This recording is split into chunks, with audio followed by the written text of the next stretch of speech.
The Atheist Family. Against Riedel and Company. Chapter 1. Thoughts are free. Stirner and the permanent counter-revolution from the middle class.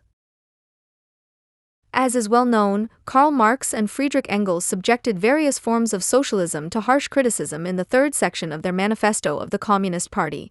They characterized the historically perhaps most devastating form, German or true socialism, as follows: the struggle of the German, especially the Prussian bourgeoisie against the feudals and absolute kingship, in a word, the liberal movement, became more serious.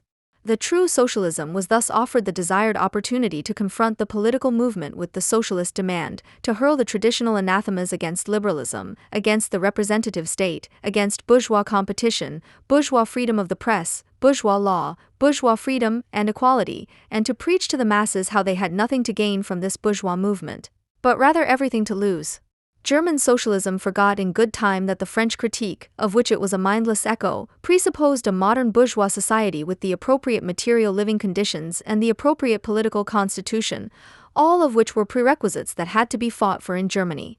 It served the German absolute governments with their entourage of priests, schoolmasters, cabal junkers, and bureaucrats as a desirable scarecrow against the threatening rise of the bourgeoisie.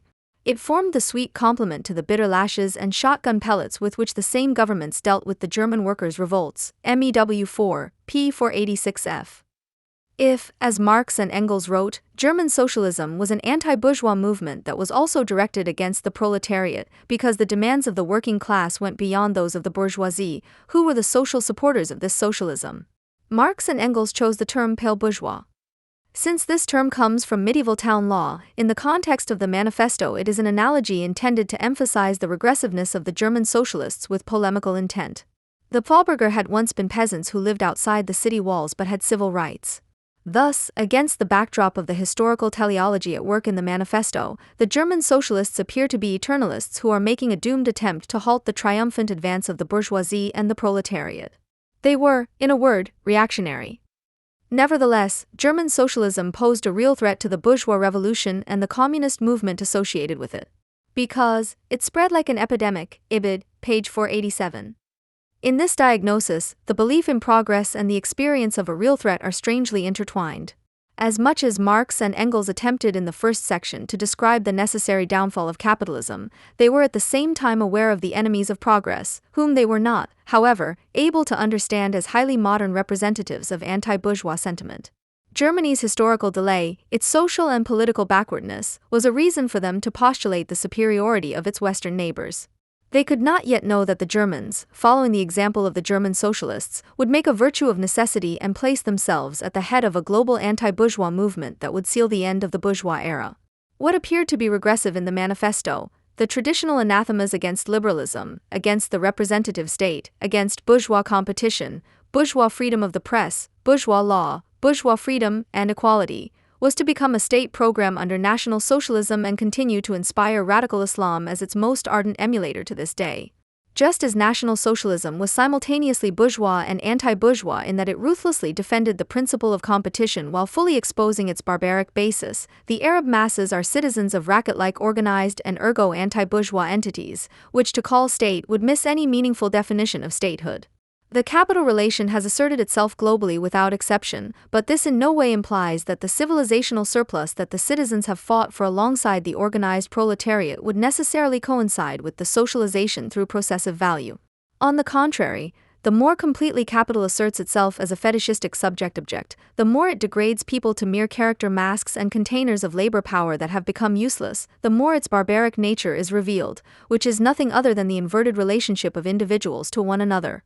And to the extent that people are literally driven mad by social madness, their attempts to rebel against the wrong turn out to be mere reflections of capitalist irrationality. Capitalism and anti-capitalism seem to merge seamlessly. Where Heinrich Himmler referred to Aryanism and Germanic mysticism and knew how to playfully combine these with ruthless industrialization and strength through joy, Osama bin Laden longs for the return of the caliphate and at the same time runs his racket like a listed company. Both National Socialism and Socialism are spiritual successors of the German socialism that Marx and Engels saw at the final peak of its success. On the eve of the Revolution of 1848, shortly before the beginning of the end of the bourgeois epoch was heralded, German socialism acted as a propagandist of a calamity that had turned the world into an apocalyptic one since the First World War at the latest. In order to understand how National Socialism came about, it is not enough to write the history of events. Precisely because Nazi fascism was an expression of complete madness, it is important to take this madness, which is inadequately described as an ideology, seriously instead of trivializing it as a superstructure or propagandistic accessory. At the same time, the delusion, as much as it can ultimately only be explained by analyzing an individual's drive history, must be understood as the result of concrete social conditions. If the telos is identical with the crisis of capital, i.e. if accumulation for its own sake and the destruction of value ultimately coincide, then German socialism was the initiator of a global movement that was not reactionary, but highly modern. German socialism strove for the negative sublation of capital, i.e. the completion of its immanent tendency.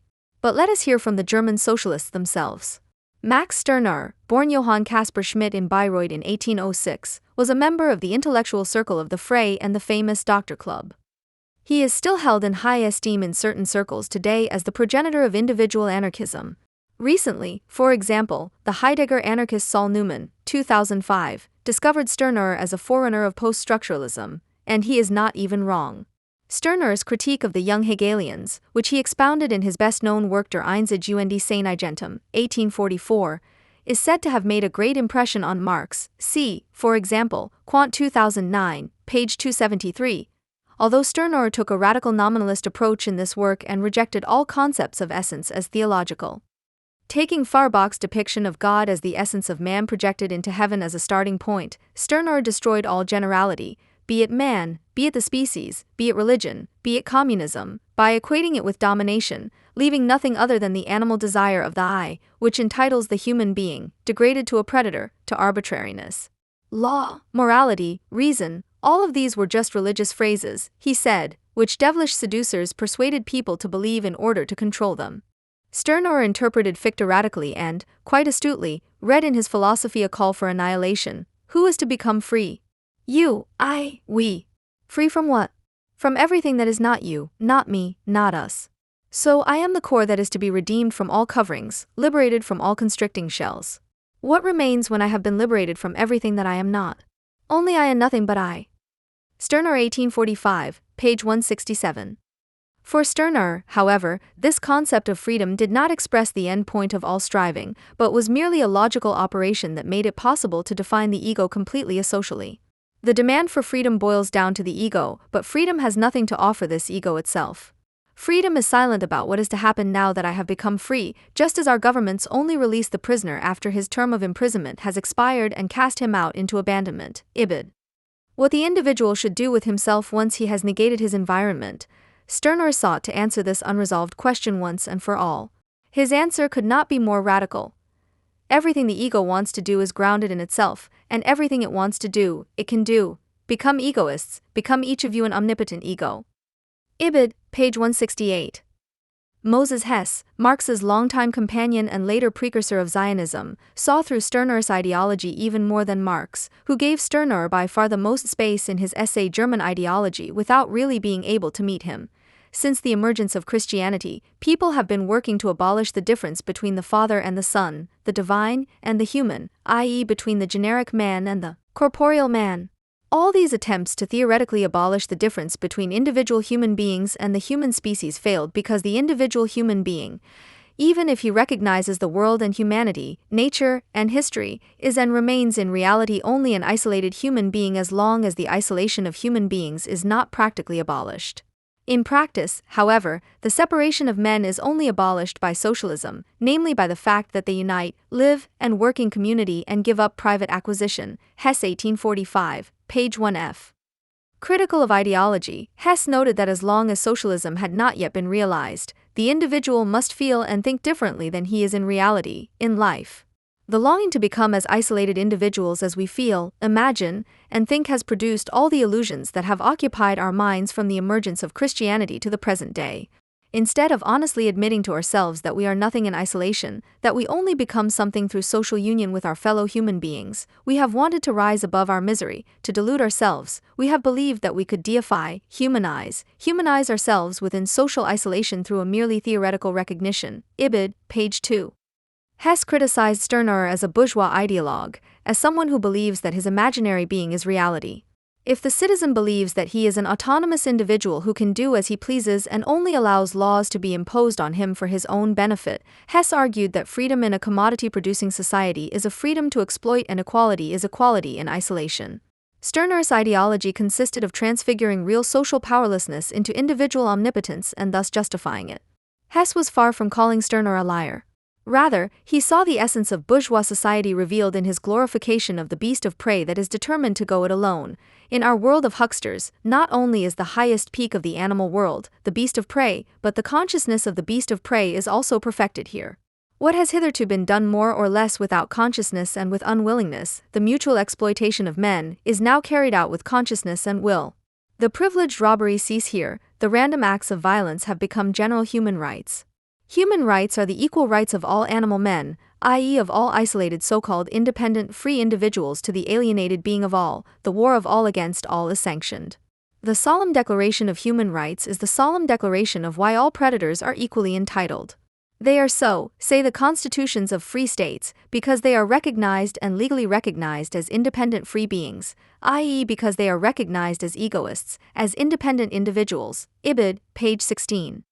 As much as Hess exposed the bourgeois core of Stirner's unique here, he missed the negative sublation of the citizen that Stirner had in mind. For Stirner, the mediation, i.e. the civilization of predation, which implies that human rights not only mean the sanctioning of domination and exploitation, but also a claim to physical integrity, i.e. protection from other predators, was unfreedom per se. His demand for sanctioning the war of all against all is not to be understood metaphorically, but literally. In other words, Stirner was the first social Darwinist. Now, you would expect a man who regularly publishes in Robert Kurz's Wortobspaltungsskript magazine Exit to take a hard line on such positions. But that is not the case. His abhorrence of Enlightenment fundamentalism, bloody reason and bourgeois society runs too deep. In the brochure on Max Stirner, which Georg Ulrich published in 2007 as Volume 31 of the Stirneriana and which is a chapter of his book Individuality as a Political Religion, the dropout reveals himself to be an enthusiastic follower of Stirner. And it is not just any aspect that fascinates him about Stirner, but the heart of the unique, the longing for immediacy. Although Ulrich has to unscrupulously bend Marx and Adorno to bring them into line with Stirner's affectation against generic concepts, he tries all the more to equate the materialist critique of the independent objectivity of capital with an aversion to any restriction of individual arbitrariness.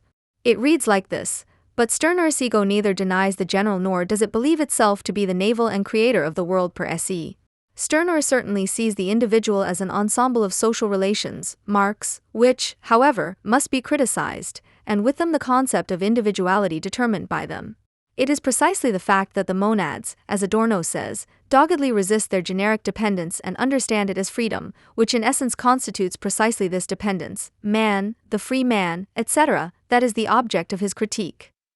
Ibid, page 28.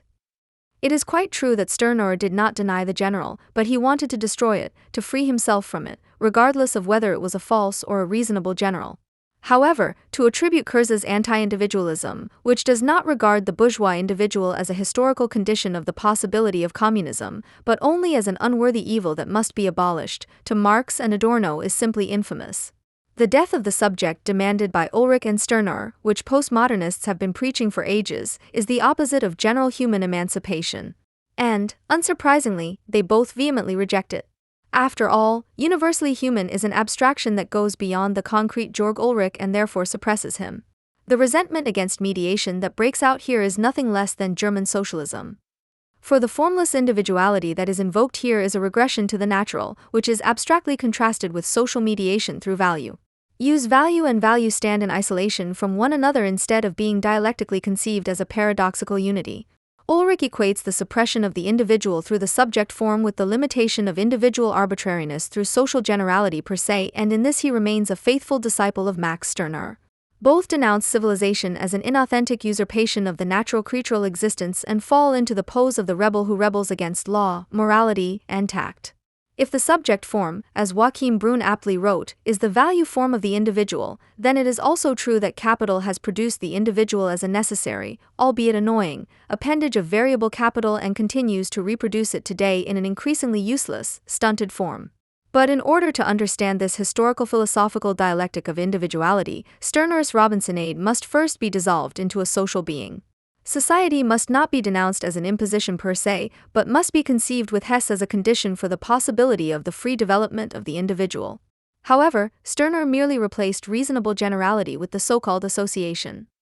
He wrote, "If society is more than you, it is more than you. The association is only your tool or the sword by which you sharpen and increase your natural power." Stirner 1845, page 323, and thus summed up the essence of a racket. Every man for himself, the prospect of prey welds them together until it comes to distribution. But Ulrich comments calmly, the association creates commonality in the sense that each unique one in it increases and strengthens its own powers, talents, and potencies through the relationship with the others, while they also have a means of increasing their powers in it. Ulrich 2007, page 47.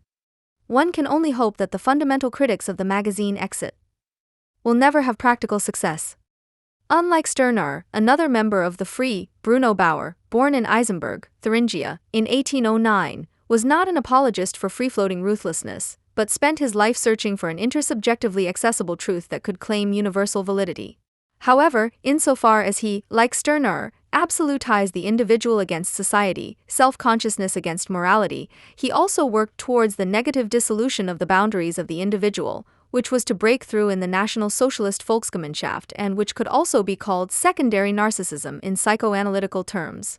In 1842, 2 years before Stirner's Unique, he wrote in his book The Good Cause of Freedom in Hegelian style about the nature of criticism. Critique is the movement and development of self-consciousness, namely, in which the observer, the subject, and the observed object set themselves as one, the freedom that makes the object free and thereby becomes real freedom. The life that animates itself in the living, the fire that strengthens itself in the inner fire of the object, the power that first lets the object be itself, actually first creates it and first is power through this creative activity. Bauer 1842, page 71. Bauer's thesis of the unity of subject and object, which follows on from Hegel, coagulates into a vitalistic cult of creation, according to which self-consciousness must tear down all external boundaries and seize what resists in order to freely create its own world out of itself. Unlike Feuerbach, whose work The Essence of Christianity had appeared a year earlier, for Bauer, however, man is not a necessarily limited, natural being, but an absolutely free consciousness that only needs to rid itself of all illusions through criticism. Whereas Stirner had glorified nature, but identified it with the second nature of capitalist society, Bauer despised nature as a barrier restricting free consciousness, but both aimed at the absolute dissolution of the boundaries of the individual, the all-encompassing property, and therefore had to defend themselves against the natural ground of man, i.e. that which cannot be owned. However, while Stirner had still spoken darkly of the seducers who put fleas in people's ears to prevent them from arbitrarily taking control of the world, for Bruno Bauer it was quite explicitly the Jews. Judaism does not have the full human being, the developed self-consciousness, i.e. the spirit that is in nothing. I.e. the spirit, which no longer sees a limiting barrier in anything, but rather the inhibited consciousness, which still struggles with its barrier, and especially only a sensual, natural barrier, as the content of religion. End of quote. Bauer's strict opposition of Christianity and Judaism expressed his desire to master nature. Christianity satisfies the human being who wants to see himself in everything, in the general essence of all things, in religious terms, also in God. Judaism satisfies the human being who only wants to see himself independent of nature. End of quote. However, Bauer does not stop at these theological characterizations, but biologizes the substance of Judaism that he assumes. Man is born as a member of a people and is destined to become a citizen of the state to which he belongs by birth. His destiny as a human being, however, goes beyond the boundaries of the state in which he is born. The Enlightenment, which elevates man above the enclosure of state life and divides him with the individual and all individual states, expressed Judaism in the religious form that it hates. All states and peoples are unjustified before the one, before Jehovah, and have no right to exist. Only against itself, against the one people, did Judaism not want to take this enlightenment seriously. It allowed one people to exist as the only rightful one and thus created precisely the most limited and adventurous national and state life. End quote. Hatred of the chosen people is nothing less than an expression of the oldest insult to the secondary narcissism of the anti-Semite, cf. Desuant 2000. The truth that Bauer believed he recognized in Christianity and that he wanted to save in a secularized form, the humanity of God in the form of Jesus Christ, was for him the motive for denouncing the narrow-minded particularism of the Jews as anti-human. Like Luther once did, Bauer also took the standpoint of a Christian universalism that could not tolerate the particularism of the Jews, the rigidity of the Jewish people's consciousness, Bauer 1843, page 33. And so it is only consequent that in his 1843 essay The Jewish Question, made famous by Marx, he abstractly contrasted the emancipation of humanity with that of the Jews. He declared the Jews, who were supposed to be included in general freedom, to be a race and negated their capacity for emancipation. Marx rightly accused him of confusing the political with the generally human.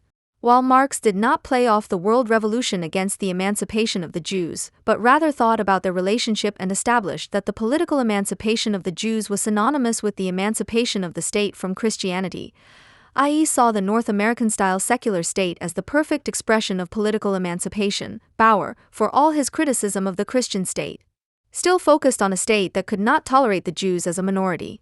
Marx says, the state can therefore have emancipated itself from religion, even if the overwhelming majority is still religious. And the overwhelming majority does not cease to be religious by the fact that it is privately religious, MEW 1, page 353. Bauer's argumentation is by no means as old-fashioned as it seems at first glance. It is true that the question of whether Jews should have the same civil rights as non-Jews has no longer been an issue in Europe since the unconditional surrender of the Germans. But what Bauer had in mind and what the Nazis took to the point of annihilation, the equality of Germans at the expense of the inequality of Jews, is reproduced today in the relationship between the international community and Israel. And it is hardly a coincidence that the new apologists of anti-Zionist universalism use the same language as Bruno Bauer. It sounds like this: Israel has imported a typical separatist project of the late 19th century into a world that has developed further, into a world of human rights, open borders, and international law. The very idea of a Jewish state, in which Jews and the Jewish religion enjoy exclusive privileges from which non-Jewish citizens are forever excluded, has its roots in a different era and in a different region. Israel is, in short, an anachronism, Jet 2003. And since Bauer was an anti-Semite, it comes as no surprise that he also had a soft spot for the Orient. As Hermann Peter Eberlein, author of a recently published biography of Bauer, aptly points out, Bauer was fascinated by the idea of a Germanic-Russian fraternization for the purpose of world domination from the 1950s onwards, in the so-called late phase, Eberlein 2009, pages 175 to 182. In contrast, it is not a contrast, as Eberlein writes, to the Nazis. Bauer saw nothing pernicious in miscegenation, but rather a means of elevating the racial nobility of the Germanic peoples. Only miscegenation can produce that intellectual and moral elasticity, that far-reaching vision and enterprising spirit that give a people the strength for world domination. End quote. For Bauer, it was clear that the Russians would replace the French and British as rulers of the world due to their excellent qualities. Therefore, if the Germans did not want to perish, they would have to ally themselves with the Russians. Bauer is full of admiration for the Russian type. He is the most irresistible and enduring colonist the world has yet known. And he strikes down and destroys, but does not torment and can easily come to terms with his opponent again after the battle. Quote, end. Here it is again, the type of Stirner's unique one, who strikes and kills, but knows how to ally himself with his opponents when it is to his own advantage. It is the principle of unrestricted individualism that Eberlein wrongly imputes to the West. For the subordination of the individual to the collective, which he and Bauer declare to be essential for Russian society and which is not absolute in the West, presupposes a self-contained entity in Russia, in which people, state, and church, religion and nature, God, and man merge into a unity. End quote.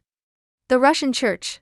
Bauer's genuflection to Russian orthodoxy and its unbroken piety can easily be deciphered as a longing for that original unity which, in terms of the history of drives, predates the turn to object libido. Narcissism is also revealed here as the central driving force of Bauer's worldview. Even though Eberlein completely dispenses with the categories of psychoanalysis in his excellent biography, which is able to present the continuities and discontinuities in Bauer's life and work and his transformation from an enlightened leftist to an anti-Semite and nationalist from the perspective of a critical theologian, Eberlein is a pastor. He does not miss this essential feature of Bauer's thinking. Fatally, however, he attributes Bauer's delusion of omnipotence, his arrogance, to Hegel, whose world spirit, however, did not progress in an identifying manner, but rather moved within contradictions and allowed them to exist as such. For Hegel, freedom was one with self-knowledge, which, unlike Bauer and Stirner, did not mean possessing everything, but being able to distinguish the realm of necessity from that of freedom. Eberlein, however, identifies the totalitarian character of Bauer's thinking not in his delusions of identity, but in his depiction of the course of history. He does not realize that omniscience about the past and future cannot be attributed to Hegel, but must be seen as a manifestation of Bauer's theory of self-consciousness.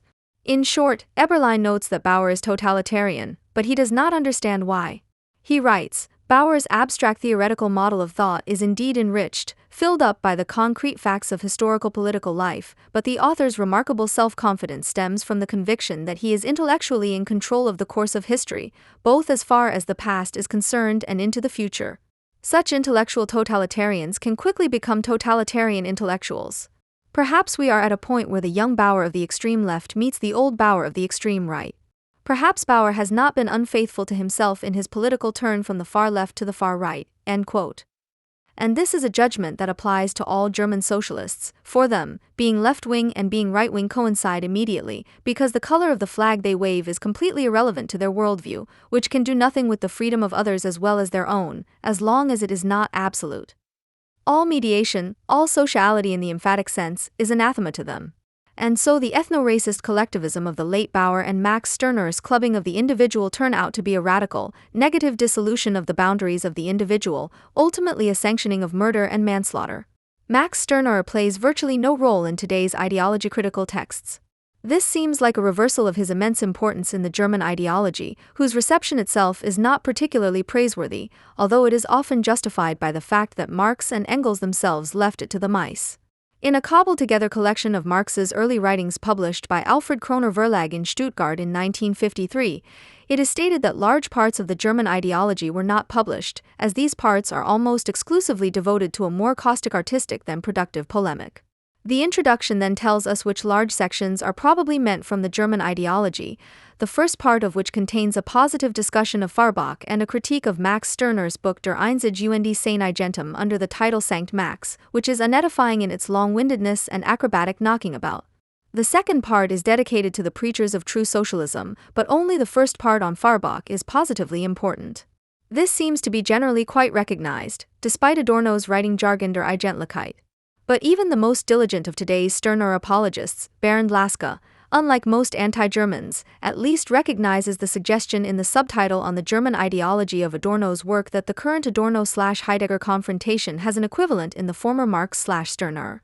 At the same time, however, he is able to report that neither Adorno nor Horkheimer nor any other author who belonged to or was close to the Institute ever discussed Stirner.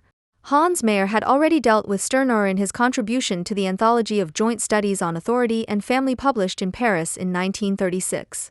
Although Stirner is viewed here primarily as an anarchist and does not really take up the main part of the article, all the core criticisms are formulated in their basic features, as anarchism itself is classified as a typical middle stratum idea in its two-front position.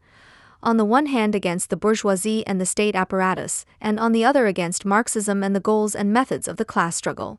Stirner is then seen above all as the founder of anarchist individualism. A brief detour via the present. Philip Leonard writes in one of his laudable articles, for example, about Marx, who gave Stirner by far the most space in his German ideology, without really being able to meet him. Unfortunately, he does not mention why or to what extent. In the introduction to the anthology Counter-Enlightenment, in which they quite correctly name Stirner as one of the earliest and most important representatives of German ideology, Leonard writes, this time with Alex Gruber, in Stirner's consequent nominalism, the revolt of the citizen against the rule of the abstract is expressed. And in this very sentence, although almost everything about it is correct, in contrast to Marx and Engels they do not meet Stirner at all, or much less so. Leonard and Gruber fall foul of certain Stirner critics, such as Moses Hess, who regard him as a bourgeois ideologue. A few years later, the same Freiburg publishing house had Georg Finkenberger rant against an author from the Leninist tradition who felt compelled to turn Stirner into a precursor of Hitler. He was referring to Hans G. Helms, who had died 3 years earlier. He was born in Mecklenburg in 1932 and survived National Socialism in Berlin with forged papers, among other things. After 45, he spent time in various places outside Germany with a Nansen passport. In the 1960s, Helms said he was a kind of private student of Adorno and Horkheimer and was invited by Adorno to hold a week-long private seminar on Max Stirner. His listeners included Jürgen Habermas, Max Horkheimer, Gerhard Schweppenhauser, Rolf Tiedemann, and Gretel Adorno. This resulted in the ideology of anonymous society. Max Stirners Einziger der Fortschritt des demokratischen Selbstbewusstseins vom Vormars bis zur Bundesrepublik, in which he attempted to bring together Marx and Engels' Deutsche Ideologie / Sankt Max, Krakauer's Angestaltenstudie, and Adorno's Jargonkritik, which was written at almost the same time as his work but completed and published 2 years earlier. This was the second time after Marx and Engels that he wrote a critique of der Einzige und seine Eigentum that was more detailed than the criticized work itself. If the militant historian of ideas Finkenberger had read a little more of the book than the blurb, he would have known that the Stirner-Hitler connection is only very limited or rather mediated. Helms does recognize certain similarities in Stirner's and Hitler's conceptions of history, but that is not why the history of Stirnerianism, i.e. the reception of Stirner, is also a history of fascism. Rather, he emphasizes that this very Stirnerianism and National Socialism are variations of the same fascist spirit. In Franz Neumann's work, Max Stirner, the anarchist, together with Düring and Allward, still functions as an important part of a flood of anti-Semitic writers, whereas Helms notes quite decidedly, even if only in a footnote, Stirner was not an anti-Semite. According to Helms, Stirner's work had a continuous effect. It was indirect, but no less intense for that. This extraordinarily indirect effect unfolded above all in pedagogical journals as well as in journalism, film, and art. Finally, towards the end of the work, he specifies that Stirner's ideology should above all be understood as a preparation for fascist practice. It is neither coincidence nor negligence that there is neither a definite nor an indefinite article before the accusative object. The fungibility implied by this is primarily due to the fact that in the only one, as in Mein Kampf, the facade is the core. There is no actual core. But let's go back to the beginning. The reason for the work was the ideological situation of the Federal Republic of Germany or, in Adorno's words, the afterlife of National Socialism and democracy. It goes on to say, fascism is the product of the middle class. Its ideology represents the substitute class consciousness of the middle class, the class of administrators and distributors, of the other service-providing professions, of the pseudo-producers and producers of ideological appearance. Stirner uzet Goethes Quotation Ich hab mein Sach auf nichts gestellt. As a motto for his work in order to renounce, among other things, the good cause, that of God, the cause of humanity, truth, freedom, humanity, justice, and also, the cause of my people, my prince, my fatherland, finally even, the cause of the spirit. He now complains, only my cause shall never be my cause. But Stirner finds an example, for the Sultan has staked his cause on nothing but himself. For my part, I would rather be the egoist myself. God and mankind have staked their cause on nothing but themselves. Do I then likewise place my cause on myself, who as well as God am the nothing of everything else, who am my everything, who am the only one? I am not nothing in the sense of emptiness, but the creative nothing, the nothing out of which I myself as creator create everything. Away then with everything that is not entirely my thing. My cause is mine alone, and it is not a general one, but is unique as I am unique. Nothing is above me. Quote, end. It continues in this style and in the same inherent logic throughout the entire work, which is why one almost inevitably has to resort to longer quotations, as it could not be reproduced in any paraphrase. The agony of reading may make up for this impossibility. Since every line of the introduction already speaks of the immunity to argument that was to become characteristic of the German ideology, Marx wrote his critique over long stretches as a linguistic critique in which he pokes fun at Saint Max or Sancho Panza. So when Adorno writes in his note on the jargon of actuality that contemporary German ideology is wary of tangible doctrines and has slipped into language, it should be countered that this was already true of the older ideology. Stirner's writing, too, derives its impact largely from its poor linguistic form and from the falsity of its content, its implicit philosophy, which is why Adorno remarked in his oral discussion of Helms' work that Stirner had let the rabbit out of the bag. When Georg Finkenberger was still publishing in anarchist journals, he copied the following from Henri Arvon in particular without reference. Marx avoids dealing with the main logical point raised by Stirner at most points. According to Finkenberger, this consists in the question of whether man, humanity as an abstract concept, as a species and as an ideal, is not just as well a religious concept, or in the answer that the people who are to be understood by it are necessarily individual, necessarily corporeal, necessarily irreducible to concepts. In his own tradition, both Marx and Stirner had their different places, whereby Stirner, also the author of a synthesis, and an entirely negative one at that, was a necessary corrective to Marx. With Marx, on the other hand, it can be read in numerous works that this point does indeed play a role for him, but cannot be hypostatized. According to Helms, the only one consists above all of a negation of history, of historical connections and causalities, and of the authoritarian ideological, which is intended to ward off the social forces of the existing and offer protection against them as well as get a grip on them in order to turn them against others. Both moments, tabula rasa and Tischlein deck Dyke, come together in the insistence on indignation, which is a substitute for revolution and counter-revolution in one. Man and I are the two parts of Stirner's main work. The ego consists of self, owner, and only one. His work ends with the words, "It is said of God, names do not call you. This is true of me. No concept expresses me, nothing that is given as my essence exhausts me, they are only names.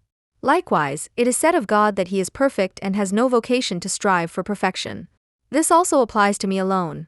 I am the owner of my power, and I am the owner when I know myself to be the only one. In the one and only, even the owner returns to his creative nothingness from which he is born. Every higher being above me, be it God or man, weakens the feeling of my uniqueness and only pales before the sun of this consciousness. If I place my cause on myself, the only one, then it stands on the transient, the mortal creator of it, who consumes himself, and I may say, I have placed my cause on nothing." Quote, end. What began with the Sultan, in whose place Stirner wanted to place himself, now ends with God, who he himself has long since become. Helms emphasizes the extent to which Stirner, with his divine namelessness, only signs his own anonymity, to which he is condemned, once again and exaggerates it as well as himself in this step. In contrast to the dialectical relationship between real and true man, bourgeois, and citoyen, Stirner is more concerned with killing the one with the other, because he can only articulate the alternating condition of and citoyen as an abrupt either-or.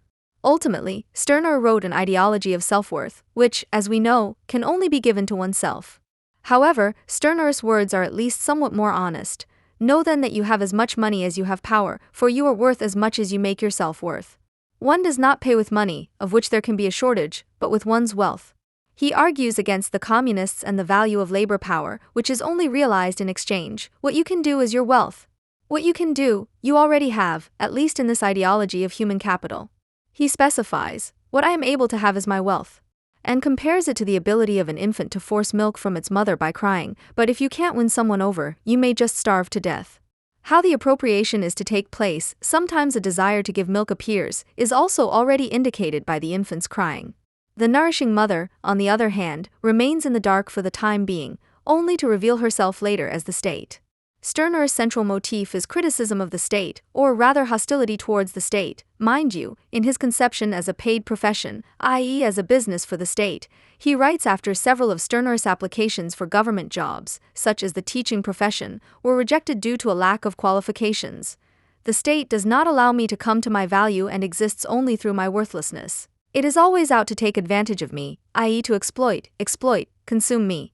Only then can pauperism be lifted when I utilize myself, when I give myself value and make my own price. I must revolt in order to rise. State and society are one and the same, since both are somehow abstract and therefore to be abolished, unless they are completely at the will and benefit of the individual. Just as an absent mother becomes an evil mother to a small child, Stirner's attitude towards the state is the same.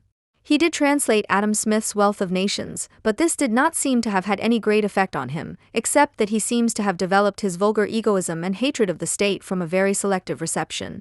However, since Stirner himself repeatedly slips from the I into the we, a form must be found for the latter, which can be more outraged together and thus more promisingly successful. I destroy state and society, and form the association of egoists in their place. But the dissolution of society is intercourse or association. This association is by no means outlined as an association in which the free development of each is the condition for the free development of all, but rather, it will nevertheless still contain enough unfreedom and involuntariness. For its purpose is not freedom, which on the contrary it sacrifices to individuality, but only to individuality. His fight against the sacred is a holy war against all cultural achievements, which as a rule require instinctual restrictions or at least deferrals. Rather than egoism, therefore, the concepts of selfishness and indignation refer to the disinhibition and authorization of robbery in the name of the right of the strongest. To what property am I entitled? To any property to which I empower myself.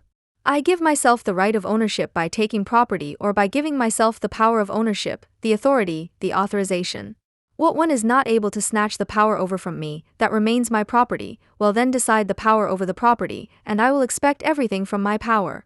Quote, end. In effect, he reads Hobbes backwards and writes along. Instead of Hobbes' fear, the driving motive is now Stirner's berserk courage, which puts a positive spin on the state of nature, the fight of all against all, but in association with like-minded people, is the goal. Like a typical Balzac parvenu character, he proclaims against Kant, we have only one relationship to each other, that of usefulness, of utility, of usefulness. Helms also comes to the conclusion that Marx and Engels had missed Stirner. They had shown a certain blindness to Stirner's dangerousness and, for tactical reasons, understated even the recognized content, as they feared above all his effect on the ruling bourgeoisie. In the case of Marx up to Buber, this is still understandable, but in the case of younger people it is unforgivable. The seizure of power by the middle classes is a historical fact. The revolt of the middle class, of which Leonard and Gruber wrote above, is not a revolt of the middle class in the classical sense. Helms already explained this in detail half a century ago. Stirner did not create the ideology of the middle class. The emergence of ideology is a consequence of social conditions. The only one is merely its first consequent formulation. Contemporaries would not have been able to recognize this, as it only unfolded its effect in and on this class when the development of the relations of production, administration, and distribution had made the middle class receptive to this effect. The critique of anonymous society therefore consists of two strands that constantly refer to each other.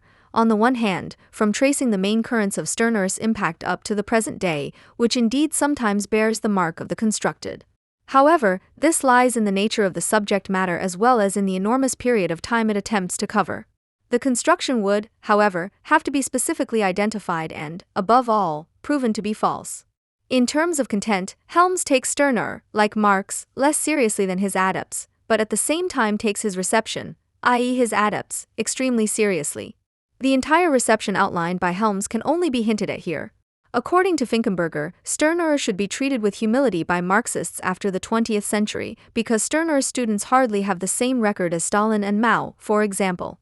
If by disciples he means euphoric readers, he must deny their status not only to Mussolini and the Hitler mentor Dietrich Eckart, but also to Martin Heidegger, Georges Sorel, Silvio Gesell, Carl Schmitt, and Richard Wagner, as well as Rudolf Steiner, Max Adler, Dostoevsky, B. Traven, Wedekind, and Shaw, Ernst Jünger, Spengler, and Eduard von Hartmann. The Nietzsche-Stirner debate could simply be buried. Stirner is a Nietzsche for dumb guys. The right to power is just a shrunken form of the will to power. Hans G. Helms seems to have sensed that his analysis would not exactly be received with favor, and met it in advance with a proper honesty. 90 pages of bibliography, in which the examined writings, arranged according to their date of origin and publication, are once again placed in relation to each other, and 1358 footnotes are available for review by critics, all of whom have so far avoided doing so. Against the generally popular objection that this or that person did not understand Stirner at all and therefore did not stand in his tradition, Helms, who endeavored to trace certain strands of reception down to the very last and most latent corner, uses the example of Dietrich Eckart to argue that the latter, in his profound half-education, had misunderstood the only one in the most beautiful way in order to nevertheless arrive at the same result, the fundamentally antisocial attitude. The diligence would be remarkable enough, even though honesty entails a certain redundancy. However, it is always tied back to the second strand of the work, in which the development of the productive forces and relations of production parallel to Stirner's reception, and in particular the development of the middle class and petty bourgeoisie as a class, are traced. It is thus a question of how the we, which is always present in Stirner despite all radical individualism, could be completely released in the later period, which is why Heidegger was able to apologetically proclaim in 1935 with disgusting justification, now is the we time instead of the I time. The word I appears around 1,300 times, followed by we 450 times and you around 420 times.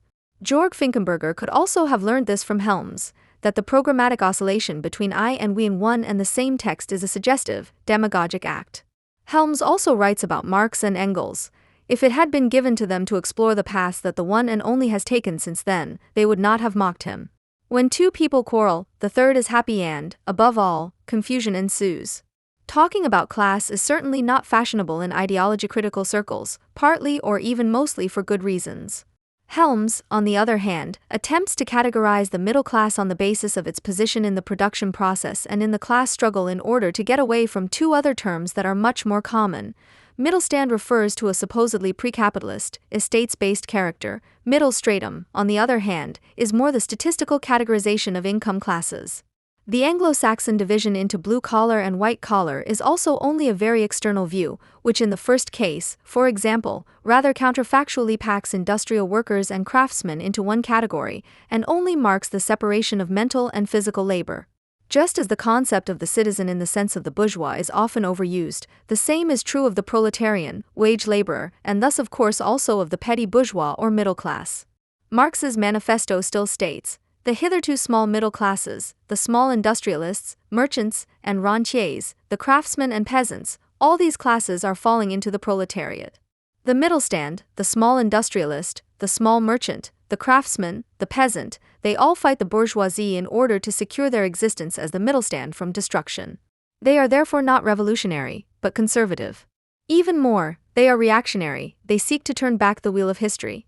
If they are revolutionary with regard to the imminent transition to the proletariat. They are not defending their present but their future interests, they are abandoning their own standpoint in order to take the proletariat's standpoint. The lumpenproletariat, this passive rottenness of the lowest strata of the old society, will be thrown into the movement in places by a proletarian revolution. Its whole condition in life will make it more willing to allow itself to be bought into reactionary activities. In the countries where modern civilization has developed, a new petty bourgeoisie has formed, which hovers between the proletariat and the bourgeoisie and is constantly forming itself anew as a complementary part of bourgeois society, but whose members are constantly being thrown down into the proletariat by competition. We even see, with the development of great industry, a time approaching when they will completely disappear as an independent part of modern society and be replaced in trade, manufacture and agriculture by labor supervisors and domesticators. In countries like France, where the peasant class constitutes far more than half the population, it was natural that writers who stood up for the proletariat against the bourgeoisie should apply the petty bourgeois and petty peasant standard to their criticism of the bourgeois regime and take the side of the workers from the standpoint of the petty bourgeoisie. Thus petty bourgeois socialism was formed. End. In the older theory, petty bourgeois are above all those people who have in common with the proletarians the need to sell their labor power, and with the bourgeois, on the other hand, the ownership of the means of production on a very low level. Small farmers and craftsmen are the only formally subsumed professions. Marx calls this petty bourgeois living contradiction, composed of on the one hand and on the other, he is left with only one driving motive, the vanity of the subject. He forms a transitional class in which the interests of two classes are simultaneously blunted and considers himself above the class antagonism in general. With their affirmative concept of the anti-class, not to be confused with Adorno's anti-system, the theoretical revolutionaries of Croesus/Exit, Lohoff, and Kurz have thus expressed their own social standpoint very well. Furthermore, it is easy to see who now identifies themselves with the almost annihilated chosen people of God via anti-race and anti-class. The authors of the manifesto had already grasped the significance of the petty bourgeoisie with astonishing clarity. In Germany, the petty bourgeoisie, which has been handed down from the 16th century and has repeatedly reappeared here in various forms since then, forms the actual basis of existing conditions. Helms set himself the task of determining the current form of this petty bourgeoisie, which has repeatedly re-emerged and is still the basis of existing conditions, in line with the times. The petty bourgeoisie is a very new concept, as is that of the white-collar worker. Above all, this latter concept was not separated from the civil servant in its beginnings. For Marx, on the other hand, some groups of white-collar workers were still considered commercial workers, etc. Krakauer focused on these employees for the first time in 1930, looking primarily at private employees in trade, banking, and transport, but also noting a sharp increase in industrial employees as well as those in public authorities, organizations, etc. He was the first to take this approach. He is the first to register a dialectical shift from quantity to quality in this increase, or to put it in substantive terms, quality has shifted to quantity, which was realized above all in the rationalization period from 1925 to 1929. Marx's industrial officers and non-commissioned officers had now become an impressive army.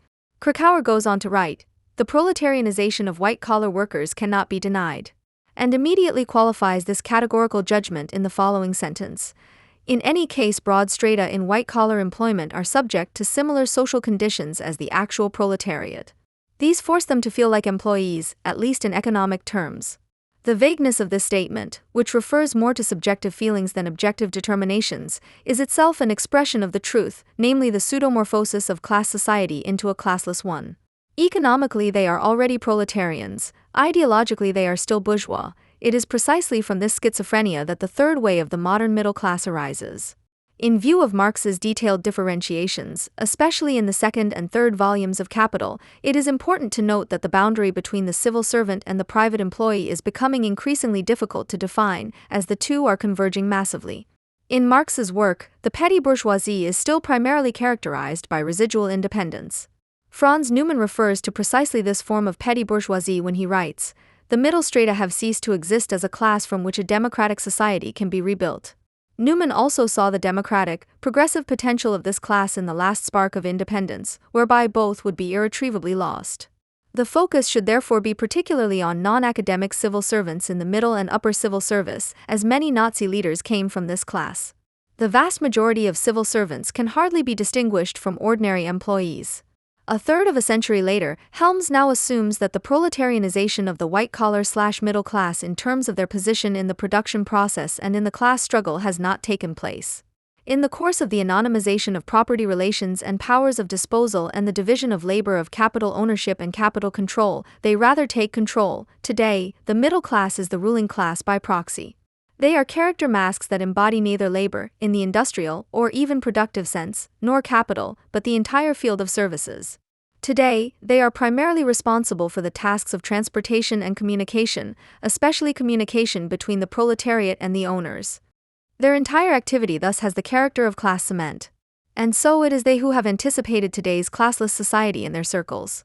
Helms is by no means a class fetishist. The fact that he himself does not take his definition of the term very seriously, i.e. that he constantly writes about the middle class, contrary to his own introductory distinctions, already indicates this. Contrary to all apparent positions of power, he always sees the powerlessness of the individual. With regard to the owners, it was already true that ownership of the means of production can no longer be tacitly equated with control of production and power of disposal over the means of production and productive forces. But employees are by no means the new masters either. Rather, their functions of control, mediation, and disposal, i.e. communicative functions, prevail, which are exercised without the functionaries actually holding the power of disposal. This belongs to the institutions, not their administrators. Through the purely functional institutions, the middle class has at its disposal the administratively coordinated collective of living quantities, and precisely such quantitative existence is anonymous existence. This statistical anonymity is most blatantly illustrated in the file number to which everyone is degraded, ultimately including the administrator himself in his own personal file. The middle class stands between capital and the possible strike. It only has its ideology. In Helms' view, susceptibility to ideology is therefore more important than an objective position in the class struggle. This functions as the primary instrument of the class struggle, which has been diluted into a struggle of interests. It is therefore primarily about those employees who would never go on strike precisely because others might then realize that their work is completely superfluous and is not missed by anyone. In their naivety, students, mostly in the humanities, are perhaps the only ones who ignore this from time to time. They probably already suspect that they won't be able to do so later on. Perhaps the susceptibility to ideology of the middle-class people described by Helms could actually be differentiated at least gradually according to their ability and willingness to strike. In this sense, the transportation industry, in which drivers, air traffic controllers and even kindergarten teachers, less as educational institutions and more in their function as custodians, would be relatively spared. Which is not to say that these professional groups do not find their own ways to become the bearers of ideology. The situation is somewhat different in state administration, which subjectively would hardly be missed as a form of ganging up, or only by those who are vegetating on the lowest fringes of society anyway. Especially as working directly in the misery administration makes it all too clear on a daily basis how lucky you are to be sitting on the other side of the desk. The worst affected, however, are those from the broad field of communication who are most strongly attached to their own ideology, which they themselves have repeatedly helped to produce, as only the farmer used to be attached to his clod. The so-called science march, for example, can largely be seen as just such professional self-defense. In contrast to this, however, they are characterized much more by voluntariness than by authoritarian obedience. In addition to today's media professionals, this refers in particular to civil servants or middle or upper career employees in the service of the state, public and semi-public institutions and parts of industry. It is particularly in this group that the transformation of facts into linguistic content takes place as the production of ideology.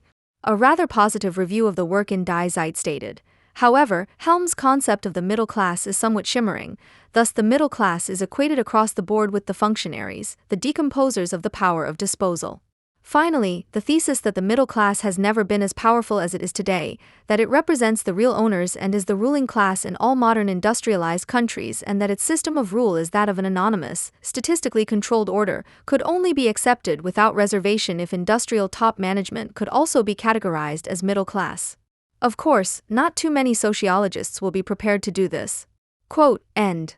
Just as they are not willing or able to criticize society, and as a contemporary author and professor whose habilitation thesis is entitled, Mittelstand, Demokratie und National Sozialismus.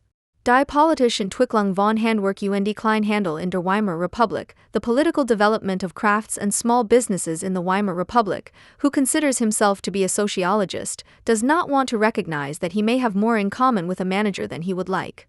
For people like this professor, an academic degree that nowadays is often little more than a knowledge manager, Stirner seems to be sympathetic, as he, who acted against the proletariat and the bourgeoisie, can be seen as detached from any point of view.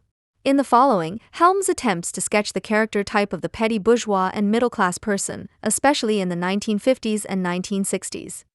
Based on the postulate that for the new middle class, massification represents something different than for the proletariat, Helms sees the basic motifs of the new petty bourgeois character type in precisely this massification, which manifests itself in administrative palaces in the form of skyscrapers and in the competition from office equipment, which intensified the competition among the middle class enormously. Above all, the latter has his private philosophy, because with it he protects himself from experience and reason, which prove to him that his powerlessness is powerlessness. It is almost always a form of philosophy of life, a substitution of social facts with subjective feelings. In doing so, he is extremely flexible and translates outdated vocabulary into current jargon with ease. Today, he no longer needs to do this himself, but has large sections of the humanities who are now happy to do this work for him. The middle class is generally half to three-quarters enlightened or educated, but this distinction is already quantitative and can be verified by evaluating the credentials and pseudo-qualifications or by watching Who Wants to Be a Millionaire in one's free time. The imaginary connection between the ability to answer questions and potential monetary wealth, which Stirner had already emphasized, is served honestly. With monopoly and play money, you can even feel like a real owner for brief moments.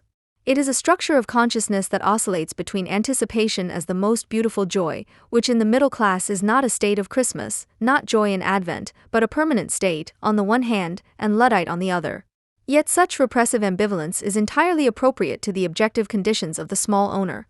His ownership of consumer goods can never quite conceal the fact that he owns no means of production or, despite a few telecom shares, has no influence whatsoever on the goings-on in this store. His realm is his living room, described quite correctly by Helms as a mixture of upper-middle-class salon and the all-purpose room of the propertyless. As a consequence, the home is, only, the living room that has become independent. It is no more real property than the living room is a drawing room.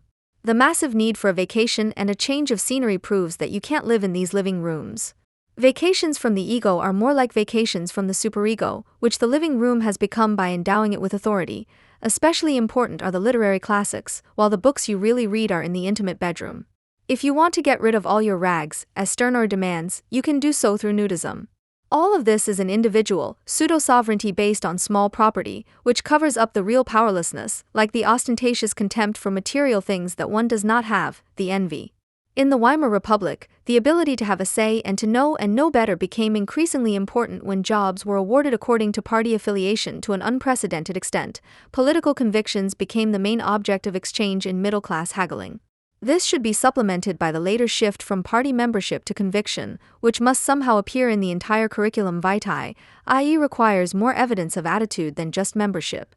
The criticism of Stirner's ideology should have come from the middle classes, but there it was received jubilantly. What reads like a demand for class consciousness in the revolutionary sense or standpoint thinking is merely the realization that the middle class should have reflected on its position in order not to act in a penetratingly anti-revolutionary and or German revolutionary manner, as it ultimately did. Helms looked for the important actors in the spread of the ideology, above all in the SPD and the trade unions with their policy of small demands and tiny wage increases, because without the collaboration of these two mass rackets, the petty bourgeois ideology could never have had such an immense impact. Today, this would have to be extended to include all those people and groups who have committed themselves to Habermasian civil society. The fact that virtually no job advertisements in this area mention adequate or even good pay, as much as this is of course an outrageous lie, but instead only advertise opportunities for self-fulfillment and creativity and a friendly working environment or even natural benefits such as a fresh fruit basket every day, is a powerful expression of this thoroughly ideological working world. It is precisely there that the latent fear of slippage is greatest, expressing the unacknowledged fear that administration is to a considerable extent a luxury of capital and power and objectively unnecessary, even superfluous. In times of general crisis, it is the first thing to be sacrificed to cost-cutting measures disguised as rationalization. This notion can only be glossed over with excessive commitment, public relations, and warnings of the catastrophe that would supposedly occur if this commitment were no longer financed. Helms described the ideological statements and messages of Stirner's writings as hollow forms that had quickly become detached from their place of origin and had entered into new connections.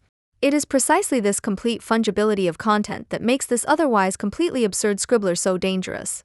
In the latest Germany, especially 2001 FF, the ideology works above all for the flexible, i.e. progressives or leftists, because the main difference between the left and the right is now that the left is more creative in creating new programs, i.e. jobs for themselves. What began under Willy Brandt and Helmut Schmidt only came to the proportions experienced today after the move, i.e. in the red-green Berlin Republic under Schroeder and Fischer. The demand for lifelong learning is always also a demand for lifelong teaching, and nowhere is the demand for an unconditional basic income as great as in the reformist, creative middle class, as this is where people are most likely to suspect that they are already receiving something similar, namely an income for no reason. The distinction between the right-wing and left-wing petty bourgeoisie would probably be that between high achievers and multipliers. In their arrogance, both truly take less from each other than they can ever realize. The Green parties were and are above all a huge job creation initiative and measure. Worthwhile areas are above all environmental protection, organic food stores, veganism, anti-racism, and especially refugee aid, in which countless new jobs have been created, while illegal workers in particular have to reckon with greater competition. Anti-Semitism is also only seen as a business opportunity for anti-Germans and other reflective people, including educational, historical coffee trips to Buchenwald and the equation of criticism of Islam with anti-Semitism for the purpose of updating. It is not only the Institute for Research on Anti-Semitism that has taken up the cause of Islamophilia. The Berlin Jewish Museum is currently showing an exhibition in which the Islamic burqa and headscarf are equated with the head coverings of Jewish women or Christian nuns, or even those of Grace Kelly, without even the slightest difference being noticed. One of the standard application phrases is that problems are opportunities for someone, which means nothing other than that suffering simply offers others their own new career opportunities, only it sounds better. To call this damage to character the prostitution of compassion is, like the Balzacian or Kraussian description of the prostitution of the mind for journalism, strictly speaking an inadmissible insult to every prostitute, because she knows only too well that the love she sells is only the appearance of her labor. What ultimately remains of the unique one is only the structure of consciousness of the middle class, the constant willingness to be outraged, as outlined by Stirner in book form. The permanent revolution from the middle is the statistically bundled and tightly organized indignation of the individual middle class. p. 176f. It was extremely important to Stirner himself that readers should not confuse revolution and indignation. Revolution and indignation must not be regarded as synonymous.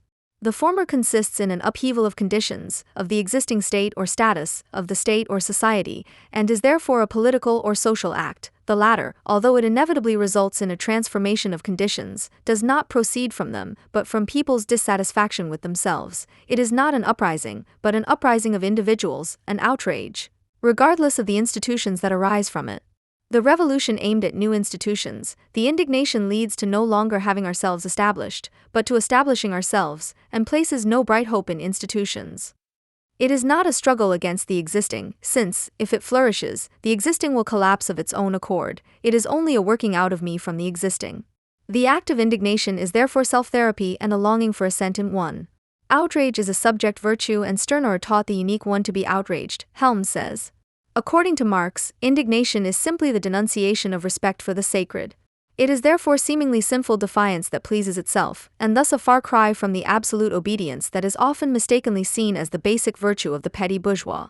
In psychoanalytical terms, Stirner would be the philosopher of the weak ego, who rails against the never fully internalized superego and has to elevate his barely existing ego discursively or even physically.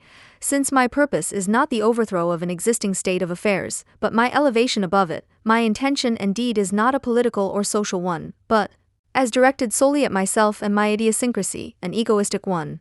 To make arrangements commands the revolution, to rise or rise up calls for indignation. Quote, end. I and me are always capitalized. Stirner explicitly attaches great importance to this. Indignation is thus permanently pre-revolutionary, very similar to the immortalized prelust of anticipation, and at the same time radical in its birth. The new repressive, desublimated sexuality could also be deciphered in this direction, namely as immortalized prelust, seemingly radical petting. In a footnote, however, the great indignant man prefers to play it safe. To safeguard myself against a criminal charge, I remark, moreover, expressly that I choose the word outrage because of its etymological sense, that is, I do not use it in the restricted sense which is frowned upon by the Penal Code. In the Penal Code, outrage was a riot. Calling for this could have brought him persecution, which his supporters repeatedly tried to claim was real, but in fact never was. The intellectual sleight of hand that he is across the board, he naturally does not reveal what this etymological meaning might be. In other cases of his private etymology, which Heidegger would later focus on even more, Stirner is somewhat more open. Heimlich coagulates into own via heimisch and the sacred into foreign via unantastbar. Property and foreignness, for example, are then opposed to each other. The apposition is the grey Saint Sancho, his logical and historical locomotive, the driving force of the book reduced to its shortest and simplest expression. In order to transform one idea into another or to prove the identity of two quite disparate things, a few middle links are sought which are useful, partly in meaning, partly in etymology, partly in mere sound, to establish an apparent connection between the two basic ideas. These are then appended to the first idea in the form of an apposition, in such a way that one gets further and further away from what one started from and closer to where one wants to go. Once the chain of appositions has been prepared to such an extent that it can be concluded without danger, the final idea is also added as an apposition by means of a dash, and the trick is done. This is a highly recommendable way of smuggling thoughts, which is all the more effective the more it is made the lever of the main developments. When you have already successfully performed this trick several times, you can, following St. Sancho's process, gradually omit a few middle links and finally reduce the series of appositions to the barest of hooks. Apposition is accompanied by synonymy, which St. Sancho exploits in all directions. If two words are etymologically related or merely have a similar sound, they are made responsible for each other in solidarity, or if a word has different meanings, this word is used as required, sometimes in one meaning, sometimes in the other, with the appearance that St. Sancho is speaking of one and the same thing in different ways. MEW3, p. 255 ff. Since he is not allowed to mean the uprising for justiciable reasons, and yet means it in his own twisted, individual and subterranean way, it is all about the little word up, i.e. the unique one wants to go up and upwards. In a very vulgar form, this is only one of the three parts of the Hegelian abolition of negating, preserving, sublating to a higher level, tolere, conservare, elevare, or is preceded by an abstract, indeterminate negation of everything abstract. But this is precisely what makes him the most unreflected conservator. In the words of Marx, revolution equals overthrow of the existing, indignation equals existence of the overthrow. For the purpose of assent, we should add. Assent impermanence is itself the goal, while transcendence and reconciliation are the declared enemy. The unique one called Stirner wants to ascend to the gallery. The later skyscrapers would indeed have been the perfect reification of his association, if only he were at the top. It was not without reason that it was the biblical Nimrod, the rebellious one and the first to gain power on earth. Genesis 10 verse 8, who ordered the Tower of Babel to be built. The present man with his needs is the measure of rebellion, because after all he is already equal to God. Stirner builds a completely artificial reverence on the natural fear of the counterpart. Here it is not merely feared, but also honored. The feared has become an inner power from which I can no longer escape. I honor it, am taken in by it, devoted to it and belong to it. Through the honor I pay it, I am completely in its power, and no longer even attempt to free myself. Now I cling to it with all the strength of faith, I believe. Man is now no longer creating, but learning, knowing, researching, etc., i.e. occupied with a fixed object, immersing himself in it, without returning to himself. The relationship to this object is that of knowledge, of fathoming and reasoning, etc., not that of dissolving, abolishing, etc. What Stirner describes here as reverence is only the elevation and generalization of the individual limitation of one's own intellect, which is not willing, for example, to acknowledge any factual authority, which would be a prerequisite for learning from it and possibly transcending it at some point. It is therefore no wonder that Stirner and his unique one became the, partly unconscious, role model for all clumsy anti-authoritarians, who first had to kill the bull in their heads before they started shooting at real ones. His conception of reverence is an expression of his own borderline philosophy, which constantly vacillates between idealization and contempt, but since the former could put the unique one in his place, he very reliably always opts for contempt of everything elevated as sacred. For him, creating automatically coagulates into abolishing, and this reveals his indignation as an individual and permanent world fire, which fulfills more of a psychohygienic function in destruction. The Farbach thesis in Stirner's sense was then, it is not a matter of understanding the world in order to change it, it is a matter of destroying it without losing a thought of it, which could be unpleasant for the ego in its narrowness. Based on the early autonomous ego as a measure, the state can also only be a limitation of disinhibition and simply stands in the way. The resulting hatred of the state has made Stirner appear insanely attractive to many limited people. However, the bourgeois state must be defended against any criticism whose motive is similar to the following. The state does not allow man-to-man clashes, it opposes duels. Even every brawl to which neither of the combatants calls the police is punished, unless it is not an I who is beating up a you, but a head of the family beating up a child. The family is justified, and in its name the father, I as the unique one am not. He is therefore by no means concerned with prohibiting domestic violence, but with generalizing it. From his assumed consensual brawl, he comes back to himself and his right to violence against everything and everyone, the power over life and death, via the child who was certainly beaten up without consent. We can confidently deny that he was interested in a sporting boxing match according to the rules that were introduced in England at the same time as he was writing. He is interested in street fighting, which brings in property and booty. But even if it were, it would only prove his limited German view, as boxing was banned here until long after his death. In particular, his indignation about duel bans also shows that his club is more of a replica of the fighting fraternity taken to the streets. This should also clarify how the unique one intended to rise if his infantile shouting was no longer enough. Incidentally, Stirner died just as heroically as he wrote. After a duel with an indignant bee, he succumbed to the after effects of its sting. When Marx writes that for Stirner the state, which is of course the same in Prussia and in North America, must be abolished, this is only partly true, because the state always refers to the Prussian state, which he contrasts with others, which he does not call states but describes as regions, by means of all kinds of factual distortions. In most cases, his view simply does not extend further than his limited surroundings. It was only the hostility to the state learned from Stirner that led the middle classes into the movement and the two German general Emperungen, which were always masochistic.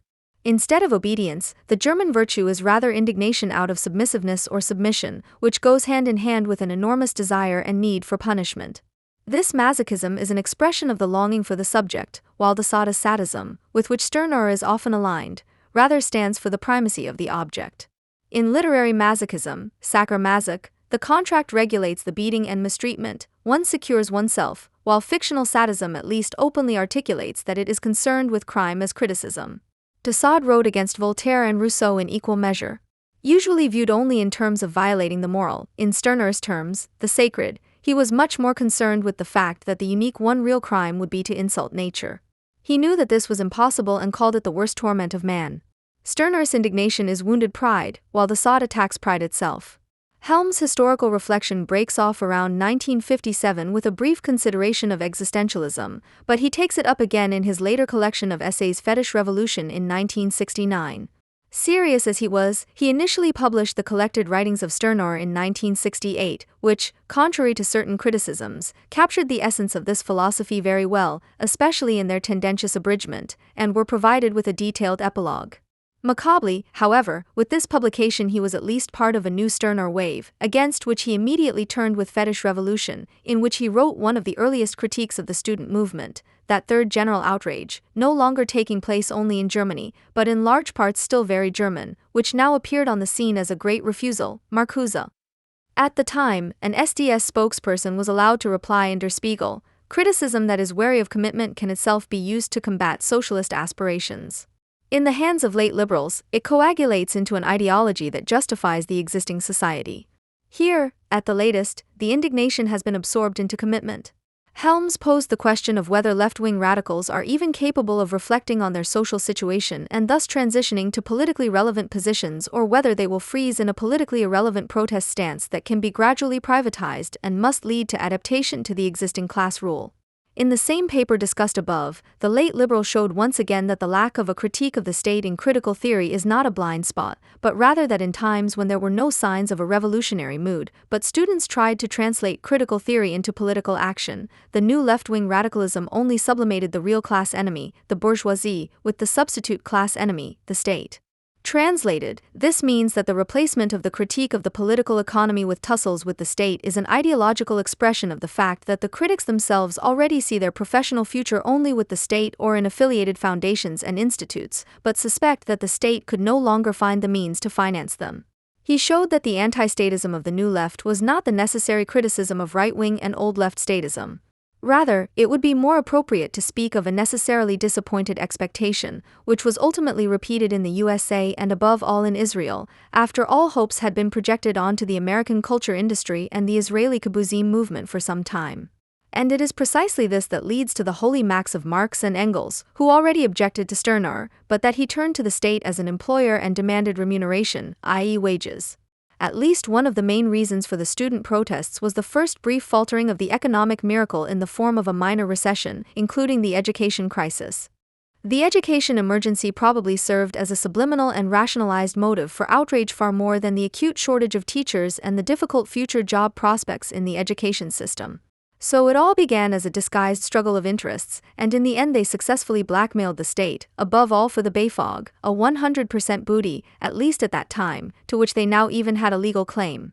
In Poland, on the other hand, the 1968 March riots began as decidedly pro-Israeli, anti-Semitic, and pro-Zionist during the Six-Day War, according to Marx. Both the honest civil servant consciousness that never occurred elsewhere and all the illusions about the state circulating in Germany, MEW 3, 178, can be explained by the specific historical situation. A transitional stage, in Germany up to the present day, in which the administration and with it the state acquired an abnormal independence. Uli Krug has pointed out a misguided condition of Marx's theory of revolution and of the entire critique of philosophy, namely the idea that no one could seriously set out to transform these illusions about the state into an actual state program, which, however, was to happen, as is well known, in Germany. The following considerations are intended to help dissolve a mésalliance that has long been taken for granted to such an extent that no objection from reality, no experience, however unpleasant, has been able to shake it. What is meant is the mésalliance between radical social criticism, i.e. Marx's, and the labor movement, including its successors. The example of Marx himself can be used both to recapitulate the ephemeral conditions under which this all too familiar relationship arose and to illustrate the resulting misunderstanding, a misunderstanding that consists precisely in the widespread view that the social critic must, by historical and political necessity, be somehow close to the defenders of the welfare state, who, not for the first time in German history, have turned out to be demagogues of the people's state. For if one takes Marx's criticism of German socialism, the German ideology seriously, then the intellectual history of Marxism really is upside down. The workers' movement that broke out in Marx's name has turned the very ideology whose theoretically devastating critique Marx's thinking actually takes as its starting point into a material force. For 200 years, i.e. since Prussia pursued a policy of forced industrialization, a modernization from above in which the bureaucracy replaced the bourgeoisie, German socialism, i.e. the intellectual precursor of Prussia, has been the mortal enemy of an orthodox understanding of Marxism, but at the same time the model of Marxism's doctrinaire approach. It was not as if Marx and Engels had not noticed that they were accepted by social democracy as icons, but not as thinkers. Marx and Engels' criticism of the programs lacks only a little clarity on the essential point, namely the statism of social democracy. Marx rightly raged against the Gotha program of the Workers' Party, which later became the SPD. It was infinitely inferior to that of the Free Trade Party because it demanded at least something that was not reactionary national, namely to make trade international. MEW 1924, the Workers' Party, on the other hand, would recast the recipes of the state economy directed against the socialists, MEW 1931, and clearly sought an alliance with authoritarian Prussia when it raved about the spiritual and moral foundations of the Free State and its fabulous autonomy, against which the bourgeoisie, in the eyes of social democracy, was only a reactionary mass, MEW 19, 33, and 21. Nevertheless, Marx and Engels considered this, as Erich Musum later mocked, Bismarckist character of social democratic ideology to be an infantile disease of the proletarian movement and not the essence of an independent, social democratic movement, which, in its determination by what Marx had already castigated in the German ideology as narrow-minded tribal and mutton consciousness. MEW 3, 31, ranges from Bebel to today's no globals, but just as this movement incorporated Marx and Engels, the monopoly of those who take up the cause of anti-capitalism in any form whatsoever is still considered inviolable today. The monopoly on the critical spirit and revolution, or at least on criticism and resistance. This resistance is fixed, it goes from below against above, from east against west, from south against north. The political character of the combatants, the social content of their actions, has become indifferent. Indeed, it is now in screaming contradiction with the basic attitudes of the left-wing would-be social critics, which they claim for themselves and which can only be held together by extreme force, or as Marx put it with regard to social democracy, within the limits of what is permitted by the police and logically impermissible, MEW 19, 29. The critic committed to being left-wing is therefore necessarily schizophrenic. He must not only, which is crazy enough in itself, put the responsible ethical market individualistic Protestantism of George W. Bush on a par with the amoral nihilistic murder collectivism of the mullahs in order to then be able to rant about global fundamentalism. He also has to pretend, against all his own experience if he is under 40, that it is not the hurdles of the welfare state itself that prevent him and his peers from getting a regular job, and that this alone makes it so hard to leave shitty collectives like extended family, street gang, and ethnic community. He has to act as if the Franco-German form of the crisis is not the fault of the defense of the state, but of internationally operating locusts. In a word, his criticism must not tackle the really blatant grievances, but must relativize the atrocities of the Islamic cutthroats and honor killers and act as a stooge of social democracy and its clientele, which, apart from the locusts, Montefiore, hates nothing more than the unemployed competition, who must stay outside the company and authority gates, only to be insulted as parasites. Clement. This social democratic monopoly on criticism seems all the more untouchable, the more everyday experience in old Europe consistently teaches only one thing about criticism, that it becomes critical for those who criticize anti-capitalism. Rebellious needs against school, neighbors and family could therefore be satisfied simply by wearing George W. t-shirts, but by no means by those showing the former Cuban Minister of Economy Ernesto Guevara. However, not allowing one's own experience, which is quite easily possible at any time, to serve as an instance that shapes one's views is a basic trait that has characterized intellectuals who want to be critical since the time when the workers' movement created its people's states with their corresponding reason of state. This habitualized rejection of experience and reality applied strikingly to the supporters of the Soviet Union and China, the blindly rabid apologists of socialism in one country and even more so to the others, who could not even be dissuaded from the three-world theory by Pol Pot. However, this was also strikingly true in the social democratized states of old Europe based on the LaSalle model. Only those who were in favor and participated were critical, only those who served the bureaucracy and its further expansion were critical. In the 1960s and 1970s, people simply had to be in favor of educational reform, no matter how terrible they personally found the holistic method and comprehensive school pedagogy. At that time, you simply had to be in favor of the trade unions being able to enforce the extension of public service regulations to almost all employment relationships, even if you were not comfortable with the state feudalization of the entire employment sector and the exclusion of subsequent generations from the refeudalized large companies was the immediately obvious consequence. Youth unemployment in France, the country with the highest state share of gross national product in Western Europe, is officially at 30%. But what still holds this mésalliance of criticism and statism together today? The fact that the red-green state bourgeoisie, as the immediate beneficiary of subsidization, wants to hold on to it and therefore perpetuates a myth of continuity that stretches from 1848 to 1968 to Schroeder may meet the ideological needs of the profiteers from left-wing movements. But why should others believe it? What else does the trade union social democratic eco-editist complex have to offer that could explain why it is supposed to be the only real environment for social criticism? Why he of all people is at least the lesser of two evils, why he should be excluded from criticism, as Titanic did recently, for example, when it was bashing the civil and objective Merkel and completely ignoring and deliberately sparing the madman Schroeder, who presented himself as an atavistic state guerrilla and really did everything that anyone critical of Germany should have learned to loathe. The compulsory binding of the claim to practice social criticism of the apparatuses and institutions of the authoritarian welfare state, which has even degenerated to the point of repugnance, is justified, if it is questioned at all, by pointing out that the real movement counts more than the utopian impractical views of the nasal critic. The little phrase about realism, which Marx had after all already used against the utopian socialists and which was the reason why Marx joined social democracy after all, despite all the cutting criticism, is then quickly uttered. Moreover, this reference to Marx has so much pseudo-evidence that even real existing socialism drew on it in its self-designation. Anyone who criticized it was not only a class enemy, but also a utopian nutcase, as if the most utopian idea, in the worst sense of the word, had not been that of real saws, whose supporters wanted to shape a society in the image of a militarized social welfare office and ideologically exaggerated the whole thing with a folkyish proletarian cult. The fact that the real saws, i.e. Lassalle's Free People's State in its purest form, was able to claim for itself the most famous sentence from the German ideology, according to which communism is the real movement that will abolish the current society, is the result of a deliberate misunderstanding. For Marx's confidence in the real movement was not based on the protectionist state, but on its opposite, the world market, globalism, if you will. Communism is not for us a state to be produced, an ideal to which reality will have to conform. We call communism the real movement that will abolish the present state. The conditions of this movement arise from the present condition. Incidentally, the mass of mere workers, mass labor power cut off from capital or from some narrow-minded satisfaction, and therefore also the no longer temporary loss of this labor itself as a secure source of livelihood through competition, presupposes the world market, MEW 3:35F. In stark contrast to those who would later call themselves Marxists, Marx believed that the preponderance of the state was a temporary childhood illness of liberalism on the eve of the bourgeois revolution in Prussian Germany.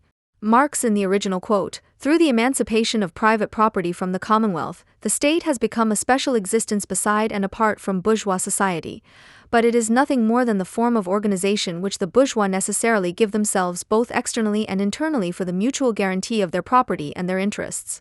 The independence of the state only exists nowadays in those countries where the estates have not completely developed into classes, where the estates that have been abolished in the more advanced countries still play a role and a mixture exists, in which therefore no part of the population can bring itself to rule over the others. This is particularly the case in Germany. The most perfect example of the modern state is North America, MEW 3:62. But everything that Marx aptly characterized in this sense as the material substrate of the German ideology, which he described here using the example of the fantasies of a Bruno Bauer, Max Stirner, or Karl Grun, could also serve to characterize the German Sonderweg that has actually been embarked upon, as well as a characterization of what the current apologists of old Europe are still proud of. Marx, during the epoch of absolute monarchy, which occurred here, i.e. in Prussian Germany, in its most crippled, half-patriarchal form, the special sphere, to which the administration of public interests fell by the division of labor, received an abnormal independence, which was carried still further in the modern bureaucracy. The state thus constituted itself into an apparently independent power and has retained this position, which was only temporary in other countries, a transitional stage, in Germany to this day. This position explains both the bona fide civil service consciousness that never existed elsewhere and all the illusions about the state that circulate in Germany, MEW 3:178. Marx's theory of revolution, like the entire critique of philosophy, i.e. the expectation that the contradiction in the existing is identical with the contradiction against this existing, presupposes that no one could seriously set out to transform these illusions about the state into an actual state program. But that is exactly what was to happen. In Marx's eyes, liberalism was simply more advanced with regard to the famous double freedom of the individual, to be free from all constraints that prevent its development, but also free from all means of putting this possible development into practice.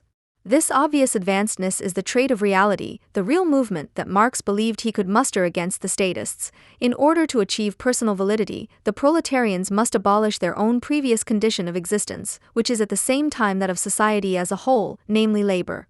They therefore also find themselves in direct opposition to the form in which the individuals of society have hitherto given themselves an overall expression, to the state, and must overthrow the state in order to assert their personality, MEW 3:77. Against this background of revolutionary theory and philosophical criticism, Marx accuses the statists of his time, the German socialists, of being doctrinaire and not orienting themselves towards the real movement. the movement that the revolutionary bourgeoisie had set in motion, namely to enable human action with world trade, which, however, could only be completed by the equally revolutionary proletariat. That the party of the proletariat, on the other hand, would make itself the vanguard of the real movement against reality, that it would actually accept Fichte's closed commercial state of 1800 and the distinction based on it in List's national system, 1841, between a political economy, in which German statehood would come into its own, and the reprehensible cosmopolitan economy, under the guise of which England was robbing the world, especially Germany. Marx would not and could not believe that England would actually attempt to rob the world, especially Germany, in practice, despite or because of the proven imbecility and baseness of the undertaking. Social democratism, which was ultimately saturated with Lassalle's Prussophile ideas and about which he spoke in private with hardly more kindness than about Liszt or the Prussian king, appeared to him as an immature aberration of the workers' movement, not as its essence, which it actually represented. Friedrich List was just as victorious over Karl Marx as the Bauers, Stirners, and Grunds, the ideologues of German socialism, who had been run into the ground by Marx. They won because the people's state that was set in motion became a reality in 1933, when mass mobilization and the Prussian state came together. That ultimately the movement that practically criticized bourgeois liberalism would not be an Enlightenment movement but a counter-Enlightenment one, not a communist but a fascist one, that the people's emperorship of Louis Bonaparte would one day become the manifestation of future people's state solutions to the social question, that social movements would not be directed against the future Bonapartes, that finally the state, be it the reformed traditional one or the revolutionary established one, was to become the authoritarian protector against the dishonest form of existence of finance capital, and that the justified criticism of the liberal illusion was thus perverted into anti-Semitic resentment. Marx could not have foreseen all this, nor the fact that because of the aforementioned development, German socialism, the German ideology, would find enthusiastic adepts all over the world. For Marx rightly regarded the German ideology at the height of the bourgeois epoch as a relic from the political animal kingdom of Prussian Germany, a social despotism of which he writes to Ruge in a variation of Aristotle, that the Prussian, in his capacity as a small German prototype, is indeed a sociable, but completely apolitical animal, which still practices childbearing as recruitment service to the state, uncomplainingly accepts the enslavement of the family by the state and that of the individual by the bayonets. In Marx's eyes, the state of Prussian Germany, in which the classes were never able to emancipate themselves from the state, was actually still an almost prehistoric state. That is why he came to the conclusion, the existence of suffering humanity, which thinks, and of thinking humanity, which is oppressed, must necessarily become inedible and indigestible for the animal world of Philistinism. Letter to Ruge in Deutsch-französische Jahrbücher von 1844, Frankfurt M. 1982, 101 f. and 106. In this he stood in sharpest contrast to the Social Democrats, who saw in Prussia not the opposite but the forerunner of socialism. In this Lenin was not a bit different from Bernstein, Bebel, or Kautsky. Marx certainly could not have imagined that the German ideology would celebrate its joyous beginnings in much more exoteric garb than that of the social democratic Bolshevik functionaries, that the very narrow-mindedness that was so obviously behind the bourgeois development that had inscribed itself in this ideology, putting the people's spirit incorporated in the state in place of class consciousness, predestined it to channel anti-bourgeois resentment to this day. To illustrate this, there is no need to refer to forgotten masterminds such as Bauer or Grun, because Gregor Strasser, Mao Zedong, and all the other ideologues of the Third Reich and the Third World had long since followed in their footsteps. World. The latter became the fountain of youth from which the movement that gave itself the attribute New Left drew in the 1960s. It was to be given the task of working out the folkish culturalist foundation of statism in all its hideousness. Marx had already noted this implication of the latest form of German ideology in the old one and criticized it in a way that is as relevant today as it was 160 years ago. We have seen again in this essay, i.e. Hermann Semig's Communism, Socialism, Humanism of 1845. What a narrow-minded national outlook underlies the pretended universalism and cosmopolitanism of the Germans. This airy realm of dreams, the realm of the essence of man, the Germans hold up to the other nations with tremendous self-confidence as the completion and purpose of all world history. In every field they regard their reveries as the final judgment on the deeds of the other nations, and because everywhere they are only onlookers and afterthoughts, they believe they are called to sit in judgment on all the world and to let all history reach its final conclusion in Germany. We have already seen several times that this pompous and exuberant national arrogance corresponds to a very petty, miserable, and workmanlike practice. If national bigotry is disgusting everywhere, it is especially disgusting in Germany, because it is held up against the illusion of being above nationality and above all real interests by those nationalities which openly admit their national bigotry and their reliance on real interests. MEW 3, 457F. The thought that exhausts itself and the world, i.e., the absolute subject, is the basis of the dream realms of all German ideologists. This German science, Marx, is indeed a reflection of backwardness, but at the same time it is also a potential attack on reality. This doctrinaire teaching is based on a behavioral pattern of absolute ruthlessness against the objections of reason and self-preservation and a lack of concern for the consequences of one's own actions, the world as the will and imagination of the German ideologue. A state of mind that still forms the basis of every German way and every model Germany, as recently relaunched by Generation 68 in the SPD. At the same time, social democracy has thus distanced itself most clearly in its history from the country whose conditions Marx and Engels had often called for, most recently in his critique of the Gotha program, instead of the idiotic free people's state as a minimum goal, the United States of America. The fact that the aversion to the rootless and superficial North Americans, already pre-formulated in the same Semig essay in 1845, was also the basic ideological trait of the New Left that has persisted to this day, which in turn was so enthusiastic about the unleashed essay state of the Chinese Cultural Revolution, fits into the picture. The New Left thus proved to be the executor and radicalizer of social democratism in one. The classic SPD mission had come to its logical but also financial end with the quasi-publicization of skilled workers and small salaried employees at the end of the 1960s and beginning of the 1970s. However, this also marked the end of classic emancipation statism, and the contradiction between emancipation and the budget inherent in its concept came to the fore. Until then, this emancipation statism had formed the core of what people had been used to describing as progressive until 1973, the year of the so-called oil crisis, state compensation measures against actual social disadvantages. The subsequent crisis statism increasingly took on its present form, which is becoming more and more clearly recognizable in the age of Hartz IV, the form of an actual generational struggle in which both sides are organized in gangs, some in the GEW, others in the gang. At the beginning of the permanent crisis in the budgets of the People's State, the young bureaucracy of 68 had once again made use of a vastly expanded emancipation budget, very prominently in education and social services, which ensured double-digit annual job growth rates in the public sector. These newly created duodecade universities and social projects became the reception centers for those who were no longer to be accepted in the long term and who thus became mere administrative material for the same bureaucracy of 68. While the type of academic cab driver that emerged from this pseudo-education and pseudo-supervision, in the better case and subproletarian temporary workers in the worse, was still an almost picturesque phenomenon that even managed to make ends meet to some extent in the old pre-89 FRG, the situation in the corresponding neighborhoods, be it in Berlin-Neukölln or Halle-Neustadt, became more dramatic with each new generation from 1990 at the latest. Their residents, especially the young ones, have no chance on the cartelized job market and, on top of that, because they come from the socialist school, be it the 68 West or FDJ East brand, they often have hardly the most basic skills. This, admittedly brief, description of the situation is likely to reveal points of attack for anti-German criticism in the coming years. A prominent role will be played here by the phenomenon that the left-wing bureaucracy can still harness the precarious and unemployed for its purposes because they are stupid and German enough to demonstrate for the preservation of the welfare state in its current state of all things. Where this absurd alliance might become fragile under the impact of the devastating reality, the left-wing bureaucrats and their errand boys in the left-wing circle, who believe themselves to be class-conscious, rely on the pulling power of the more immaterial traits of the German ideology, old European cultural arrogance, anti-liberalism, anti-Americanism, and the invocation of archaic community and family economy, incidentally also impractical social work in the middle of Berlin's inner city.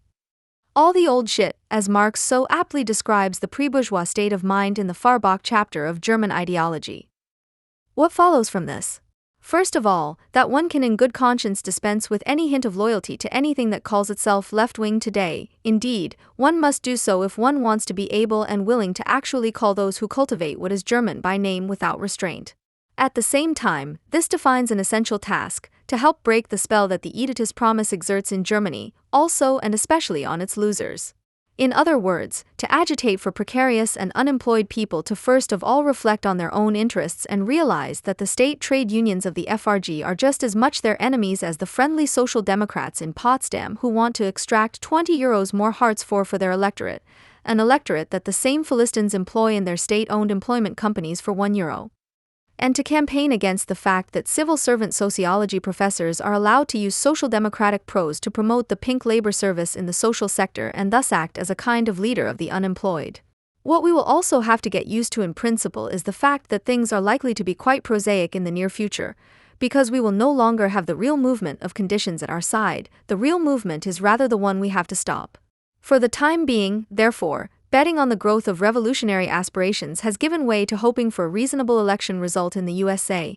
It goes without saying that having to rely on the pragmatic neoconservative Bush instead of long-haired and bearded guerrillas when it comes to overthrowing at least the worst butcher regimes is a serious sacrifice for one's own subcultural revolutionary self-image. If the left, as it presents itself today after 200 years of German ideology, is the enemy, to whom should criticism be addressed? Certainly not to a bourgeois public, which does not exist as such in Germany. Criticism is always directed at the enemy, so the real hostility to the system in Germany must be set against the apparent and presumed hostility of the nationalized left.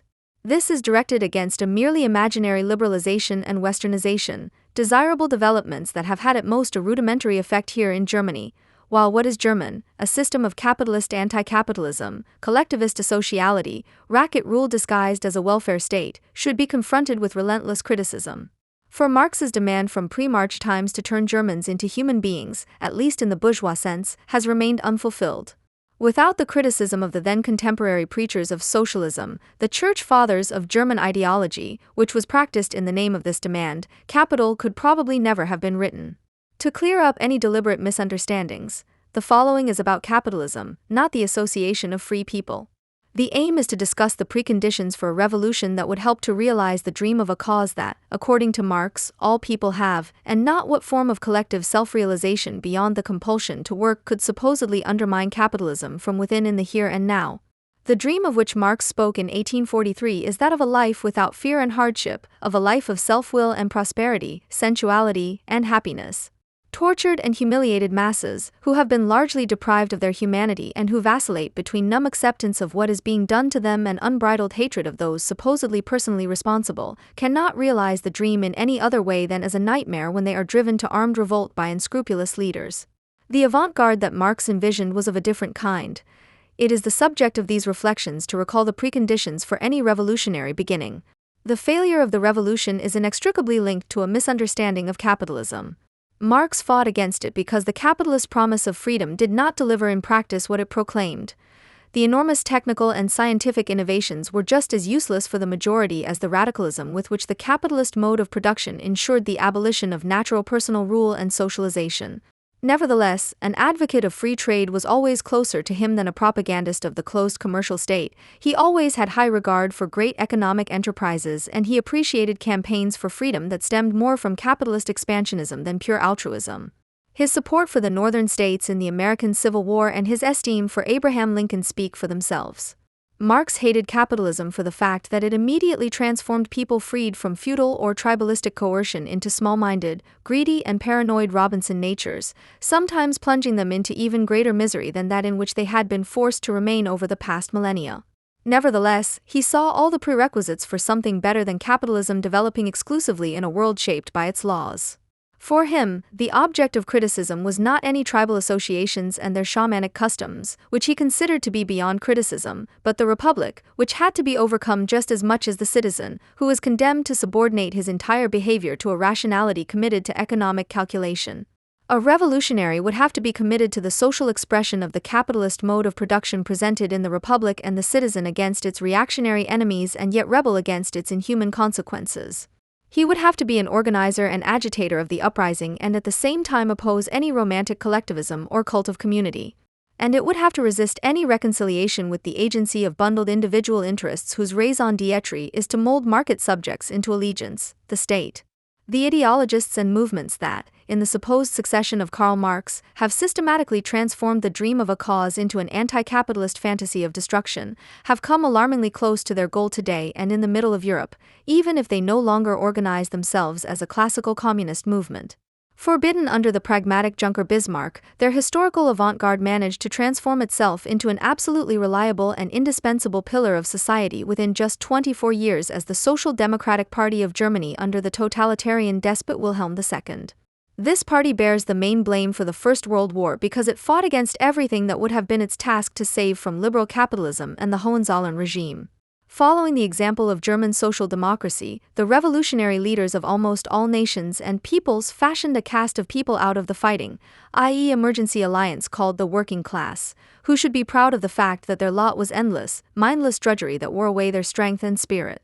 Instead of fighting for the abolition of work and recognizing liberation, as Marx himself did, in the self-dissolution of the proletariat, they translated the Protestant work ethic of the individual capitalist into the vision of state-administered compulsory work for all.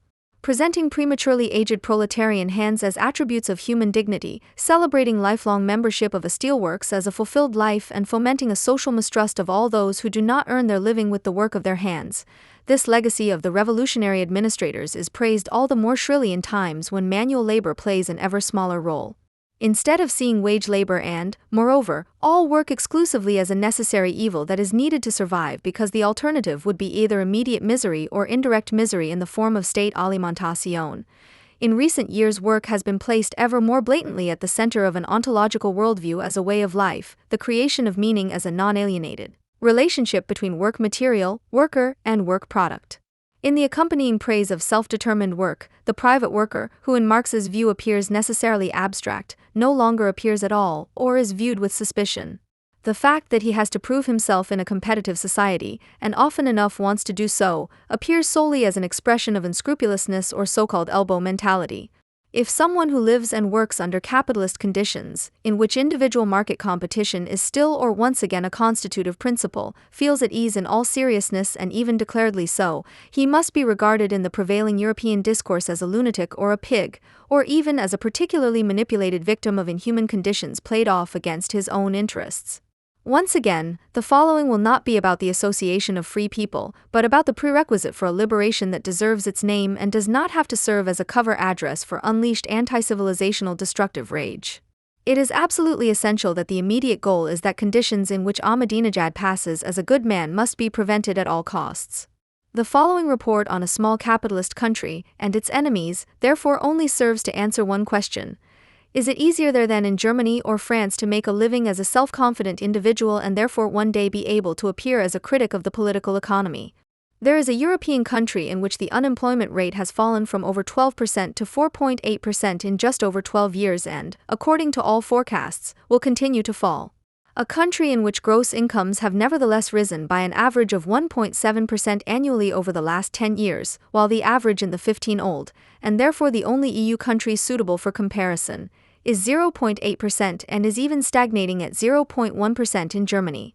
In a country where people receive unemployment benefit for up to 4 years and are generally paid 90% of their last net income, the population is encouraged by the government and business representatives not to invest their money in any Riester funds to top up their old age benefits because everyone, including low earners, is provided for and the very poor have a legal entitlement to a national pension that is far higher than the basic pension paid out by the Social Security offices here. No, this is by no means a ruin of social democratic economic policy maneuvered to the brink of national bankruptcy by late Keynesian Hasperdeurs. On the contrary, this country has succeeded in having a previously considerable state deficit in the last 10 years or so, and, although there has been no tax increase for 4 years, the state generated additional tax revenue of 4.4% in 2005 alone compared to the previous year. This has its price. In the small country with almost full employment, protection against dismissal has been virtually abolished and bosses can fire whoever they want without giving reasons, with short notice periods and without severance payments. The employer's share of social security contributions is minimal by European standards and the state levies one of the highest consumption taxes on the continent. At the same time, a rigid state unemployment administration has been established there, which forces the unemployed into training and job creation schemes under the permanent threat of any form of support being withdrawn without replacement, and ensures that those who have not found work themselves have to accept almost any job offer presented to them by the authorities. Guess what? We are talking about Denmark, a traditionally social democratic country, where the social democratic prime minister who started the Danish miracle in 1994 is called Rasmussen, as is his conservative successor, who has continued it for the last 4 years. Compare the Danish situation with that of Germany, France, or Italy, the former pace-setters and role models of the EU, plagued by extremely high youth unemployment, a crippled economy and immense national debt. In the Big Three, the generation over 45 is in charge. The majority of them have more or less permanent contracts in the metalworking and chemical industries, banks and insurance companies, high-tech and energy companies, or with the state. For them, protection against dismissal that goes beyond the statutory provisions is often negotiated as part of the collective agreement. Their wages increase automatically with their length of service. They can take early retirement or partial retirement and are often entitled to additional company pensions. The price for this is paid by younger employees, who find it increasingly difficult to find work, but also by older employees who, if they end up on the street in the event of a company closure, are left with virtually no chance.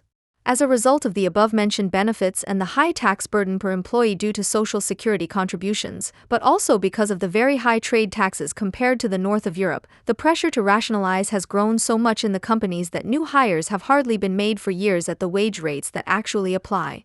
What cannot be outsourced and automated as in mass production is organized through temporary employment agencies or outsourced companies, bypassing the collective agreement. Young people then do the same work for often less than half the net pay of their colleagues who are part of the core workforce. Their share of total working hours is to be reduced as far as possible, as is the case at VW, by means of short-time working and early retirement models, whereby the horrendous non-wage labor costs are passed on to the public purse. Officially, of course, the company pay scale continues to apply, and the German model, which finances the social security system proportionately from earned income, is considered untouchable. In practice, however, it has long since proven to be illogical. Rising unemployment figures and a growing average age lead to an increase in labor costs via non-wage labor costs, which is countered by the strategy described above. The trade unions are happy to follow this path because it secures the privileges of their members who are in paid employment. However, the more entire generations are no longer employed to any significant extent and companies reduce their labor costs through all kinds of early retirement, the greater the financing requirements of the social security funds, which in turn leads to an increase in non-wage labor costs, and so on. In Marxist terms, the German model ensures that, through state regulation, labor has been transformed from variable capital into fixed capital with a constant value, and is treated in the same way, as an unavoidable cost factor that can always be reduced through savings, such as energy consumption or building rent. The Danish solution addresses precisely this vicious circle. The social security funds are financed from tax revenues, on consumption and not on production, and are thus completely decoupled from wages. This drastically reduces non-wage labor costs and increases the employment propensity of entrepreneurs, which in turn is promoted by forced mobility among employees. Compensating for the abolished protection against dismissal with a materially very comfortable security system is what is known as flexicurity. Flexicurity stands for the idea of combining more flexibility in the labor market and in employment relationships with social security. This is certainly not paradise on earth, but it is certainly preferable to the German alternative of either decades of employment or Hartz IV. The three large social states in the EU are thus confronted with constantly rising costs for the unemployed, pensioners and the sick while their tax revenues are falling, and yet they fiercely cling to a system that excludes more and more people from at least modest participation in the primary labor market.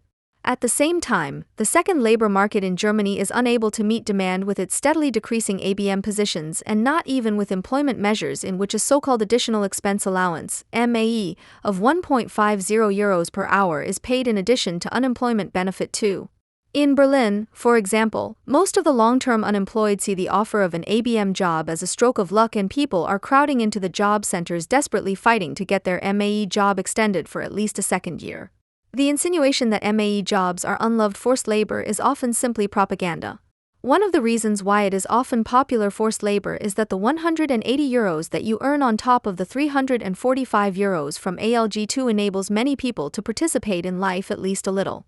The Danish model is not successful because the welfare state has been abolished. On the contrary, the social security systems are regulated by the state and work better than in Germany. For example, pensions are secure because they are seen entirely as a state responsibility and are largely financed from tax revenues.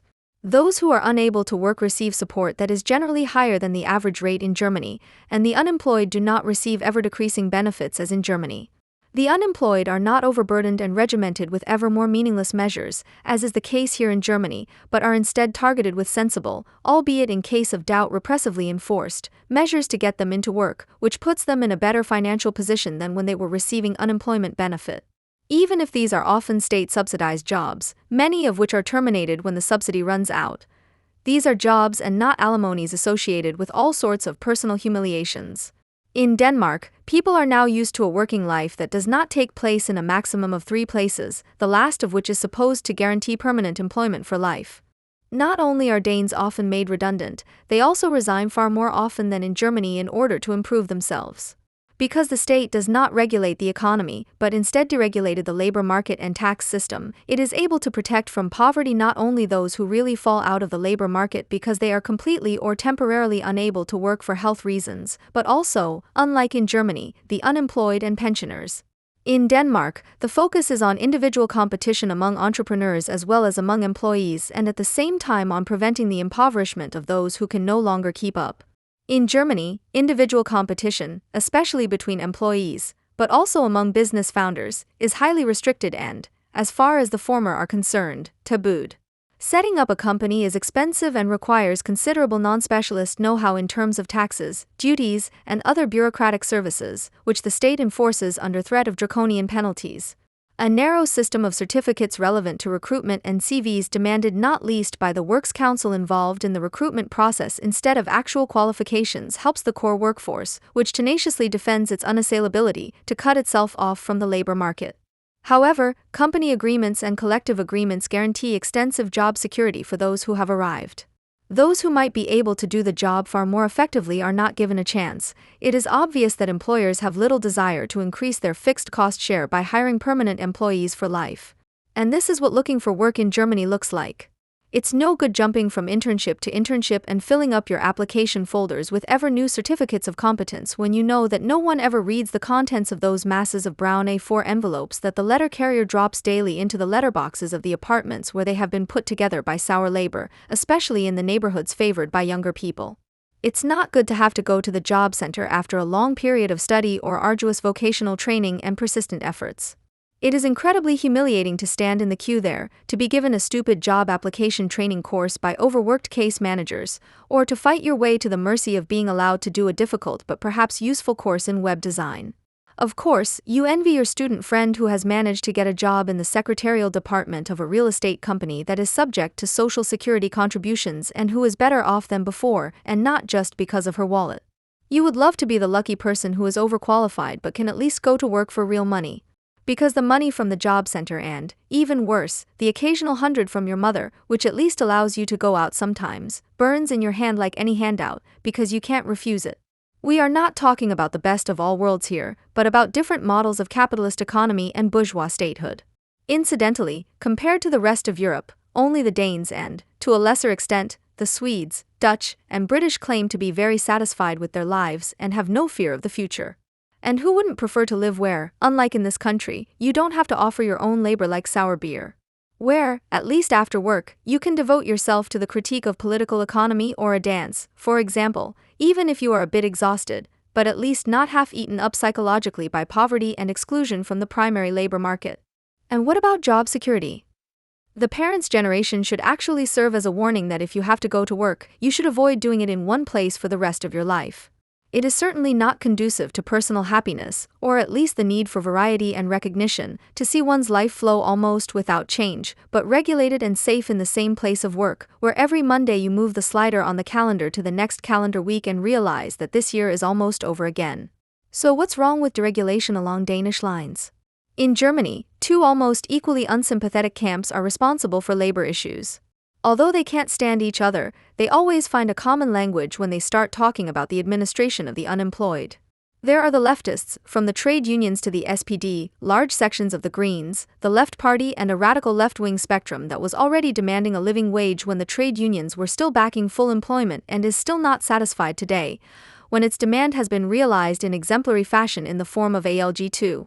And then there are German liberals and value conservatives who constantly appeal to the personal responsibility of the unemployed and at the same time, like their political opponents, plunge them into ever deeper dependence on the job centers and their sub-agencies.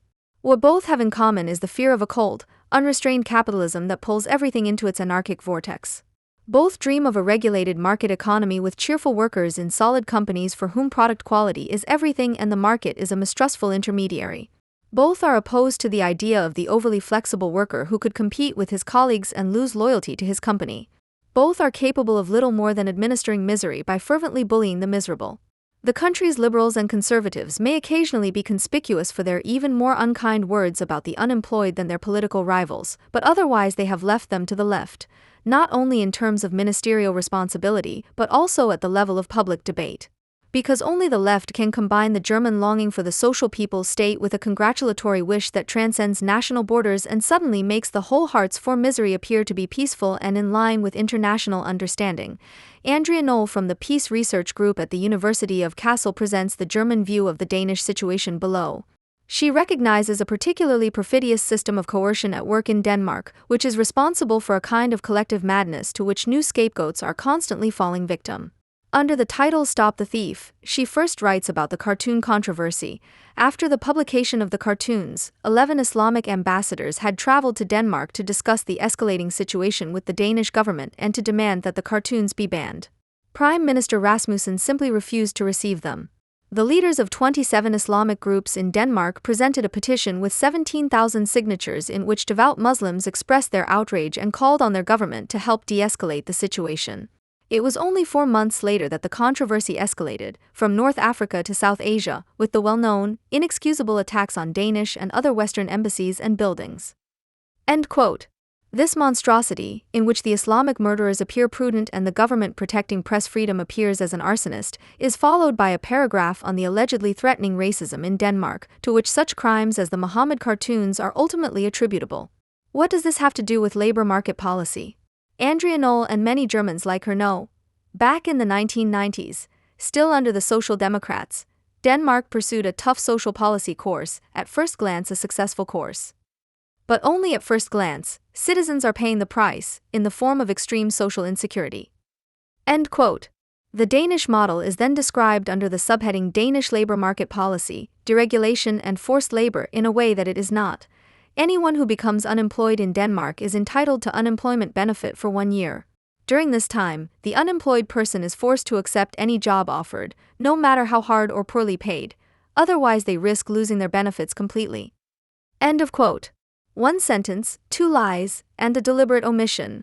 1. Unlike in all European countries, the period of entitlement to unemployment benefit amounting to 90% of the last net income is up to 4 years.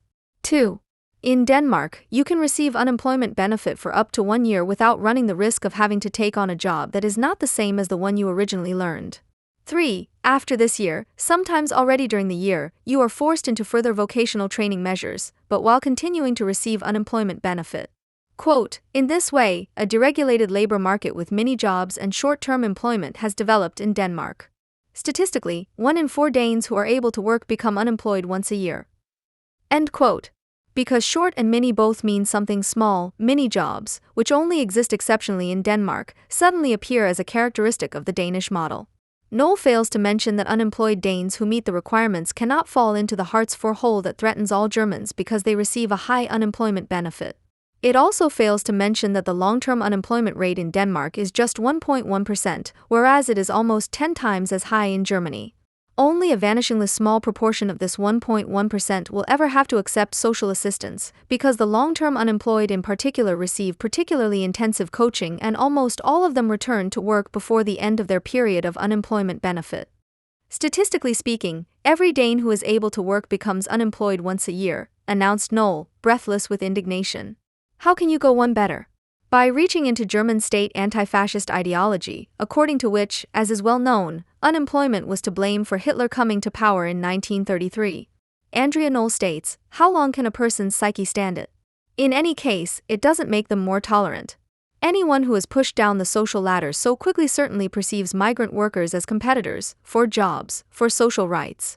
Unfortunately, most Danes have not yet come up with the idea of blaming the government rather than the foreigners for their own precarious situation. End quote. Now it's out. The magic word with which the apologists of a system of poverty administration that calls itself a welfare state prevent any discussion of the Danish model from the outset. Unlike the army of German unemployed and interns, the message is that the situation of Danish workers is precarious. Whatever this discourse-guiding word actually means, and those who constantly use it are by no means in agreement on this, it must mean something sinister, threatening to existence. Some would only talk about precarization with regard to the plight of young people in France, Italy, and Germany, who have to make their way from internships to trial employment and fee-based jobs with minimal income and back to internships. Others see a low-wage system without protection against dismissal, with only minimal unemployment benefits and without state-guaranteed social security systems as precarious. The left-wing majority, however, is already certain that the Danish model, which provides relative prosperity and full employment but simply does not guarantee a job for life, is an example of precarization. Be that as it may, precarization is a word of ominous meaning, denoting neoliberal, completely deregulated conditions in which there is nothing to hold on to and everyone is everyone else's wolf. This majority would probably be able to agree on the following general definition. Precarity is part of a new form of rule that is based on the establishment of a general state of insecurity that has become permanent and aims to force workers to submit to and accept their exploitation. The majority of Germans on the left critical of precarization would also agree with this manifestation of the new form of rule denounced in the same manifesto. Competition for work goes hand in hand with competition for work, which, however, is also just another form of competition for work, work that must sometimes be protected at all costs against the blackmail of the threat of dismissal. This competition, which is sometimes just as rude as that between companies, leads to a veritable battle of all against all, which destroys all values of solidarity and humanity, but sometimes also to wordless violence. This goes down like butter, and not only with core employees in Germany, whose solidarity is expressed either in the petty jibes and nastiness known as bullying, or in jealously guarding that the new colleague does not attract unpleasant attention with suggestions that change the usual routine.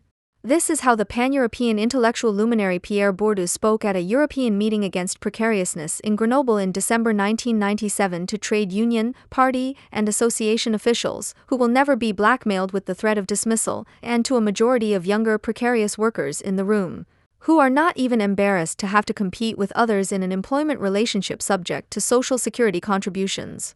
Incidentally, the intriguing power struggles fought among voluntary protesters for the few association jobs can be observed in places where the state is being paid out of its own pocket for the upkeep of social centers and the like. According to Bourdieu, the new form of rule not only prevents those affected by it from mobilizing themselves, it also triggers a general fear that is systematically exploited in the context of precarization strategies, as in the case of the much-cited flexibility, which we know is as politically as economically motivated. End quote. It is political rule that is responsible for all this. There is already an unspoken desire here to stop talking about capitalism and to make the economic motivations of a blind and impersonal system, which imposes its laws on governments under threat of bankruptcy, appear to be a conspiracy of unscrupulous bosses and bought politicians that undermines solidarity between people. There is no talk of the mute compulsion of circumstances. They are accepted as God-given and they pretend to hold bad people responsible for their hardships and to use political means to ensure that no one else escapes the increasingly rigid grip of the state's administration of misery. Bourdieu describes with oppressive clarity what the new competition-free society could look like after the victory over precarization. On first reading, one gets the impression that Bourdieu could have been the victim of a multiple personality disorder, as he spoke through several agents of social protest. First of all, there was Pierre from Hamas. A political struggle can be waged against this political order. And, like charitable or militant charitable movements, it can initially aim to encourage the victims of exploitation, all those who are currently or potentially precarious, to fight together against the destructive forces of precarity, by helping them to live, to persevere, to maintain an upright gait and dignity, to resist decomposition and the deterioration of their self-image, alienation. End quote. he was joined by a veritable Franconian-style value critic who, as Pierre Kurz, railed against the work fetish. The political struggle can, however, attempt to wrest workers from the logic of earlier struggles with their demand for work or better wages, because this logic is solely focused on work and thus allows exploitation, or flexploitation, so to speak. End of quote. But it is already Oscar Borda's turn, the national and democratic Keynesian. This could be replaced by a redistribution of work, e.g. through a massive reduction in weekly working hours at European level. End of quote. But who is the following revolutionary? Quote, such a revolution would have to begin with the renunciation of the exclusively calculating and individualistic view, which reduces the acting human being to a calculating being who is only concerned with solving problems of a purely economic nature in the narrowest sense of the word. End of quote. Abbé Pierre Rincé? After this furioso, he becomes quite ordinary again. In order for the economic system to function, workers must bring in their own conditions of production and reproduction, but also the conditions for the functioning of the economic system itself, starting with their belief in the company, in work, in the necessity of work, etc. End quote. No, Pierre Bourdieu and the other critics of precarization do not suffer from multiple personality splits, a very controversial clinical picture anyway, in which persons appear as representatives of the battered ego, who contradict each other, are at odds with each other and do not actually belong under one roof. It is different with critics of precarization.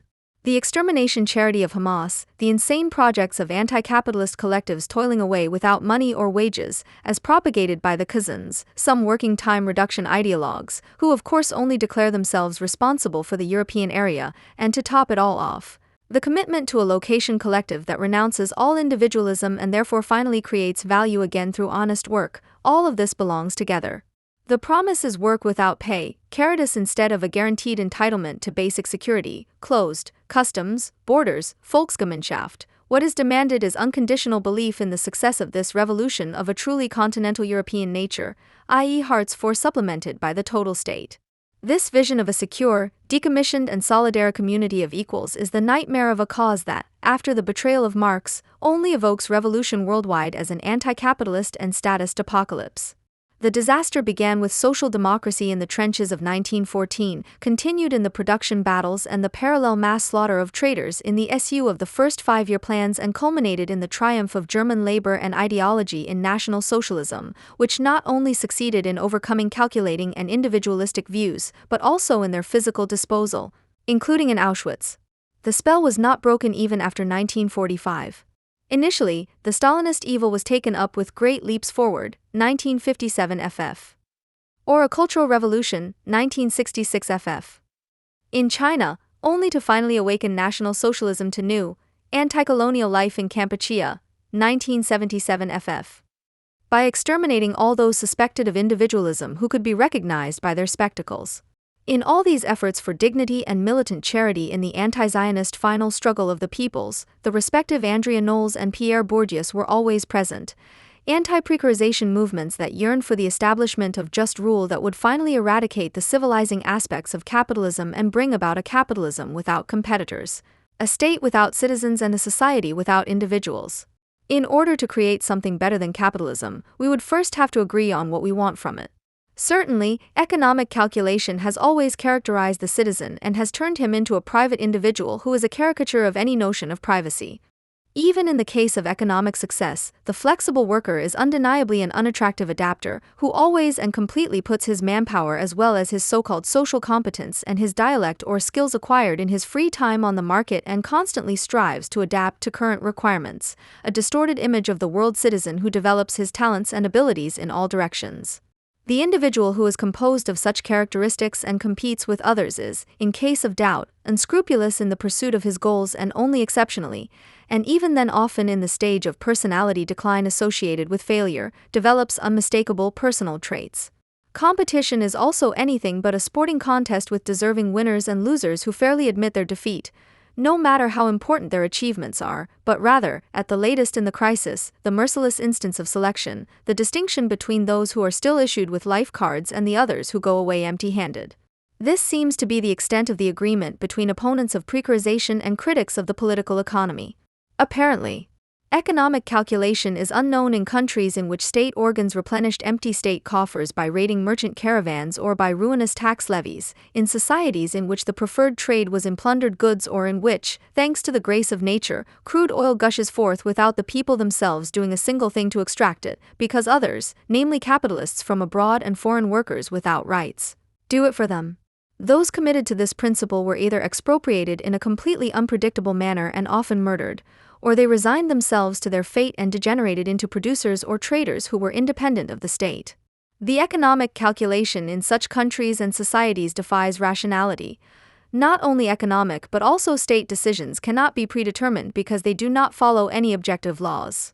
Rationality is replaced by the subjective arbitrariness of the ruler or the objective arbitrariness of the state machinery. The result is general apathy and submission to fate, combined with periodic outbreaks of violence of an insane nature.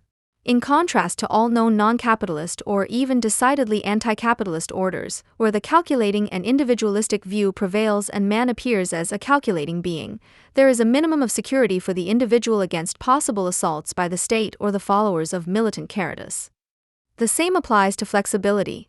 As miserable as it can be to move after work and have to give up friends and neighbors, how infinitely more narrow-minded are those who stay at home on principle because they still see the meaning of life at home even when the soil is miserable and paid work is not, or no longer, available.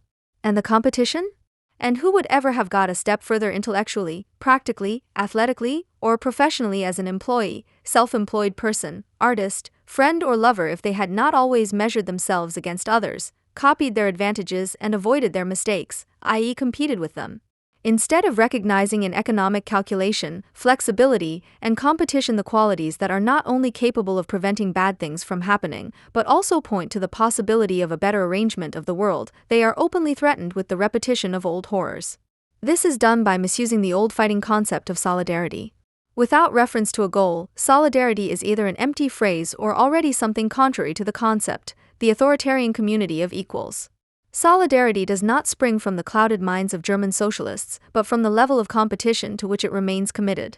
It is the emergency alliance of free workers in competition with each other on the labor market, who, completely fixated on their individual advancement, joined forces out of economic calculation in order to strengthen their bargaining power as sellers of goods vis-a-vis the entrepreneurs buying their labor. The alliances of necessity and struggle, for example during strikes, were necessarily authoritarian, but temporary and committed to a common goal, more money, shorter working hours, that was individual to each person. The alliance that was once envisioned as a revolutionary class and which, for a time of need, would be infinitely diverse and which would largely give up its particularity for a short time in order to finally be the egoists after a successful victory, who do not need to compete with others for reasons better than economic calculation. Those who oppose precarization, on the other hand, are almost never concerned with the freedom and necessity of finally realizing the dream of a cause. They are usually unworthy anti-capitalists who do not want to break out of the actual factual relationships between people, but on the contrary seek to cement these relationships in order to drive out their human surplus. They want ethical work carried out by believing, in the past one would have said fanatically believing, communities of workers, the product of which is then hawked by way of a naturally fair exchange. They want to retain commodity production, but deny the liberal aspect of capitalism, which makes it so superior to all alternative economic forms, as presumptuous. The apologists of a new world, such as Pierre Bourdieu or Andrea Knoll, are concerned about justice in order to defend the worst excesses of the French and German welfare state against the young, against migrants, against the old. The fact that Bourdieu and company, of all people, present the Danes and other friends of deregulation as the ones actually responsible for the disaster shows one thing very clearly. Their ugly revolution project, called Solidarity, can only be saved in alliance with the most active critics of interest slavery. Almost every child in Germany knows this. The Americans not only cover the world with wars, but also with freezing cold. In 2004, Roland Emmerich's eco-opus The Day After Tomorrow only provided these German certainties with the vivid images of a shock-frozen Statue of Liberty in front of the commercial metropolis of New York, submerged in masses of snow. In the film, the blame for this lies with a not particularly fictionalized president who is both too stingy with public spending and puts the selfish interests of domestic industry above the well-being of the ecosystem, one that can easily be deciphered as an endangered social system. In any case, with Agenda 2010 and in particular the recent adoption of Hartz IV, i.e., the granting of unemployment benefits only in the amount and according to the entitlement provisions of the previous social assistance. The Germans seem to be facing an American-style climate catastrophe caused by a chancellor who was re-elected solely because he was so irresistibly anti-American. The German Professional Association for Social Work, DBSH, therefore warns, Germany is getting colder. The federal government is saying goodbye to a community based on the principle of the welfare state. The DBSH fears American conditions in which the focus is no longer on integration, but on the exclusion of socially disadvantaged sections of the population. www.dbsh.de. Brunhild Bald, for example, chairwoman of the Federal Association of Protestant Employees, BVEA, also believes that the mere labeling of future benefit cuts with the adjective American will send chills down the spines of her clients. Are we threatened by American conditions? She asks and immediately adds her definition, which is also that of the overwhelming majority of Germans, of such conditions. The reforms are subject to the yardstick of usefulness and advantage. But what is good for people is in danger of being lost from view. This is a lack of socio-ethical thinking. And when these popular parties, which move as sluggishly as tankers of interest groups, also seek consensus with each other, the interests of the poor and weak are the last to be considered. People become human material, bva.de. Former Social Democrat Stirner puts it more succinctly: people with decades of employment history are to be pushed into poverty. This threatens American conditions with millions of working poor. Junge Welt, August 10, 03. But anyone who thinks that, according to the dictates of logic, the addressees of these warnings, the majority of the professional protagonists of the Hartz reforms in the political apparatuses of the Federal Republic, would have any sympathy for what the critics of globalization call neoliberalism, is mistaken, for they too fear the cold that threatens to come across the Atlantic when they speak in this context. Understandably not often directly, of Agenda 2010. For example, SPD Parliamentary Group Deputy Leader Ludwig Stiegler sees the existing decoupling of managers' salaries from the number of training places, for example, as tearing down American conditions, while Party Leader Muntefering shivers at proposals to relax the existing protection against dismissal. These are things from the world of cold capitalism. The leader of the Blue Helmets faction, which has now followed in the footsteps of the Steel Helmet faction in the CDU, Saarland's Minister-President Müller, seconds, "We don't want American conditions in Germany." Ibid, and sees himself in agreement with the federal government, whose spokesperson Steg emphasizes, this federal government has no intention of allowing conditions in the world of work that could generally be described as American conditions. End quote. Anti-Americans pursuing the Americanization of the German social constitution? A veritable riddle that the headscarf propagandists from Linksruck already faced during the last election campaign, and not only them. Why is Schroeder raging against American conditions and at the same time supporting the Hartz reform, which creates American conditions in the labor market? Linksruck 135, August 13, 02. The Friends of Islam Fascism immediately have the well-known answer ready. The state, including its social democratic personnel, only needs to be freed from the hands of the antisocial economic bosses, then their Americanism can also be banished. But if capitalism is not merely a conspiracy of the bosses against the state and society, i.e., if the indebtedness of state budgets is not the result of theft by managers and politicians, then another assumption suggests itself, namely, the idea that German ideology outlasts the decline of the German model, that, in other words, Germany's economic liberalization could only be sold with traditional, anti-liberal propaganda, meaning that the more American the German social system became, the more anti-American the political pronouncements turned out to be in a kind of ideological compensation. A thesis that initially seems to have some merit, especially if one considers the meaning that the cipher America has always had in Germany, because it actually means Judah, or as a historical dictionary of buzzwords rather guilelessly put it as early as 1906, the American man without ideals will also be the man of the future in old Europe. Today one can already describe the Jew in a certain sense as the representative of Americanism in our country. Judaization actually means Americanization. End of quote. The fact that the figure of the liberal Jew, today called American, is increasingly appearing as an antagonistic principle of German-style statist capitalism, the counter-sovereign, as Manfred Dahlmann has aptly described it, actually indicates that the German hope of crisis-free accumulation is gone. In this respect, the agenda, or rather its public reception, certainly indicates a break in the Germans' illusions, for the certainty that the economic miracle had been earned as a subterranean consequence of the final solution, that the Führer's KDF promises post-mortem had come true after all, that in a continuum experienced in this way since 1933, The fluttering exchange relationship had been fixed by a bureaucratic production state, was evaporating. The idea that the Germans generally attached to America, namely that some could only become rich by making others poor, also reveals an even more deeply rooted atavism, both historical and psychological. On the one hand, the rhyme that the Germans make of the political economy has not progressed beyond the view of an agrarian society with its static volume of production. On the other, they display a frightening social character that can only understand what another person has more of as something that has been taken away from them. These projections have very little to do with actual American conditions, just as little as Hartz IV. The ideologues in government offices do not have an instrumental relationship to the anti-Americanism that they are fueling and do not practice any kind of reluctant, priestly deception on the German people. Government spokesman Steg can be taken quite seriously when he emphasizes that the federal government wants anything but American conditions on the labor market. Schröder und Co. are quite right to claim that Hartz IV is originally German. Hartz IV as an originally German, even originally social democratic crisis solution strategy, i.e. one that relies on the state's ability to act, the mantra of the current government, at the expense of the individual's ability to act. This can only astonish those who actually understand the German model as a permanent, and not temporary, more or less comfortable alimentation of those who have been sorted out by a totally cartelized labor market. On the contrary, the German model has always been the nationalization of the crisis, whether those sorted out in the process ended up in the Reichsarbeitsdienst or in long-term studies, whether they depended on the less regulated unemployment benefit or the brutally controlled needs test à la Hartz IV, circumstances that were of course enormously different for those affected, always depended on the deficit, tax revenue, and export opportunities, but the state immediacy in which those affected were kept was never up for discussion. Hartz IV remains in the continuity of the social people's state of social democracy and its erstwhile pseudo-opponent, the Prussian bureaucracy.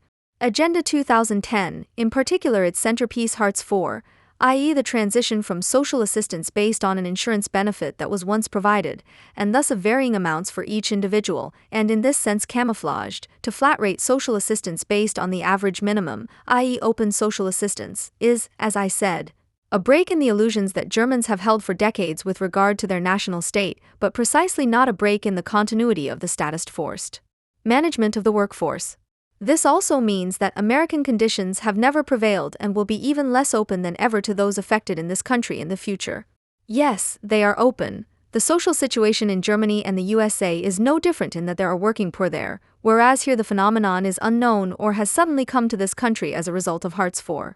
Both the actual everyday working life in pseudo-freelance employment à la call center, employment relationships of this kind are well on the way to outnumbering permanent employment under collective agreements, as well as the drinking poor that can be found everywhere, especially in the green areas of East Germany, have long denied that the social conditions of the former Rhineland capitalism still exist here and could therefore be defended. The fundamental contrast is rather that there is only one labor market in the USA, which accordingly has a gigantic income spread from almost nothing wages to top earnings, but does not leave the working poor to the state, but to the market. In other words, that there is a chance, however small it may be in individual cases, of actually getting rid of this status, just as one can fall down the ladder unexpectedly, almost from whatever height. The pressure exerted by public, not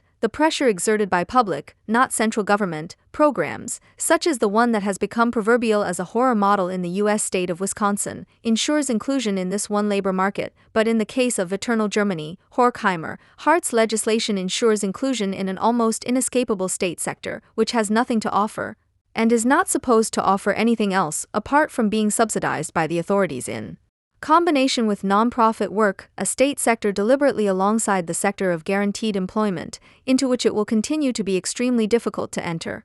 The Hartz laws are therefore actually aimed at a German social model, even paradigmatic for Europe in a broader sense, which sees itself and sets itself in competition with the American system. In contrast to the latter, which places the individual at the mercy of the market, but where the individual, with all the attendant horrors, remains a self-committed individual, the German model is based on solidarity. This means, first of all, that it is not the market situation that enforces the restriction of entitlements, but the state as custodian of the community that sets this as a requirement.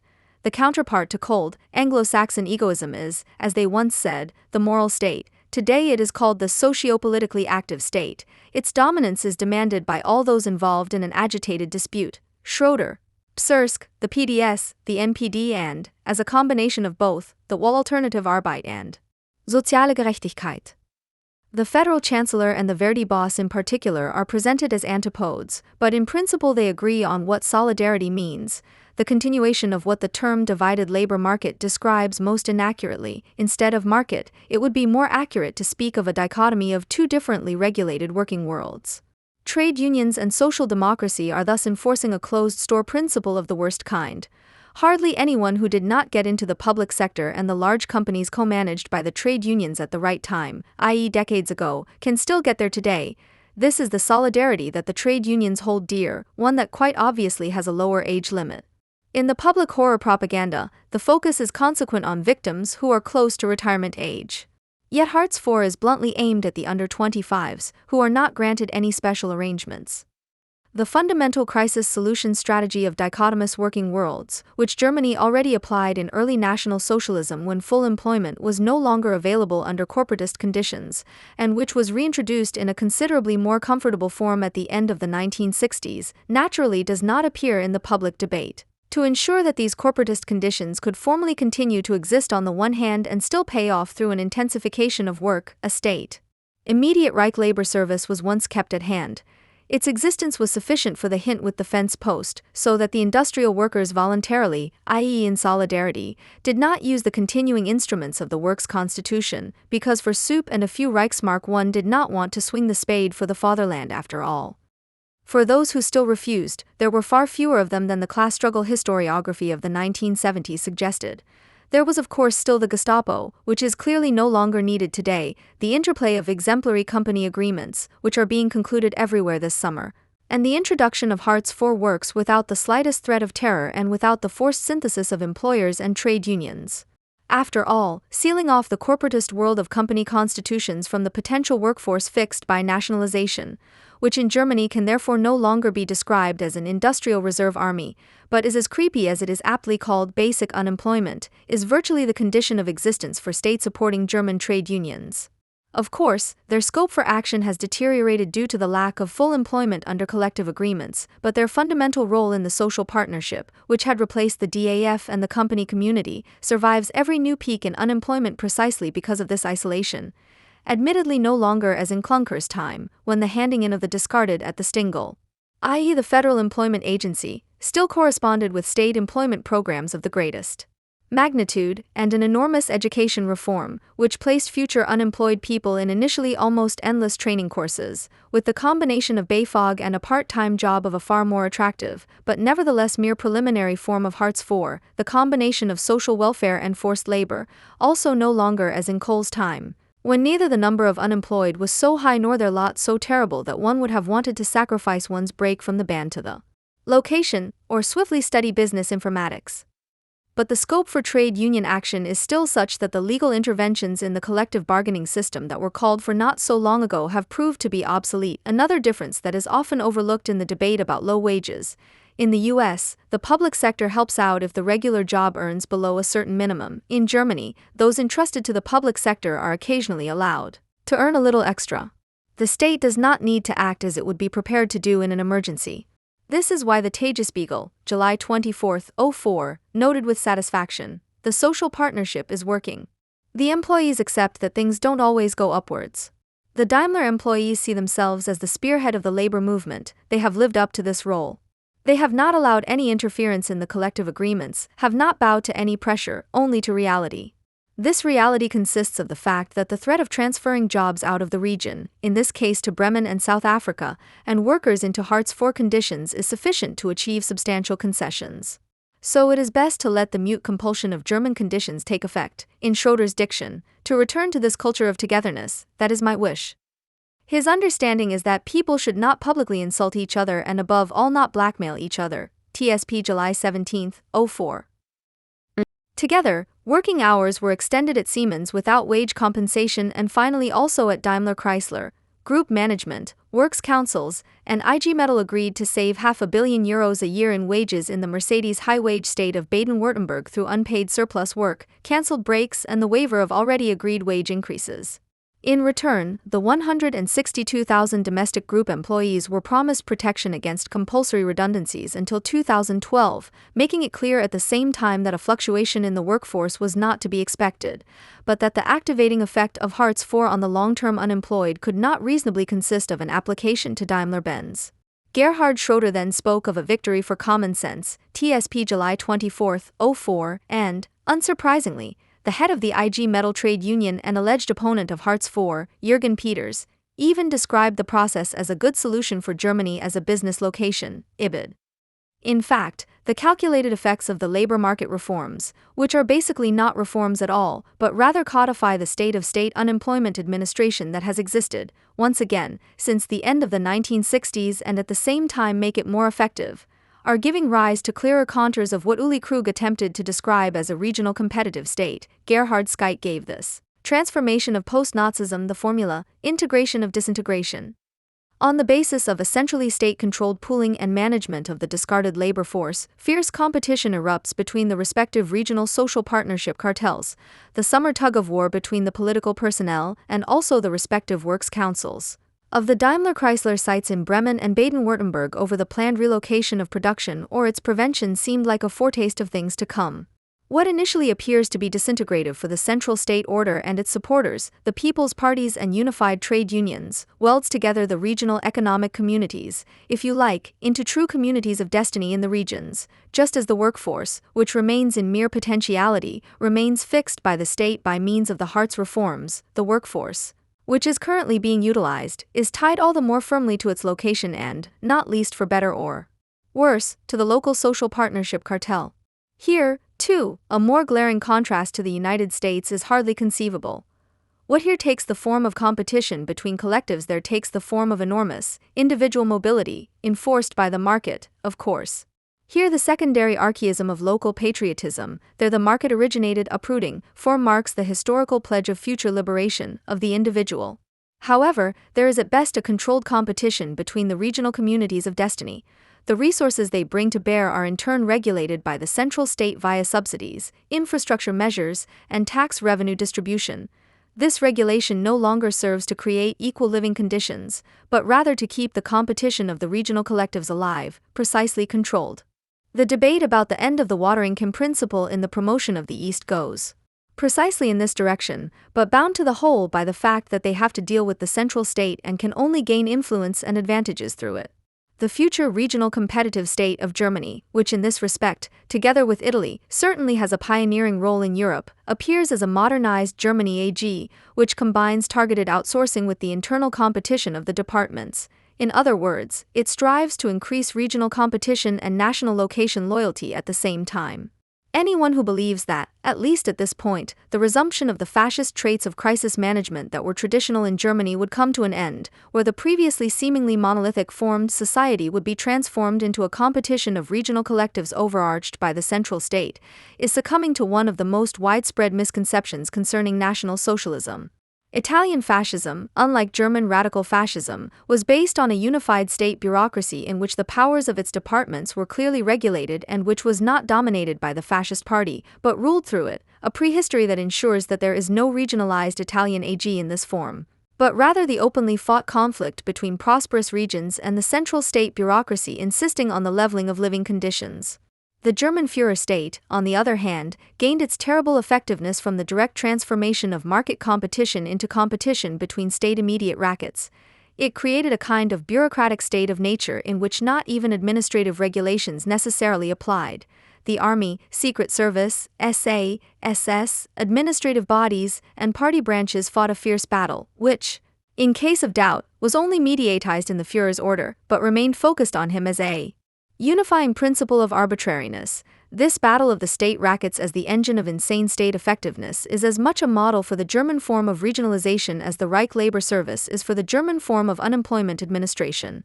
The deepening crisis clearly shows what seemed to have faded into the background for several decades. National Socialism was the result of the Germans' permanent mood of crisis and preventive solution to the crisis, insofar as the two post-war Germanys continued to move on the ground of the facts created by National Socialism without comprehension, and each in its own way, instead of consequent westernization, adhered to the program of folk-state reconciliation of capital and labor. It is Neither coincidence nor overly willful malice on the part of the current political personnel that characteristic traits of Nazi social policy are thus reappearing quasi-naturally. They don't know it, but they do it. Anything but monolithic, but not other than collective. This is how the continuity of German crisis exorcism could be described in seemingly contradictory terms. Hartz IV, as can be heard everywhere, promotes monetization, the lack of ties within society, at least among those affected by the reforms or at least those at risk. This can hardly be in the continuity of German social history and is more reminiscent of the ugly side of Anglo-Saxon liberalism, even if in today's Germany it is less due to the immediate relationship to the market than to the immediacy to the state. Mark Siemens, FAZ, July 29, 04, findings on the man after Hartz IV can hardly be contradicted. From an economic point of view, it no longer pays for the long-term unemployed and those who could become so to live any other way than for the moment and alone. All money earned in a community of need of parents, children, spouses, or partners is deducted from their own entitlement. Marriages, partnerships, large and small families, patchwork relationships of all kinds are therefore put to the test. The family model only pays off if there are small children involved. In summary, Hartz IV promotes the temporal and spatial fragmentation of society. Its goal is the monad. The type of person that Hartz IV favors is the lone fighter who has burned all bridges behind him and continues to do so. End quote. In fact, the way of life desired by the institutions that control people, i.e. the assembled social bureaucracies, is quite right. No longer connected to anything other than the state, but completely dependent on it, the only form of binding, private association not subject to sanctions remains that of the family for the purposes of child rearing. However, Homo Hartz IV does not, as implied, have to do with economic personal responsibility. This is still denied to him, as limited as the concept of personal responsibility is. It is second nature in capitalism anyway, in which the success of action ultimately always depends on an unreasonable curiosity, namely self-acting abstractions. In the German tradition, in which Hartz IV undoubtedly stands, the concept of personal responsibility means exactly the opposite of the meaning of the word, exactly the opposite of its liberal connotations. There it means that a person, although currently unemployed, should seek his fortune on his own by skillfully selling his labor, but then also has to cope with the, much more likely, misfortune on his own. In Germany, on the other hand, the happiness of an unemployed person is supposed to consist of using their willingness to work for a meaningful activity, for example, at Caritas for an expense allowance of €2 per hour. Meaningful is what is meaningful for the community, because, as we know, money alone does not make people happy. The individual use of labor is therefore not left to the discretion of the individual and his or her selfishness, but is instead subject to an essential criterion set by the state. Individual responsibility does not mean, as should be self-evident, something different for each individual, but is the contemporary formula for the compulsory obligation demanded by the collective. But it is not only in this imperative that German continuity reappears. The state itself, that of state immediate, mass monetization, is not a new one, but the very old one. As Freud pointed out in Mass Psychology and Ego Analysis, attachmentlessness in the sense that no more self-chosen private associations are entered into or at least, measured in relation to the collective, are of secondary importance, is the necessary condition for the emergence and success of pathological mass formation. In his analysis of infatuation as an antidote to surrendering to the authoritarian collective, he shows that the individual with a tendency to massification is neither willing nor able to direct his libido towards an object, in this case towards a specific other individual. Instead, it always remains directed towards himself. Since this cannot be sustained in society in this purely self-referential form, it leads to identification with an individual who displays the traits that supposedly characterize oneself in a pure and seemingly uninhibited form. The popular leader, who presents, or is allowed to present, a mere enlargement of one's own self. Siemens Hartz IV. Man is simply the dominant German social character without the varnish that 50 years of national prosperity and superficial Western orientation had laid over him. Where even this varnish was missing, one can observe in everyday life how little the private is actually considered to be. There, where everywhere is a nudist zone, where everyone is immediately on first-name terms, where everyone's hands are constantly shaken, where a block of flats becomes a house community, and where, not least now, demonstrations are once again being held on Mondays under the slogan, "We are the people." It is easy to recognize this social character in Herbert Marcuse's analysis of the enemy, which he used in the early 1940s to explain to the State Department what is German. The National Socialist state is a state of the masses, but the masses are only masses insofar as they are made up of atomized individuals. This Führer syndrome has always visibly suited the bottled beer Hanover row house Gerhard, even now that he has been branded Hart's chancellor. In July 2004, the Emnid Mood Barometer found that, despite the massive criticism of Hartz IV, the majority of voters obviously appreciate Gerhard Schroeder's assertiveness and criticize Angela Merkel's and Edmund Stoiber's belligerence. Because they have been robbed of everything that transcends their individuality into a true community of interests, and nothing remains of them but their bestial and abstract self-interest, which is the same in all people, they are so susceptible to standardization from above and to manipulation. The National Socialist liberation of individuals only preserves the shadow side of individualism.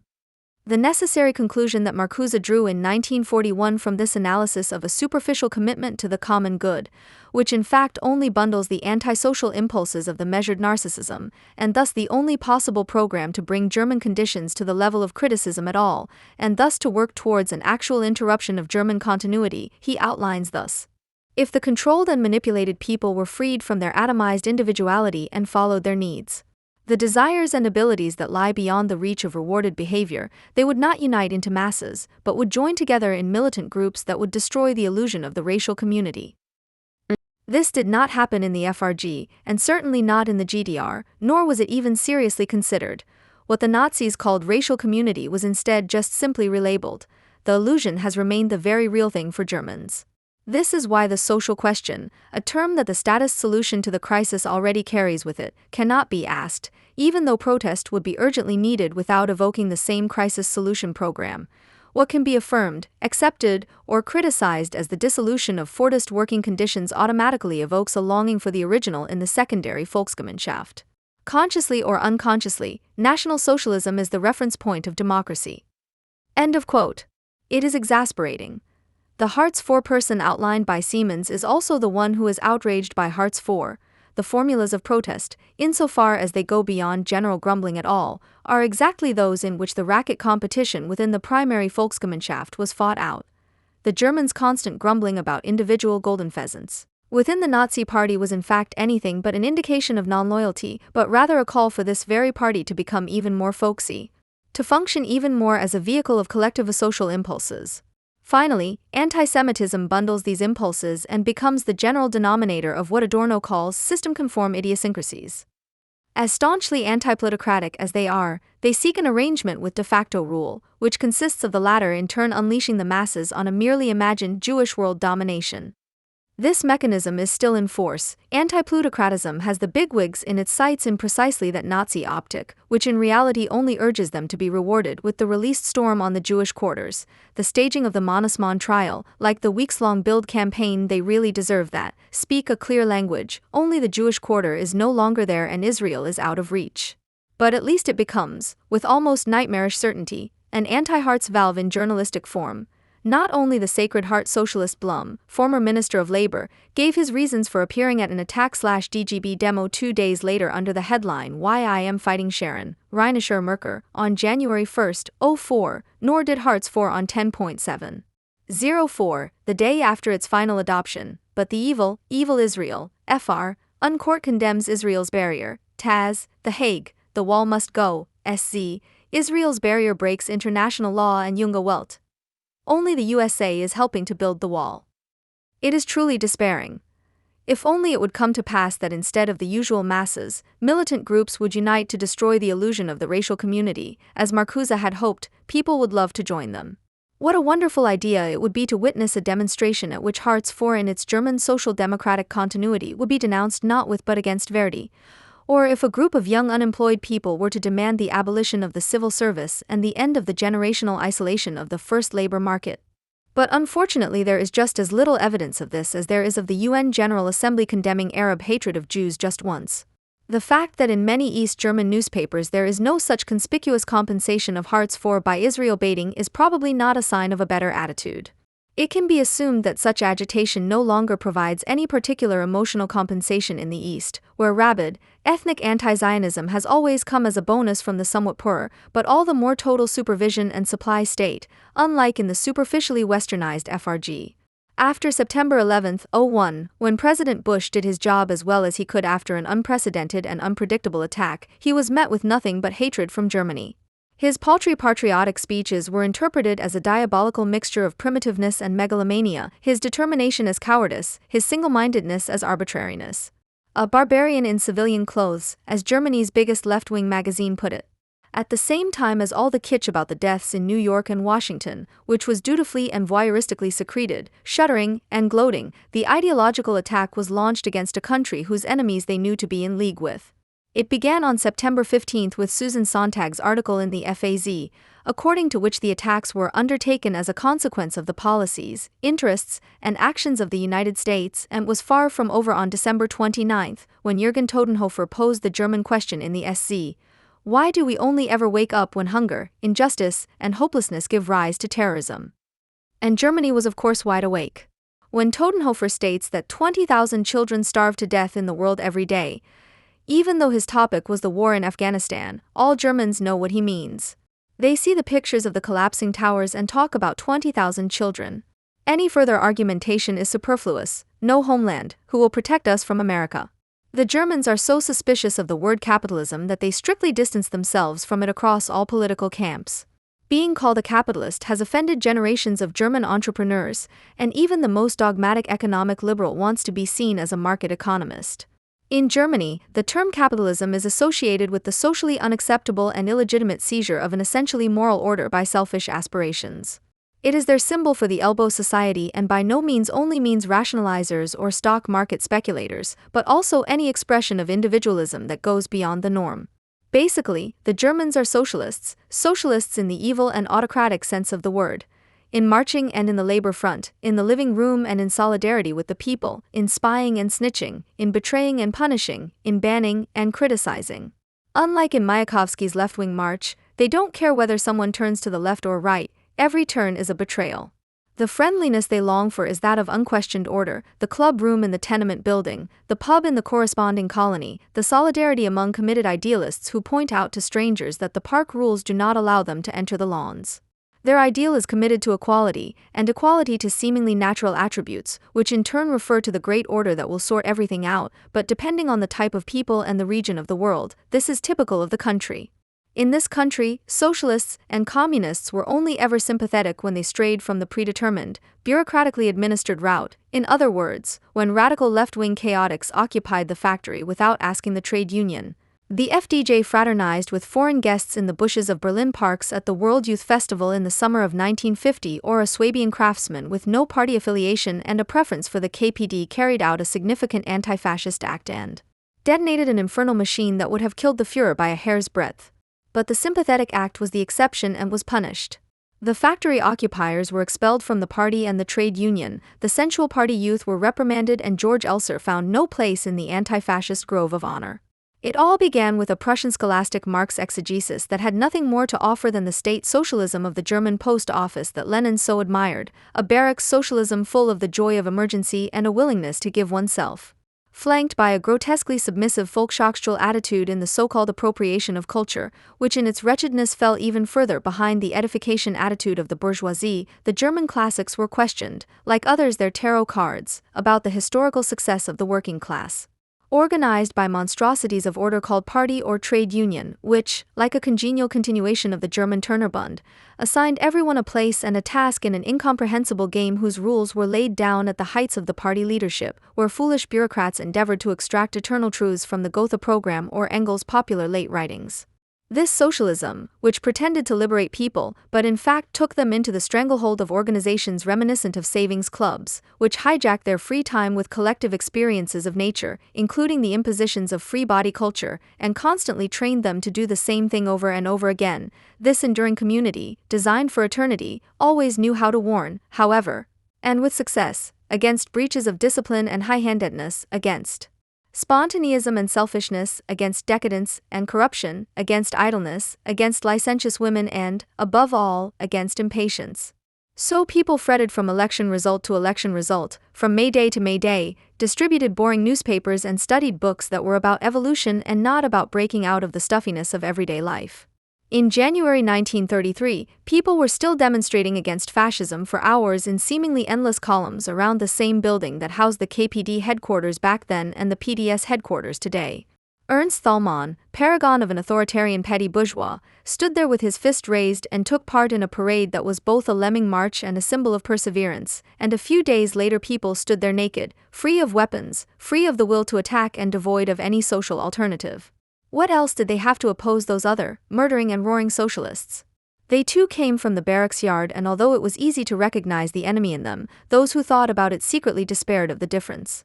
In the years of fascism, the most persecuted political force also gave no real reason for persecution, because all the potential necessary for armed insurrection or the necessary anti-fascist terror had been deliberately stifled in the years before 1933, and the courageous and determined members lacked the strength and imagination to act effectively on their own initiative. Since the Soviet Union ceased to exist, it is by no means only those on the left who failed miserably in their anti-fascist efforts who emphasize the great difference in their assessment of the two former main occupying powers. Now that everything is over, people dare to say that the Russians have always been closer to the Germans than to the Americans. As much as the Soviet occupation was hated, it was, after the first few desolate weeks, disciplined and poor. It could only impress through violence and, despite all the Soviet horror, it had ideals.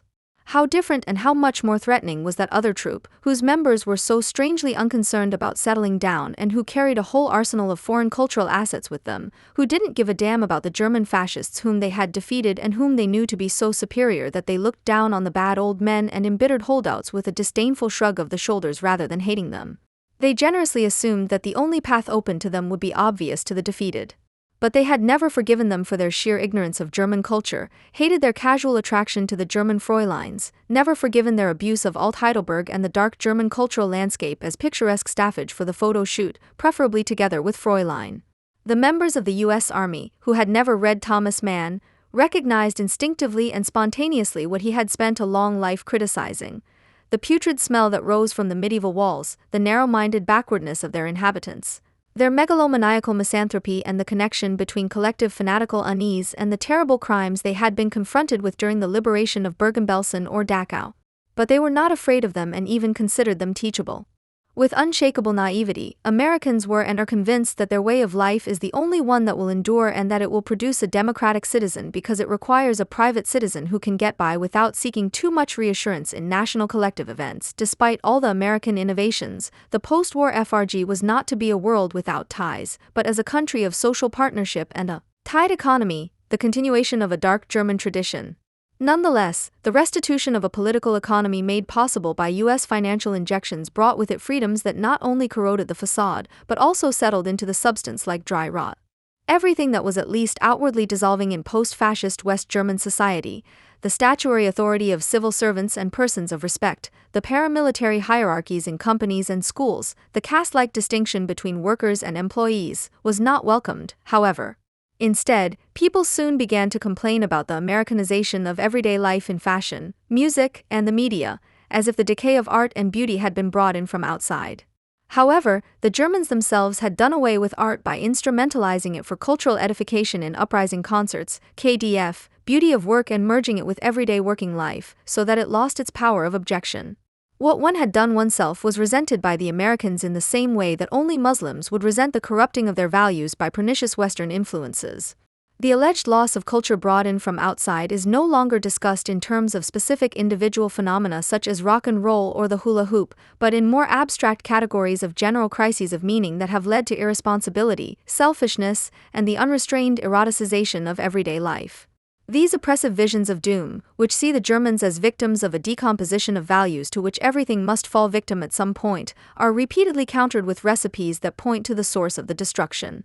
In the 50s and 60s, the recommendation to simply gas anything that stepped out of line was still popular in the vernacular. Today, it is rather the institutions of compulsory education, which need not be called the Reich labor service, that are on offer, but also preventive punishments that have long since stopped short of castration.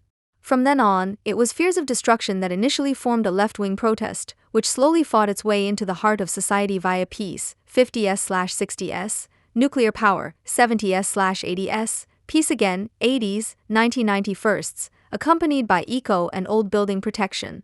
Soon it was not only the Anglo-American bombing terror that was negotiated as destruction, but also the renovation frenzy of the 50s and 60s, as a result of which far more old houses were destroyed than during the war, as was critically accounted for on the far left in the early 70s, which said everything about the renovators.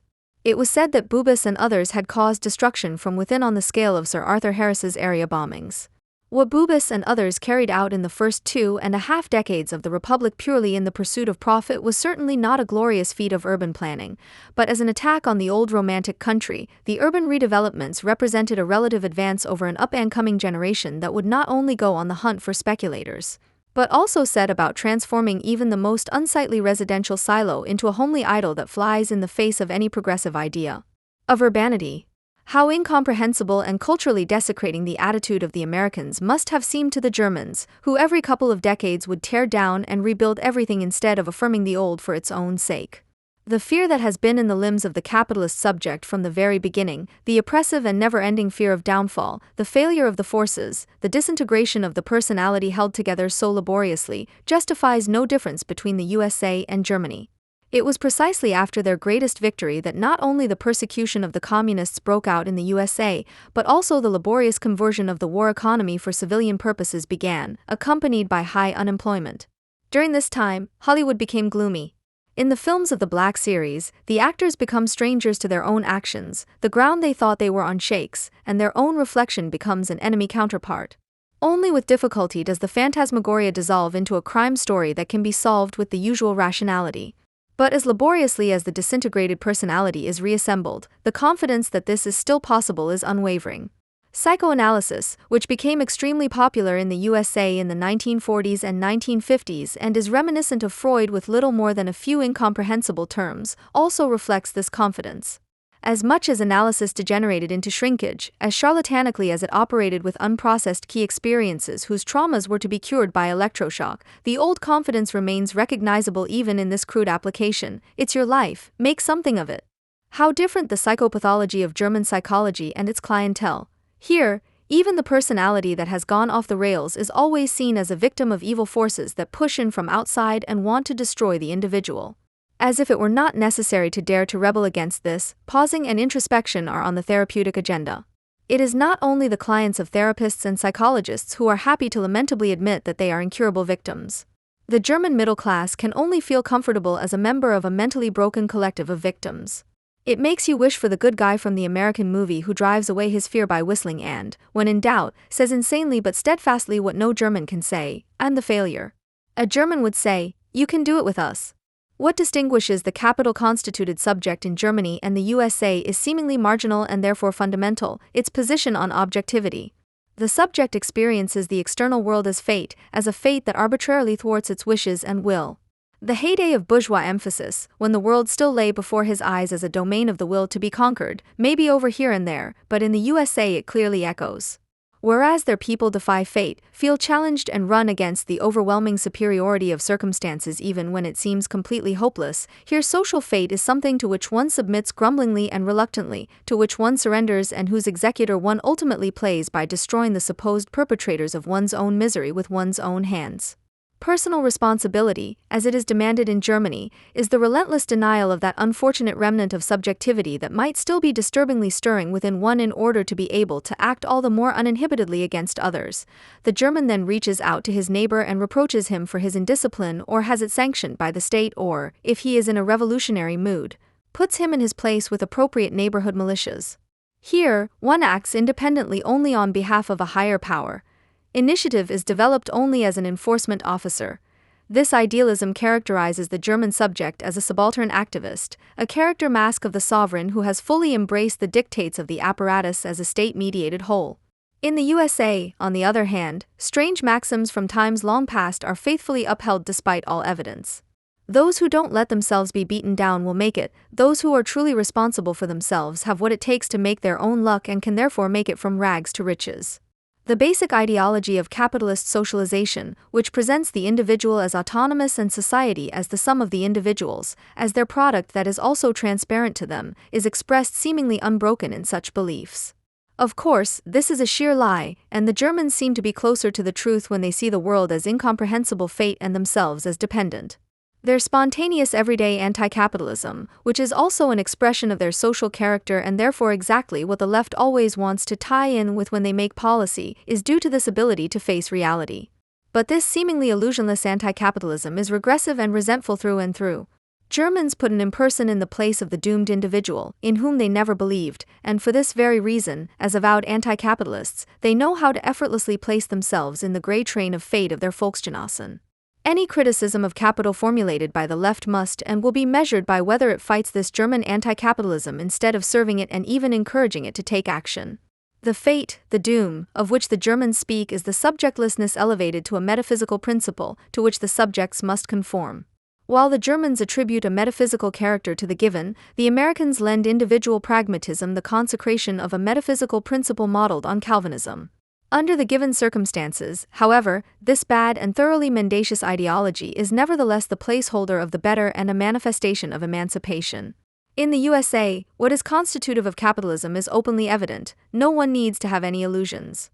Since everyone does their business openly, there is little room for German projections.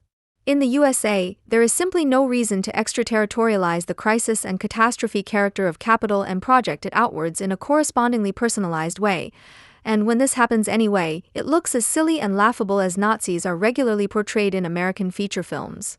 The irreconcilability, the real cynicism of capital is openly evident here, but according to Marx, this brusqueness, and not its social and cultural leveling is a prerequisite for revolution defying fate, even if it is nonsensical, is on the one hand an echo of bourgeois enlightenment. One is not impressed by God, the church, and other powers and insists on one's happiness. On the other hand, it is pure arrogance.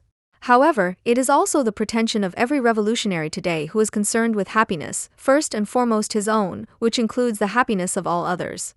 His project, even as a critique, is as futile as the endeavor for happiness of every subject today. His request is outrageous and hopeless, insane by the standards of any realistic instrumental reason, and that is why it must be undertaken anyway. The more impossible socialism is, the more desperate it is to stand up for it. Horkheimer. The defiance that such despair mobilizes, the stubbornness not to allow undiminished experience and insight to be marketed, the will to try again and again, all these characteristics that make up the rebel are, for the time being, no different from the self-assertion of bourgeois subjects, and revolutionary critique, which ultimately turns against the subject itself, feeds on their presence, preserving all these moments. The last enemies of the citizens are themselves the last citizens, but certainly not the collective monads of German provenance. Thus, even if shabby, ruthless in case of doubt and not guided by any calculable reason, the Americans and their state still retain a remnant of interest in its advantages, in its continued existence and happiness, crazy to the point of crime and self-destruction, but only in this way still on a human scale. The German, however, mistrusts shirtlessness and fears the elbow. He shudders at lust and fears the insecurity that comes with it. He never dares to do anything for himself and hates everything that is not as crouched, as cozy as he is with his own kind. He senses superhuman qualities in the Americans and fears their gaze, which has long since recognized the self-created misery in which his enviers live out their resentment-ridden remaining lives. In Germany, however, the 20,000 children who die every day when the USA is attacked are a concern. Its inhabitants are accused of consciously implementing a world economy that people in Germany or Saudi Arabia have learned to accept as a given fate. The Americans, who preach egoism and shirtlessness, who untruthfully claim that they are in control, are held responsible for everything that happens to them as well as to the Germans or the Saudis because of this still pleasant wishful thinking. The terrible consequences of capitalist socialization are assigned to those who want to be individuals as personal guilt by the post-bourgeois lemur collectives. If the Palestinian invokes the child murderer Israel at every opportunity, the globalization-critical German knows how to think in broader perspectives and presents the child murderer USA. As a German, you have a Karl-Heinz Bohm and a Rupert Nudek, a Bucco, and 1,000 NGOs to represent you. You help where you can and yet you are powerless. Because America has the power is symbolized in buildings like the towers of the WTC, it dictates the price to Argentina and is called the IMF, it denies Africa AIDS drugs and exploits Bayer Leverkusen when it dictates the price of certain antibiotics that are supposed to be good against anthrax. All the strings run together in the USA, the CIA lurks behind every horror and the world's most powerful army is always at the ready. Any criticism of wars and war crimes, in Vietnam, not in Afghanistan, of domestic atrocities and persecution in the USA becomes a vile lie and open resentment when it comes from people who secretly want capitalism to be as barbaric as it was under fascism. These prophets of doom pretend to be more humane than the Americans because they are in league with inhumanity. They deliberately fail to recognize the horrors of misery in the Third World. They do not want to lend a hand in the destruction of the dark cultures, to moderate self-administration without hope of earthly happiness, so that the little bit of exploitation that ensures survival there is maintained, but no more. They feel in solidarity with those regions where 20,000 children die every day, and yet in truth they are in solidarity with the ongoing deaths, the deaths caused by hunger as well as the spiritual collective deaths that are causing more and more people to be shot down alongside the 20,000 children because they want to break free from the morally enforced collective. Germans found societies for endangered peoples and deliberately blur the line between the disappearance of unworthy cultures and the actual physical threat to minorities.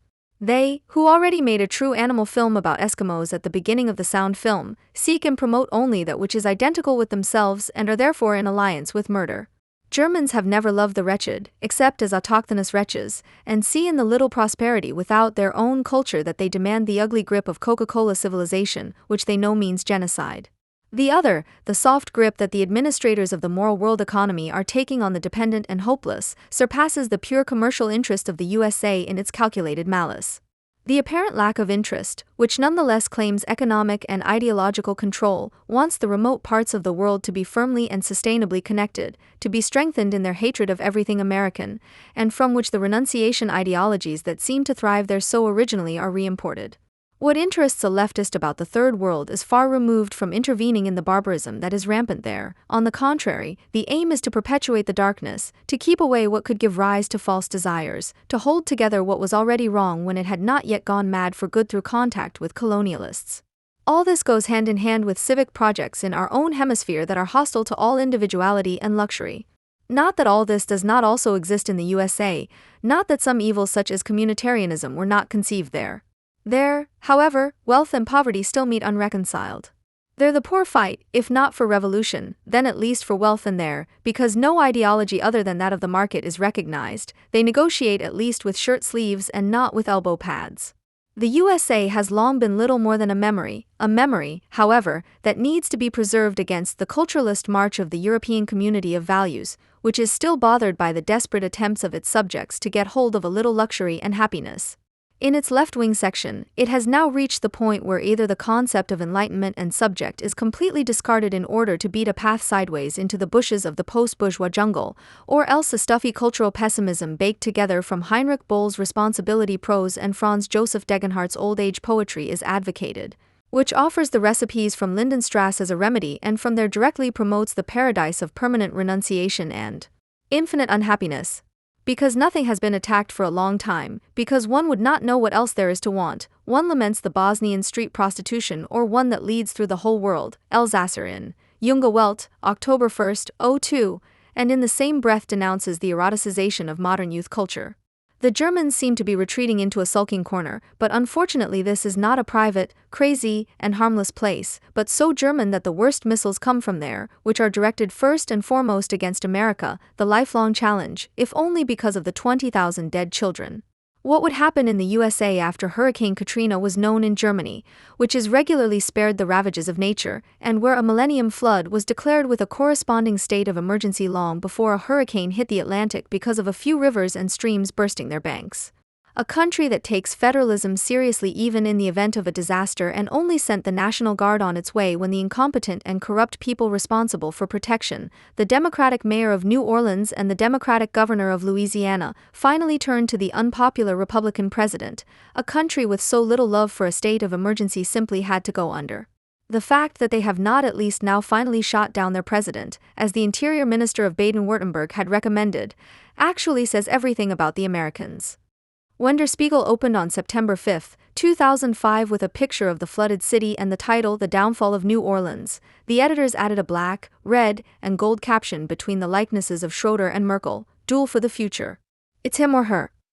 The answer as a blunt election campaign aide was already included in this presentation. He, of course, who knew how to organize a popular storm out of high water and love of country, which then becomes unstoppable and repeatable when it turns against the last unilateralist, who, because ruled by unscrupulous finance magnates, not only invades foreign countries for oil, but also lets his own population drown with a cold smile, especially if they are black. But even in the more Angela Merkel-friendly camp, the USA has already lost the duel for the future. The common enemy, which decades ago not only led the Axel Springer publishing house to side with the USA, has no longer existed since the time when, at least in the culture section, one could feel encouraged to doubt that the USA we thought we knew had ever existed, i.e. precisely since 1990. When the culture editor Sascha Westphal of the Berliner Morgenpost, which, like all Springer newspapers, we have learned to despise as unconditionally pro-American, says tellingly, "The USA as we know it has long since ceased to exist," then there seems to be hardly anyone left, and not only in this country, who would grant the USA the potential for self-renewal. How Westphal once knew the USA is anyone's guess. It must have been the sound of the big bands of the US troops stationed in Berlin that so impressed little Sascha at the annual German-American Folk Festival in Dahlem. The more mature Sascha only needed the certain knowledge that the best sound, the most exciting movie, the fastest carousel absolutely came from there to supplement the commitment to the Atlantic Alliance under the leadership of the USA stipulated in Springer's employment contract, and was thus able to keep his cultural discomfort with the idol under control until the time was ripe for the alliance with the Dear Zombies. As he titled a film review on January 9, 2005. Quote, "The USA as we know it has long since ceased to exist, at least in the parallel world that George A. Romero created in the 4 parts of his Living Dead saga.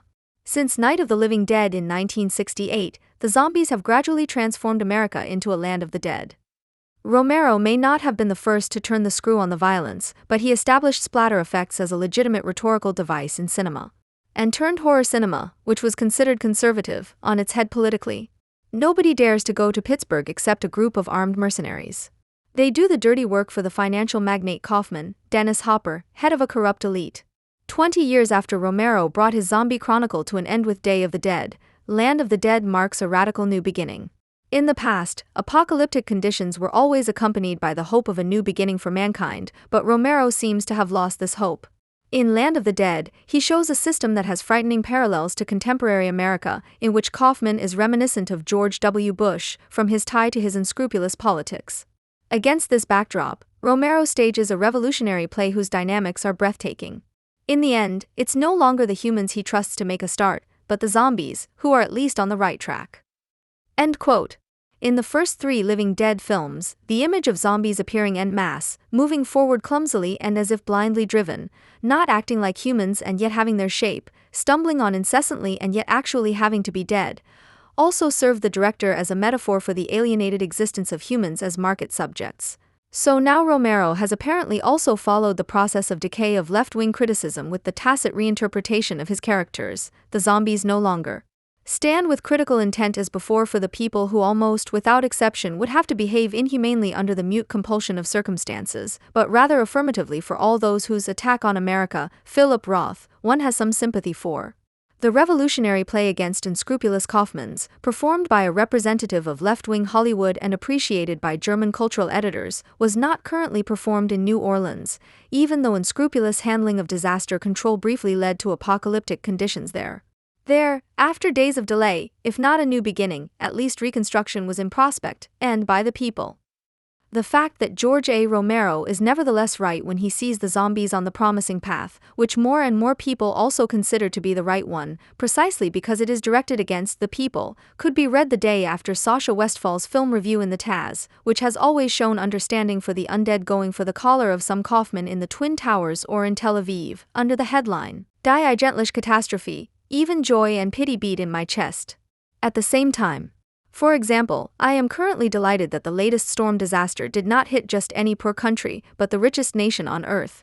Yes, I even see this as a kind of compensatory justice for what the inhabitants of this country have done to other inhabitants through their war in Iraq. However, I would be even happier if I knew that only the homes of Bush voters and army personnel had been destroyed. I feel truly sorry for everyone else. Philip Mosshart, Taz, February 9, 2005. As always, the real catastrophe in Germany is not the Springer Group. It is, after all, the last opinion maker to get involved in the reunified splatterland of Germany, and at least still leaves open whether the paranoid wishes for destruction that are spread out reflect the opinion of the editor or that of left-wing Hollywood. The sleeper from the Taz, who apparently only talks about destroyed houses, which he wishes for a large part of the American population, although he knew that at the beginning of September it was assumed that thousands of dead homeowners were possibly waiting to be rescued in them, uses the Great Flood as an anti-imperialist divine judgment against a majority of the population whose collective guilt for crimes against humanity has been evident since the re-election of George W. Bush at the Latest. At the same time, he lies that tens of thousands of Iraqi homes were destroyed as a result of the American-led war, as was the case with Katrina in the south of the USA, and suggests that the more than 10,000 Iraqis murdered after the end of hostilities should in turn be entered in the U.S. debt register, as if Iraqis were not massacring Iraqis every day, is in league with the zombies, whom he knows, in the spirit of Romero, are on the better path and whose live splatter shows he wants to see surpassed when he wishes biblical plagues on the archdevil. The joy at the compensatory justice that the USA has met is an unmistakable call to those who have always interpreted every natural catastrophe as divine legitimization of their own highly earthly world war against civilization to continue their revolutionary play unabated, but to make sure that only the Springer high-rise in Berlin's Kochstrasse is destroyed and not the headquarters of the daily radical newspaper 300 meters to the west. The USA as we know it has long since ceased to exist. Just when an American government is preparing to at least draw conclusions from the decades of the Cold War, in which almost every new beginning in Vietnam and elsewhere was made impossible.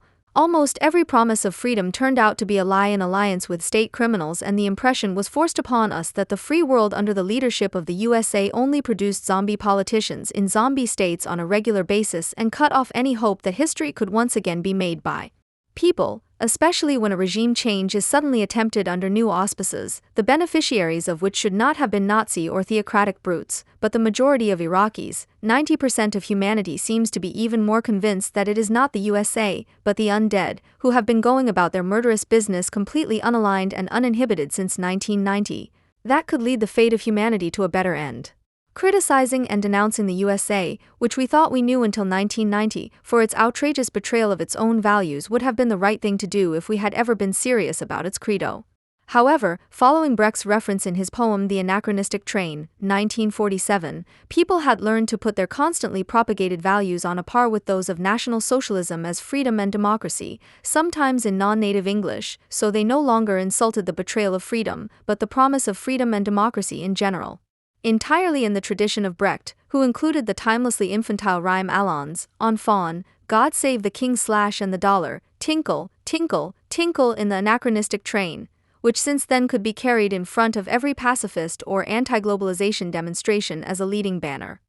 Just how indifferent the majority of the Western intelligentsia are to the democratically guaranteed freedoms that they themselves have never wanted to do without was demonstrated not only when a popular dictatorship committed to progress was established somewhere far away, but even more so when a country went uphill in a completely democratic, liberal, and capitalist manner. Whenever, for once, something succeeded and allies of the USA were transformed from nasty military dictatorships into at least tolerable democracies, South Korea and Taiwan may serve as examples here. All those critics, not only European ones, who always knew that the last word had long since been spoken about the West, fell silent. They fell so obdurately silent that no more fuss is made today about the fact that China, together with Russia, held a maneuver against terrorism in August 2005, which was largely dedicated to staging the long-announced conquest of Taiwan by mainland China. The shrugging acceptance of this open threat of regime change, which would hand over the relatively free Taiwanese to a totalitarian regime that openly declares the world market offensive and graveyard society, statistically secured turbo-capitalism and military expansion for Greater China as its program, is part of the alliance with the dear zombies and their somewhat different but quite promising war on terrorism. After 1945, the world would have wished for something better than the Marshall Plan, a bourgeois republic and the invisible hand of the market. There were many good reasons to at least wish that after the unheard-of catastrophe brought upon the world by Germany, which was also the catastrophe of popular democracy and bourgeois republic, free market, and socialist planned alternative in general, there would be a new beginning that would not only exclude the repetition of National Socialism, but would also bring forth societies established by people and not by the fetishists of the market or the state, which one day could not formally but really associate themselves with the world society. To insinuate that it was the work of the USA, as the most economically potent victor, that peace and socialism did not find their way into the world is, on the other hand, a terrible falsification of history, which is all the easier to pronounce the further away the alternative to freedom and democracy lies. Socialism, as it was offered in 1945, was not an alternative to barbarism, but part of it. It was not possible to do more in favor of party communism than to attest to the Soviet Union, and with it all the communist parties that were brought into line, that they represented a lesser evil in comparison to Nazi Germany. This communism, and it was the only one that could have historically realized the hope for a different level of socialization, was not only bureaucratically ossified. As people used to say after 1956, it was a monument to the betrayal of the cause and at the same time an expression of mass murder. The betrayal of every idea that was friendly to the individual human being, as it occasionally broke through the official party command tone with Lenin and Trotsky, and the never-ending murder of traitors to the structure, the party line, vigilance, socialist morality, and whatever else the accusations were called since 1928 at the latest. In 1945, this Soviet communism had sent functionaries to Europe who had been brought into line, who were covered in the blood of their comrades murdered in Moscow, whom they themselves had blackened, and whose first actions consisted of putting their comrades who had remained in the anti-fascist resistance at home under the Stalinist curb. Only the heroic resistance of the Soviet people against the National Socialist beast, inflated into a myth, was able to conceal the fact that the offer of a better social alternative to the bourgeois capitalist republic proclaimed in its name was highly immoral and could only be realized by force. There remains the justified objection that most efforts in the Third World or in Latin America to achieve a little more freedom and democracy in a socialist or social democratic guise fell victim to such a rigorous suspicion of communism, coupled with corresponding military threats and, in case of doubt, armed intervention by the USA, that the only option for those concerned was often alliance with the Soviet Union, apart from capitulation. An objection that becomes dishonest, however, when the mostly very ugly developments in the countries in which the respective liberation movement was victorious and established regimes that in most cases imposed no less death, deprivation, and disenfranchisement on their citizens than military dictatorships loyal to the West are simply disregarded, or simply blamed on the USA as the alleged real cause of all suffering. There is no reason to rely uncritically on freedom and democracy by the grace of the USA, and certainly no justification for completely or largely withdrawing from criticism the standpoint of non-alignment that is ennobled as humanistic and pacifist, as it is upheld to this day by the Western intelligentsia in a highly moral but mendacious manner. From Stalinism, which one had supposedly always criticized as a progressive intellectual, the Western friends of the peoples and their struggle for liberation borrowed a right to mass terror against the counter-revolution, which was and is attributed to everyone whose actions or opinions were not congruent with the inexorable course of history, from the law of historical progress. The mass murders of collaborators of all kinds in liberated Algeria, for example, found their historical legitimization in this way. But even Stalinism was outdone by the Western intelligentsia, which after 1990 seemed to represent pan-European, indeed global common sense, when, following the laws of liberation by zombies and against the people, it no longer accepted doubts about the agrarian communism of any autochthonous cultures or even religions. At the latest, with the enthusiasm for the Algerian War of Independence and its ideologues such as Frantz Fanon, intellectual Europe turned towards that larger bloc which, after 1956, as an anti-colonial people's liberation movement, even surpassed the partially pacified late Stalinism in terms of unscrupulousness. The U.S. creed that freedom and democracy would inevitably prevail as the end of history under the sign of market socialization was countered by a worse historical myth, according to which liberation as popular liberation could neither be bound to the sparse substantive barriers that freedom and democracy still meant, nor to the Soviet idea of catch-up development from agrarian to industrial, from clan-bound autochthonous to Western urbanized societies. The capital betrayal by the USA of its own intentions when, in 1980 it equipped Mujahideen against the Soviet troops and their Afghan allies with money, weapons, and logistics, thus helping to prepare the conditions that later led to the Taliban regime, was possibly the only time when Europe was completely satisfied with its foreign policy. Perhaps precisely because the Soviet Union tried to set standards of civilization in Afghanistan and, for example, enforced compulsory education for girls in the short term. In those years of decline, the non-aligned world, which was gradually becoming the majority in the UN and world public opinion, had grown weary of its silent complicity with the Soviet Union. A splatter movie was looming ever more threateningly, whose protagonists wanted to settle accounts with Western imperialism once and for all and not quite wrongly attributed the Soviet Union to the Western camp.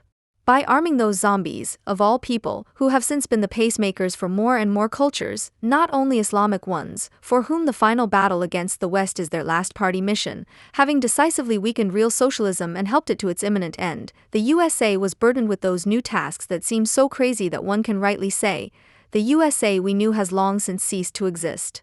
Freedom and democracy as the measure applied to those who promise both are finally passé.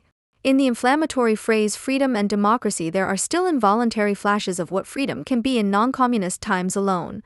the promise of an economy regulated via the market, to which a democratically legitimized state sets those limits that not only allow the individual producer his mediation via the market, but moreover his highly private withdrawal from all impositions of a public or even collective nature.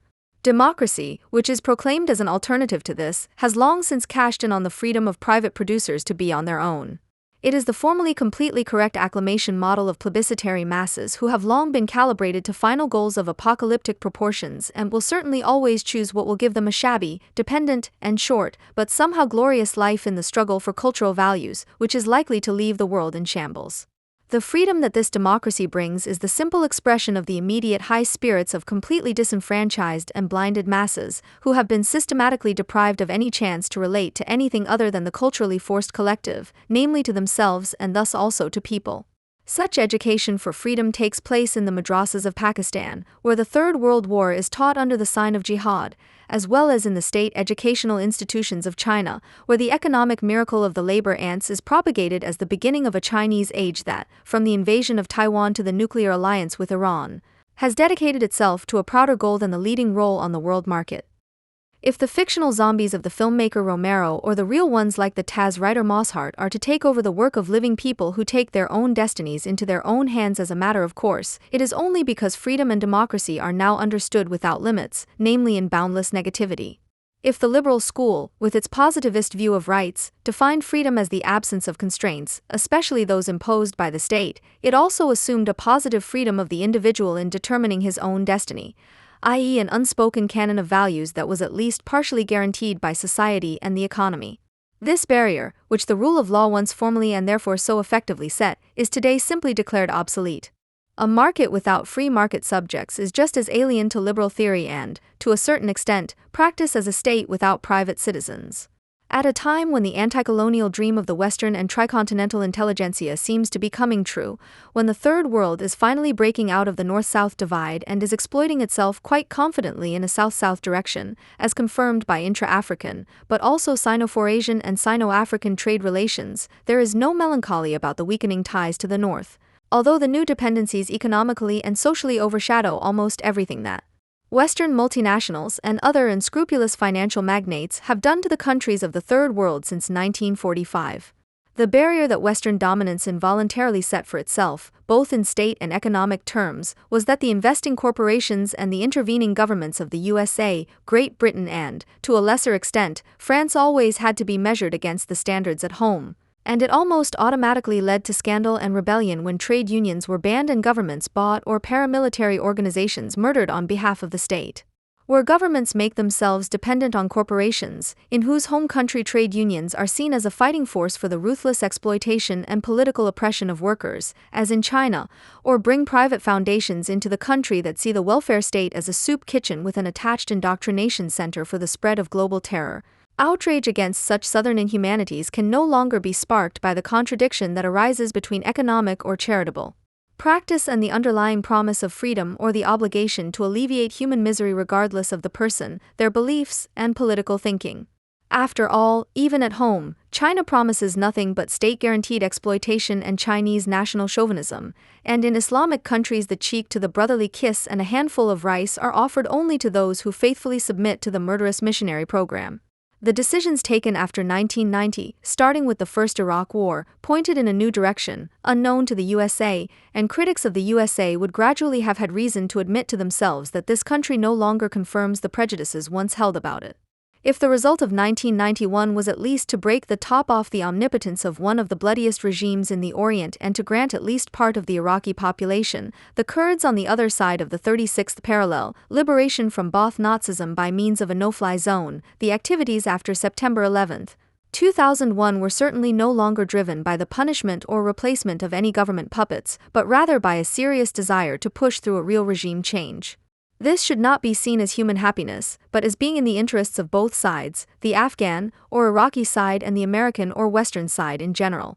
It was and is only about oil to the extent that this natural wealth is not only traded as a commodity on the world market, but is increasingly being used as an instrument to enforce total domination and spread global terror.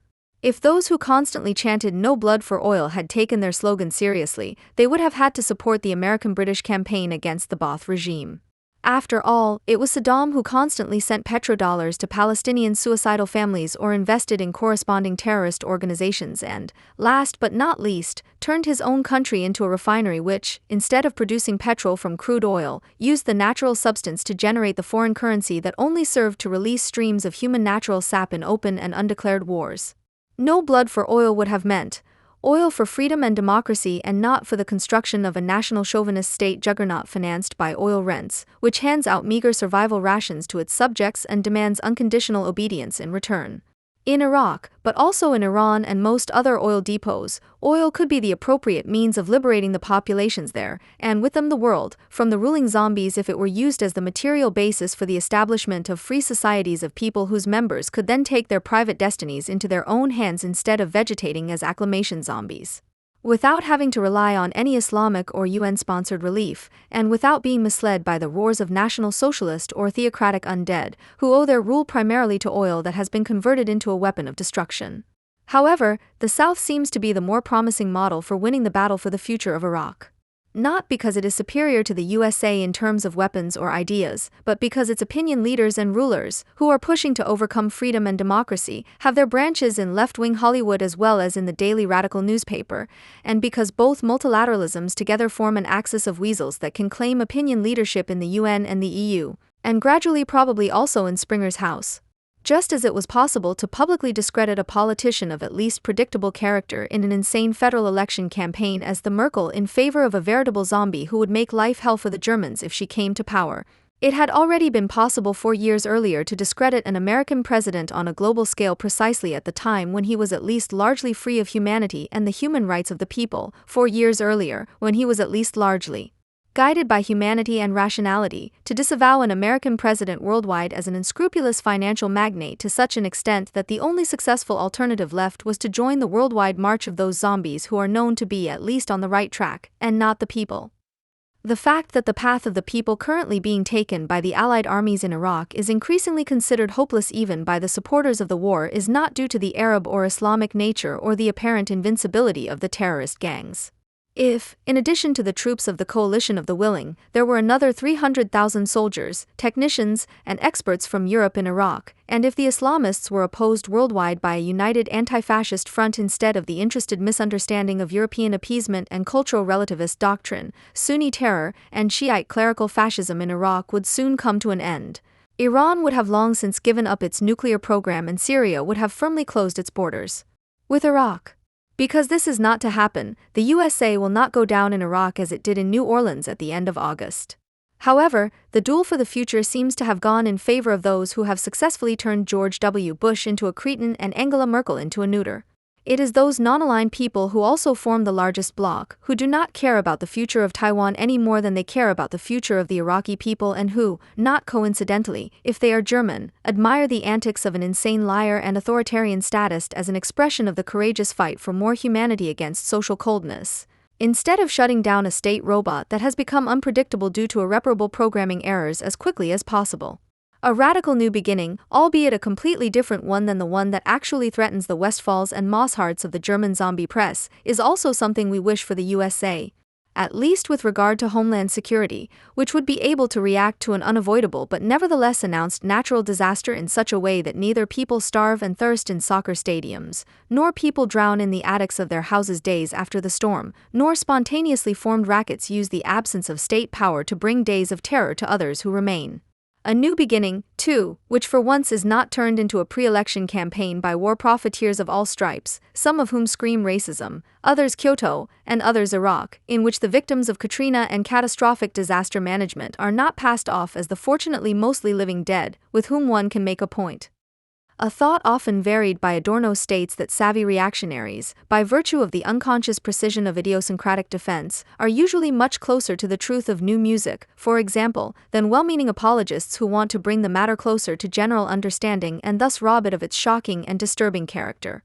This idea has also proven to be entirely true when dealing with Adorno's own work. Good old days, when Hans Filbinger, for example, posthumously branded Adorno as the intellectual originator of West German terrorism by simply quoting from negative dialectics, thus doing Adorno the due honor of recognizing him as the enemy of the state that he actually was. In the meantime, one almost involuntarily longs for the circumstances in which Adorno's work was attacked by reactionaries whose evil intent gave them the acumen that enabled them to immediately recognize the piercing intransigence and social explosive force of Adorno's philosophizing without too much profound theoretical knowledge. In retrospect, it must be said that such reactionaries of stature were his best advocates. They were the ones who kept alive the idea that Adorno was dealing with something other than self-satisfied speculation, and as long as they played a public role, the unconditional nature of their hostility gave the lukewarm apologists, who were already fully occupied with trimming Adorno's thinking to suit their narrow-minded purposes, the opportunity, albeit usually rejected, to prove their own stature and greatness in defending Adorno, and thus managed, against their will, to keep thinking about Adorno at a level where at least the minimum standards of objectivity were observed. This constellation is now history. On the one hand, the rejection of Adorno's work has lost all the strength and unconditionality from which it derived its involuntary truthfulness. It has become petty and spiteful, and this is because it has long since entered into a murky melange with its opposite, eulogy, which now, for its part, since it has lost its opponent and thus its orientation, has abandoned all objective criteria. As the past year has amply demonstrated, there is no polarization with regard to Adorno. As always, exceptions prove the rule, but rather a broad consensus that he is a classic for whom we have far too much respect to be able to bring ourselves to read or even understand him. This hasty admiration immediately implies a poisonous defense. Adorno is stylized as a superhuman whom we adore just as much as we cannot bear his projected superiority, which is why we must constantly criticize him in order to exploit him unrestrainedly for our own narrow-minded purposes. This intertwining of formal appreciation, petty criticism, and thoughtless plundering is the common denominator of the contributions to the Adorno year, which otherwise vary greatly depending on the mood and intentions of the authors. They are not governed by logic, but by associations created by the unconscious. That is why no more can be said about them than the general. They can only be demonstrated by way of example. The way in which the SC magazine of August 29, 03 presented a lecture by Adorno that had previously only been published in a place that was difficult to access is a particularly telling example of the usual way of paying tribute to Adorno today. As a punishment for the authors, the first paragraph of the introductory Schmock note is quoted in full: "A specter is haunting Europe. It is the specter of anti-Americanism." On the surface, the criticism is sparked by the ruthlessness with which the US government asserts its interests. However, anti-Americanism has a tradition dating back to the 19th century. The criticism was never limited to the imperialism of the New World. It was always also a criticism of the self-image of the USA, of the American way of life. One of the most implacable opponents was the philosopher Theodore W. Adorno, who lived in the USA between 1937 and 1949. His most famous texts, including the culture industry chapter from the Dialectic of Enlightenment, leave no doubt about his stance. Apparently. End of quote. Have you finished reading, dear reader? Good, then let's recap. After the SC authors start with the most tasteless of all tasteless feuilleton phrases, namely the misappropriation of the magnificent beginning of the Communist Manifesto for a mediocre request, in this case an apologia for anti-Americanism. The latter is first presented as respectable behavior, using arguments that always work with resentful German student councils. Namely, it has a tradition and is a criticism that is not limited to such external things as interests, but goes much deeper, namely applies to a certain lifestyle. So far, so bad, but now the decisive hurdle still has to be overcome and Adorno has to be presented as a kind of late descendant of Nicolas Leno. Instead of coming up with all kinds of convoluted derivations, the authors prefer the very simple and powerful method. Simply add the keywords culture industry, Adorno, and Dialectic of Enlightenment seamlessly to the introduction and hope that something will stick, that the mere succession of the keywords anti-Americanism and Adorno will give the vague impression of a factually well-founded connection. The fact that such a connection is only hinted at, i.e., that the authors themselves do not want to commit themselves in order to be able to pull out of the affair in case of doubt, is made clear at the beginning of the next sentence. The philosopher Adorno is one of the most implacable opponents. It says, opponents of what? If one had wanted to clearly refer the alleged opposition to the American way of life mentioned at the end of the previous sentence, then a simple whose would have made this clear. But, as I said, objectivity is not the point here at all, but rather to create a mood, to generate emotional consonance with the readership and to prepare the following turn of phrase. But there is another view of America by Adorno, one that he carefully concealed in his published writings. End quote. According to the SC magazine, there are thus two Adornos, Dr. Wiesengrund and Mr. America, as he is called in the headline, the official, anti-American Adorno and the one who, as it says in the following sentence, only in a single lecture, Kultur und Kultur hinted at a relationship to America marked by reverence, almost by tenderness. It is no wonder, the SZ magazine continues, that Adorno never published this lecture independently. What are the authors trying to tell us again? Presumably they don't want to say anything again, but merely imply something along the lines that Adorno only gave free rein to his secret passion once, but otherwise turned his pro-American heart into the sinister murder pit that his work, in particular the critique of the culture industry, presents itself as, a work in which every reference to his love of America is carefully veiled. I.e. with the conscientiousness of someone who does not want to be caught in sinful debauchery. This went well until the SC magazine came along, lifted the covers and finally revealed the other Adorno to us. Once in the zeal to reveal, the authors believe they can also prove that Adorno was ashamed of his one-time misstep, that the Dr. Wiesengrund had regained the upper hand in him. Adorno had prefaced the University commemorative publication that printed the text with the following warning. The author had formulated this lecture in fatally general terms. He can therefore not accept responsibility for what is printed here. The SC Magazine authors, on the other hand, would like to make a responsible contribution to ensuring that local anti-Americanism is moderate, dignified, and respectable, so as not to fall into a bad light. They justify the first-time printing of excerpts from Adorno's lecture Kultur und Kultur as follows.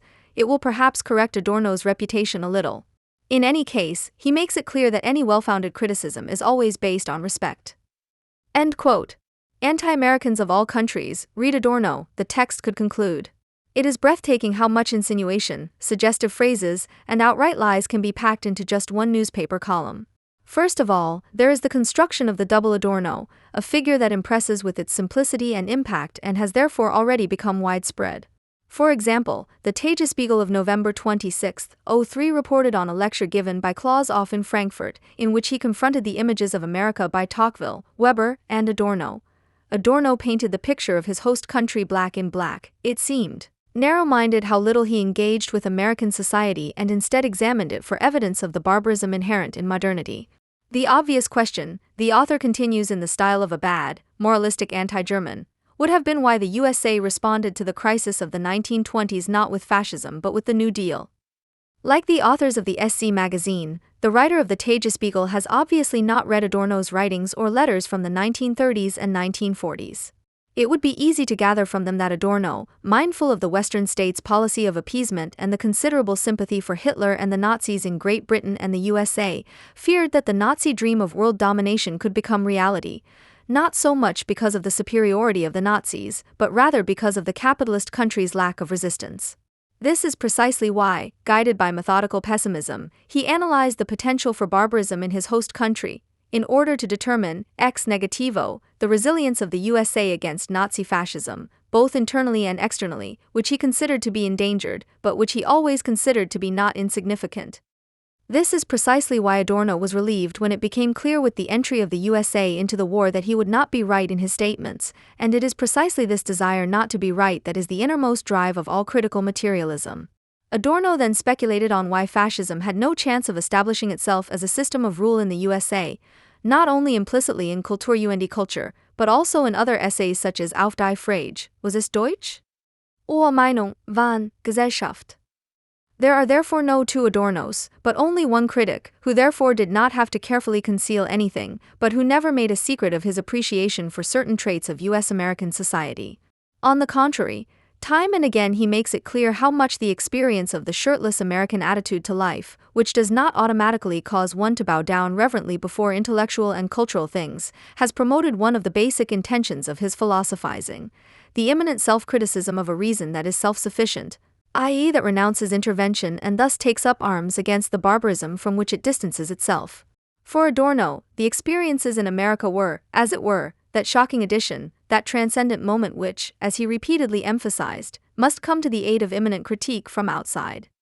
The fact that the fetishistic reification of capitalist relations is not purely negative, but also the appearance of the primacy of the object to be established in a revolutionary way, is one of the central moments of negative dialectics. That, correspondingly, the adaptation of the subject to the hardened conditions is also not something to be rejected a priori, but rather counteracts the baseless projecting of the subject, which wants to adapt the world to itself, whereby, of course, the Culture industry accommodates it, and is a prerequisite for breaking the hardened conditions by adapting to them, Adorno explains not only in Kultur and Culture, but also in a prominent place in Reflections on Culture, among others.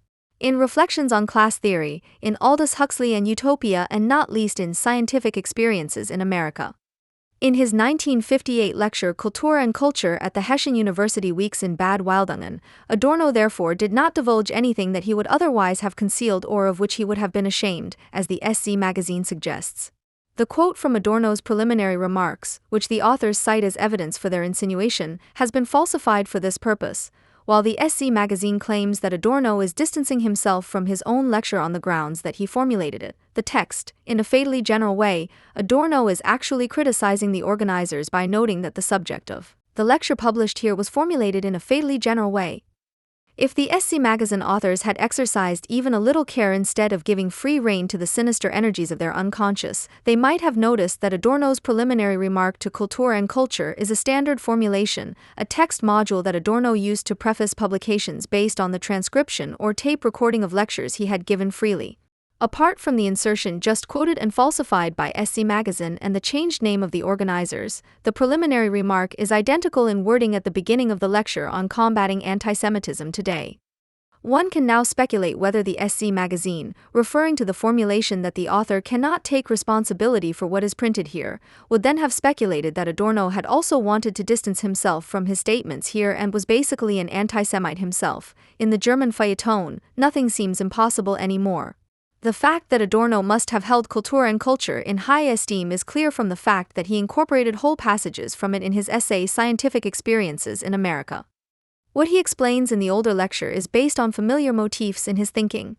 However, the way in which he does this, especially the directness with which Adorno makes the different forms of realization of European and American capitalism the subject here, is unparalleled in his work. What has always been true of criticism also applies to art. It thrives in the margins without state funding, even if it is meager. The founders of the Second Viennese School, Arnold Schomburg, Anton von Webern and Alban Berg, were unable to make a living from their art for most of their lives, instead earning a living from side jobs such as conducting workers' choirs. Art that is not art, on the other hand, the dull occupations of middle-class children who all aspire to higher things, i.e. to acting in the theater, making films, or producing so-called fine art installations, as well as the criticism of their classmates who feel called to be professors or at least to be naturally critical journalists, is a business that cannot be financed by the state, without it yielding much for the majority of these incompetents. The so-called quality newspapers only survive because they are considered suitable teaching material and are passed on to student sons and daughters in the form of parental gift subscriptions. And art is a question of attractive location. Kassel has the Documenta, the small town of Detmold has Europe's largest street theater festival, and in Berlin the neighborhood management donates gallery spaces in the problem neighborhoods. Nevertheless, most artists, freelance journalists and university lecturers are hardly better off than ALG2 recipients. It's enough to make you cry. Quote, jobs have been abolished, subsidies cut, funding discontinued, countless cultural workers held back and discouraged. The precarization of authors, artists, filmmakers, teachers, and creatives has increased. End quote. The 20,000 people who took note of this appeal by intellectuals, cultural workers, artists on March 28 in Berlin must have spontaneously and collectively thought the proposal to increase the activity of cultural workers, writers, and artists is approved, even though this quote comes from the Decree on the Preservation and Development of German Science and Culture of the Soviet Occupation Zone, which was announced in April 1949. The signature cartel, which ranges from Dr. Michael Brie to Professors Demirovic, Depi, and Gradian to Z like Professor Dr. Bodo Zuner, knows what Jesus Christ already knew, but it is not money alone. The opportunities for free teaching are deteriorating. The gentle compulsion to give up the strenuous struggle for critical insight and instead write, draw, and think the positive is growing. End of quote. But the gentlemen are not so negative after all. We have to take matters into our own hands.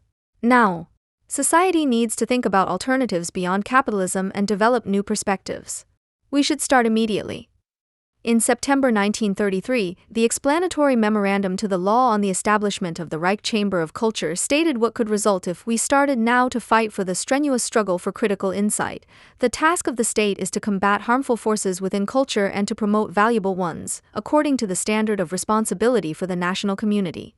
In this sense, cultural creation remains free. End of quote. Someone whose paper the above-mentioned cultural workers have subscribed to for decades discovered his sense of responsibility for the Negroes just as he wanted to get rid of some of it in the matter of Israel, and advertised the April issue of Concret in the Jüdische Allgemeine with burqa-wearing women on the left and a beaming Obama on the right, under the headline, The Human Right to Packaging. Hermann Ludwig Gremliza writes, Ayatollahs of all religions to power. The Pope wants to punish Africans with death by AIDS in God's name. The Islamists want to punish humanity with burqas and Sharia law. What did he really say? Joseph Alois Ratzinger, the Pope, about whom writing positive things is so frowned upon that his statements are increasingly being falsified. In the FAZ of March 18, 2009, the incriminated passage could be read in full. I would say that the problem of AIDS cannot be overcome with advertising slogans alone. If the soul is missing, if the Africans do not help themselves, this hostage cannot be eliminated by distributing condoms. On the contrary, there is a risk of increasing the problem. The solution can only be found with a double engagement. The first is the humanization of sexuality, that is, a spiritual and human renewal that brings a new way of dealing with it. And the second is true friendship, also and above all with those who suffer. Condoms are an aid, not a solution. Their use would only be accepted in the countries concerned in connection with a humanization of sexuality, which would require, among other things, the condemnation of rape and the freedom of mutual love between two sexual partners. But Benedict XVI, as the representative of a Catholic God of vengeance, obviously the politically correct revenant of the Jewish one, brings biblical plagues upon the colonized that are far more deadly than the little burqa and Sharia of the Ayatollahs. Fighting harmful forces within culture has been entirely the task of the German state since Protestantism came over it, which, according to Friedrich Nietzsche, led to a delay in the Enlightenment of 300 years, and furthermore to the establishment of national protest movements and popular parties, at the head of which have always been cultural figures, the first generation of which railed against the Catholic Church, allegedly controlled by Jesuitical dark men, and in parallel against the Jews. In Bismarck's church struggle, as can be seen in the work of Heinrich von Treitschke or Wilhelm Busch, the Pope will not be able to be dissuaded from his affirmation of exclusively heterosexual togetherness without contraception. This is what fundamentally separates the editorial team from him. But the fact that he detests the condom advertising campaigns of washed-up pop stars like Wolfgang Niedecken and Bono and calls for the humanization of sexuality, that the old Universalist can think so much further within the narrow confines of Catholic doctrine than Protestant cultural figures and editors, that's what makes me so Catholic. To this day, no one has taken the trouble to denounce the fairy tale of the completely normal bourgeois state of Israel. That's how those who want to contrast normal Israel with halfway normal conditions in fighting Palestine would like it. This is how the value splitters would like it, who simply cannot understand why Israel is not a fascist state and cannot become one. Those who, for mostly dishonest reasons, constantly ask with concern why the citizens of Israel do not have precisely the same crisis potential that elsewhere would always have the authoritarian, communal closing of ranks with the state against the Jews as an option, are neither capable of a critique of the state that deserves to be called communist, nor have they ever been serious about universal history, of which ideology is a necessary and historically powerful component. They never even attempted to get to the material bottom of bourgeois society. They have abstracted until the air has become thin enough that each state event has become the same as the next. Every form of society in which labor, commodity exchange, state power, etc., prevail carries within itself the spirit that could incubate a new Auschwitz. This reaches strange heights precisely where barbaric social formations are equated with all other bourgeois societies as civilization only because they function according to capitalist exploitation criteria. Such an attack occurred recently in Leipzig, for example, when someone had the temerity to put Saddam's Iraq and the United States of America on the same level because in both states the exchange relationship is enforced and secured by the state. In the case of Israel, it would be easiest to see that where those who are most different in terms of property, education, regional origin, even skin color and the culture they bring with them relate to each other and live together out of an identical desire, that the experience of anti-Semitic attribution and its material consequences cannot give rise to the idea of a competition for annihilation of the many against the few, that social struggles and all kinds of reservations and disputes are part of everyday life there like hardly anywhere else in the world, that it is no coincidence that politics there is often formulated and pursued on the basis of common understanding and that bourgeois statehood gets by without the threat of the deprivation of life chances. The shared insight can largely dispense with the myth of national reconstruction and can withstand the fact that pathos is countered by pragmatism. After all, people know enough about nationalism to distrust it. Such solidarity, for all its less than paradisiacal ordinariness, constitutes the Israeli consensus. This is what civilization could look like at an outpost, not as a substitute for the communist goal, not as a projection surface for bad identification, but rather as an indication of what is a social prerequisite for overcoming the principle of exchange, and also as a constant reminder that it is precisely those who have had the worst experiences with bourgeois rule who have succeeded. Gremliza acknowledges that Israel and the USA, as the no global movement's favorite enemies, should be protected from it, but then adds, it is necessary to say against both what is not in their favor. I don't know what should be said against Israel, not at all. Not even Mr. Zuckerman's actions speak against Israel, because as an enemy of the state and an objective ally of European anti-Semites he can teach and publish in Jerusalem unchallenged. I know very well, however, that criticism of the USA, expressed by someone who has slagged off the Afghanistan and Iraq wars with words and arguments that no longer differ from the accusations of everyday pacifist German common sense, can only serve to incite others to punch those with the blue and white flag in the mouth. Hermann Gremliza actually longs for orderly conditions and wages an endless and hopeless war against an upside-down world that always seems to threaten him from behind, without him ever being able to let go of it. There are Saxon-Anhaltin PDS politicians and the Annalita model who advertises in Bild to have her ass ripped open by the suitors. There is Matthias Kunzel, who has it rectally done to him by the spearhead of regression, and finally a Bahamas editor whom he compares to Daniel Kubelbach, about whom all we really know is that he did quite well in the superstar competition. Although or because he is bisexual, i.e., not only can he be bought, but is possibly also not averse to rectal intercourse. The guy who obsessively engages in uptight anal eroticism at every suitable or unsuitable opportunity or proves why German aristocrats are allowed to call female Springer editors cunts in self-defense is not doing it for the sake of it. Gremliza, who continues to refer to Karl Kraus, the great discreet man, who wanted to remove every real or supposed perversion from public access and spare the language of jokes from public toilets, has now come to the not-so-small question of love and proves himself to be a moral philosopher of German proportions. True love stands for something that can be relied upon and must never be allowed to degenerate into a commodity. Where love is lived out excessively with reliance, the participants almost automatically fall into perversion after a while, which is understood quite consensually in anal intercourse, and, worse still, they also fall into venality, ergo prostitution, the forbidden pleasures that a reliable enlightener considers with a little joke. Gremliza coined this bon mot about love. A love that closes its eyes to the bride's glass eye, limp leg, and dentures has never been reliable. 06/03. Because long-lasting fidelity only works if the pound of flesh that one has acquired must, on sober reflection, keep its promise to the lover, who is known to easily overlook the limp leg and glass eye of the object of his desire in his exuberance and is therefore no longer really capable of real fidelity, which apparently only begins after falling in love. Gremliza says about love what he secretly thinks about communism. He doesn't want it, the artificial paradises, the luxury, and the lust. He experiences sensuality through sustainable material and falls behind capitalism at the height of its own epoch.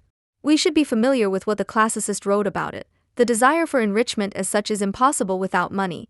All other accumulation and addiction to accumulation appears natural, narrow-minded, conditioned by needs on the one hand, the narrow-minded nature of products on the other. MEW 42, page 96. The same Marx prefaced this quote with a consideration that disgraces everything that the Gremlizas of this world are constantly spreading about the pimp ads in the Bild newspaper and which, not coincidentally, says something about what old Europe thinks about the USA, the exchangeability of all products, activities, relations for a third, objective thing, which can be exchanged again for everything without distinction, i.e. the development of exchange values and monetary relations, is identical with general venality, corruption. End of quote. Here the communist hostile to America would like to stop reading, lean back and exclaim, there we have it, and even straight from the classic, and the next article about the Kosovan province, where the trade in girls is the only flourishing branch of business, which would already say everything about capitalism, is as good as in the can. However, Karl Marx wasn't finished yet. It continues, general prostitution appears as a necessary phase in the development of the social character of personal dispositions, fortunes, abilities, and activities. To put it more politely, the general relationship of utility and usefulness. End of quote.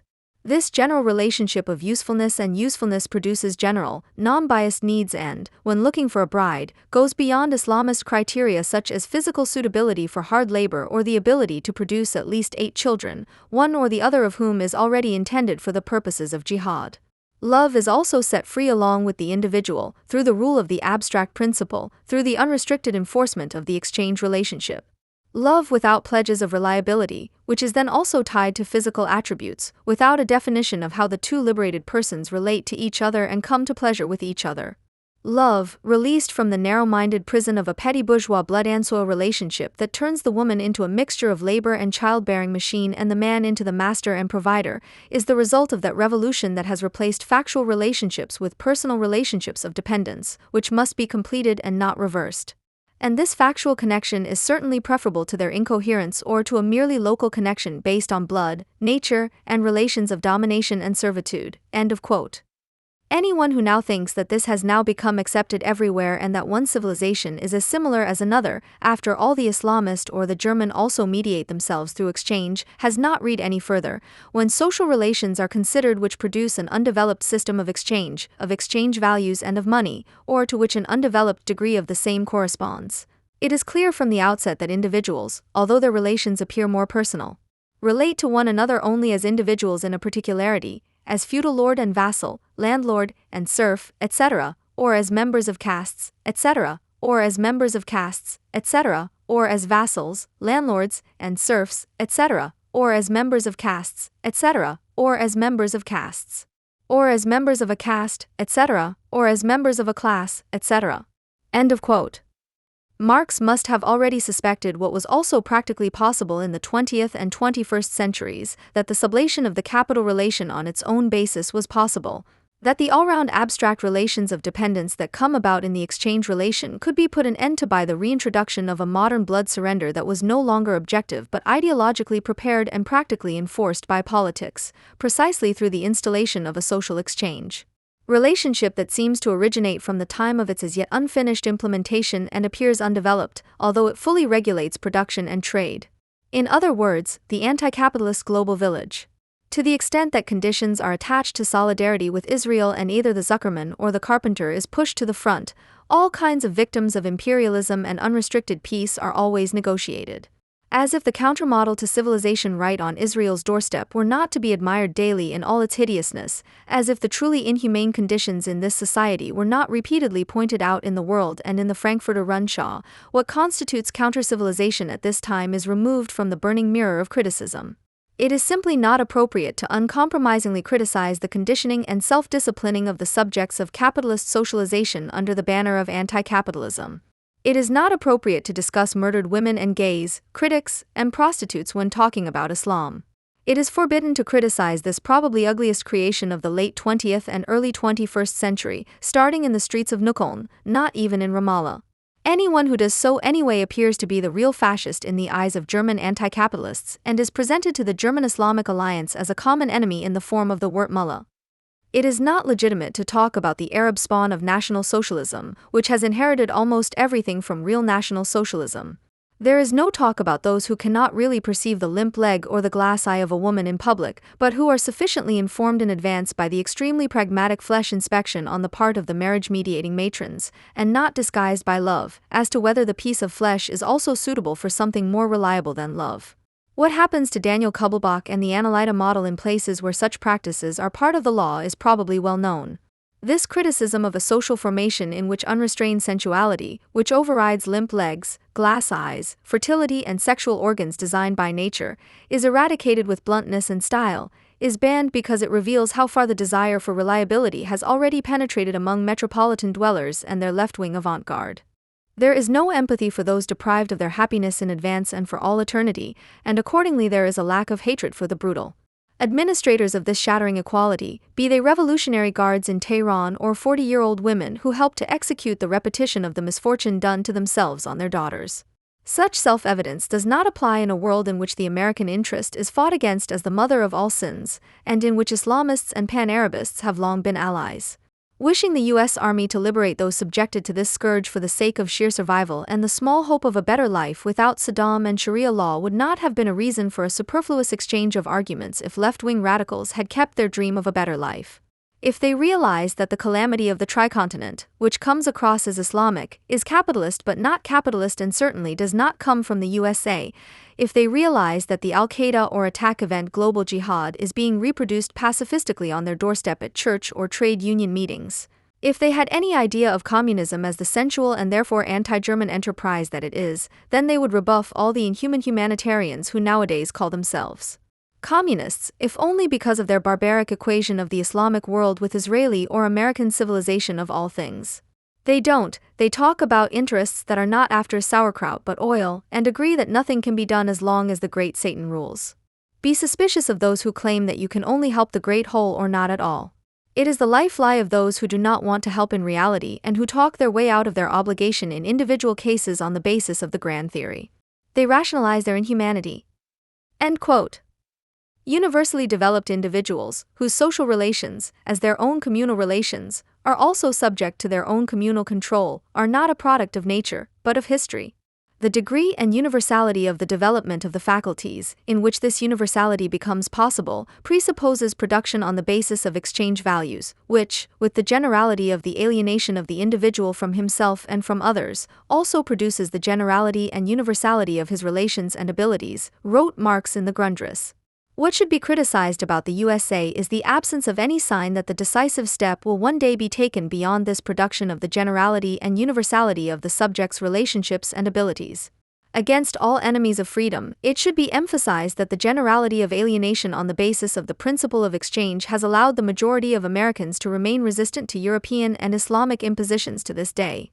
The longing for social conditions that correspond to those in an undeveloped system of exchange, in which natural and moral conditions prevail instead of factual ones, is unknown to them.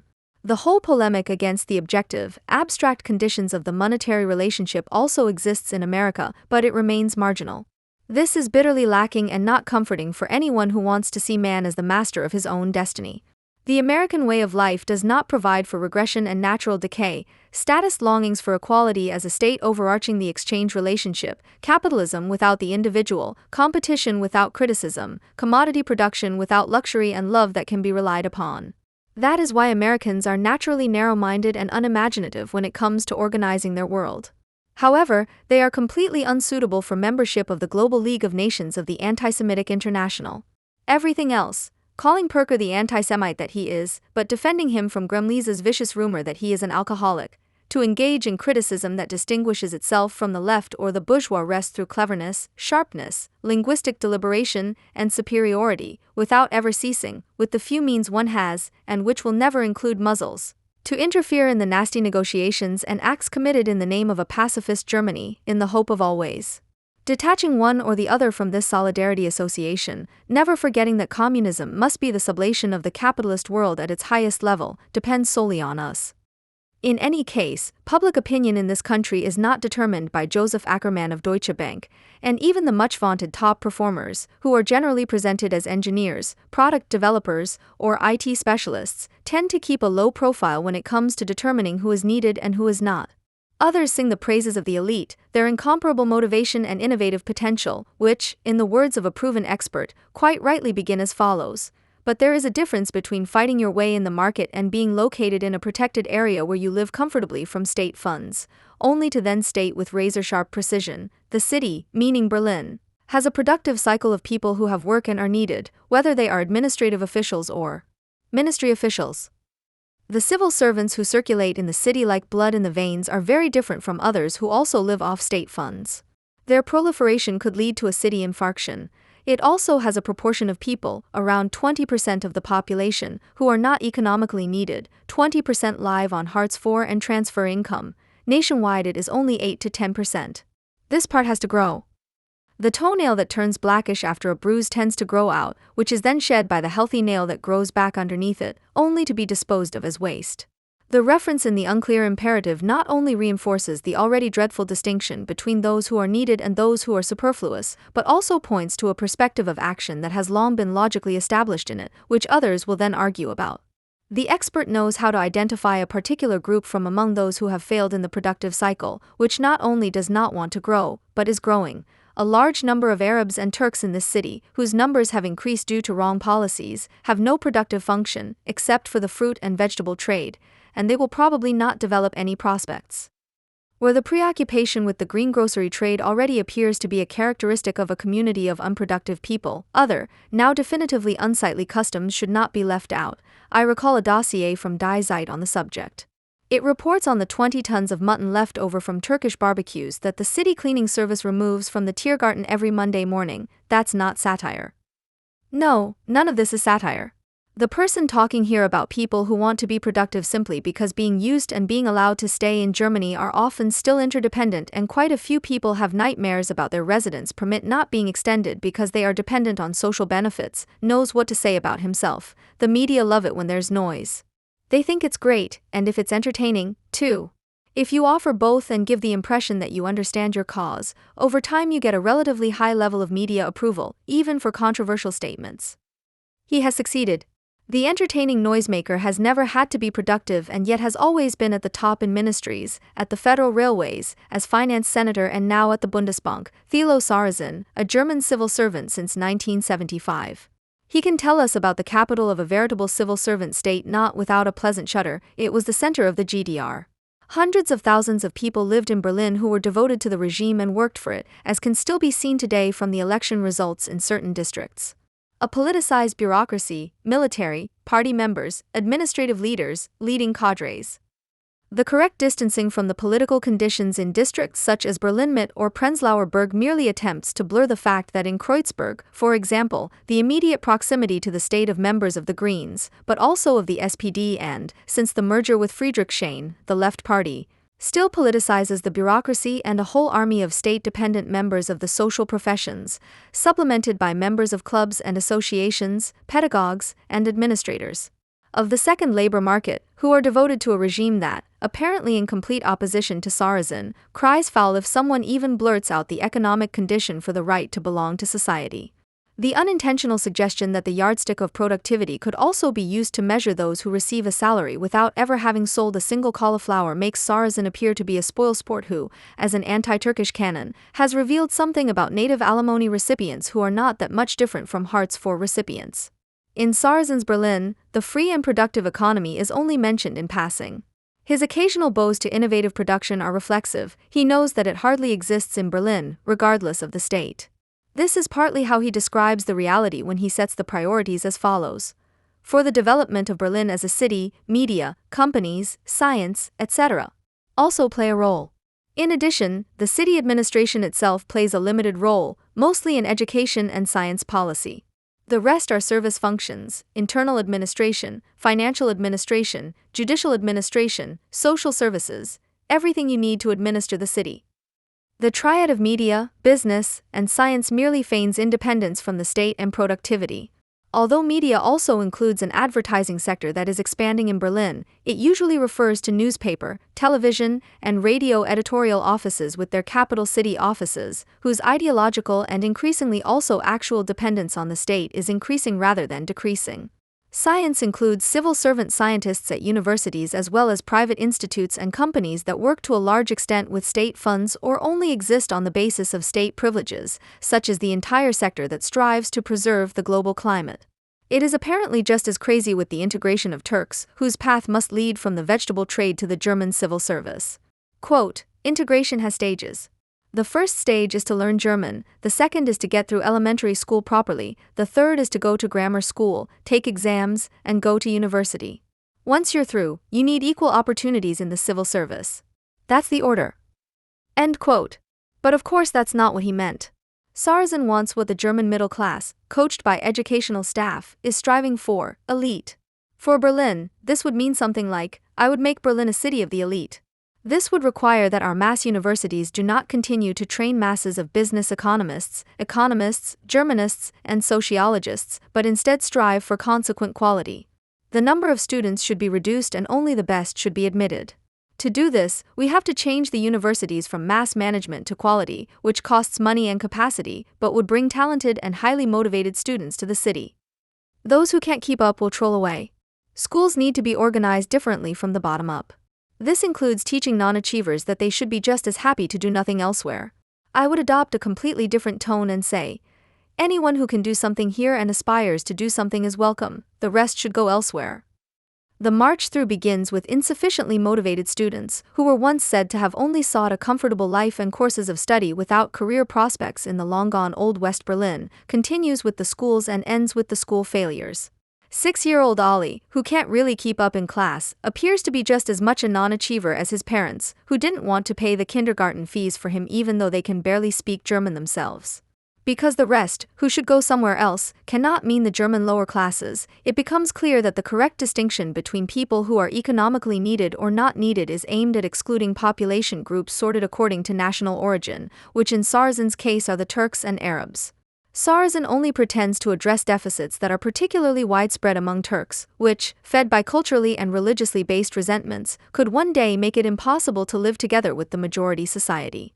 He already knows that the unpleasant mixture of social declassification, mosque association, and agencies of Turkishness, which is increasingly leading to self-ethnicization, cannot be corrected, meaning that 6-year-old Ollie must necessarily follow the path of his irresponsible parents. I said, "Our educational population is getting dumber from generation to generation," he proclaims confidently. One could relate this to the miserable standard of Berlin schools, the scandalous fact that a Berlin secondary school leaving certificate is often no guarantee of a halfway correct use of the German language. One could also criticize the history of the failed integration of foreigners, who, instead of being supported, are given certificates for work they have not done, which in turn leads to more and more of them failing at vocational school and not obtaining a qualification. But that's not what Sarazin is talking about. He has long been the voice of members of the politically mostly left-leaning, academically educated middle class, who, if the neighborhood demands it, make sure that their children do not waste their time in the appalling pseudo-schools, which are almost exclusively attended by foreign children, but have so far loudly declared a Sarazin to be a monster, from whom they are supposedly light years apart. When Sarazin talks about populations and generations, he has long since arrived at the intelligence that eurythmy-tested parents and their children claim for themselves. According to Sarazin, a process of Berlin's stultification began in 1933 and continues to this day. West Berlin was largely devoid of a dynamic economy. There were exceptions such as Schering and Siemens Turbinenbau, but the layer of top managers had disappeared, the top developers of the companies were gone, there were mainly extended workbenches that lived off lavish subsidies.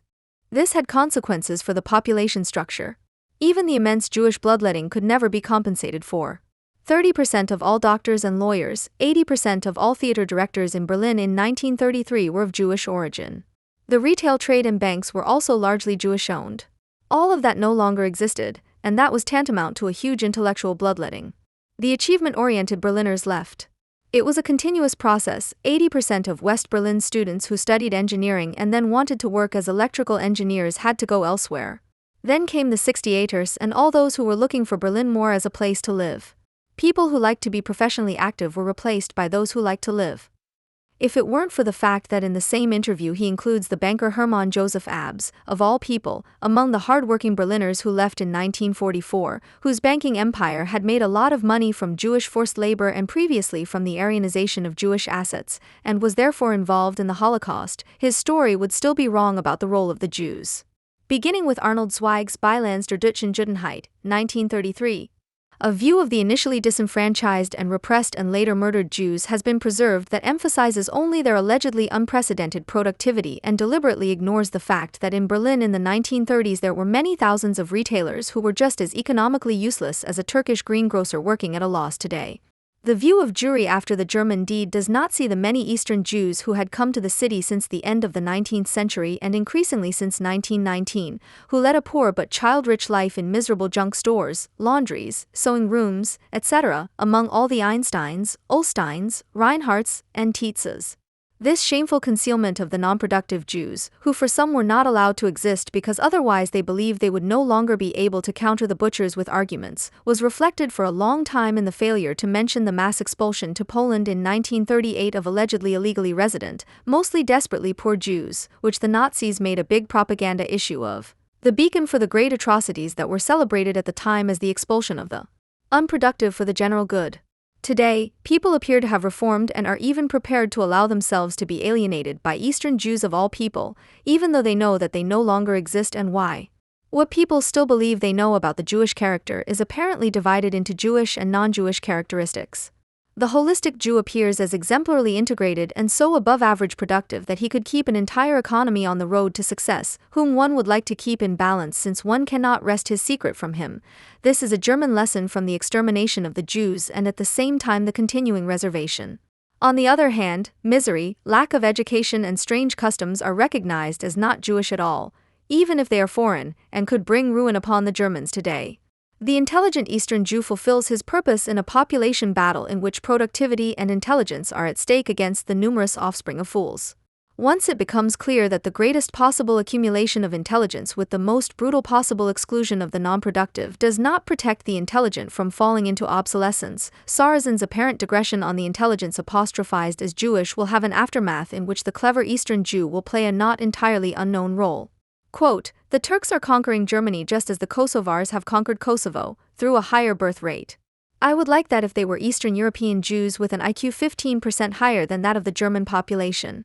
I have no desire to do this with population groups that do not accept their obligation to integrate, and also because it costs a lot of money and we have enough other major challenges to overcome in the coming decades." End quote. In terms of population policy, the higher birth rate of Turks in an aging society is also a benefit, one would think. 6-year-old Ali is struggling at school partly because his parents have not taken care of his language skills, which could perhaps be compensated for, although this costs a lot of money that they don't have. But Ali also has an innate problem. You have to assume that human talent is partly socially determined and partly hereditary. The path we are taking means that the proportion of intelligent high achievers is continually falling for demographic reasons. You can't build a sustainable society that way. It will be fine for 1, 2, or 3 generations, then no more. That sounds very close to the origin, but you can trace it very carefully empirically. End quote. Empirically, it can be shown that the Kosovo issue was decided, among other things, on demographic grounds, and deliberately so. Whether, how and in whom intelligence is hereditary cannot be proven, even if it has been tried again and again for centuries. Partly for the reasons Sarrazin mentions, a considerable number of people who still have plans have emigrated from West Berlin.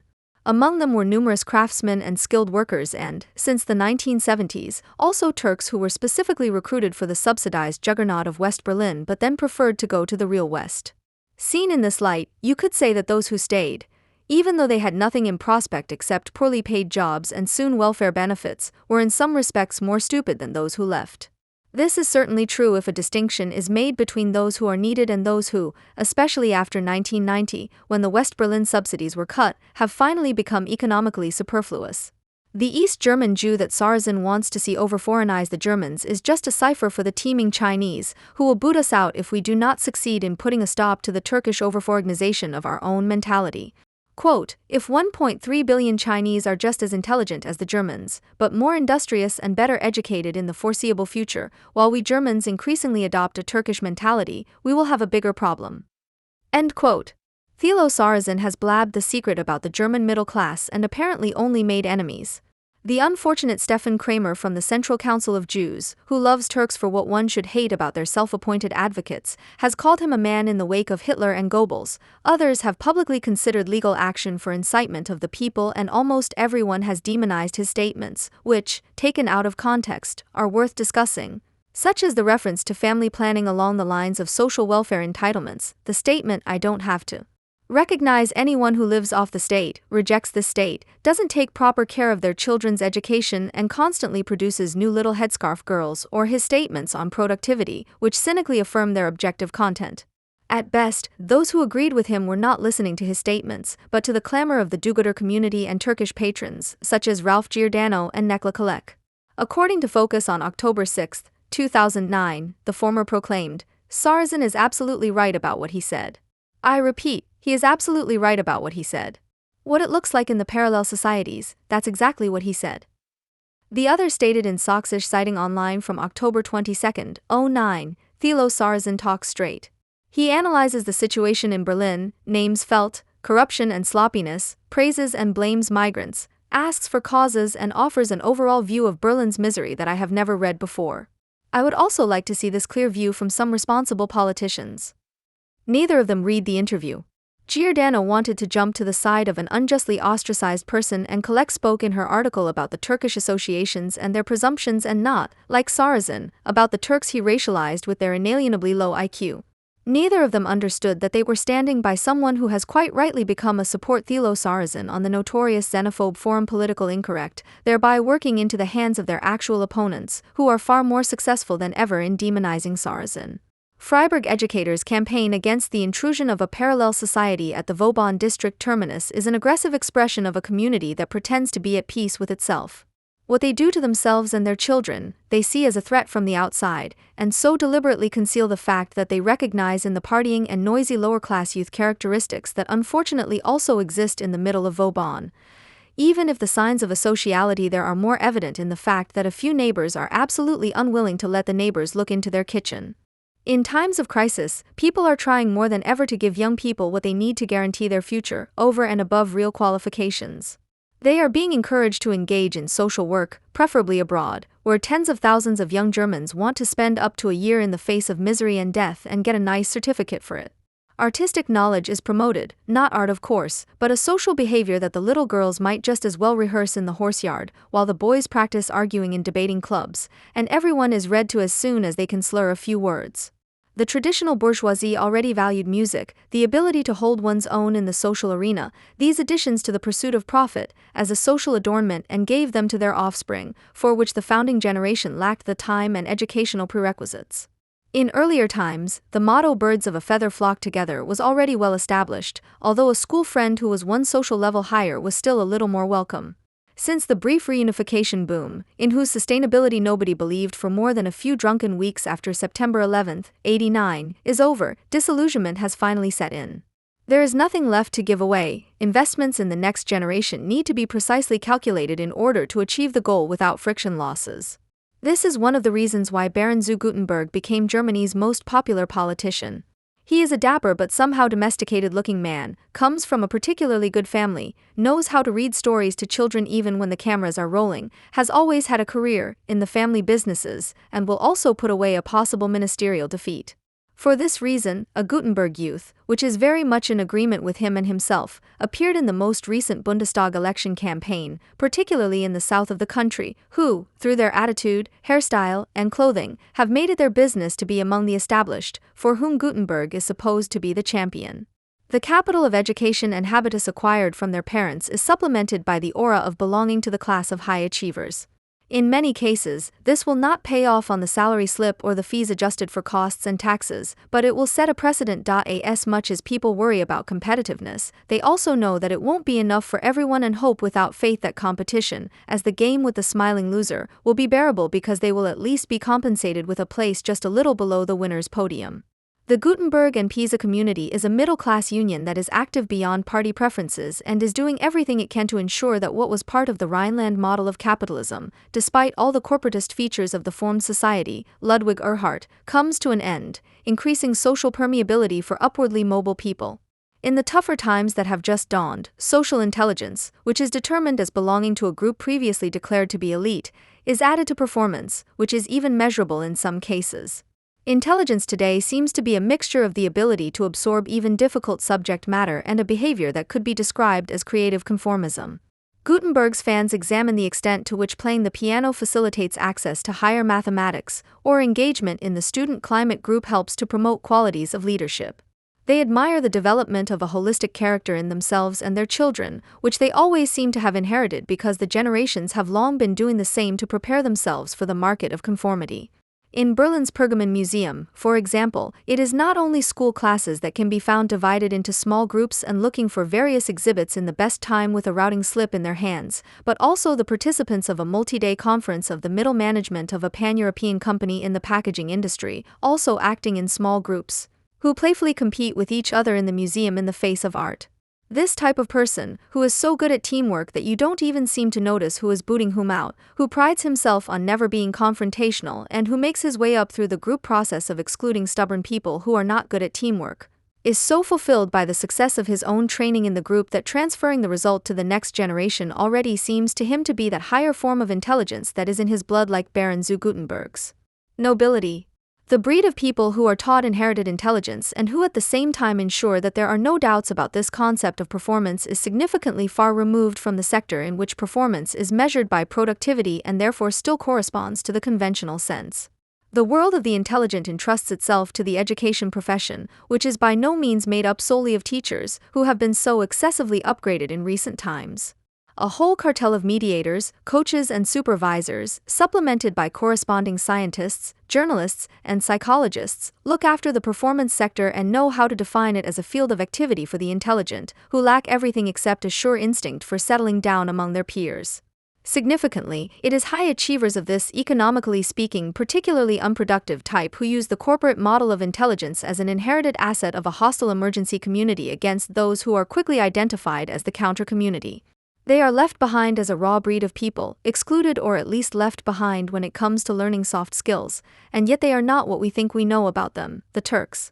More than ever, they have to be what the everyday mind, which is highly competent in cultural matters, makes them out to be: intruders who claim for themselves what in many cases only the law allows them to do as a matter of course, namely to occupy any position in the economy or society if they are better qualified. The Pisa Society has embarked on a path of complete blunting and is tenaciously defending together what has long since ceased to be enough for everyone.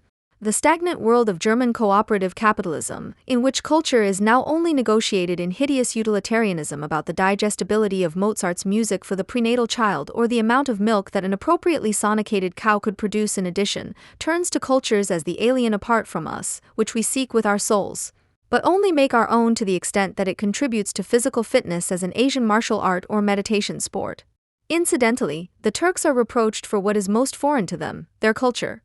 With Tayyip Erdogan, the Turk-in-chief with Allah as the highest expression of unmistakable Turkishness in his baggage, there is agreement in Germany that assimilation is a crime against humanity and that integration can only be desirable if the Turks have inalienable collective characteristics which, if they existed, would be rightly described by Sarrazin as stupidity. A few years ago, Cem Özdemir posted a photo of his parents from the 1970s. His mother in a smart mini and of course without a headscarf, his father in a smart shirt buttoned up to the top, both happily united in front of a decorated Christmas tree. Özdemir added the following comment to the photo: "Caught. My fundamentalist parents threatening the West at an Islamist ceremony." The photo and commentary are intended to ridicule the patriotic Europeans against the Islamization of the Occident, or Pegida for short, and to pretend that Islam played the same role in 2015 as it did in 1971, namely none, as if Islamism and criticism of Islam were a matter for nutcases on both sides. Quite funny, but therefore all the more perfidious. Everything is deliberately mixed up here, because the Turkish family in front of the Christmas tree is certainly not what Pegida is demonstrating against. It rather symbolizes what the demonstrators long for as a social condition: the cozy idol of the state-protected nuclear family in the old Federal Republic, which could look forward to a secure pension at some point in exchange for good work. By Islam, the socially conservative demonstrator is not referring to the endangered Özdemir type, the integrated and ambitious Daimler Turk, but to what Islam means in and for the Berlin Republic. The veteran peace activists and the entire Blockupy spectrum would like nothing more than to stir up the political class in Berlin and its media institutions with a few thousand demonstrators to the extent that Pegida has now succeeded in doing. There are many statements that are characterized by shrill panic. Even the Chancellor's New Year's speech warned the nation in one fell swoop against the headcutters of the Islamic State and the Pegida organizers, who carry prejudice, coldness, and even hatred in their hearts. Meanwhile, the naturally futile search for a moderate Euro-Islam, which could be used to disgrace the expressed reluctance to Islamize the West, is being pursued almost frantically. More than ever, the bare assertion that it exists, or at least could exist, must replace the harrowing reality of Islam in practice, a lie that no one really believes anymore, and yet is clung to so fiercely that there would probably be no criticism of Islam at all in the public and established media at the moment, without the publicity-grabbing butchery of IS. At first glance, the central role of Islam in the social debate in a country where Muslims make up only a few % of the total population is a riddle. In the conflict between Pegida and the establishment, Islam does not stand for itself, but as a cipher for something else that the opinion leaders of the Berlin Republic in particular do not dare to say. However, not only they, but also their opponents mean more and different things by Islam than what the term actually stands for. After all, why would the Pegida spectrum, if it consisted of full-blooded Nazis, attack Islam as a religion? Firstly, Nazis would be against all foreigners and non-Aryans, regardless of which religion they profess. Secondly, Nazis are not characterized by disgust towards Islam. On the contrary, admiration is mixed with envy in view of Islam's dangerous ability to transform the unenlightened instinct, Adorno/Horkheimer, as Hitler once did, into idiosyncratic reflexes and uninhibited violence. Hooligans against Salafists, Hogasaw, for example, is a political rivalry between people who, as converts, could be Salafists themselves tomorrow and, see Pierre Vogel, probably will be. This is why Islam is so sacrosanct to some and is attacked by others in a quasi-blasphemous manner, because the Berlin Republic is facing a crisis of legitimacy. Its essence, in contrast to the classical Federal Republic until the 1980s, was the replacement of health insurance by culture, integration not by pension entitlement but by resentment. The Berlin Republic did not offer ordinary racism like its Eastern European neighbors, but rather anti-racism like its Western European neighbors. Society was to become a network of minorities, communities, cultural collectives that unite only against the universal principle of exchange and law. The overarching ideology that held together the store of the ever-evolving integral Atheism and with it the industrial work biography was anti-Americanism in the name of the world's minorities. Islam played and still plays a central role in this, as an exemplary ideology for how social reproduction can be transferred back to families and clans to save costs, apparently only at the price of militant anti-Semitism. Labour London has gone furthest in this communitarian deconstruction of society, and it is here that one can best observe what Islamization means. Islam plays a decisive role not only as the ideology best suited to this communitarian deconstruction in Germany anyway, but also in a very practical sense. Its base, the former Turkish guest workers and their families, became the testing ground for the segregation of the labor market. The threat of mass Turkish unemployment, especially that of entire generations of adolescents, was shunted off into the migrant economy, the family, the greengrocer's store, and the bullying by uncles and, rather unintentionally but inevitably, handed over to organized crime. But not only the uncles and the gangsters live from this cold deportation of hundreds of thousands of young people in the former industrial conurbations and the former extended workbench of West Berlin into a total lack of prospects, into an invisible penal camp with a free, envious view of the unattainable lifestyle of those who can still sell their labor at a reasonable price. The ideological state apparatuses of the Berlin Republic, if you will, also live off this deportation and segregation. Social institutions, further education companies, integration language schools, Islamic institutes, etc. pages. In other words, those who are now making a fuss about anti-fascism and Euro-Islam. This deportation communitarianism, which corresponds to multiculturalism on an ideological level, is the main driving force behind the Islamization of young Turks in Germany. The defense of Islam is thus the defense of the raison d'etat of the Berlin Republic, which was no longer able or willing to pay the price of social integration that the Bonn Republic had to pay. It was Gerhard Schroeder who exploited the impositions and possibilities of this new model to the full, to stylize Germany as the leading power of anti-imperialism and at the same time to generalize the informal deportation, for which Islam stands as a portent, in the form of Hartz IV, also for Germans. Volksgemeinschaft was thus defined purely as a community of the able-bodied, who were sharply separated from the benefit recipients. And this is the Schroeder legacy that none of his successors wanted to touch, which is to be sold as the new German essence, as a willingness to suffer, as work for its own sake, only without at least giving the Déclassé the classic German satisfaction of a general labor service with uniforms and awards. They are indeed treated as human waste, while the political class and public opinion deign to ignore these déclassé people, knowing full well that the secret fear of falling through the cracks is spurring job holders everywhere and making working life miserable. As a social warning sign of this declassification, Islam is arousing emotions, even and especially in areas where it is barely visible. The popularity of this agitation does not depend on the presence of the religion, but on the Hartz IV rate. Islamophilia is seen as evidence of a public crisis administration that has begun to gamble away its legitimacy as a people's state. The socially conservative clientele of Pegida want to regain the people's state. Their longing is to return to the golden era of post-fascism in the Federal Republic of Germany, to a formed society in the spirit of Erhard, which enjoyed the fruits of National Socialist modernization without having to bear the costs of a permanent general social mobilization, which is why the peace winter will be a flop, as its rhetoric is too reminiscent of alarmism and mobilization. In a word, to renounce predatory war and the furor of annihilation, to invade Italy in flip-flops and not in jackboots, and preferably not to hear anything more about Jews, but also to leave Israel mostly alone. It was this Federal Republic that the zone wanted to immigrate to. The fact that the 16 million economic refugees, as Wolfgang Port described the East Germans at the time, became the momentum with which the social technocracy was able to clear away the compromises and social obligations of Rhineland capitalism, was absolutely not the intention of the East Germans. They wanted bananas and racism. but would certainly have quickly and gladly exchanged less racism for more bananas, i.e. for a share in West German life before 1989, just as the West German brothers and sisters had once exchanged Hitler for the economic miracle. But because this exchange did not work out at all and was not at all wanted by the elites, who did not let the political opportunity to streamline the welfare state in 1990 ff. Pegida East differs from Pegida West, because they don't get the formed society. An increasingly silent majority of East Germans want the concrete society of the GDR back, sealed off from the outside world, with clear social hierarchies, at the end of which the Fijis had to stand and stay, and not possibly even lose out in the competition with the Eastern Europeans as they do today. This is what an East German Pegida speaker meant when he said that they simply did not want to have conditions like in the West, FAZ October 12, 14. This is why there is no particular anti-Semitism among Pegida and AFD, except in the form in which it lurks in the typical, vulgar economic ideas of everyday common sense anyway. In this, however, Pegida is no more anti-Semitic than 95% of the rest of the population, which has proven how true it remains to itself as German not only since the anti-nuclear and peace movements of the 1970s and 1980s, when it is more enthusiastic about Oswald Spengler's apocalyptic vision of the downfall of the Occident than about a universal concept of civilization.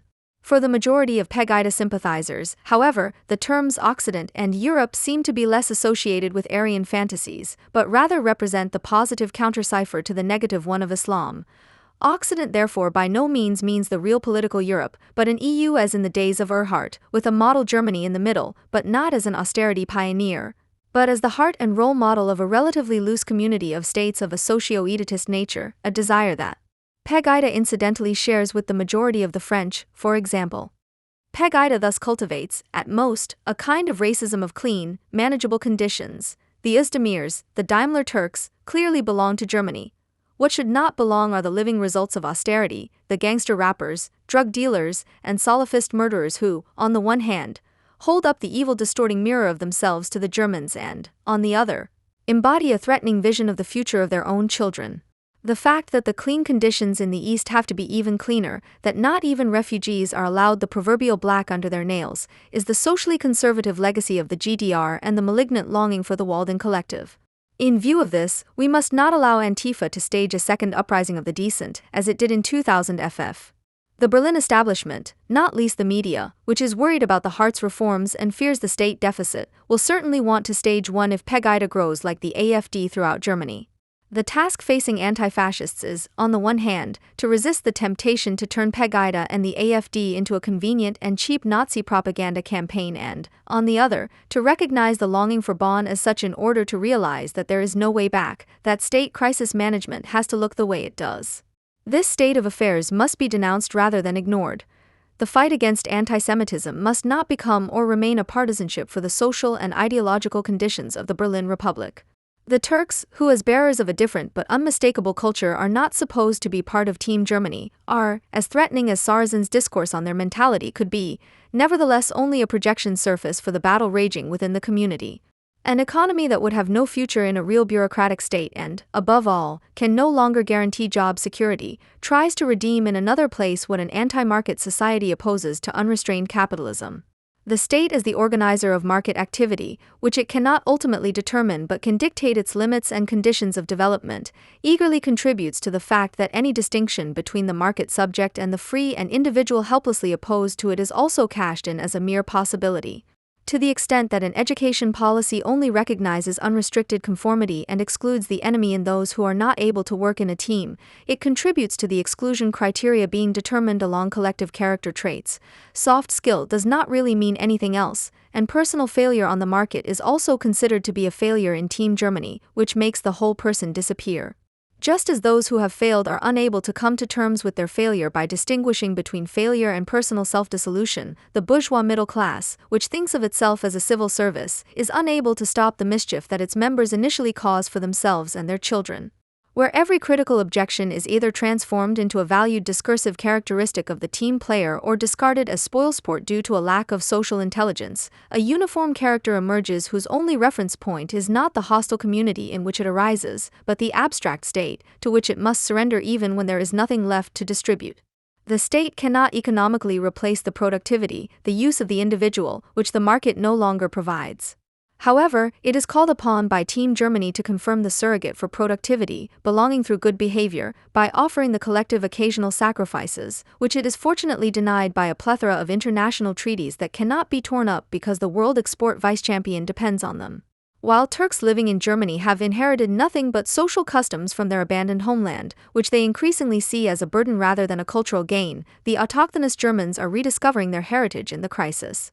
Their unrestrained envy does not disappear in the free competition of the Anglo-Saxon style, nor in a solidarity that unites different private interests for a temporary common economic purpose. Instead, their collective asociality coagulates into a jealously defended community characteristic, which they celebrate for the time being as intelligent people against Turks, whom they cannot throw out, but whom they disqualify as representatives of what is happening to themselves.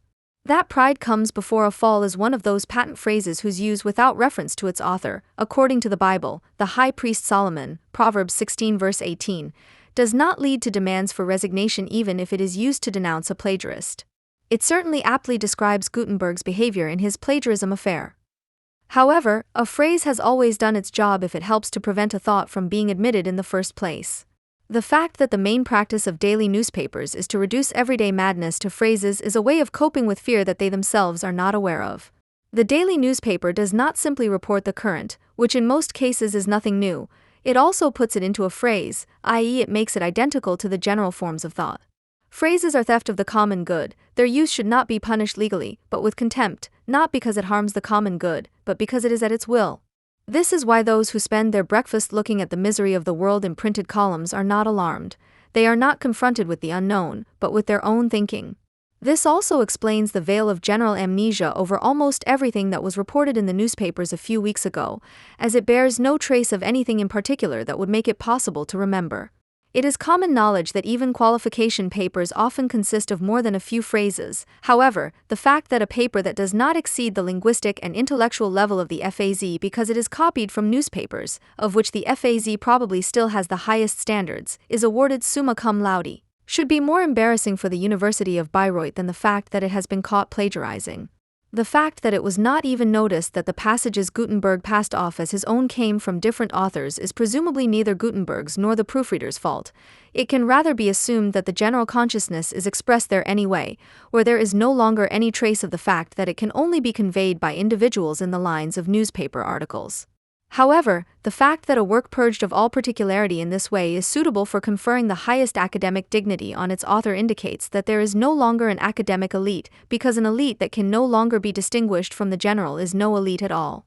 The indignation of academics about Gutenberg probably also stems from the fact that the affair surrounding his doctoral thesis unintentionally reveals the state of the universities. The less capable they are of synthetic thought, the more academics insist on the originality of their own work. This is certainly not a specific characteristic of university life.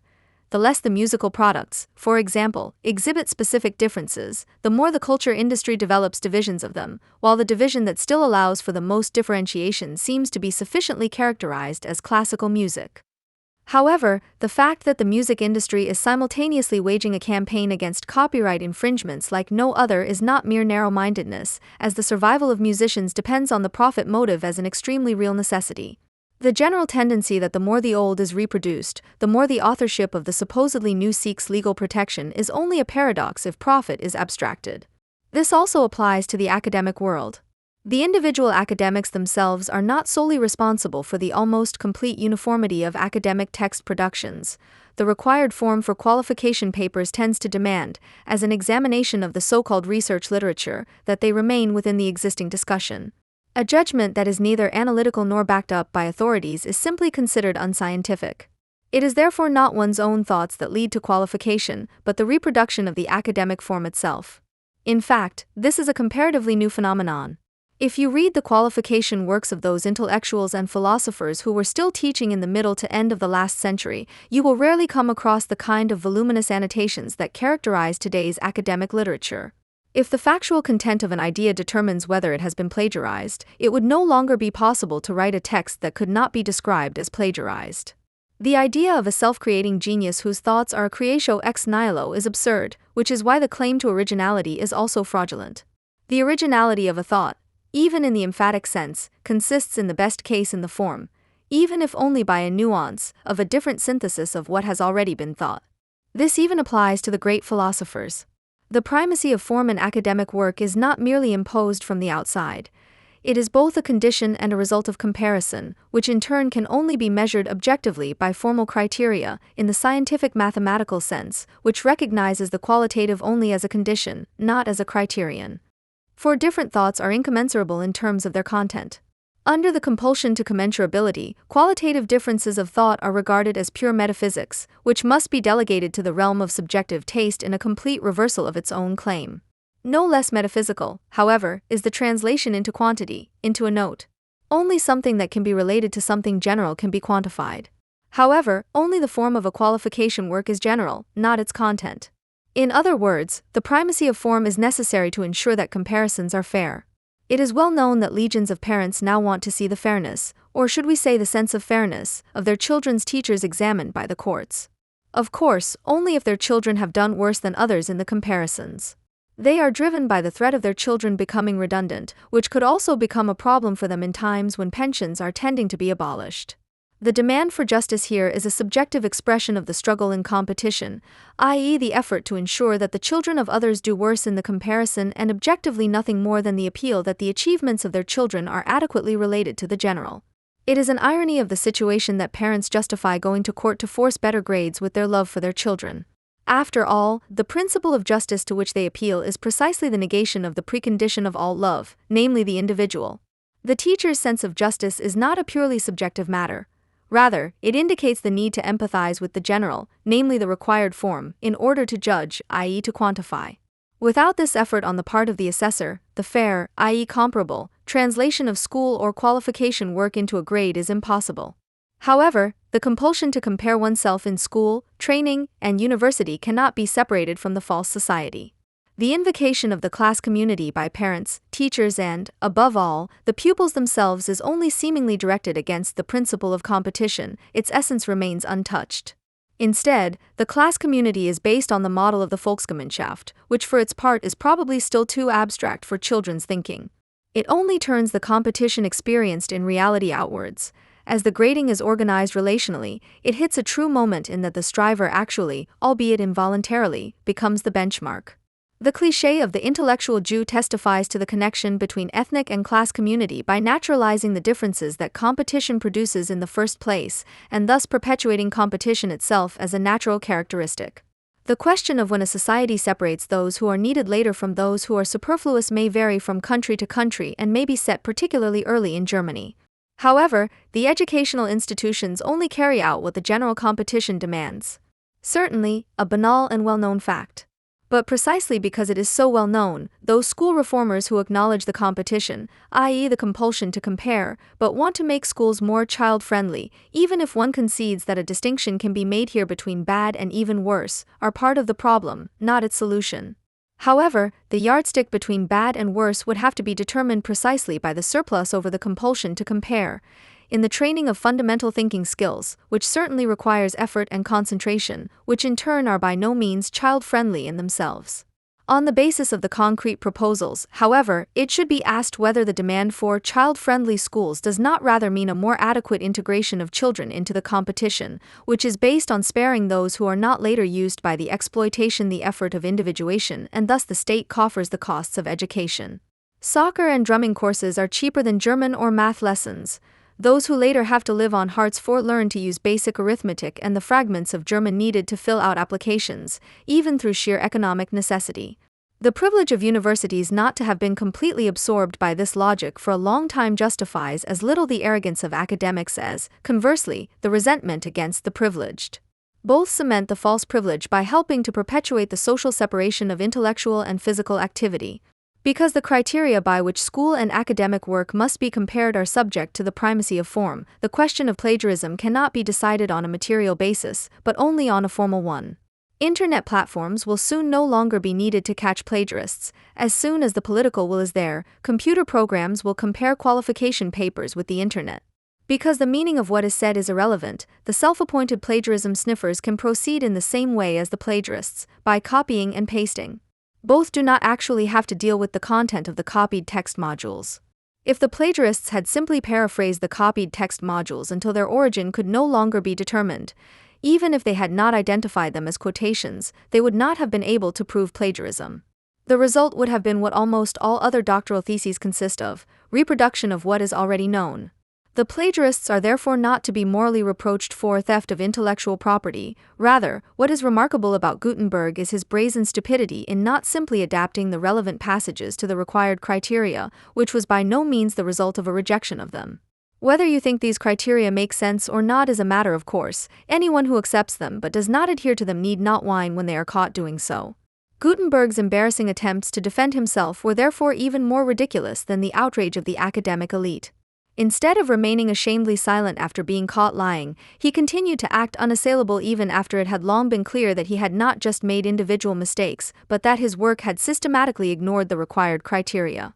This farce of a megalomaniacal political pop star could have been followed with a smile as an entertainment program if his supporters had not grown in number at the same time and if their longing for a popular and authentic leader had not drifted out of all the comment columns. What motivated them had little to do with an idea of the state of the scientific community, but oscillated between conspiracy theories and anti-intellectualism. The applause given to the Chancellor's statement that she had not employed a research assistant would have been understandable if she had really insulted academics, as she was accused of doing. Just as the reaction of academics to the Chancellor's statement revealed nothing about Gutenberg, but only something about their professional arrogance, the approval that the Chancellor received from Gutenberg's supporters revealed nothing about the relationship between politics and academia, but rather between politics and academia in general. A positive reference to the concept of academia would still be possible. If this is no longer the case, it must be emphasized, the scientific community has only itself to blame. In this respect, any mockery of the academic class would be justified. However, that was precisely not what Merkel was trying to say. Merkel's statement implied complete agreement with the idea that politics should not even be brought from thought to doubt, insofar as the division of labor between politics and thought should not only be justified, but also mockingly manifested. A thought worthy of its name would, of course, make politics impossible. Gutenberg is at least as far removed from this as the scientific assistants, quite a few of whom, especially humanities scholars, are threatened with redundancy and who therefore hope for a job in areas of state support, be it posts at universities, seats on ethics commissions or advisory boards of state institutions. This is why the offended reaction to the Chancellor's ill-considered sentence, which only implicitly expressed the objective superfluousness of academic achievements, was so strong. It struck at the heart of the longing of academics in particular, who yearn for a real, emotional one at the same time as financial support from the state. While it is part of the academic technique to differentiate every subject until a judgment has become impossible, they are unable and unwilling to differentiate between their own financial needs on the one hand and their way of thinking and even feeling on the other. Both can be traced back to the inability to experience. Only individual experience, not deduction, preserves the connection between desire and thought. But the wish that there should be no more suffering, at least no more socially produced suffering, is the condition for emphatic judgment, which of course must transcend merely subjective opinion. However, if the subject, in accordance with the scientific ideal, radically separates itself from its object, then the linguistic form alone, which necessitates a general expression, makes it possible to differentiate every object of thought ad infinitum. An exercise that shrewd academics have internalized in order to avoid having to engage in judgments that may remind us of individual responsibility in the first place. Anyone who talks about furniture, for example, can easily be told that a distinction must be made between chairs, tables, bars, etc. If one accepts this and speaks of chairs, then this in turn can be differentiated into garden chairs, desk chairs, etc. Finally, it can still be objected that the individual chair can never be grasped in a conceptual description, no matter how differentiated. This objection is only formally similar to the one that wants to leave the individual object to itself. The merely analytical procedure that opposes synthetic judgments is indifferent to the individual object. The destruction of the ability to judge is sufficient for it. The critic leaves the furniture in peace and deals with social objects, which, however, can be dealt with in the same way. If one then demands a definition from him, not for the sake of understanding, but in order to convict the critic of his metaphysical presuppositions, then with these all too easy and merely logical tricks, every judgment can be made impossible without exception, a procedure that renounces the mediation of subject and object because it does not want to know anything about either. The subjective is considered unscientific, the object is merely approached logically and analytically, not according to its content. The fact that the wish is not wrongly the father of the thought, and therefore compels judgment, does not, however, relieve the critic of the obligation to give an account of the validity of his concepts. The latter, however, is motivated by the self-commitment to honesty, without which criticism turns into dogmatism. This procedure attempts to seal itself off from knowledge and experience in general, is educated narrow-mindedness. But here the apparent objectivity is shown to be feigned, motivated by the self-subjective resentment against synthetic judgment, which it mistrusts not because of its claim to absoluteness, that would still be a bit enlightenment, but in order not to have to question the claim to absoluteness of existence as it is in the first place. This kind of affirmative relativism, which renders any ideology to justify the existing superfluous, is systematically encouraged by the academic form of thought by accepting the analytical process as the only scientific one. The sometimes aggressively expressed resentment against synthetic judgment betrays the connection between the academic form of feeling and thinking. It is itself intellectual anti-intellectualism, because the critical, i.e. decomposing capacity of thought in the best sense, which, however inadequate the linguistic form may sometimes be, remains dependent on emphatic judgment, is turned against itself in order to make the claim of all thought to banish fear even more impossible. In this respect, the academic form of thought resembles Heidegger's procedure of analytically undermining every judgment with regard to the question of being. In this, he subjects the human being, whom he wants to abolish as a human being, all the more radically to being. The procedure described above of being able to break down every concept into its components in order not to have to judge can, of course, also be extended to the copula. Heidegger begins with this in section 1 of Being and Time. Being is the self-evident concept. Being is used in all cognition, statements, in all behavior towards being, in all behavior towards oneself, and the expression is readily understandable. Everyone understands, the sky is blue, I am happy and the like. This average comprehensibility alone only demonstrates the incomprehensibility. It makes it obvious that there is an a priori riddle in every behavior and being of what is as being. That we ever live in an understanding of being and that the meaning of being is at the same time shrouded in darkness proves the fundamental necessity of repeating the question of the meaning of being. End of quote. Heidegger has been wrongly perceived as a rebellion against academic thought. Rather, it is its consequence.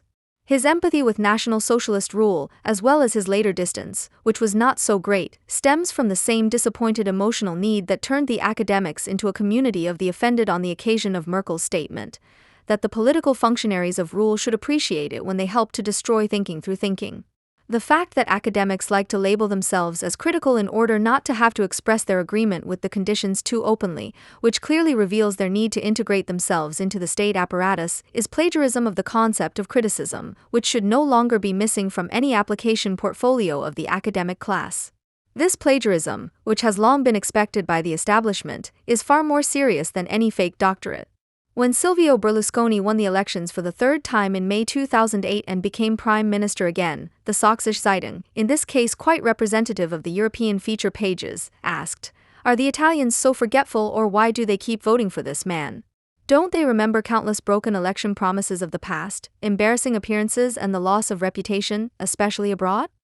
And it does indeed seem puzzling at first that the Italians keep putting their trust in a notorious criminal, as the jargon goes. The voter's decision only becomes plausible when one realizes that the services expected of a politician do not necessarily have to consist in reducing unemployment or increasing the gross national product, but rather in satisfying emotional needs.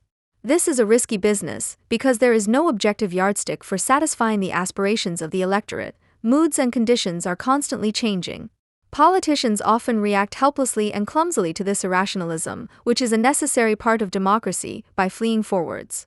Angela Merkel, who was elected because the people and the economy wanted something down-to-earth and solid again after the mad years under Gerhard Schroeder, who had declared arbitrariness to be a matter for the boss, now has to suddenly serve the doom and gloom mood, as the eerie calm reminds people too much that everything could go on like this and never come to an end.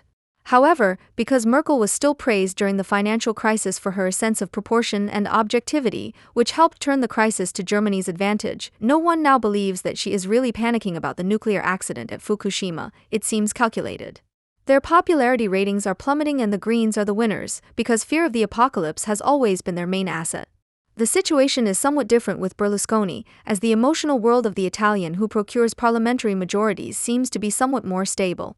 This has to do with a fundamentally different political-economic constellation, whereas in Germany the state has always, and especially since Hitler, acted as a crisis manager. Italian society is characterized above all by the strong presence of the family, which is both a solidarity and business association and is fundamentally at odds with a state that is perceived not as a helper in times of need, but as a usurper.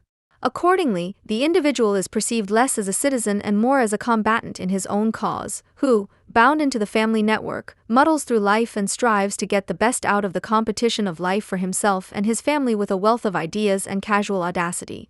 This archaic and lawless Mediterranean liberalism forms the ideal breeding ground for Silvio Berlusconi's political career. Because many people can identify with him, Berlusconi is one of us, with the only difference that he has managed to become rich and successful. The success itself is proof of his abilities and competence. How he came to money and power is secondary. Yes, the little lies and big scandals tend to confirm Berlusconi's authenticity.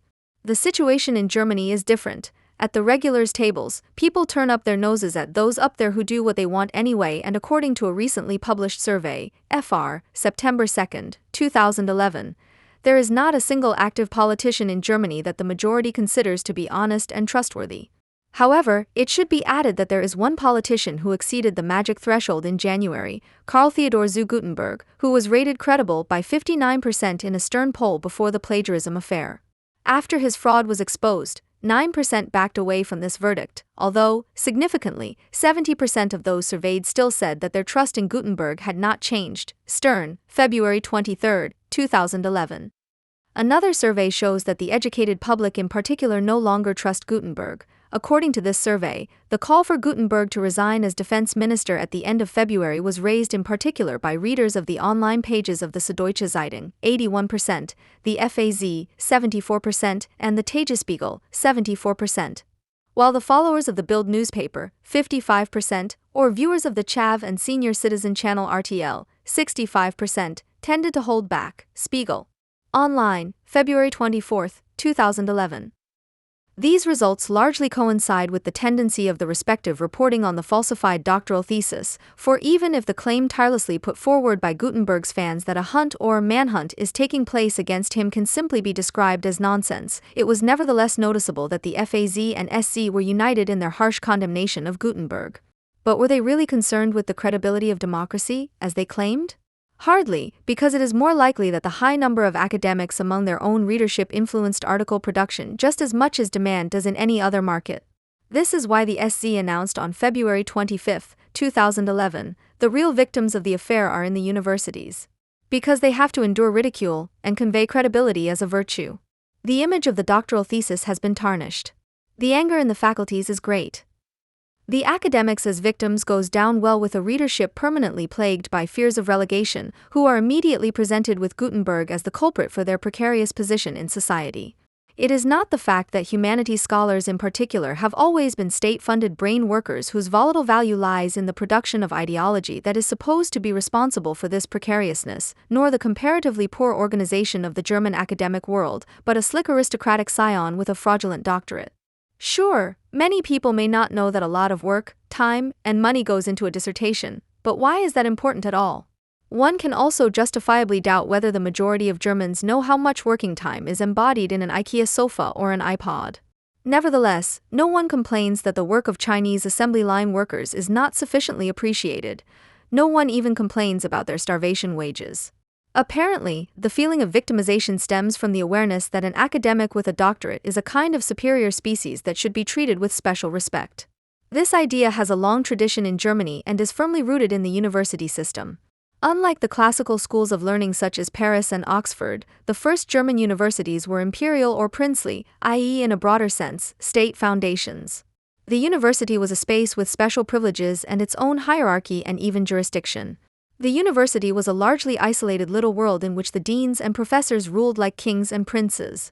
This feudal tradition is still reflected today in the typical German chair, around which small court states develop that are directly dependent on their professorial role model and patron, who provides them with project and staff positions. According to the FAZ, 9.3. 2011, between 2003 and 2009, staff positions at German universities rose by 33% to 139,407, but professorships, including junior professorships, increased by just 2% to 22,109.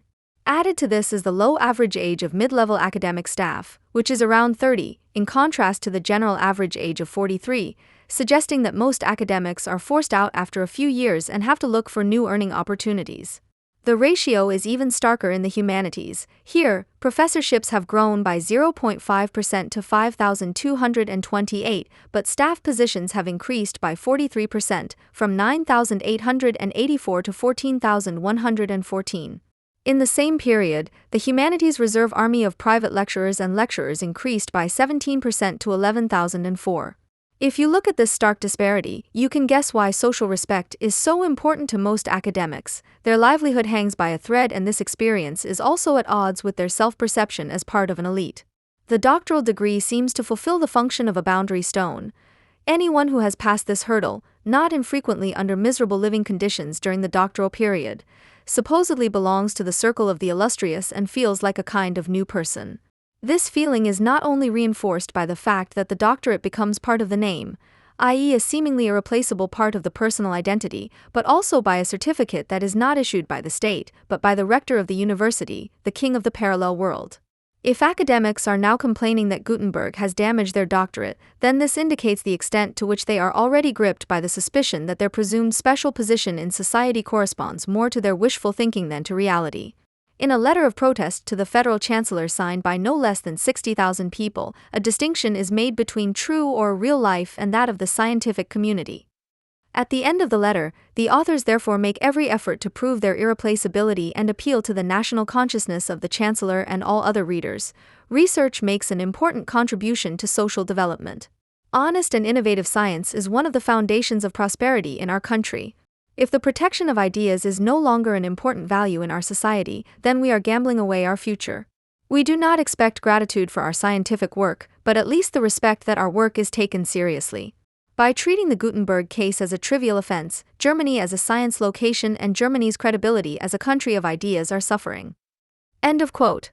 However, it remains doubtful whether such appeals will be heard by the not exactly small number of people who, whether out of ignorance or due to anti-intellectual resentment, play down Gutenberg's misdemeanor as if it were not a criminal offense. For them, it is clear that dark forces have conspired against KT because he is such an uncomfortable character who articulates the needs of the people.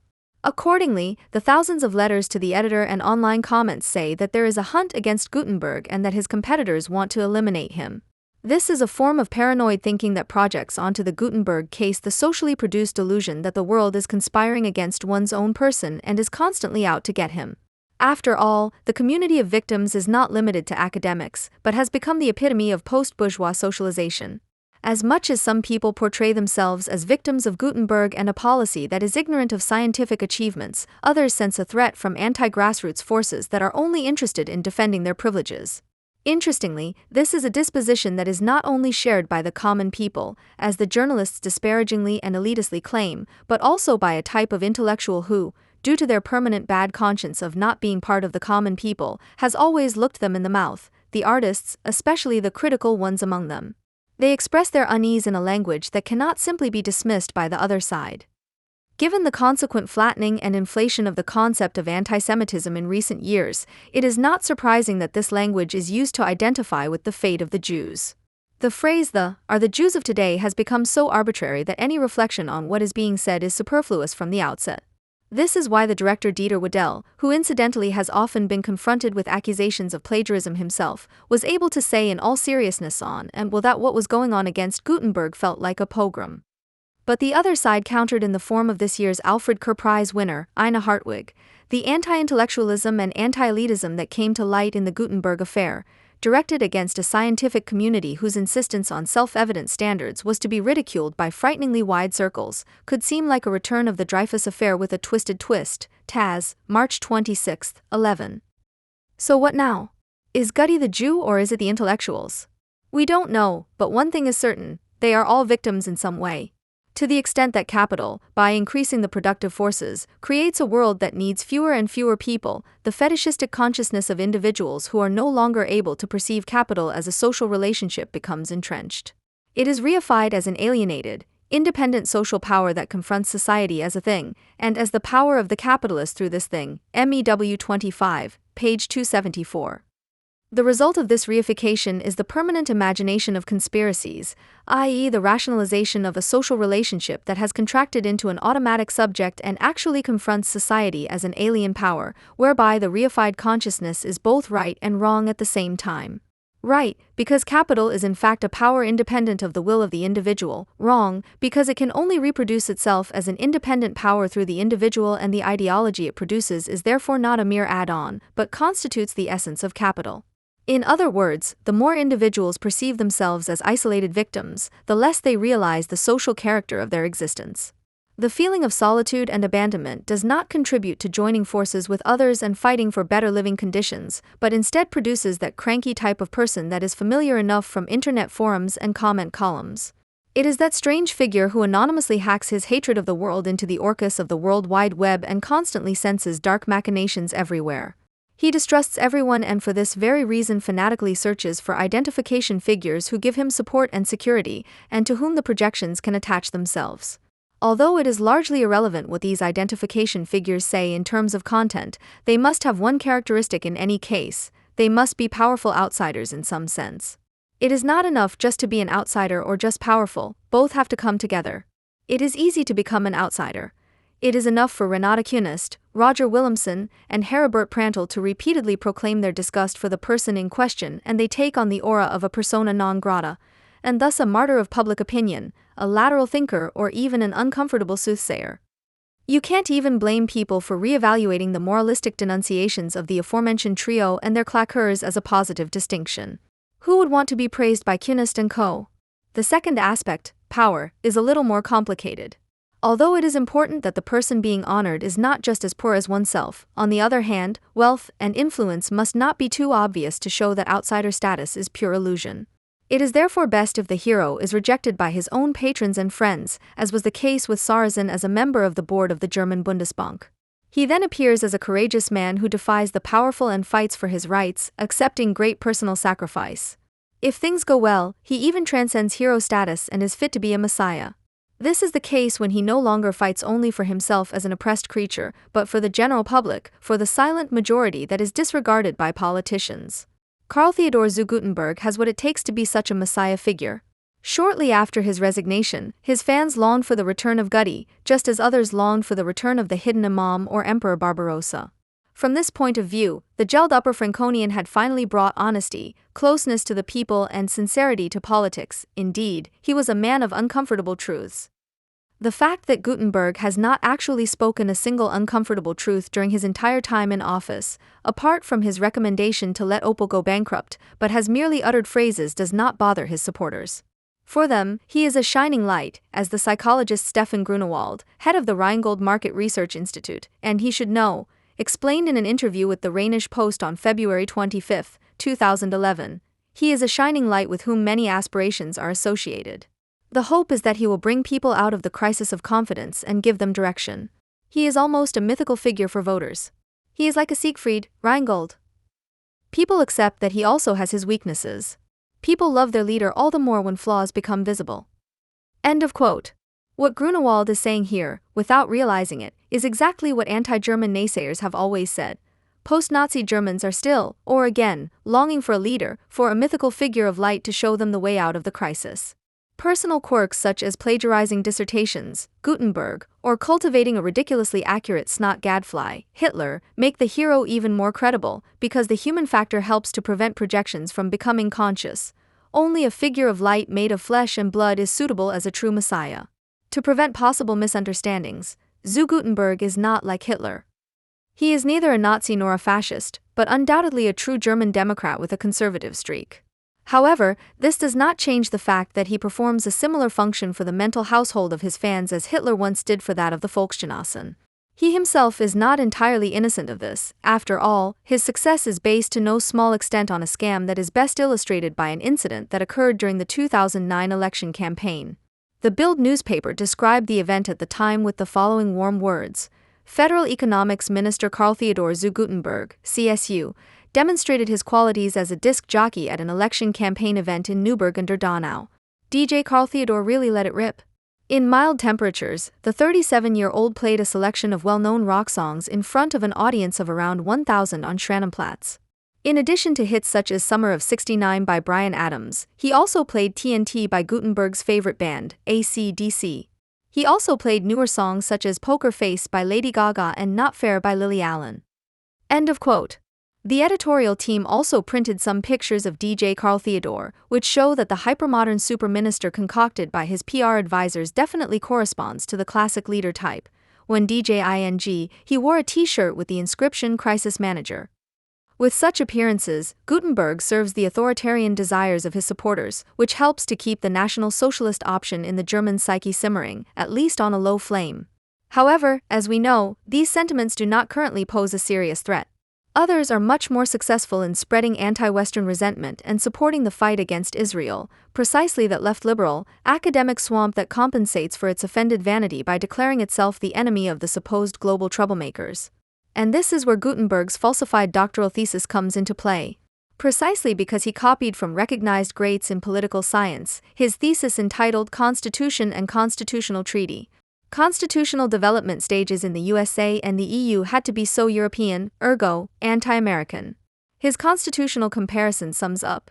US criminals are considered morally bad. US criminal law, in contrast to Europe, also clearly recognizes the idea of revenge. In Europe, the renunciation of sovereignty by states has also made it possible to overcome the moral grid of good and evil. Today, when Western European states engage in conflicts of interest, they do not qualify each other as evil. This category has definitely been overcome.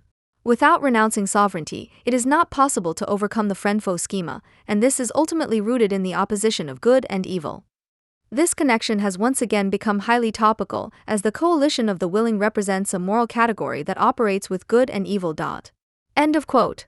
The overcoming of the moral categories of good and evil has actually progressed so far in Europe that a mass murderer like Osama bin Laden is no longer described as evil, but as a 54-year-old family man. When people express joy at bin Laden's death because they know that he would not have stopped killing, the local press accuses them of Old Testament anger, in other words, the spirit of revenge that is supposedly not found in Europe. And the friend-enemy schema, famously formulated by the crown jurist of the Third Reich, Carl Schmitt, is in fact discovered today by German Middle East experts primarily in Israel's military action against its very real mortal enemies. If the debate about Gutenberg's doctoral thesis had been more concerned with what was in the thesis and not how it got there, it would have been a lot. But because the refusal to call evil evil seems to have been a consensus in Germany not just since the presidency of George W. Bush, such discussions are not to be expected for the time being. We continue to demonize those who stand in the way of evil, thereby turning morality into a denunciation of reason. If KT returns to politics, as he has threatened to do, he will, for all we know, be involved in putting this denunciation into practice. And only someone like the aristocratic political outsider Gutenberg has the ability to unite the mob and the elite, an ability that Kunst and Tritten, Prantl, and the entire German cabaret fortunately lack, and for which they envy Gutenberg so bitterly. The criticism of anti-statism is therefore also based on the fact that it is itself thoroughly statist, German socialist. Stone throwers who were quickly fobbed off with ministerial posts like Joschka Fischer are all too clear a symptom of what has happened again and again over the last 50 years since 1968. Stirner has already affirmatively outlined the latest, this time politically correct, German Reich called the European Union with his projection of the German federal body. Germany, being at the center of Europe, was to be the mediator, while southern European countries were to be incorporated as protectorates, with Russia excluded. Once Europe has returned to the German Mother Empire, there will be a prosperous original German working life. The arrival of German ideology in the USA can be clearly observed in recent history, when Republicans and Democrats did not simply swap positions, but underwent quite a transformation and the Democrats became German. In this sense, Germany really is the unique one Stirners in state form. So nobody in this country is bothered by living at the expense of US debt and reducing debt. Germany first, but subtle has been the raison d'etre of the FRG for years, and Trump's election is therefore the, admittedly rather unsavory, critique of the globalized German ideology that Stirner alluded to in his book The Germans in Eastern Germany. The German people are a universal people. Subtlety would therefore be the most important innovation of the latest German ideology. The debt break only becomes a cause for outrage when the austerity measures shake up the state's own opportunities for advancement, or when the state no longer fulfills the role of mother projected onto it. In contrast to the young Hegelian students of all times, a word borrowed from Adorno about Krakauer also applies to Helms. In the petty bourgeoisie and employees who amuse him, he encounters a piece of his own form of reaction. The fact that the most vehement critics of the state work for the state, at least indirectly, or the critics of the church work for the deaconry only really becomes a farce when they themselves cannot admit what a schizophrenic situation they find themselves in. Whereby this farce is not really funny, because, left-wing, hostility to the state means the dissolution of the state into associations/foundations/programs, i.e. rackets of the public sector. Criticism of the state is a labor struggle, a struggle of interests within a class for jobs as subcontractors for the state. For these people, ideology and its manifestations are necessarily a false consciousness and a means of production in one, which the author of the book Emport Uke. Outrage. Made very clear without realizing it when he addressed the professional critics and critics. I wish each and every one of you your own motive for indignation. Because that is precious. Quote, end. Stirner saw indignation as a business model that only needs to be filled with an ideological hollow form and marketed so that one can reach the top or at least not fall down to the rabble that one intends to dispose of. Helms had also been working for the state in a broader sense since 1957, namely at WDR, having previously worked for military broadcasters in Vienna and Salzburg. In 1971, he once again came into close contact with the indignation of a typical German middle-class man in a panel discussion on WDR. The manager of Tunstein Schurzben and former tax consultant Nickel Paulat, who had been sent on the show to stand in for Rio Reiser, who was ill, tried to smash the table with a hand axe he had brought with him. True to the band's motto "Macht kaputt," was Uke kaputt macht. A later manager of this band, Claudia Roth, is now vice president of the German Bundestag. Had he even been able to listen, the two intellectuals, one of them Helms, could have explained to him that the truth of art does not lie in a message, and that he is not making folk music, no matter how much he tries to convince himself of it, but is simply part of the culture industry. On the other hand, he could have learned how to use an axe from a worker, or even that a completely different tool should have been used. Although the latter would probably have been quite right to ask him why a table was breaking him. In the end, it was also a petty bourgeois spectator who covered the repair costs so that Paulat would not have to fear a reduction in his fee. The reason given by the pharmacist paying for the outrage at the time was, we must learn to tolerate people like Paulat. Outrage and the demand for tolerance have always been wonderfully compatible, they are two sides of the same coin. Helms' later ideology-critical studies were primarily devoted to the effects of the new productive forces and automation. He, who always relied heavily on field research, never developed any of these absurd final crisis theories. In 2003, the journalist Florian Neuner asked Helms in the magazine Steinschlag, is global capitalism maneuvering itself into a final crisis, or is this a situation that can continue for decades to come? Helms replied, I rather fear the latter, and I am not even sure that it is only a matter of decades. It could go on for a whole century. He finally moved to the USA after the dilettante philosopher, as he was still called in Der Spiegel at the time, was prompted by the University of Bremen to submit his two writings, The Ideology of Anonymous Society and Fetish Revolution, for which he was awarded a doctorate. He declined an appointment, but later held guest professorships outside Germany. He returned to Germany in 1989. Helms was interested in exploring the horror at the height of the times. Consequently, Stirner is the first philosopher of Eigentlichkeit, which has since become the most primitive, meaningless commonplace of middle-class ideology via Heidegger, Jaspers, and existentialism.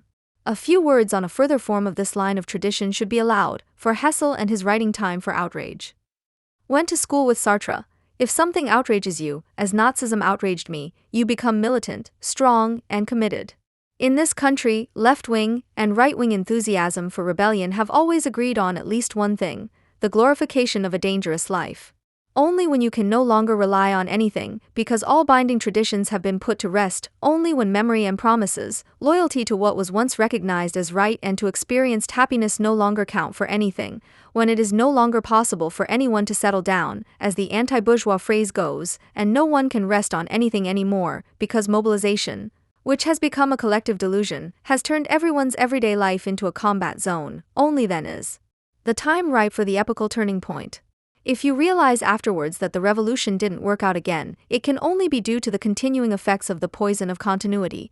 Not enough old habits have been cut off, encrusted structures have been broken up, vested interests have been liquidated, and cherished habits have been shaken. Next time you have to be relentless. In general, authoritarian anti-authoritarianism of both left and right-wing provenance agrees with the zeitgeist that its enemy is habit. As if it were not the inconspicuous background to all experience and knowledge. The affection that deepens in loyalty to the enthusiasm of the moment is called love, the present held in the consciousness of its past is called memory. And thoughts, whether right or wrong, only become possible where people can live safely and carefree enough to be able to think.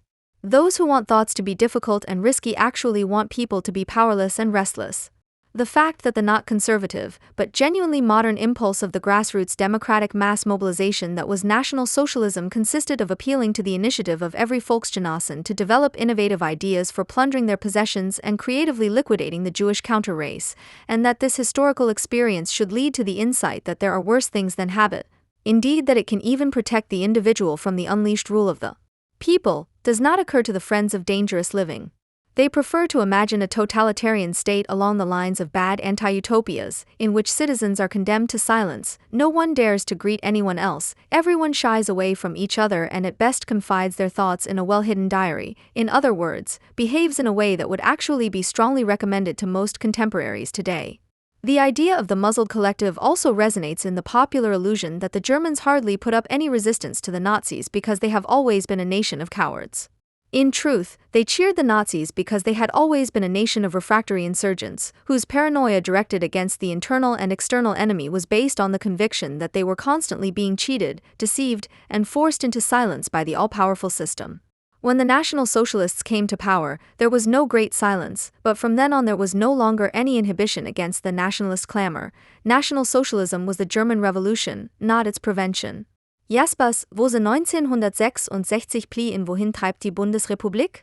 Is exemplary for the renovated German existential ontology after 1945, and Sartre, whose definition of engagement as a gesture of heavy thinking in the intellectual struggle for conquest in the text The Republic of Silence in France Libre, written shortly before the end of the war in 1944, openly divulges the political ambiguity of existentialism, are similar in that they have no concept of this character of National Socialism.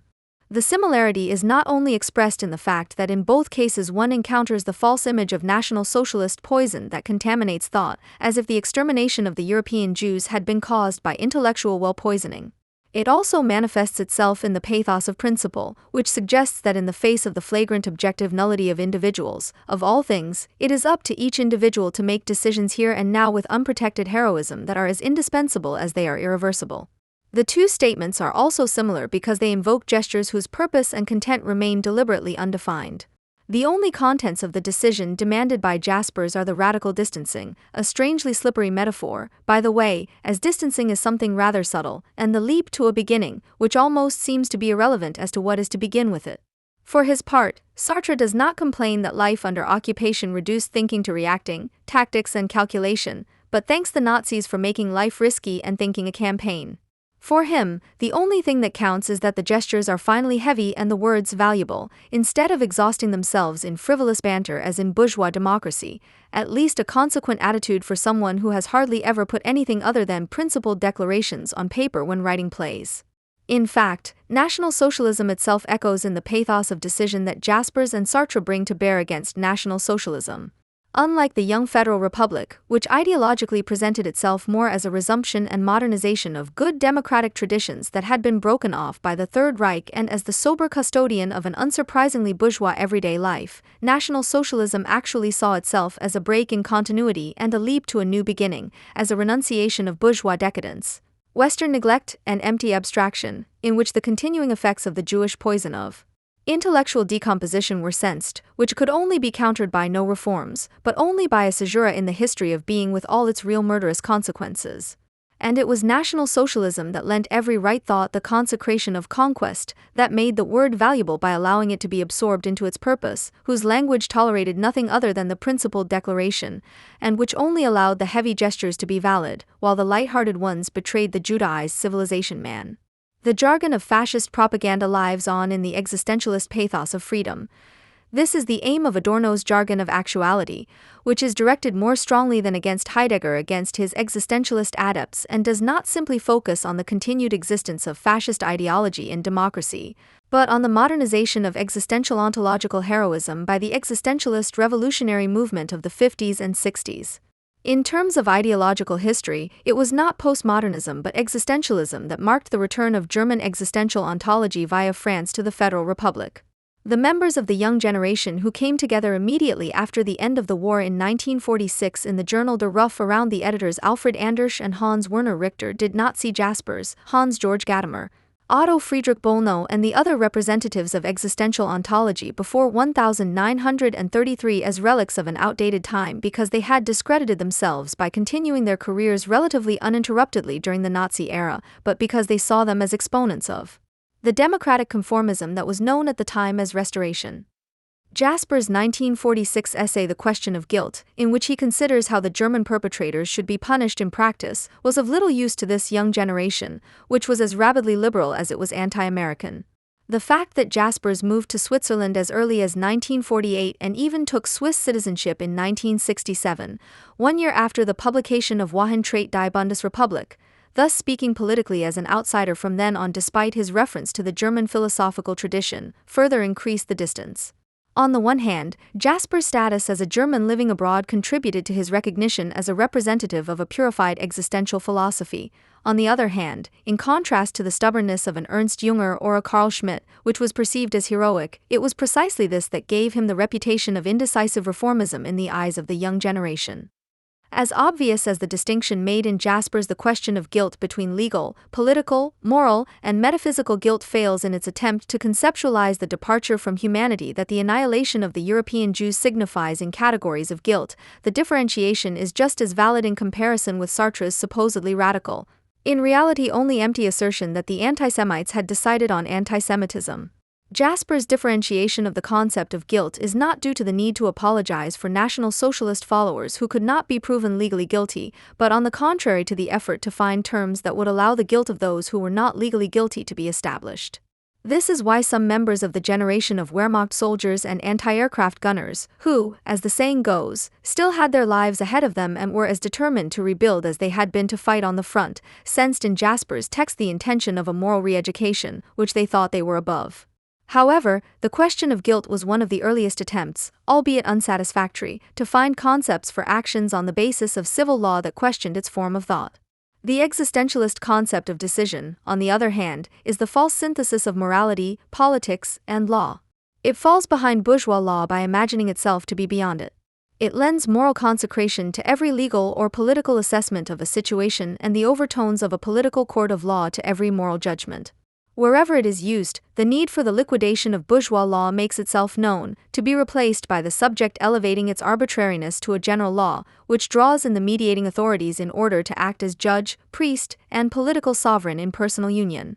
The fact that in Jaspers' philosophical diction in the mid-1960s the existential ontology from the time before 1933, in whose validity Jaspers himself no longer really wanted to believe in his political texts after 1945, continued to exist, is indeed evidence of a compromise that is characteristic of the generation of German academics whose careers had begun long before 1933 and were hardly interrupted by the Nazi era, and who were able to re-establish themselves after 1945 as a politically unsuspicious part of the Father's generation, from the compromise between clinging to the old way of thinking, which had been disgraced by recent historical experience, and the requirements of the new democratic everyday life, with which those whose insight into their own guilt was unclouded enough not to retreat to the thinker's stronghold in Mescharch or Plettenberg had to come to terms.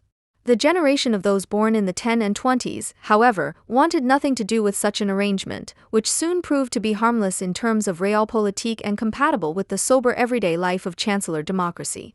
Just as the Father's generation had welcomed National Socialism as a break with the superficiality of parliamentary democracy, the self-proclaimed young generation wanted their Germany of the 0 hour to be a place of adventurous challenges, existential borderline experiences and a playground for their own impotent creative will, not a barren citizen's prison. Not being allowed to be politically active, having to ask permission from the victorious powers for every magazine they founded and having to weigh every word on the gold scales instead of simply blurting it out like the late pubescent gang of brats that they were and wanted to remain, that went against the grain, as they say in the vocabulary of the unmentioned. The forced democratization and compromising of their intellectual fathers could not make any attractive offers to the unruly energy of these young people, all of them dashing men who later liked to show themselves in photos with a pipe in their mouths as a sign of their growing wisdom. This is why, even before the founding of the Federal Republic of Germany, they entered into a Franco-German liaison, as it were on the verge of its beginning, of the kind that many ideology critics erroneously tend to date only to the postmodern era, by amalgamating German ideology and French resistance pathos and having Schmitt, Junger, and Sartre compete as equal comrades in the fight for heroic life. Europe, not the German cultural nation, was invoked as the new intellectual sovereign in whose name this fraternization took place. As Alfred Anders wrote in 1946 in his programmatic text Das junge Europa formt sein Gesicht in the first issue of Der Ruf, it seems to us, despite all the crimes of a minority, that building a bridge between the Allied soldiers, the men of the European resistance and the German frontline soldiers, between the political concentration camp prisoners and the former Hitler youth, they have long since ceased to be such, is entirely possible. End of quote. This community, to which, significantly, only political concentration camp prisoners are admitted and not the apolitical victims of National Socialism who were only persecuted as Jews, is created by the fact that its members come immediately from the armed struggle for Europe instead of from the seclusion of the study rooms and embody the spirit of action. Anders defines the spirit of action, true to Sartre's celebration of the dangerous life under occupation, as a decisionist willingness to die, which inspired resistance fighters and frontline soldiers alike. In the last few years, the latter had likewise committed themselves with ruthless devotion of their whole person. The young Germany, according to Anders, stood for a wrong cause, and it was not only wrong because it is now lost, but it stood in the existentialist sense that Sartre and his French comrades meant. End quote. Following Ernst Junger, whose works Anders tried to make known to a wide audience during his time as a radio journalist in Frankfurt in the 1950s, as well as Sartre's, he describes what unites the politically hostile camps as a commonality of attitude and experience, independent of ideology and ethos. The invocation of existential commonality culminates, as if in confirmation of Adorno's critique formulated more than 15 years later in the jargon of actuality, in the fusion of fascist and existentialist phraseology in the name of freedom and democracy. Fanaticism for the right of man to his freedom is not a contradiction in terms, but the great lesson that the youth of Europe draws from the experience of dictatorship. They will fight fanatically against all enemies of freedom. End of quote. The fact that Anders invokes Sartre for his infamy is not due to a malicious misinterpretation, but is inherent in the celebration of thinking under the German occupation, which came to itself as a heroic struggle for decision, and in the lack of understanding of National Socialism in Sartre's texts published immediately after the end of the war.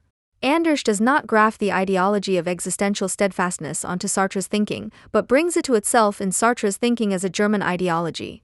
Sartre's mendaciously heroic depiction of everyday life in France under German occupation, which made life full of privation but meaningful, every word valuable and every gesture powerfully important, serves Anders as a blueprint for describing the young Germany under Allied occupation, which for him basically means American occupation. Originating from the newspaper of German prisoners of war in the USA, Der Ruf was an anti-American project from the very beginning, whose self-image included the conviction that the representatives of the young generation, as Hans Werner Richter put it, were not burdened with trains of thought that had to be denazified despite their participation in German acts of war. The assumption of the unspoilt nature of German youth led the call to reject Allied efforts at re-education and westernization. Because of anti-American agitation, Anders soon had to leave the Ruf at the instigation of the Munich military authorities, whereupon he switched to Radio Frankfurt, the forerunner of Hessischer Rundfunk. Group 47, an all-male group made up almost exclusively of former Wehrmacht soldiers and anti-aircraft gunners, which in some ways succeeded Ruf, who had left in 1949, was also largely influenced by German Sartreans. Hans Georg Brenner, an author of The Inner Emigration, on whose suggestion the name of the group was based and who had been an editor at Rowohlt since 1945, was the first to translate Sartre and Camus into German for the publishing house. As early as 1949, Rowohlt published a volume of Sartre's dramas in Brenner's translation as a paperback, the first edition of 10,000 copies of which sold out within a short time. On the German stage, Sartre's plays were only rivaled by the popular antique dramas of Jean Anouilh, a former supporter of Pétain and defender of the French collaboration. The collective need to which all these plays responded was the effect against American foreign rule over the young post-war Germany, which could thus be acted out in a politically respectable French modernist manner. The Rowohlt publishing house of the time was the preferred forum for this, with translations of works by Louis Ferdinand Céline and, also in Brenner's translation, Jean Genet appearing here as early as the 1950s. Anders and Richter's resentment against America, against rootless liberalism and the abstract spirit of civilization, which they contrasted with the spirit of action, was not the result of right-wing conservative but left-wing nationalist socialization. Unlike Jaspers, who in the early Federal Republic stood for a connection to the educationally conservative traditions of the Weimar Republic, Anders and Richter came from the communist intellectual milieu of the 1920s. Richter belonged to the KPD until 1932 and had connections to the Socialist Workers' Party of Germany, SAP. Anders was also a member of the KPD in the early 1930s and organizational leader of the Southern Bavarian section of the Communist Youth Association KJV. Anti-liberalism and the fetishization of the revolutionary nation linked them to Sartre, who, in his reflections on the Jewish question written after the liberation of Paris in 1944 and published 2 years later, wanted to save the authentic cultural Jew from the civilized Jew corrupted by bourgeois democracy. Sartre applied his false conception of foreign rule, which is only able to conceive of rule as occupation, as the rule of an illegitimate parasitic clique that has come to power over the people who are freedom-loving at heart, to the National Socialist occupation in France just as schematically as he later applied it to the societies of the colonies. Anders only draws the obvious conclusion from this ideology when he uses it to apologize the young German Volksgemeinschaft. The Allied soldiers are admitted to Anders's community of the steadfast not in their then current function as Allied administration, but because of their authentic experience as soldiers who still know about the man-to-man combat that they would henceforth have to do without in the service of a boring bureaucracy. Anders's fusion of German ideology and Francophilia in a notion of resistance that solidified into an empty gesture of standing firm became emblematic of his work and, in his later years, sometimes led to curious blossoms. Such as when he declared Ernst Jünger to be a resistance fighter against Hitler in his laudatory speech for his 78th birthday in 1973 and had to be lectured by Jünger himself, "I was never in the resistance." One of the first interviewees Anders sought out after taking up his post in the Abendstudio at Radio Frankfurt was Carl Schmitt, whose books he reviewed favorably in the early 1950s, at the same time as he celebrated his desertion from the Wehrmacht in Italy in 1944 as My Little Private July 20th in his autobiographical novel Die Kirschen der Freiheit, The Cherries of Freedom, during the debate on German rearmament. In it, he amalgamates Schmitt's theory of the partisan as the champion of the counter-sovereign with Sartre's pathos of resistance as a heroic gesture of decision. Schmitt's reimport into Germany via French philosophy did not begin in the 1960s with Jacob Taubes or in the 1970s with the increased reception of post-structuralism, but directly after the end of the war, mediated by existentialism. There were also real historical reasons why intellectual Francophilia, which continued from the late 1940s to the 1960s, could serve as a cover for German ideology and for living out anti-American resentments, as a progressive and cosmopolitan draped German anti-Americanism. After all, contrary to what the formula of the four Allied powers suggests, France was not part of the Allied armed forces, did not take part in the Potsdam Conference on the territorial reorganization of Germany in the summer of 1945, but only agreed to its results retrospectively and with reservations, and was only then declared an Allied occupying power in view of the emerging bloc confrontation. Moreover, France was never a secure ally against Germany, as the resistance myth and talk of occupation would suggest. Rather, the formula of occupation tends to downplay the importance of collaboration in France, without which the occupation would not have been able to survive and which, despite all the competition, owed itself to a long tradition of sympathy between the French and the German cultural nation. The pathos of the decision, the heroic self-design and the situation in French existentialism cannot be understood at all if the moment of denial is not taken into account, an effort to transform the failure of the resistance into a history of France's equal participation in the struggle against National Socialist Germany, which, as reluctantly heard in France as in Germany, was ultimately led primarily by the United States. Nowhere did Anders's synthesis of German ideology and Francophilia have such a remarkable effect as in his elevation of the political concentration camp prisoners to comrades in arms of the young Germany. As a result, Anders began to take an interest in Jean Amory as early as the 1960s, whose text Über Zwang und die Unmöglichkeit, Jude zu sein, published in 1966 in Jenseits von Schuld und Sonne, he refers to in his novel Ephraim, published a year later. At its center is the figure of a Jewish journalist inspired by Amory's biography. At the same time, Anders conceived it as a kind of imaginary autobiography. Both in the diffusion of Anders's and Amory's life stories and in the oscillation between confession of guilt and defense against guilt, the book is prototypical for the novels of authors from the Group 47 milieu at that time, in which numerous similar Jewish figures are encountered. Andersch's character puts forward a coincidence theory on anti-Semitism, according to which it was coincidence that Jewish families were exterminated 20 years ago, and not completely different families 20 years earlier or later. Now, for example, Amory reviewed Andersch's book in praise for the Zurich Tagesanzeiger without even beginning to deal with the problem of anti-Semitism in it, and Andersch drew an emphatic portrait of Amory in his text Ansiedgeiner Rucker de Geistes als Person, published in 1971 in Merkur and reprinted in 1977 in an anthology about Amory. Andersch's attempts to use Amory's experiences in the resistance and as a political concentration camp inmate as a defense against German guilt were certainly seen by Amory and rejected in letters to Andersch. What is significant, however, is less the rejection than the fact that, despite the blatant differences, there was correspondence between Andersch and Amory at all, while there was never an exchange between Amory and Adorno, despite the mediation attempts of their mutual friend Ernst Fischer. From the outset, the silence between Horkheimer and Adorno on the one hand and the later exponents of Group 47 on the other was as icy as that between Adorno and Horkheimer and the exponents of French existentialism. It was not until the mid-60s that this changed somewhat, at least with regard to parts of the already disintegrating Group 47 and above all with Adorno, through the mediation of Hans Magnus Enzensberger.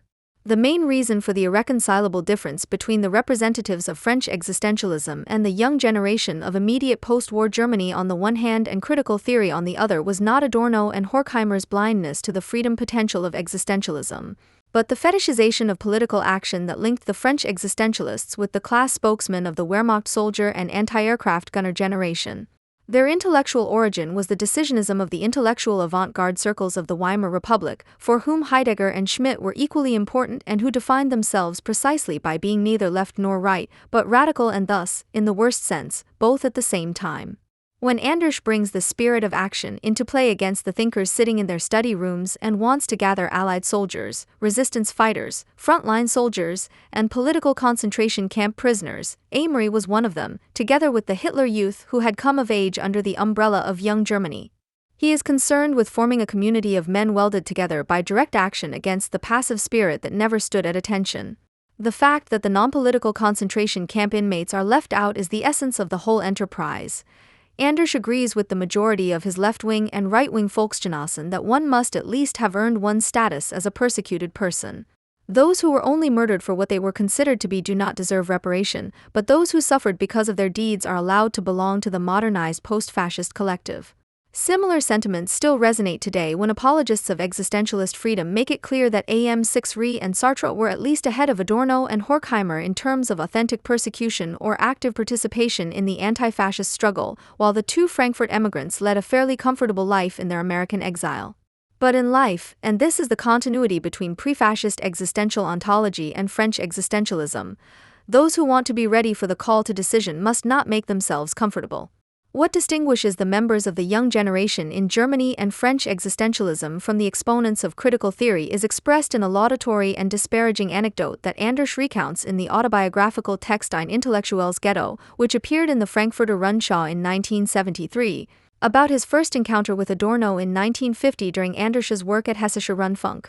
A small, not roundish, but, I would like to say, everywhere rounded gentleman entered his office at the time and spoke to him in perfectly rounded and structured sentences with a voice of strangely delicate sharpness. On that day, Andersch realized that thought must strive for the greatest possible intellectual interpenetration of sociology and aesthetics. Apart from the fact that the formula of the greatest possible interpenetration of sociology and aesthetics describes the mediocre texts of Group 47 as aptly as most literary texts of existentialism, which are similar in that they are neither works of art nor social analyses, but something in between, Andersch's description sums up how Adorno's thinking differs from the virile angularity and heroic actionism of the existentialists and their post-fascist adepts.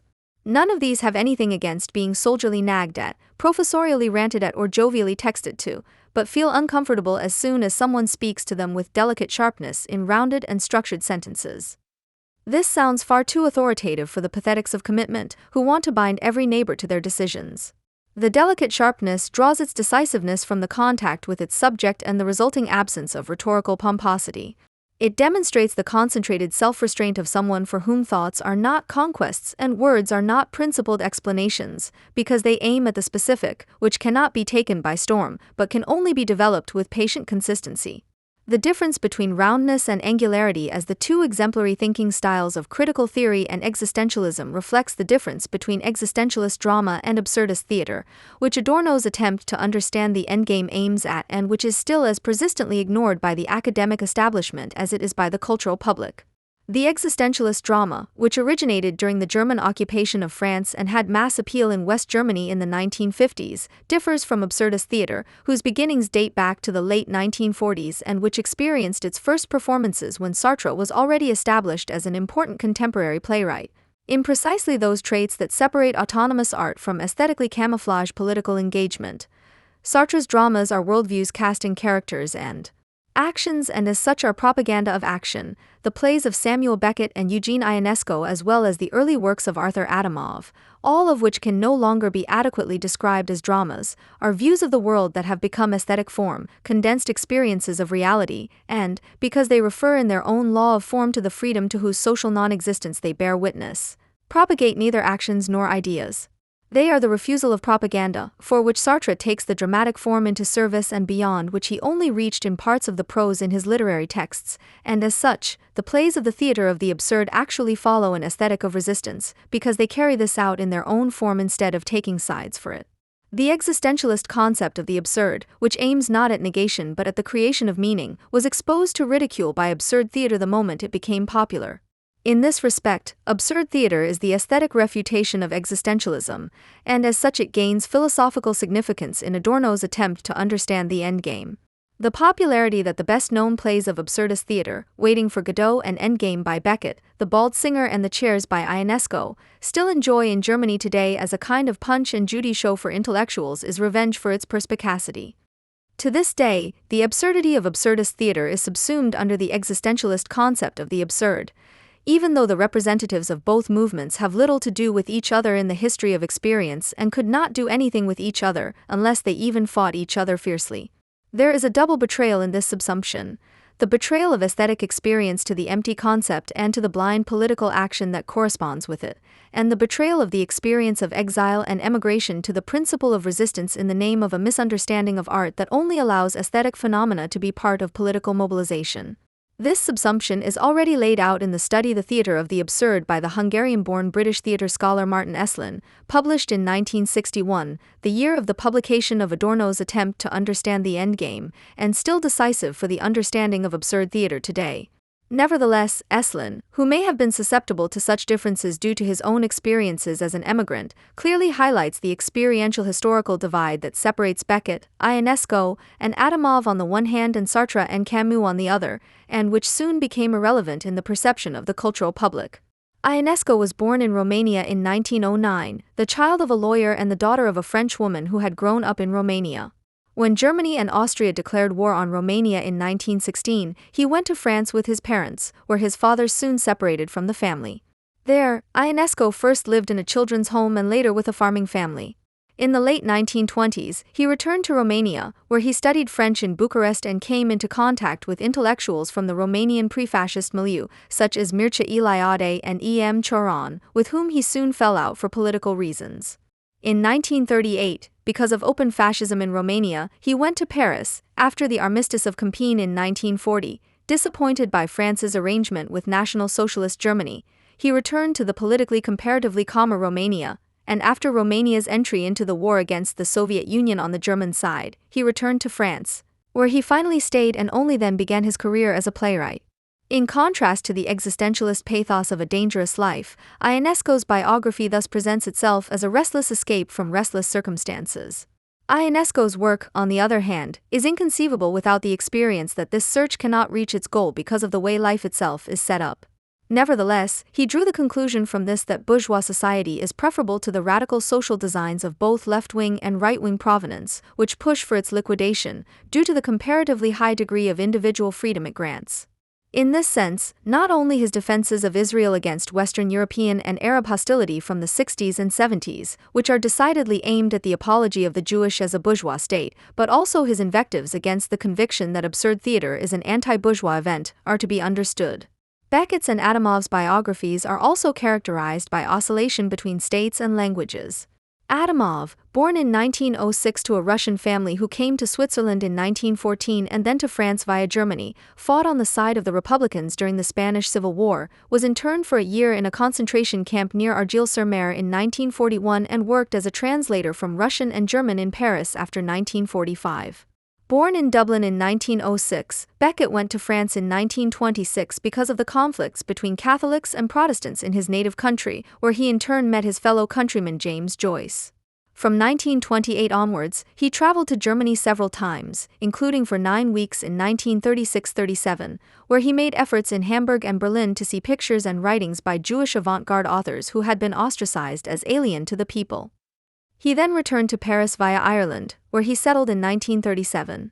Sartre, who was only 1 year older and had already enjoyed success in the second half of the 1930s with his prose works The Disgust and the Wall, was drafted in 1939 after France declared war on Germany and was briefly taken prisoner of war by the Germans. However, he was able to continue his literary career uninterrupted during this time and during the barely 1 year existence of the resistance group Socialism et Liberté, founded with Simone de Beauvoir. In 1940 he was awarded the Prix du Roman Populist, and between 1940 and 1945 alone, during the period of German occupation, he wrote the plays The Dirty Hands, The Flies, Closed Society, and the screenplay The Game is Over, the novel The Postponement, and the major philosophical work Being and Nothingness. Beckett's literary career, on the other hand, like Ionesco's, only began late in the early 50s with Waiting for Godot and the novel Malloy. Almost all of Beckett's prose written in the 1940s, from What and the Outcast to Mercier and Camille, did not appear until the 1950s, with Mercier and Camille not even appearing until 1970. While Beckett joined the resistance in 1940, for which he fought in the Réseau Gloria resistance cell until its betrayal to the Gestapo in 1942 and his subsequent escape to the unoccupied southern half of France, Sartre's attempts to make contact with the communist resistance failed because its representatives considered him an anarchist petty bourgeois intellectual and saw his short time as a prisoner of war as an indication of possible collaboration. The dangerous life under German occupation, which has become a myth for existentialism, was thus lived by Beckett rather than Sartre, although the experiences of the resistance were reflected in Beckett's work, probably because they were anything but existentially uplifting, at best in a strongly aesthetically mediated way. Sartre's cult of resistance, of decision, and of the situation, on the other hand, can be interpreted in part as a reaction to a narcissistic insult, as compensation for the experience of community-building anti-fascist solidarity that he would have liked to have had for the rest of his life but was denied. Sartre can no more be reproached for this than for his writing career during the occupation, which testifies to his skillful multitasking, as only passionate envious people consider success to be an index of moral depravity anyway. The difference in the history of experience between Beckett and Sartre is much more significant in that it points beyond the individual biographies.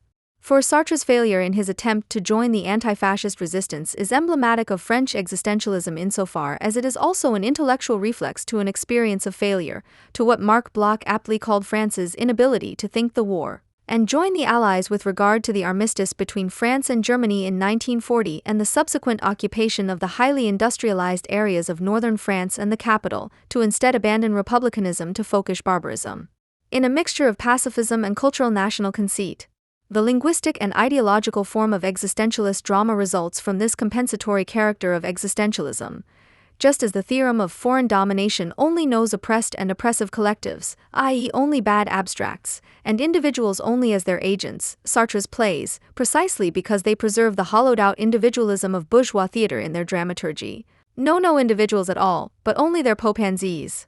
Jupiter, Orist, and Aegist in The Flies, Hugo, Jessica and Hodiauror in The Dirty Hands, Joseph, Inès, and Estelle in Closed Society are all conceived as representatives of moral principles, political positions and social milieus, and the dramaturgy of the plays consists of nothing more than letting these representatives loose on each other in more or less artificial arrangements and thus confirming the supreme principle, namely the world-view of the existentialist playwright.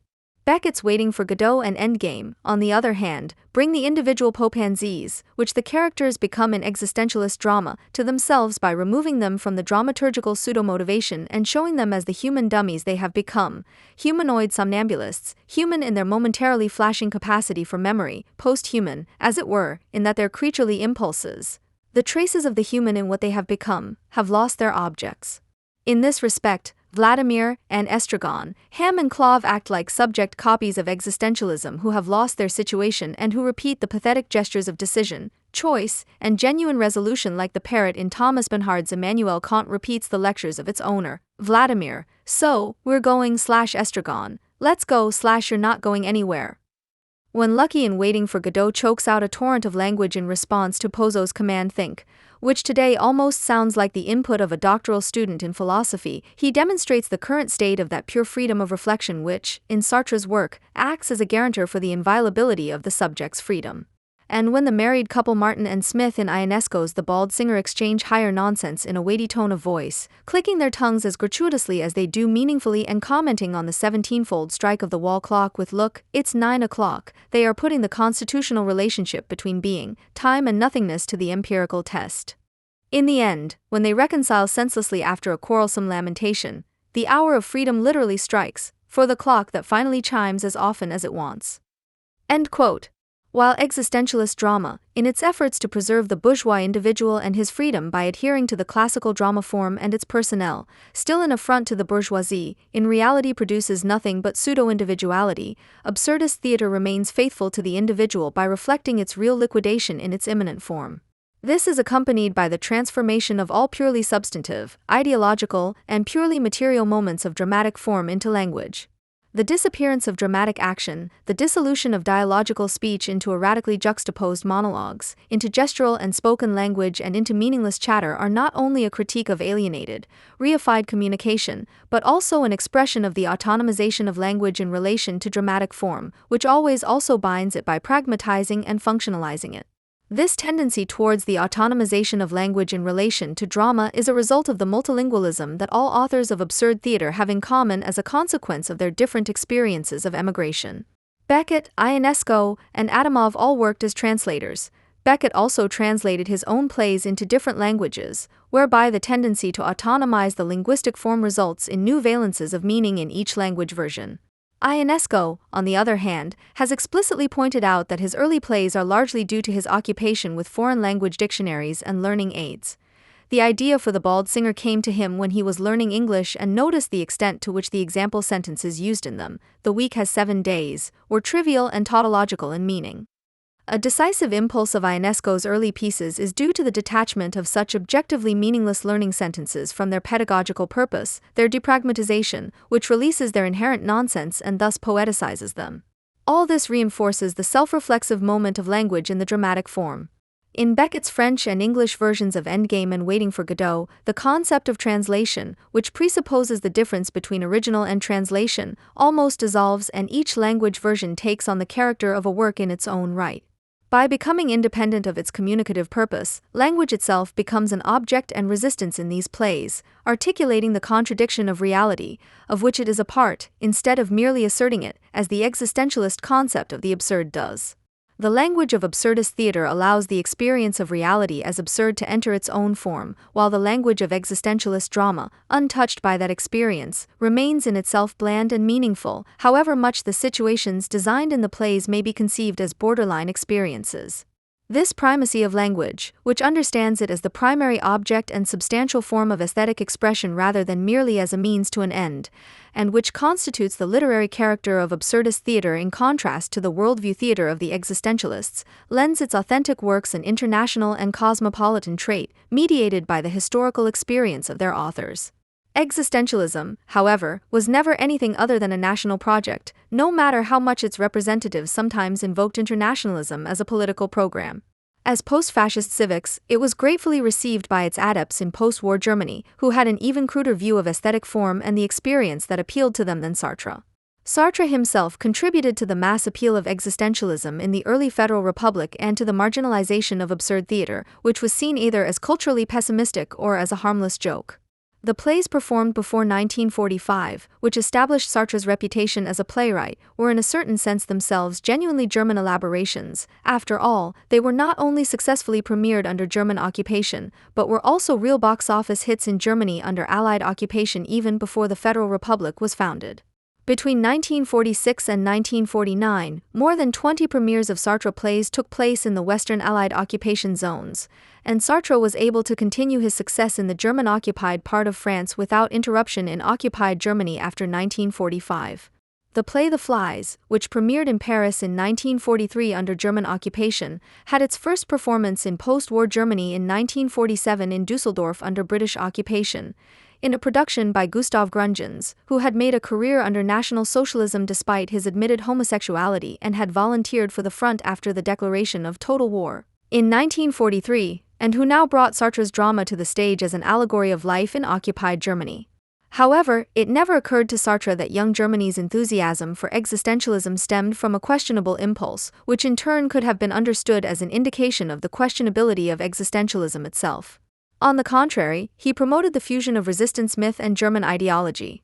On the occasion of the performance of Die Fliegen in Berlin in 1948, he took part in a panel discussion following the premiere in front of a large audience, in which, instead of criticizing the tendency of the German production of the play, he encouraged the Volksgenosse, in the spirit of Anders, not to be ashamed of the dead Jews and recommended Die Fliegen as his contribution to the self-armament of young Germany. For the Germans, too, remorse is barren. I am not saying that they should erase the memory of past mistakes from their minds. No, but I am convinced that they will not achieve the forgiveness that the world can grant them through a cheap confession of remorse. It will take a complete and sincere engagement for a free, industrious future, a steadfast effort to achieve that future, and as many people of goodwill as possible. If this play cannot show them that future, may it at least encourage them to achieve it. End of quote. Sartre's stay in Germany in 1948 took place within the framework of the French Cultural Mission, which had been created immediately after the end of the war to remind Germans and French of their common humanist ideal. Sartre's disparagement of remorse in this context is not a prophetic criticism of the cult of guilt and responsibility in the new Federal Republic, the old one did not even exist at the time, but an application of the thesis, often varied in being and nothingness, that people need not and cannot apologize for anything because each of their actions is free and none can be taken back through remorse or regret. This assumption perpetuates an idea of the counter-enlightenment that has been handed down from Nietzsche to Heidegger, who was revered by Sartre, to Foucault and Baudrillard. The hatred of conscience as an instance that enslaves man, in which the violence of civilization reproduces itself psychologically and from which significant individuals must renounce. Sartre literally brought the hatred of remorse home to Berlin in 1948. It is no coincidence that the Germans' favorite chanson to this day is Non, Je Regret Rain, sung by Edith Piaf, who made a career under the German occupation at the same time as Sartre. Anyone who is surprised by Adorno and Horkheimer's aversion to Sartre in the face of this exemplary post-fascist propaganda and considers people who only use the term engagement polemically to be Philistines can only be a hypocrite or an airhead, unless they are a Nazi. Sartre, however, also played an active role in discrediting Beckett, whom Adorno admired. In 1961, the year of the publication of Adorno's Beckett essay, when existentialism had already become pop culture among young German intellectuals, he made a distinction against Beckett in an interview with Die Zeit that has become paradigmatic for the perception of absurdist theater as an ideologically questionable and dramaturgically inferior variety of existentialist drama. With his characteristic mixture of goodwill and meanness, he confirms his assessment that Waiting for Godot is the most important play since 1945, only to add, I like Beckett's other plays less, especially Endgame, whose symbolism I find far too pompous and intrusive. And although Godot is certainly not a right-wing play, it stands for a universal pessimism that people on the right enjoy. That's why I admire it, but I also have my reservations. But precisely because its content is in some ways alien to me, I have to admire it all the more. End quote. But there is no symbolism either in Endgame or in Beckett's other plays. The absence of the symbolic, which Beckett associates with Kafka, whom Sartre degraded to an existentialist whispering bag, is probably what Sartre finds pompous, because he misses the pompousness of his own dramas. Also, in the aesthetic sphere, which follows other divisions than a field of grain, there are no pieces of the right and pieces of the left, but only art and non-art in various forms. In its mixture of cadre leader rhetoric and alienation from art, Sartre's statement evokes the resentment against aesthetic negativism derived from the Stalinist Lukács, which is first deliberately misunderstood as an expression of universal pessimism and then suspected of decadence due to its refusal to create positive meaning. The aptitude of the committed intellectual to be an agent of recognition, who does not want to receive praise from the wrong side for his unwavering denunciation of dissenters, makes it seem unsurprising that Sartre rejected the Nobel Prize with great fanfare in 1964, while Beckett, the fickle decadent, accepted it 5 years later, as any sensible person would have done, if only because it brings money and thus peace of mind for the next few years. While the theater of the absurd always had the reputation of being politically suspect and, moreover, of being a disdainful kind of silliness, whose success seemed to be justified precisely by this questionability, Sartre had, since 1945, pursued an unscrupulous cultural industrial sellout of existentialism, which promoted the transformation of art into nonsense, to which the theater of the absurd responds by reflecting it back to the audience. An examination of Sartre's connection to Juliette Greco, whom he made sing, as they both confirmed to each other in embarrassing interviews, and who has since been regarded by the tabloid press as the muse of the existentialists, could provide ample evidence of this. Sartre had not only selected chanson texts for Greco, who he attested to having millions of songs in her throat, but also extracted the song Sur les rues de Blanc's manteau, performed by the character of Ines in Jesglassine Gesellschaft, from the play in order to insert it into Greco's repertoire, completely neutralized in its reference to the occupation. Now, there are good reasons to love French chansons as lightheartedly as Adorno loved Hungarian operettas, but the cunning with which someone who claims to be on a journey in the name of human freedom casts a muse in order to turn her into the black-robed prompter of his worldview should have caused offense, and not just among fine minds. Instead, during their stays in Saint-Germain-des-Prés, Anders regularly traveled to Paris as a radio editor to find out about philosophical and aesthetic trends. Post-war German intellectuals hummed Sous les toits de Paris and Ilnya plus d'après, which, contrary to the wording, sounded as an accompaniment to the morning air that young Germany sensed in existentialist France, and which was thus deprived of the intimate melancholy that is characteristic of it as a swan song to a bygone era. Beckett commented as little on Sartre's denunciation of absurdist theater and the campaign for existentialism as he did on Adorno's attempt to distinguish absurdist theater from existentialism, just as there are hardly any aesthetic programmatical statements by Beckett, whose poetology must be taken from his literary texts. Ionesco, on the other hand, made several decidedly critical statements about Sartre. In an interview with L'Express in October 1970, he summarized his skepticism as follows: "What I reproach him for is that he did not denounce the concentration camps in Russia. He apparently had all the documents about the Russian camps, but didn't want to do anything for fear that the citizens would see themselves happily vindicated. He always courted the youth because he always wanted to stay on the ball. He is a selfless opportunist, a rhinoceros of rank. He follows the movements, he goes with the story, he runs after it, he tries to catch up with it. Think of Beckett. He doesn't run after history. He gives expression to truths, fears, and obsessions, as happens once every 3 or 4 centuries. I once said of him that he came from Jobs or King Solomon's time.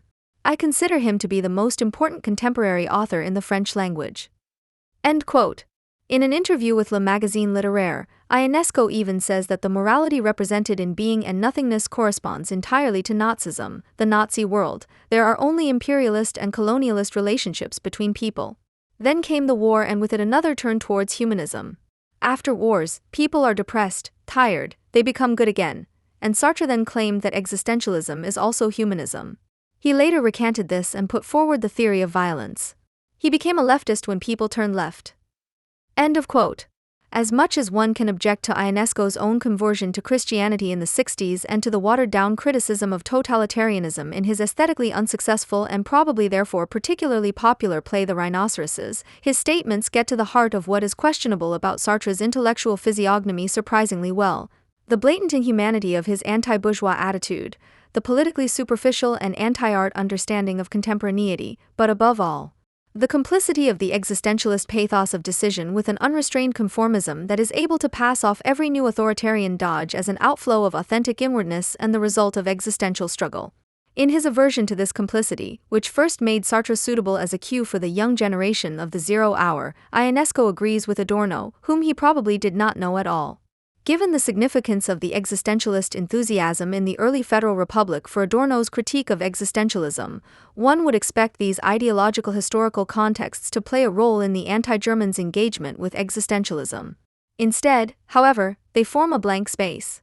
Whereas French existentialism used to be ignored in anti-German circles, probably out of a sympathetic desire to avoid the yawning fits associated with reading the relevant texts, more recently there has been an intellectual separation of waste when dealing with the afterlife of existential ontology since 1945, while, with regard to post-structuralism, even the last text fragment of Badiou or Derrida is traced back to Heidegger and Schmidt in tedious redundancy, as if their ideology had only returned to Germany with postmodernism and not with existentialism, and as if completely different developments were not needed to understand post-structuralism. For example, the deforming of psychoanalysis into an apology of the disinhibited drive, not least with existentialist help, has become much more important for understanding post-structuralism.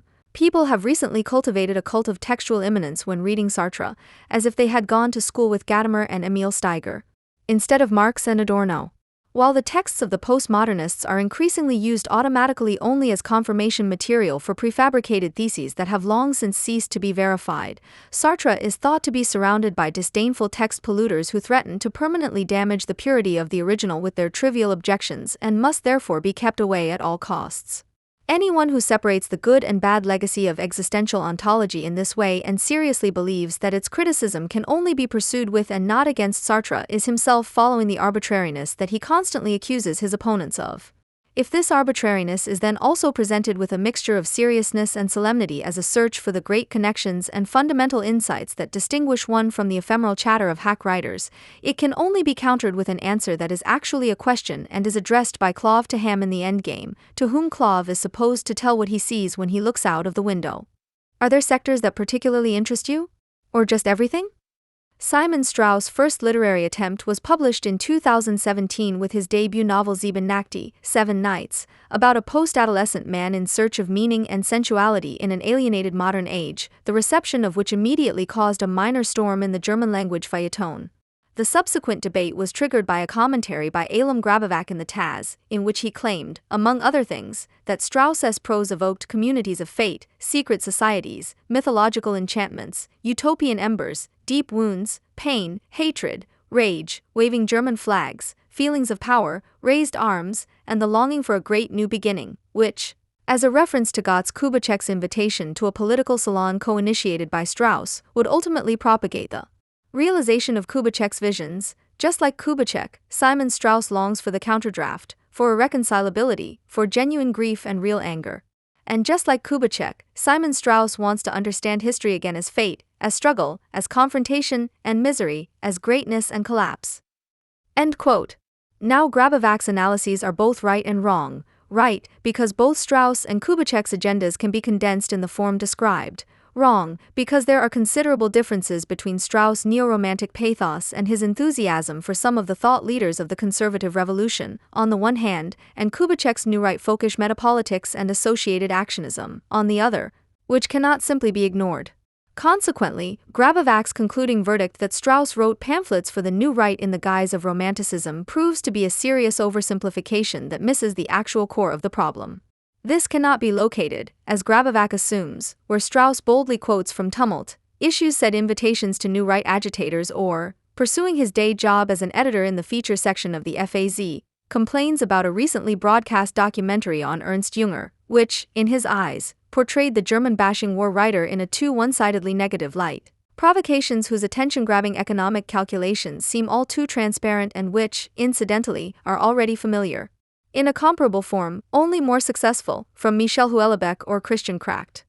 The problem is not whether Strauss and his work have a quasi-fascist character as a result of such provocations and various supposed contact guilt offenses such as his overly affirmative recourse to the aesthetics of the aforementioned Ernst Jünger, as Grabovac and his advocates insinuate, or not, but rather in the fact that Strauss' own aesthetics propagate a return to pre-modern forms of life idealized as authentic and organic, while at the same time, in terms of realpolitik, pursuing an apologia for the superiority of the social principle of reality over the individual.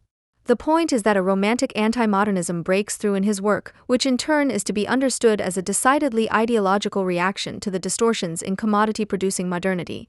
In other words, contrary to his own claim to formulate a new emancipatory aesthetic, Strauss literature actually portrays a conformist ideology that amounts to a resigned affirmation of the given conditions. Seven Nights is about a young man in his late 20s, addressed only as S, who is on the threshold of adulthood after completing his studies. From now on, he can expect a standardized employment biography, the prospect of starting a family, regulated living conditions, in short, a future perspective that acts on S like a threatening backdrop of conformist tristes of the same old, same old. Conformism is already the decisive characteristic of S's personality, which is primarily characterized by a tendency to shy away from social authorities. He has never dared to contradict, he has always conformed to the requirements of the reality principle of advancing the commodity-like exploitability of his own labor power through self-optimization. This path has so far proved to be the path of least resistance for him in every sense of the word, a resistance that he was not willing to put up against his own conditioning, but which he also did not feel from his social environment in the process of growing up, which ultimately made him comfortable and passionless, a warning sign, as it were, for the prospective course of his future life. However, it is precisely this circumstance that causes him increasing discomfort at the transition from prolonged post-adolescence to stereotypical adulthood, which, under the conditions of the abstract rule of capital, means first and foremost a life guided by the premise of valuing one's own labor power as productively as possible, of comprehensively affirming one's own relationship of exploitation. Never having shouted, always having been meek, that's what I'm afraid of. My inner self is threatened by the colorless frame that awaits me. I have never felt what danger means. I am trapped in a bubble of happiness. I have fought for little. End quote. Spurred on by a friend's challenge to commit the 7 deadly sins in 7 nights and to write 7 pages about his experiences by 7 o'clock the following day, the protagonist sets off on nightly forays through Berlin, driven by the hope of and longing for supposedly genuine sensuality, an authentic sense of his own self as a living being that lies buried under the social imperative of conventionality and conformity. In his own words, the only battle worth fighting now is the battle for feeling. The only longing that carries is the longing for the beating heart. The feeling of passion is identified here with that of life itself. This exasperation with a world perceived as completely alienated is consequently reflected in S's compensatory attempt, shortly before the inevitable capitulation to the demands of social reality, to elicit a final sensual certainty with the act of sin, in order to delay the moment of transition, to escape the threatening future once more. Because I can't find danger anywhere else, I have to look for it myself. The protagonist longs for some form of sensual immediacy in the totality of the administered world populated by standardized and administered human units. At the same time, his attempt to break out of the uniformity, boredom, and monotony of everyday life seems to him to be the only way to experience, at least temporarily and selectively, what it means to be truly alive. True, ergo sensual, life is only possible in a world that allows passion, pathos, overwhelming, confrontation and similar fateful attributes of originality or actuality. According to his own understanding, this world should be a paradise for all those who have the confidence to deal with each other face to face. Who want faces again, real questions and credible listening. Not alienated would therefore be a social way of life in which the individual, consciously placing himself in opposition to social objectivity, which in this diction includes his fellow human beings, can feel and in this feeling can assure himself of his unique existence. The protagonist provides a diffuse explanation of this idea of sensually fulfilled communality when he emphasizes the character-building effect of anger. While for the young orator in ancient Rome this was still the acid test of his character, without whose at least one outburst the other citizens would have considered him to be a vain dazzler and good for nothing, the opposite is true in contemporary society. Anyone who is angry is considered chaotic. Anyone who speaks of anger comes under suspicion and is labeled an anti-democrat. End quote.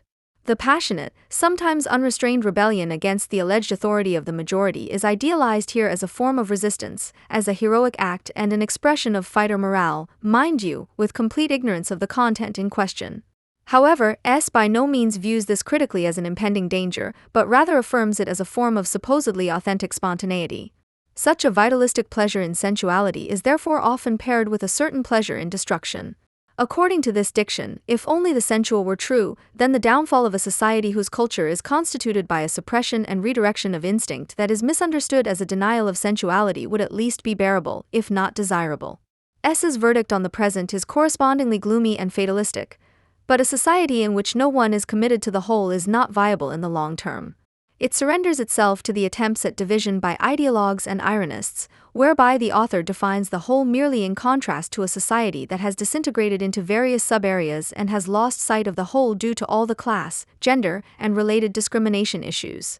By looking at the world through the eyes of the narrator, who is completely focused on himself and his concerns, and by not disturbing the reader's identification with him through any breaks in the linguistic form, an unrestricted partisanship for his subjective perspective is achieved, in which society appears exclusively as the opposite of the subject, but not as its antithesis, without whose mediation subjectivity is absolutely unthinkable. What is therefore expressed here in a literary form is the hostility to culture described by Freud in Unbehagen in der Kultur, discomfort in culture, of the self-saturated man of culture, whose supposed urge for freedom is directed against the instances perceived as negating the drive, i.e. against certain forms and demands of culture or against culture in general. The protagonist's seemingly immediate certainty, the sensual certainty or this and that, becomes the only valid form of representation of his diffuse sense of alienation. In his second novel Römische Tage, Roman Days, published in 2019, Strauss builds on the constellation of motifs developed in his first work. In order to shake off the present, the narrator has escaped the obligations of his everyday life for 2 months to Rome, whose historical image, as mentioned above, already served him as a projection screen for his longing for mystery and a counter-world in the first novel. The driving leitmotif of the novel's plot is, in an abstruse adaptation of Ernst Bloch's figure of the simultaneity of the non-simultaneous, the relationship between the past and the present, which is negotiated in an inner monologue that spans the entire work.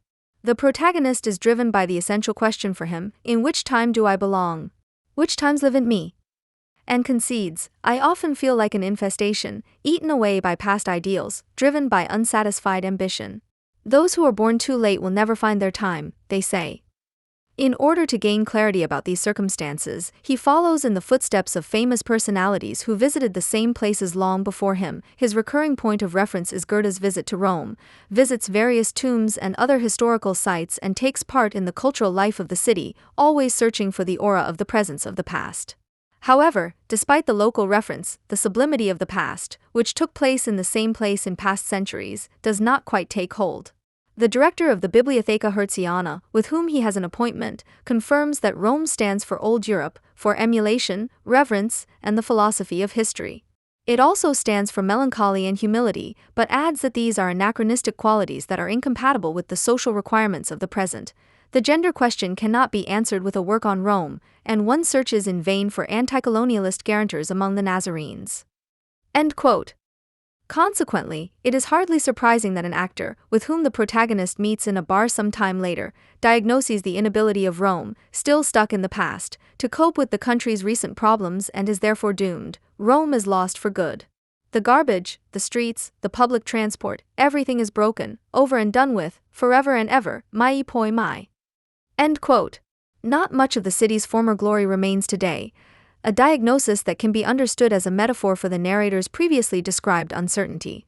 In contrast to Mussolini's idea that one could stretch the past into the future like an extended coffee, the narrator postulates as a result of his reflections that it must be a matter of taking the past seriously as a counter-instance and drawing strength precisely from it. End quote. Europe, the old dream factory that gives hope for a higher order, holds together what threatens to fragment under the hand, is supposed to prospectively realize what Rome symbolized back then. The narrator raves downright effusively about Europe, whose nameplate reads reenchantment. Strengthened by this resolution of his doubts, in this respect, the end of the second novel complements the resigned tendency of its predecessor. He can end his excursion beyond all reality and once again devote himself to the quarrels of the ever-same at home, no sense of sovereignty, no longing for wholeness. The old life reaches for me again. Repetition, repetition. Everything is just repetition, but, with Rome in my consciousness, things can go well. End quote. At home, the narrator feels a sense of sovereignty or longing for wholeness at most in the calculated break with certain impulses and desires that are socially tabooed by the principle of reality, symbolized in the 7 deadly sins, the commission of which he imagines as a small vanishing point of true sensuality and thus as resistance to the prevailing overall social tendency without being aware of their deeply conformist character in reality. However, there is no actual fundamental break with moral conventions, which would inevitably result in the fulfillment of a criminal offense sooner or later. Instead, the protagonist moves strictly within the boundaries of what Herbert Marcuse describes as repressive desublimation, drive rejection within a socially legitimized framework. An expression of this diffuse blending of conformism and rebellion can be found in a scene that was also discussed controversially in the debate about the book mentioned at the beginning. In the chapter on envy, there is a remark by S. Whenever I think of a past, imagine how the days began there, not with a bullet wound perhaps, but at least with a bloody wet shave. Whenever I think of that past, I am seized with envy." End quote. A look at the work of one of Strauss's reference authors, Ernst Jünger, sheds light on the meaning of such formulations. In his essay on combat as an inner experience, he characterizes war as revealing the natural essence of man by stripping his animal energy of all cultural inhibitions. The blood that coolly and regularly flowed through the veins in the machine-like activity of his stony genista, the cities, foams up, and the primeval rock that has long rested cold and rigid in hidden depths melts back into white embers. End quote. Real humanity, in other words, impulsive passion, is therefore felt by the individual first and foremost in extreme situations such as the clash of two opposing soldiers in battle, whose outcry is a cry that rings itself from hearts before which the boundaries of eternity shimmer. It is a cry long forgotten in the flow of culture, a cry of recognition, horror, and bloodthirst. What for Jünger was the outcry at contact with the enemy, Strauss civilizes into an outcry at the painful contact of the razor blade with the skin, the only situation in which his protagonist is still able to feel the passionate excitement envied by an ancestor, which explains, as it were, his envy of times when there were still enemies, real enemies. He, who lives far more safely and securely than his ancestors, slept with fewer women, never been to Cuba, drove at 30 kilometers per hour in the traffic-calmed zone, envies them precisely that existential experience, the passionate excitement in a situation that means victory or doom, life or death. For him, on the other hand, even a small cut during his morning shave becomes an inner experience, which is why he is envious of their wounds. End quote. Strauss' protagonist, however, is spared self-critical considerations about his own heroism. He is not interested in the disenchantment of mythical entities such as the heroic spirit, but the exact opposite, the remystification of social conditions. He states that the world could do with more magic. When he counters Marinetti's futuristic apotheosis of the victory of technological civilization over the state of nature by wanting to write again about the beauty of the radiant clearing, this expresses precisely that metaphysical longing for an intrinsicness understood as original, which cannot be found in the social this world of a culture alienated from the alleged state of nature. Adorno harshly criticizes such metaphysical thinking of origin, which de facto stems from Heidegger and his ilk, as an ideological doubling of the material power of the abstract domination of the value and commodity form into an otherworldly context of destiny. Much of what existential ontology ascribed to Dasein, and Dasein is nothing but a new word for subjectivity, as an eternal basic category, such as fear, the man, talk, thrownness, is nothing other than the scar of a very specific, contradictory constitution of society. Thus the concept of being thrown is the pathetically draped expression of the fact that every individual is powerless in the face of the administered world and can be thrown under the wheels at any time. This skewed relationship between sociality and metaphysics, which is also evident on a formal level in the fact that the attempts to experience sensuality within the cold dreariness of everyday social life are spoken of uninterruptedly throughout in a pathetic vocabulary in the style of the existential ontological gesture criticized by Adorno, as if the beauty of the radiant clearing were immediately before the narrator's eyes in all its sublimity, is the basis of the decisive self. Misunderstanding of Strauss's aesthetics. The world of alienated modernity, which in his understanding denies authentic sensuality and has degenerated into decadence, is mystified as an inescapable context of fate, its social, i.e. historically created, quality turned into the ontological. For the narrator, this situation presents itself in such a way that there would be no other alternative for him than to rebel alone and unsuccessfully against this magical superiority of circumstances, in the full knowledge that this rebellion is destined to fail from the outset. Ultimately, all that remains of the initially postulated reawakening of sensuality is a private campaign against his own adulthood with an expiration date, which hangs over the narrator like a sword of Damocles. One might be inclined to read Strauss' prose as an attempt at the contemporary figure of Ernst Jünger's Waldgänger. Isolated and homeless as a result of the Great Trial, the Waldgänger is someone who is determined to resist and intends to fight the, perhaps hopeless, battle. End quote. However, this is where the parallels between Jünger's Waldgänger and Strauss's solitary rebel end, for where the former's attempts to banish compulsion are like bold experiments on which a far greater fate depends than that of those who are determined to dare them, the individual thus completely surrenders himself to the higher cause and in this articulates an eminently political dimension. Strauss' protagonist is just as clandestine and self-sufficient in form as the forest-goer, but on the level of content he remains with purely privatistic substitute actions that only serve his temporary subjective emotional state.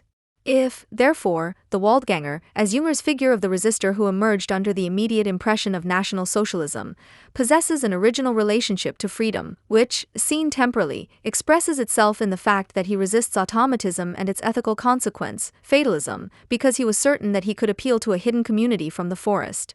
The isolation of Strauss's narrator under the changed conditions of post-Nazism ultimately causes the opposite. The appeal goes unheard. The certainty that a virtual community no longer exists as an addressee, because its conditions, namely National Socialism and anti-Semitism, have largely been transformed, results in the very fatalism criticized by Junger that drives Strauss's narrator.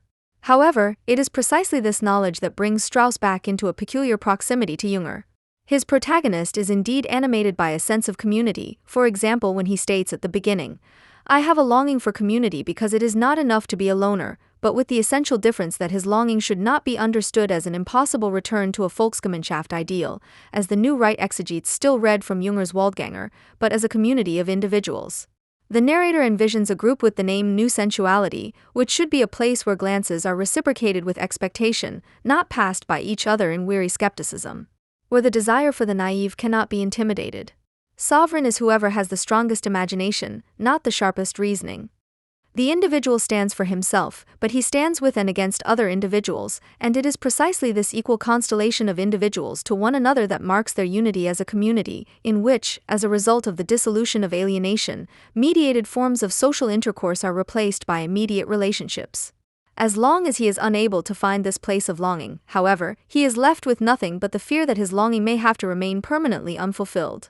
The narrator attaches existential importance to this fear, because in his eyes it is not just the ugly flip side of happiness. It possesses miraculous powers, inciting people to tame their external world through language, myth, and science. To bring it into a clear form. To give it expression. End of quote. However, this taming and shaping has already been taken so far ad absurdum by literary modernism, certainly most prominently in Beckett, that Strauss' pompous, existential ontologically inspired jargon after this modernism unintentionally and inevitably takes on a satirical quality reminiscent of kitsch. But even if Strauss would like to, it is just as impossible to write with a metaphysically grounded gesture today without falling into clumsy aestheticism and thus ultimately kitsch as it was in the days of his literary role model Junger. While in Junger's early work, for example, the linguistic naturalization of the war events of the First World War, which were experienced as a force of nature, can be criticized as an aestheticizing reflex to the speechlessness of the frontline soldier in the face of the incommensurability of war, to the subjective overwhelming by the sheer overwhelming power of something never seen before in this form, Strauss. Linguistic constructions, with which he attempts to stylize everyday banalities, such as eating meat or shaving into existential experiences, inevitably have a bland, albeit in comparison to Junger much more harmless, aftertaste of kitsch. The disenchantment of the world that Junger warned against has already happened so irretrievably and completely that any attempt to re-enchant it by mystifying the profane in a language imbued with magic is necessarily doomed to failure, just like the protagonist's search for sensual certainty. The resulting fear that drives Strauss' narrator is therefore fundamentally different from Junger's, even though the end result is the same, untruth and kitsch in form and language. Linked to Junger here by formal analogy rather than actual concordance, it is hardly surprising that Strauss wants to defend the aesthetic effect of his linguistic expression first and foremost, a defense that is reduced to a plea for aestheticism, understood as a purely aesthetic sensual, tendentially harmonizing approach, due to the fading out of its concrete content. This aesthetic relationship of man to his social environment, based purely on sensuality, which Strauss sees as the necessarily failing ultima ratio of the individual's rebellion against his own alienation, as a subjective creation of meaning against emptiness. The ideological core of Strauss's work is the suggestion that something remains, and threatens to turn into sheer conformism, where it is invoked as the last moment of sensual catharsis before entering the world of wage labor. The untruth of his aesthetics must therefore be located where the topos of necessary failure is elevated to the modern conditio humana by means of existential ontological terminology, and the unleashing of immediate passion is proclaimed as the only possible solution instead of dissecting its historical social causes. On the other hand, there would be a truth content if art admits the failure of reconciliation without questioning reconciliation itself once and for all, i.e., if the possibility of a better remains conceivable in principle and is not blocked by resigned ontology. Reconciliation then no longer appears as a socially realizable possibility, but merely as an ad calendas graecas postponed overcoming of the alienation of the individual towards a non-alienated communal life, as a utopian antithesis to the imminent capitulation to the social principle of reality.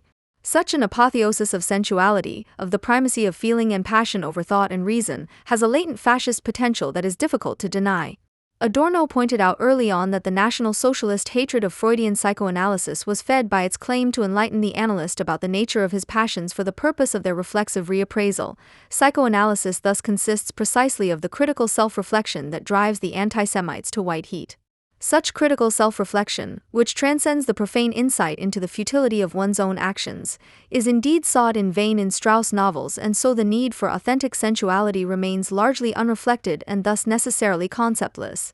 Strauss thus designs his protagonist as structurally susceptible to fascist agitation techniques of reverse psychoanalysis, which, according to Leo Lowenthal, aim to keep people in a state of psychological dependence, to promote and consolidate neurotic and even psychotic behavior in such a way that it ultimately culminates in total dependence on a leader or on institutions or products.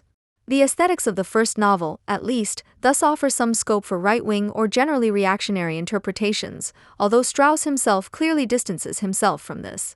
On the occasion of a reading in Cambridge, he proclaimed, as a founding member of the association Arbeit in Europa, that he positions himself more on the side of European rather than German ideology.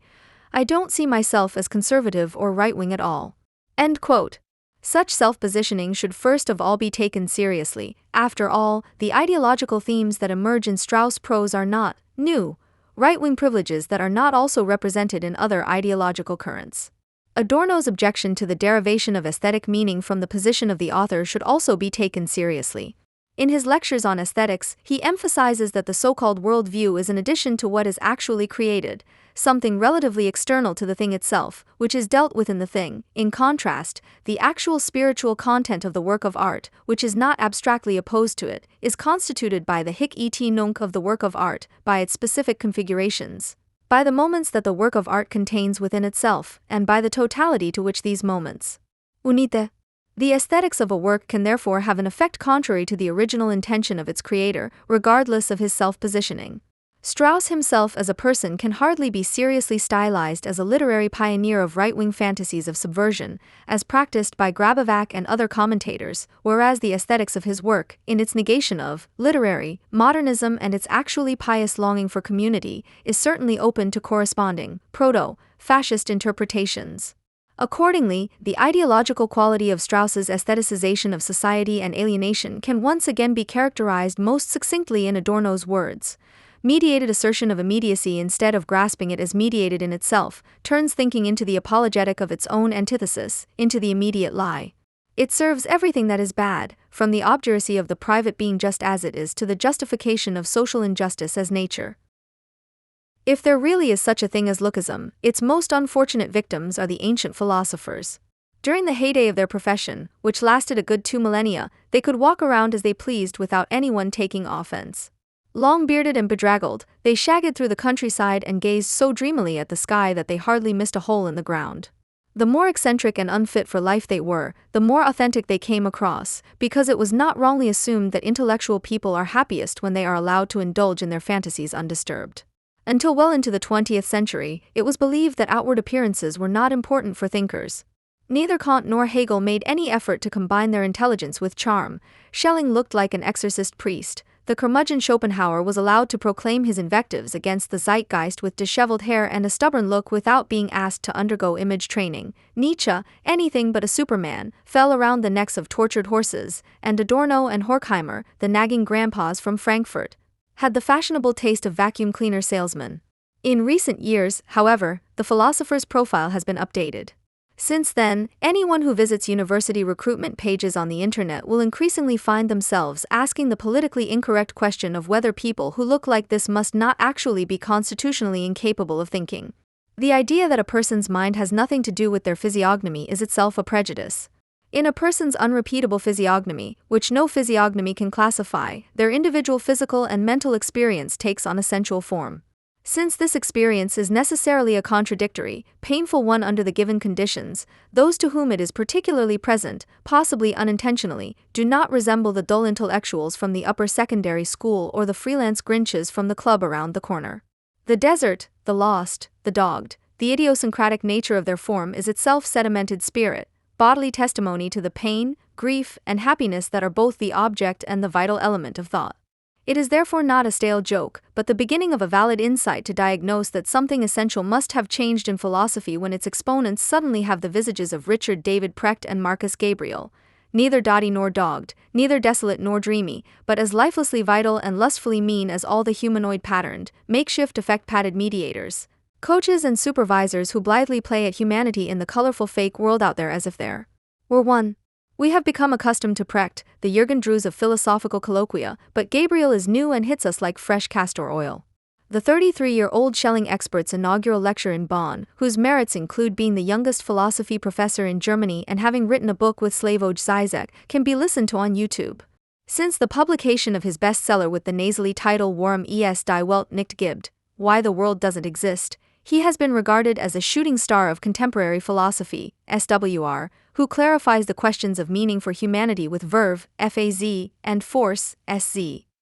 In fact, he is more of a cheeky conformist, who could probably be turned into a pleasantly inconspicuous citizen with a hearty slap from mom, a week of media-abstinent house arrest and the latest Wickert ham as a substitute for biting wood.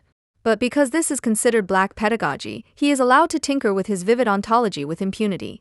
The question, what is existence? Can be easily approached vividly. Let's just think of a rhinoceros in a meadow. This rhinoceros exists. After all, it is standing in the meadow. The fact that it is standing in the meadow, that it belongs to the field of meaning of the meadow, is its existence. Since existence is the appearance in a field of meaning, their theory of being is called field of meaning ontology. In order for something to appear in a field of meaning, it must belong to a field of meaning. Water can belong to a bottle, a thought to my worldview. The fact that the philosopher is a bottle that fills itself with thoughts in order to spit them out again after a vigorous shake is indeed the seed of an insight. And if you imagine a horned ox standing in the lecture hall, it follows that the horned ox does indeed exist. After all, he is standing in the lecture hall. The fact that it belongs to the field of meaning of the lecture hall is its existence. However, this does not give it legitimacy. In comparison with the examples of Gabriel's ontology of the field of meaning, the thought it is raining in London is capable of truth. I can also easily check it by Googling the weather in London. The examples of Anglo-American linguistic pragmatists such as John L. Austin and John R. Searle, the cat is lying on the mat, I baptize you with the name Berta, appear to be evidence of philosophical reason. But it is only when, instead of idly fiddling with its denotative function, he knows language only as a meaningless and unresisting material of arbitrary arrangement, that the analytical philosopher enters the OMOM phase of knowledge and understands Marx better than he understands himself. A fine example of his concept of commodity fetishism, for example, is the meat sausage. Quote, at first glance, a meat sausage is the epitome of meat. On closer inspection, it is chopped, seasoned, and processed meat of very questionable origin and quality. Meat sausage deserves its name. Nevertheless, its animal origin is no longer apparent. The truth about the sausage world is therefore traumatic. End of quote. The truth about philosophy in the Gabriel stage is also traumatic. However, unlike the meat sausage, you don't have to look very far at her thought sausages to realize that they consist of undigested, rhetorically chopped up, semi-educational chunks seasoned with bland quotations of questionable origin and quality, and not just in detail. Unlike Bologna, such a philosophy does not deserve its name. But how does a book deserve to be called what it is? Quote, why do we actually like going to museums, concerts, the cinema, or the theater? Entertainment is not a sufficient answer to this question. The point of art is that it confronts us with meaning. The point of art is that it familiarizes us with the ambivalence of meaning. Art confronts us with pure meaning. The point of art is to put what we normally take for granted in a strange light. Everything ultimately emerges against a background that does not itself emerge. End of quote. The background that does not emerge, against which Gabriel's magnificent thought exercise, Zizek, stands out rather than emerges, is the universal annulment of intellectual experience. Its most recent product of decay is the philosopher nerd, who, like every nerd, is also a brat. For to praise Hegel as the most ingenious metaphysician of all time and Freud as amusing as he is profound, to regard it as the work assignment of critical theory to examine its own time for ideologically distorted assumptions, and to label the Shoah, which is no longer even mentioned by name, as a great political catastrophe, to commit such an outrage against the memory of humanity, you have to be a nerdy brat. Like the class nerd, Gabriel understood everything before he read anything, and read everything without having understood anything. And just as the nerd, because he is constitutionally a brat, brags about his cleverly polished lack of understanding and annoys his classmates with his eloquent stupidity, Gabriel, because he has no idea about anything in particular, recommends himself as an explainer of the world, which of course cannot be thought about from above, because everything is a show about nothing, and ends his chat about the questions of humanity with a neon-compatible pat on the back. The meaning of life is life, the confrontation with infinite meaning, in which we are fortunately allowed to participate. It goes without saying that we are not always happy.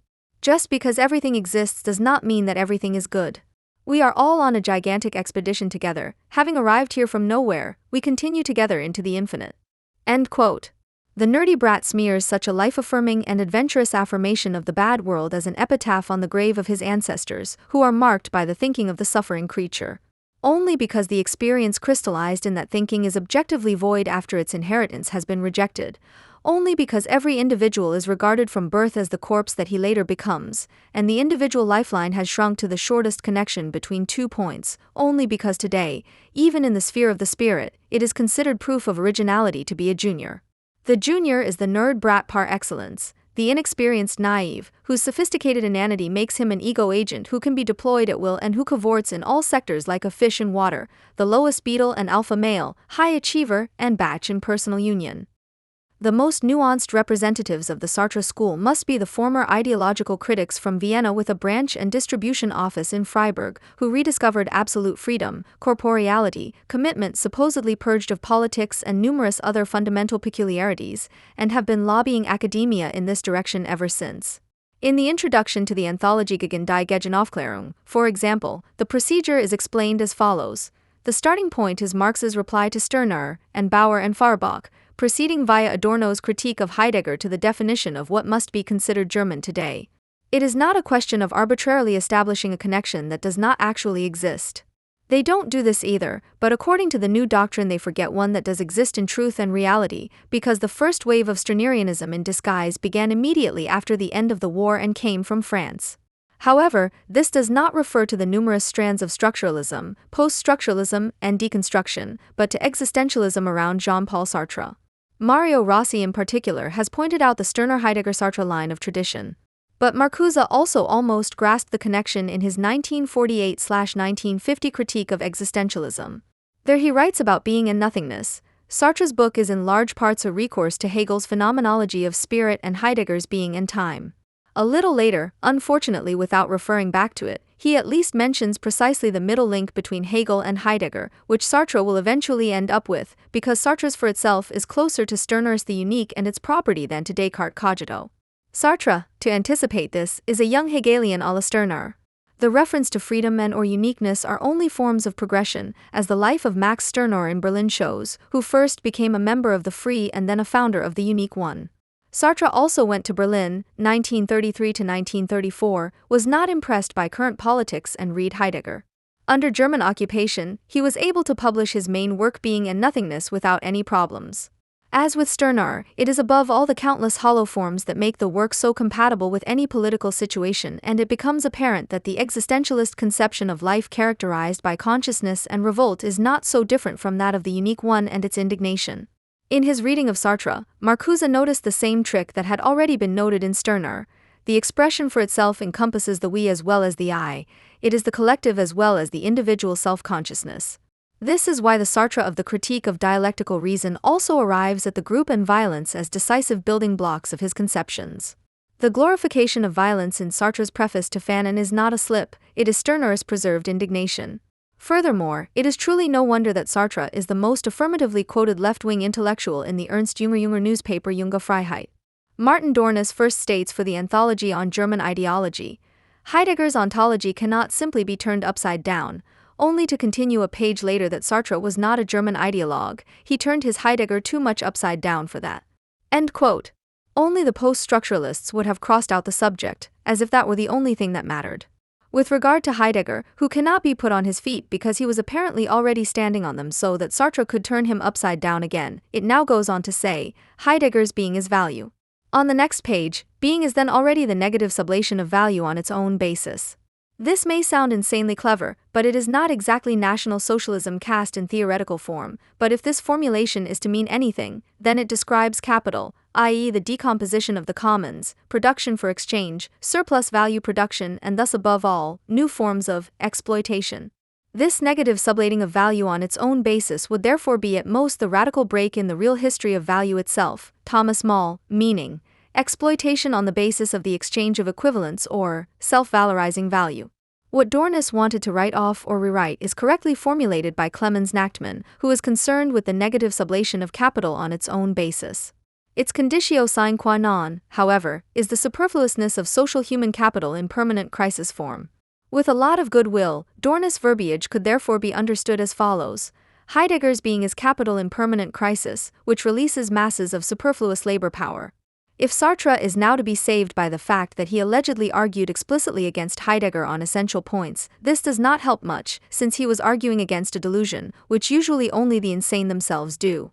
Against Heidegger's being, Sartre's central concept is nothingness, which can be roughly summarized as a formula.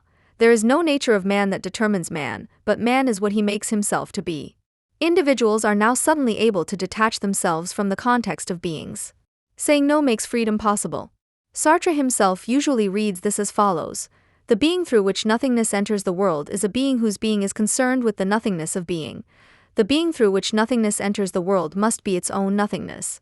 He writes more briefly about being, which is what it is not, and is not what it is. Those who do not understand this nonsense should truly not be ashamed, because a large part of Sartre's work is more on a psychological level. In other words, even Heidegger did not know hunger. In Sartre's work, hunger is not simply eating, but the decision for the possibility of eating. So, as a hungry person, I am already full. I am both my hunger and in a situation in relation to my hunger, I am an exceeded hunger. The subliminal motto of existentialism is therefore, hunger in the belly, freedom in the heart. The disregard for the economy in Sartre's work is by no means easy to correct, for it encompasses the disregard for mute compulsion and is constitutive of this madness. However, the fact that hunger is not a reason for production does not mean that it is not the main reason for work. Man is condemned to freedom rather than hunger, for man is nothing other than his projection, he exists only to the extent that he unfolds. The fact that there could possibly be a slight difference between a projection and its unfolding or realization naturally does not occur to this philosophy of life, as it would only stand in the way of the dissolution of the boundaries of reality, which is all too akin to Stirner's disinhibition. Possibility and reality always coincide. The postulated absolute freedom out of nothing is a denial of hunger and exploitation, supply and demand, and ultimately of the exchange society. Marx's formulation according to which the worker is free to sell his labor power and thus receive a wage that roughly corresponds to the value of the commodity labor power, however, also means being free of any right to actually buy this labor power. Sartre's nothingness is by no means the negation or even the non-identical, but merely the double freedom of the middle class/petty bourgeois, i.e. the superfluous/unproductive labor power, in other words, an unemployment that already considers itself to be a de facto wage. Existence precedes being/essence, is one of Sartre's more famous sentences, by which he means, like Stirner, that potential existence is actually already the essence. Another committed person, on the other hand, expressed it much more concretely and truthfully. First comes the food, then comes morality. The fact that Sartre knowingly accepted a de-Jewish position at the Lycée Condorcet in Paris in 1942 after he had disbanded his resistance group himself shows one thing above all about the great moral apostle. He was outraged in a thoroughly Stirnerian sense, namely regardless of other people's losses. The Henri Dreyfus Le Foyer in question was the great-nephew of the more famous Dreyfus. In my opinion, Sartre never commented on this faux pas. The fact that his biography is used here is permissible, since he himself made his life public through, and only for this reason. Sartre's philosophy is only a copy of the negative sublating of wage labor. Necessity becomes virtue, because a Mr. Sartre does not suffer, he is engaged in suffering. Instead of starving, he fasts, i.e. starves consciously, a discursive trick that the Honorable Prophet Muhammad already mastered, if one may believe the old sources. Sartre's alleged turning of Heidegger upside down is merely a return to Stirner, whether consciously or unconsciously is completely irrelevant. Stirner fans write. Henri Arvon's publication of 1954, in which Stirner was probably named as the source of existentialism for the first time and Stirner was made into a French philosopher by Arvon, caused a caesura in the reception of Stirner.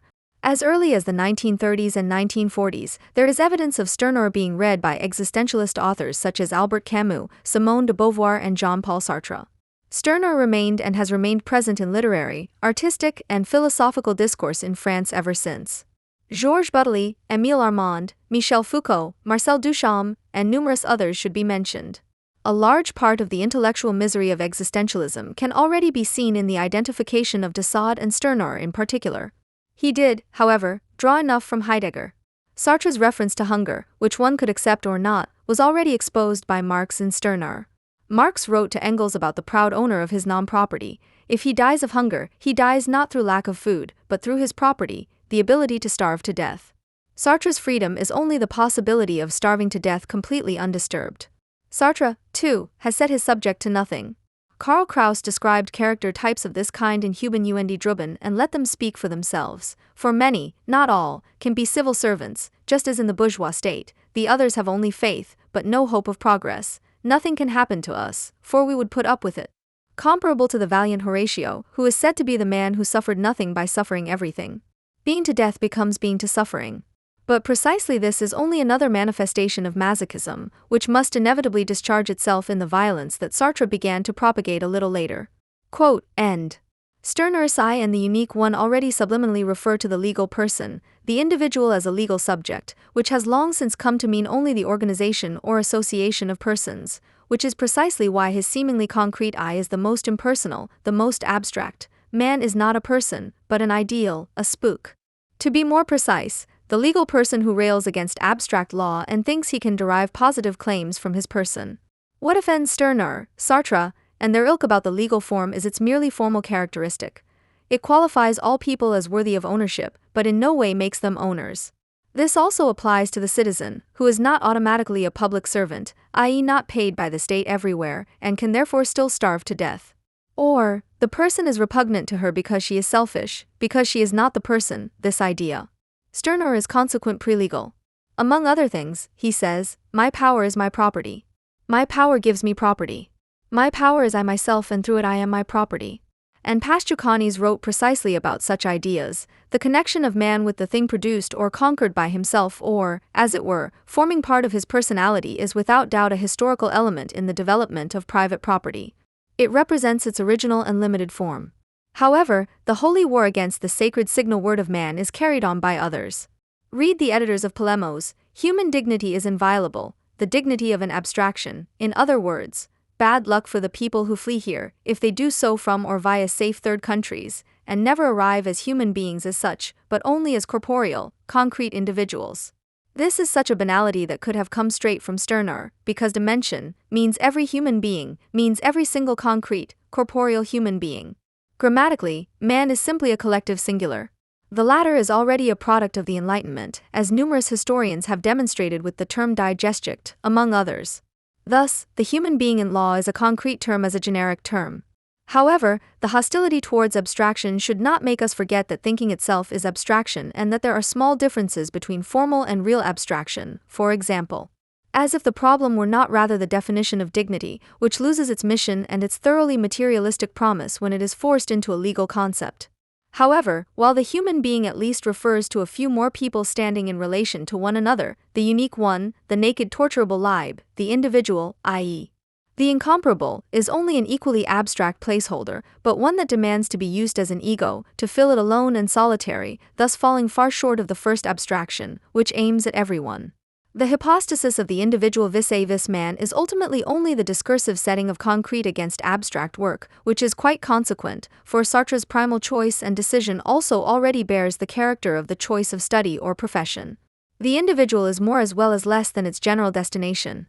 The rest can be read in the lines or pages surrounding the sentence. Only one hint is allowed. Dialectics, according to its subjective side, amounts to thinking in such a way that the form of thought no longer makes its objects unchanging themselves, that they are such is refuted by experience.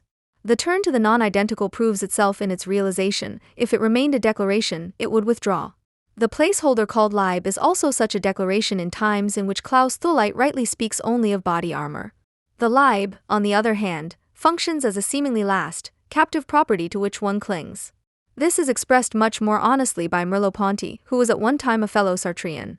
Here it is originally called le corps propre. Later in his work it becomes the flesh. The attempt to save the old aura of the Leib produces the idea of an animated corporeality that already imagines itself beyond the factually impossible and yet imagined separation of worker and laborer. This is a thoroughly egocentric worldview that reacts to the mental subsumption under capital, Thomas Moll, but in doing so confirms itself as its own serf, which it is as an ego-worker, and thus justifies exploitation and self-exploitation by polemicizing against the concept, thereby attempting to reconcile another concept and the matter instead of unfolding the contradiction. Sartre's pre-legitimate concept of guilt is based above all on the need to provide the executioners and indignants with legal titles, something Adorno refused to do for good reasons. Critics of ideology such as Manfred Dahlmann seriously endorse this need with the complete existential gumming up of psychoanalysis. Completely denying the unconscious, he writes that everything that was previously understood as unconscious, without this having to contradict its analysis, can also be read as the result of conscious decisions, of which a child is already capable in the first years of life. In the sans phrase it is then written entirely in Sartre's sense. Anti-Semitism is the result of a free choice, like any attitude that the individual adopts towards factuality. Sartre, and with him Dahlmann, Dornis, Scheidt, etc., confuse the rare gift, the legally imputed will that makes him, as a legal subject, absolutely free and equal among the other owners of goods, such as he himself is, with real freedom of will, choice and decision, compensation with slavish dependence. While the law or the judge is forced to condemn someone as if they had freely decided to commit an act, criticism has much less justification to do so if it wants to do justice to the new categorical imperative that, according to Adorno, Hitler imposed on people in the state of their lack of freedom to organize their thoughts and actions in such a way that Auschwitz is not repeated, that nothing similar happens. That Auschwitz does not repeat itself points with all urgency to the moment of prevention. What distinguishes Adorno's and Sartre's work and thinking was also recorded in the sans phrase. There we can read that Adorno's version of critical theory focuses on the question of why the anti-Semitic delusion exists as a social phenomenon, while Sartre, against the background of his philosophy of freedom, is primarily interested in the fact that subjects decide in favor of the anti-Semitic delusion and what this means for the Jews. Adorno focuses on its social and psychological genesis, while Sartre focuses on its existence and its immediate preconditions in the subject. The immediate presuppositions come from Sartre's conceptual laboratory. In other words, they are, if anything, his philosophical presuppositions, which claim that one would choose a delusion completely voluntarily. Strictly speaking, it only says, and in this the quote is to be completely agreed with, that Sartre's writings against anti-Semitism, after Auschwitz, amount to the realization that anti-Semitism exists. However, it would be much more honest to write that this takes place behind the foreground of his philosophy of freedom, because the whole preoccupation with the Jewish question only serves to refine his ideological work. The reappraisal of the past, which includes the desired education for maturity, is rendered obsolete by the positing of absolute freedom of choice, i.e. maturity, and the reckoning with the past that is embedded in it. Last but not least, the indignation on which Sartre's commitment is based must of course also be rescued. This was done in a text by Gerhard Scheidt with the illustrious title Über die What, die sich als demut gefällt, und den Zorn, der zur Kritik gehört. Unfortunately, we don't learn much more about the anger of Scheidt's criticism than what is written in the title. In fact, the word only appears once more. Scheidt's distinction between anger and rage arises from a very strange circular argument. Karl Kraus, who can be invoked as the guardian angel of this disgust, in view of left-wing German impositions, was, however, the opposite of a rage pyrist. If being angry means not thinking, then the anger that speaks from his texts is the very epitome of thinking. These two sentences contain so much compressed nonsense. First of all, to call someone means to ask them for something or to draw their attention to something, which in Kraus' case might be somewhat difficult, unless someone here confuses calling for the abolition of death with denying it. You could read him or his works and learn something about the connection between war and language. Tactics would probably be the word, and the falsest arguments can testify to a real hatred. In his poem The Witness, the lyrical ego speaks to the emperor. Your anger is your littleness's excess, which breaks all boundaries, all measure, in order to be great when it tears the world apart. Guardian angels, on the other hand, were police agents to him. The invocation of guardian angels is above all an expression of a personal need for care. It is also worth asking why the guardian angel's texts express anger and not simply disgust, which would ultimately be a very apt description of his oeuvre. However, disgust does not appear in the title.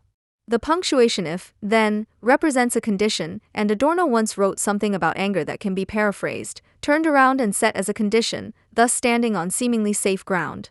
However, in his half-quoted and misquoted sentence, Adorno did not write that to be angry means not to think, but rather, he who thinks is not angry in all criticism.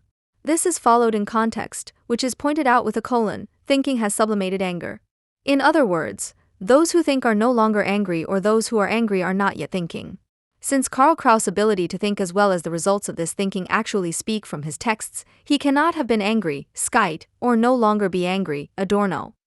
With Adorno, thinking takes the place of anger, whereas with Scheit, something new must be added to save the indignation, which the first praised disgust, which is actually part of idiosyncrasy or at least very close to it, would apparently not have been able to do.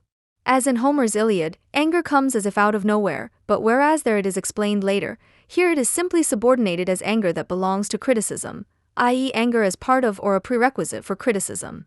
On the other hand, anyone who may have been angry is only angry, i.e. the merely angry one, who, by the way, according to the title, is also supposed to please himself in humility, and is contrasted with the angry one, which here and only here means, the critic. The difference between anger and rage is often only a gradual one in numerous depictions, but there is also a qualitative one, only this is clearly different from what Scheit suggests. Aristotle already described anger in his rhetoric as a desire, accompanied by pain, for obvious retribution for obvious disrespect inflicted on ourselves or one of our own by people who are not entitled to it. Two characteristics are therefore particularly important.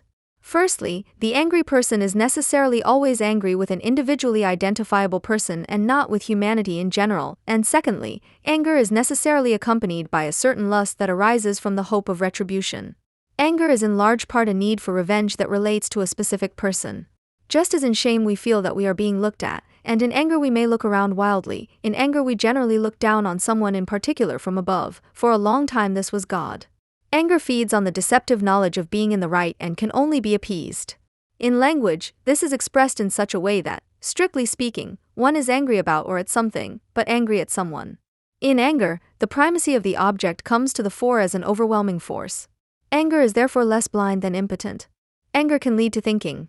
Then, however, it withdraws from it and can at most be regarded as an impulse to think. Anger, on the other hand, is a personalization of aversion. It usually arises from a violation of pride or a claim that one believes one has. In the Catechism, it is a vice primarily because of its affinity to the desire for revenge. Secular sacred anger, as propagated by Scheit, knows its goal before thinking, knows itself to be right and is therefore far more likely than anger to enter the text without reflection. The greatest similarity between anger and rage is that, if you are afflicted by either, you should take a deep breath before hitting the keys. By no means does being angry automatically mean being able to think, only in anger it becomes even more difficult. Vianney's anger is only seemingly reflected indignation, you can still feel like Achilles or some other hero. His mentor Sartre already placed himself in similar contexts. In his preface to Fanon's Damned, he wrote, "Violence, like the lance of Achilles, can scar/heal the wound it has inflicted." Sartre also refers to the most famous wrath in history. Hannah Arendt objected to this. If this were true, then revenge would be a kind of panacea. Knowing that this is nonsense, she continues, these new ideas about violence and what it can do are on a par with Fanon's worst rhetorical gaffes, such as that it is better to starve with dignity than to eat the bread of slavery. No history or theory is needed to see through this statement as nonsense, the most cursory observation of bodily processes suffices. But if Fanon had said that it is better to eat one's bread with dignity than to eat cake in slavery, which is of course true, the rhetorical point would be lost. With regard to Sartre's formulation, Arendt correctly recognized that this, too, is an implicit formulation, one of those unspeakably suggestive if-then formulations, whose condition here is based on the myth. But the myth was clearly more reflective than its contemporary ruminants. First of all, only Achilles himself can even lift the lance, which emphasizes its destructive power and its limited handling. The fact that Achilles himself loses his life in the war is another small indication against the idea of violence as a panacea. Above all, however, the lance does not heal the wound it struck, but a unique one. In general, the depiction in which Odysseus recognizes that the oracle saying that Telephos can only be healed by the person who caused his wound does not refer to Achilles but to his lance is a highly ironic one, which Sartre could not recognize, as his point would then really have been ruined. The magical idea, which already resonates in an ironic refraction in relation to the weapons in the myth, was of course also exposed by Marx in Stirner's own idea. Only the weapons fight, not the people who wield them and have learned to wield them. They are only there to be shot dead. Schizophrenia has also taken over the accusation of abstract humility from Nietzsche, or directly from the conceptual acrobat Stirner. Moral influence begins where humiliation begins. Indeed, it is nothing other than this humiliation itself, the breaking and bending of courage down to humility. Unfortunately, humility is not the opposite of criticism or courage, but of pride or even hubris, arrogance, removed from arrogance. Pride is an expression of honor, and thus Schizophrenia reveals quite succinctly what his criticism is based on. Personally, I would like to humbly admit that I have learned a few things from the earlier writings of Schizophrenia and his comrades. Furthermore, much of the criticism of the change is simply an expression of a certain sadness at the loss of a past spiritual closeness, albeit not one that was unclouded per se. If we disregard the fact that pride could express an overestimation, Stirner also writes, and can simply use pride for the conception of his indignation with this extremely questionable premise. Stirner's selective reference to honor is also symptomatic of the gang members' notions of honor. Anyone who broke his word of honor to a fellow student was infamous. Anyone who gave it to the university judge laughed at the deceived person together with these same fellow students, who imagined that a word had the same value among friends and among enemies. The anger invoked by Schizophrenia as a guardian angel is an expression of wounded pride, and nothing else is the overestimation of the subject that Sartre pursued long and wide, which is already practically revealed in the mere positing of anger as a mode of criticism, and which has carried some weight since Stirner. As a reading reference, it should be mentioned that Sloterdijk called his work on anger Zorn und Zeit, anger and time, of all things. Perhaps it serves the Viennese as a useful addition to Sein und Nichts, being and nothingness, for their new program of Zorn und Nichts, anger and nothingness. Even the philosophy of indignation, which has been rewritten several times and has just been presented to us in bad antitheses and withered flowers of speech, is ultimately nothing but a Bramar-based apology of the parvenu economy, parvenu, upstart, indignant. Sartre's philosophy is a philosophy of the course of life.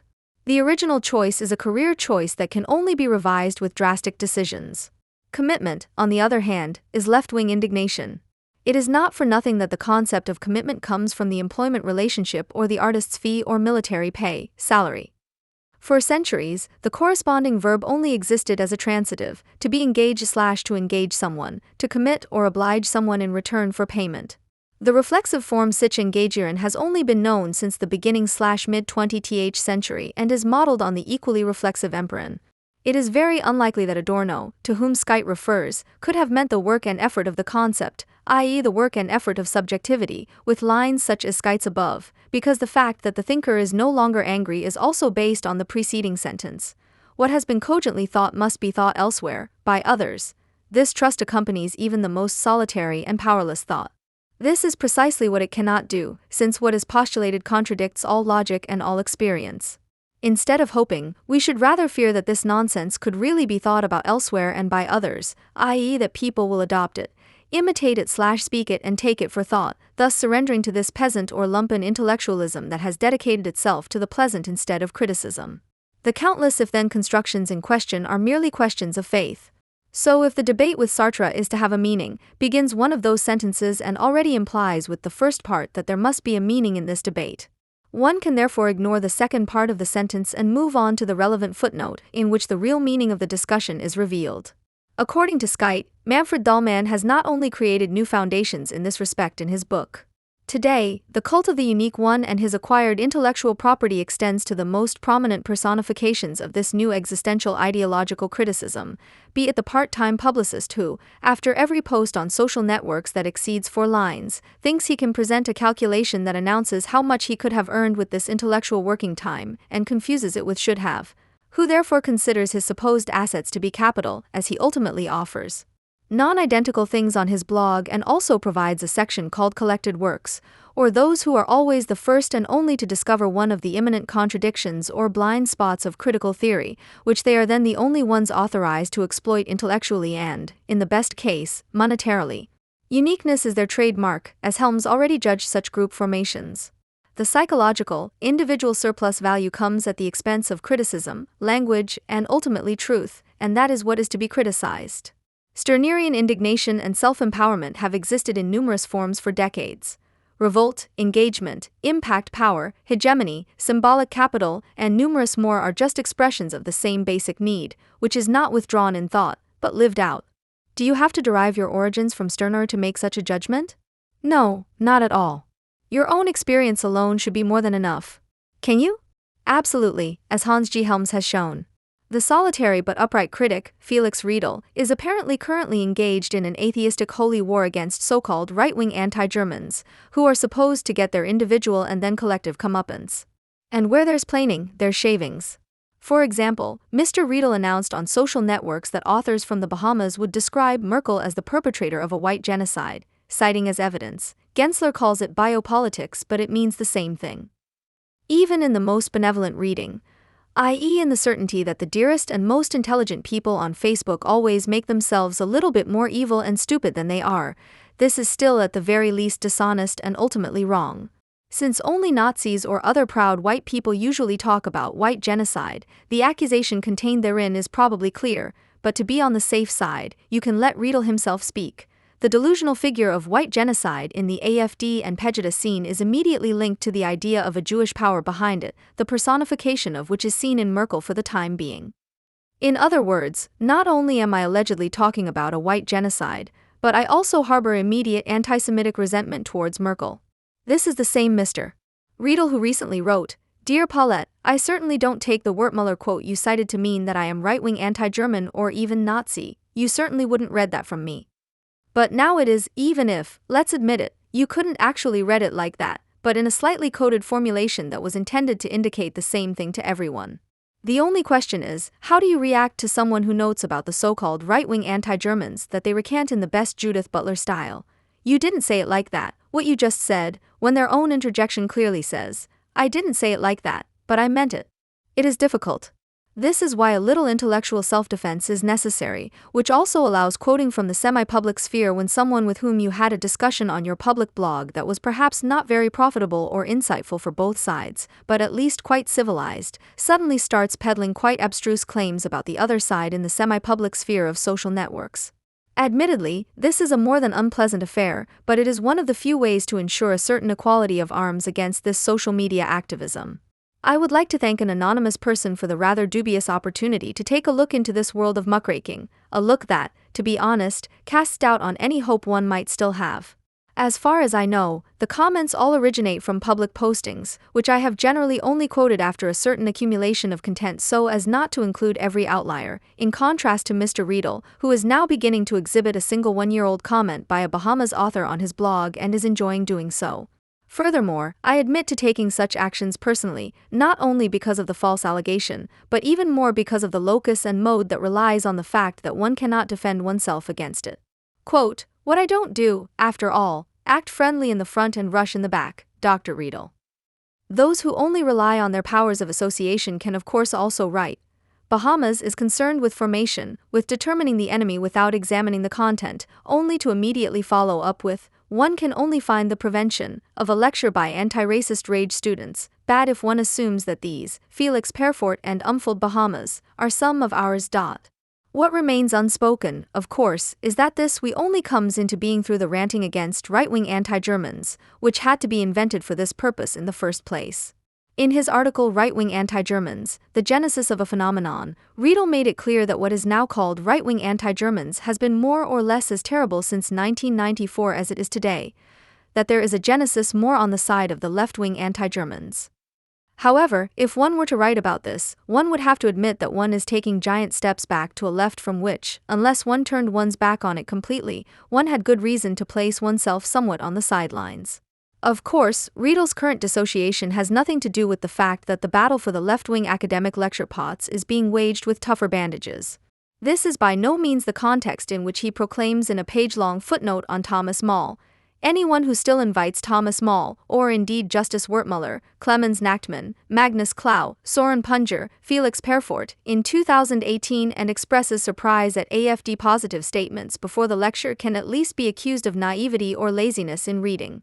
and not simply that this someone did not instead invite Dr. Riedel, who at least describes himself as a professional intellectual. Now, one of the basic problems with the ramblings about this side and that side of some barricade is that Biscamp, Torsch, Riedel, Irmschler, Fischer, and whatever else they are called have nothing to say to each other for long stretches. So without a common enemy on their side of the barricade, they would not be able to stand it together.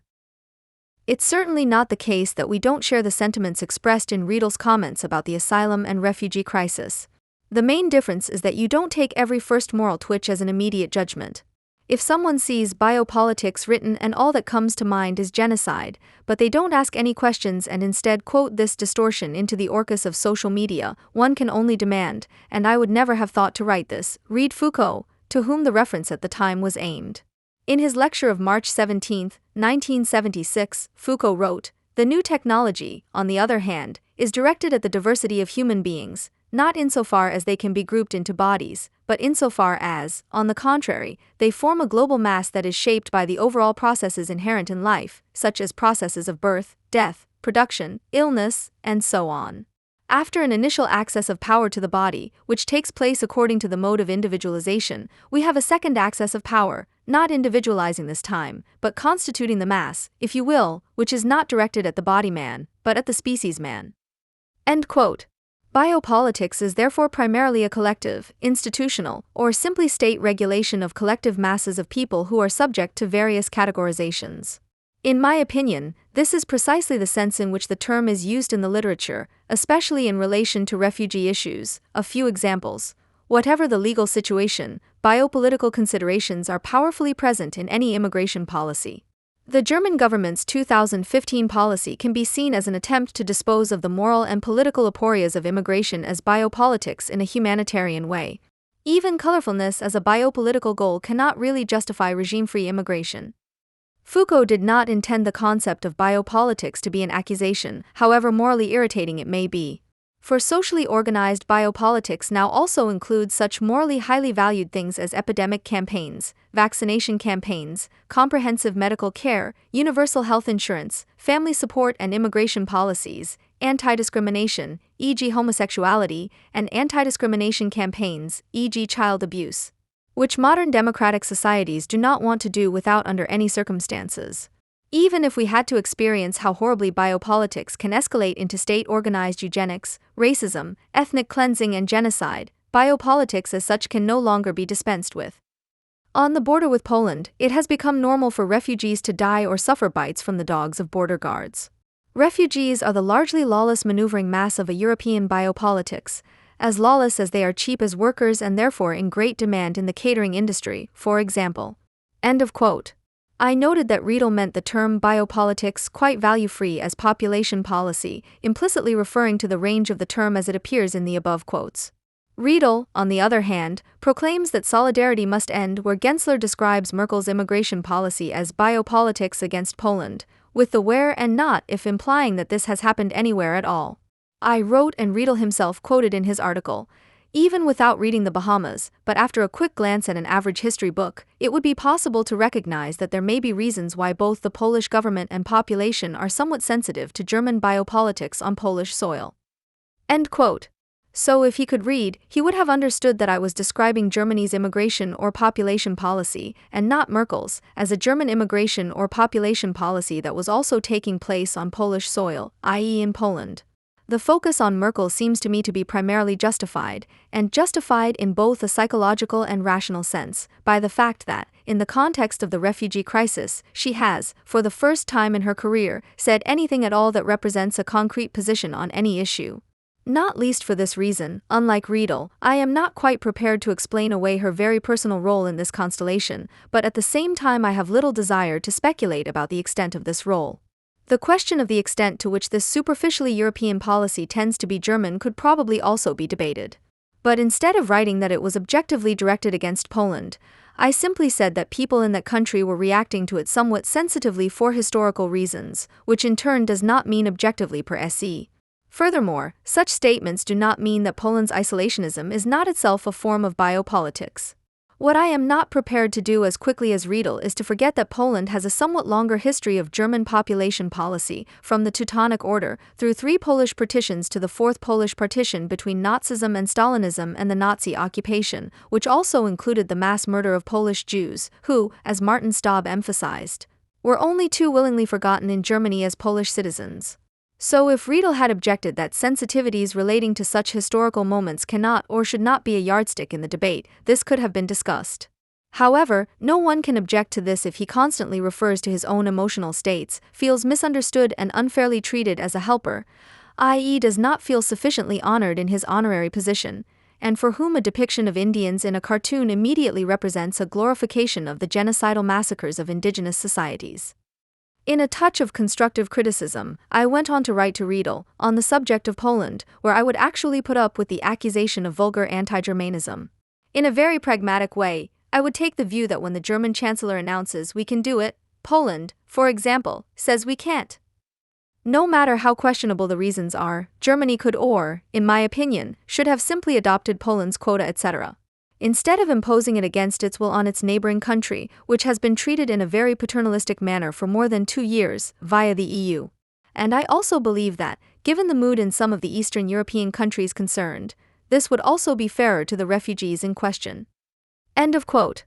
It is worth acknowledging the gift of imagination that crystallizes the palaver of a white genocide from such sentences. More recently, Riedel now only refers to the contractually guaranteed admission of a few thousand refugees by Poland as biopolitics, which actually means repopulation. So I wrote value-free about a biopolitics, which, I admit, is indeed problematic, but in a completely different sense than Riedel would ever think of, and I mean that the problem is the biopolitics with refugees as a whole and not just a specific one, as much as the differences in the motivations underlying the various forms of this type of policy can of course be distinguished and evaluated. The distribution of 120,000 refugees agreed across Europe was primarily intended to relieve the burden on Italy and Greece, writes Riedel and continues, economic compensation arrangements are planned. Turning this into a German project, even biopolitics, shows a loss of reality as well as the abandonment of enlightenment as a possibility. End of quote. So Riedel is engaging in crude linguistic criticism, while the very phrase distribution of people makes me feel uneasy, because I believe that things should be distributed, not people. But of course the wording expresses the disgusting reality, and is therefore justified, so you can write that. It is merely significant that for Riedel the term biopolitics triggers greater unease than the actually contentious formulation of a German project. What is expressed in this dubious focus is, of course, the notion that the rejection of the purist biopolitics would consist precisely in the insistence on the individual causes of flight, insofar as it is an individual and not a collective right. In contrast, Riedel's argument and demand as to how many refugees Europe should take in is itself biopolitical through and through, without, of course, openly stating this, if only because of the suggested purely percentage-based absorption capacity on which his quantification is based. What would be required, in fact, is to actively fly in 15 million refugees over the next 2 to 3 years as a globally reasonable and appropriate minimum, just to absorb a little of the most acute emigration pressure in the African conflict belt, the Sahel, and the Middle East. The explanation of the figures then reads, the 15 million are 3% of the EU population and 2% of the European population. That's how I came up with it once. At the same time, 15 million is 25% of the global refugee movement. If you compare that with economic output, the EU has the largest GDP in the world. It should be clear that this is a lower limit that does not even realistically correspond to the ideal of fair distribution. End of quote. The very phrase realistically corresponds to the ideal of a fair distribution raises the question of the extent to which realistic and ideal or fair, the latter of which Riedel determined so quickly and incidentally with a calculator, are even remotely compatible. To answer this question, consider the mediation of reality with Riedel's reason in Biopolitical Humanism. Purely factually, the entire world population would fit on an area the size of the state of Texas if New York were populated. Purely factual here already means purely mathematical or geometric, and where the man is right, he is right. 11,000 people /km superscript 2 live in New York.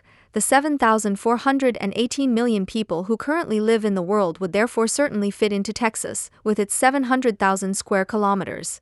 And since it is well known that there is no real life or living in the wrong place anyway, one can also write from the cozy Marburg. Europe could digest a tripling of the population with a slight loss of comfort if you move a little closer together. Where one person lives today, 3 would live. In many parts of the country, this is not a problem at all and would still exceed the living space in Tokyo, for example. End quote. It is astonishing how someone who is outraged by the term biopolitics does not realize that a body digests and that body primarily digests something and not someone.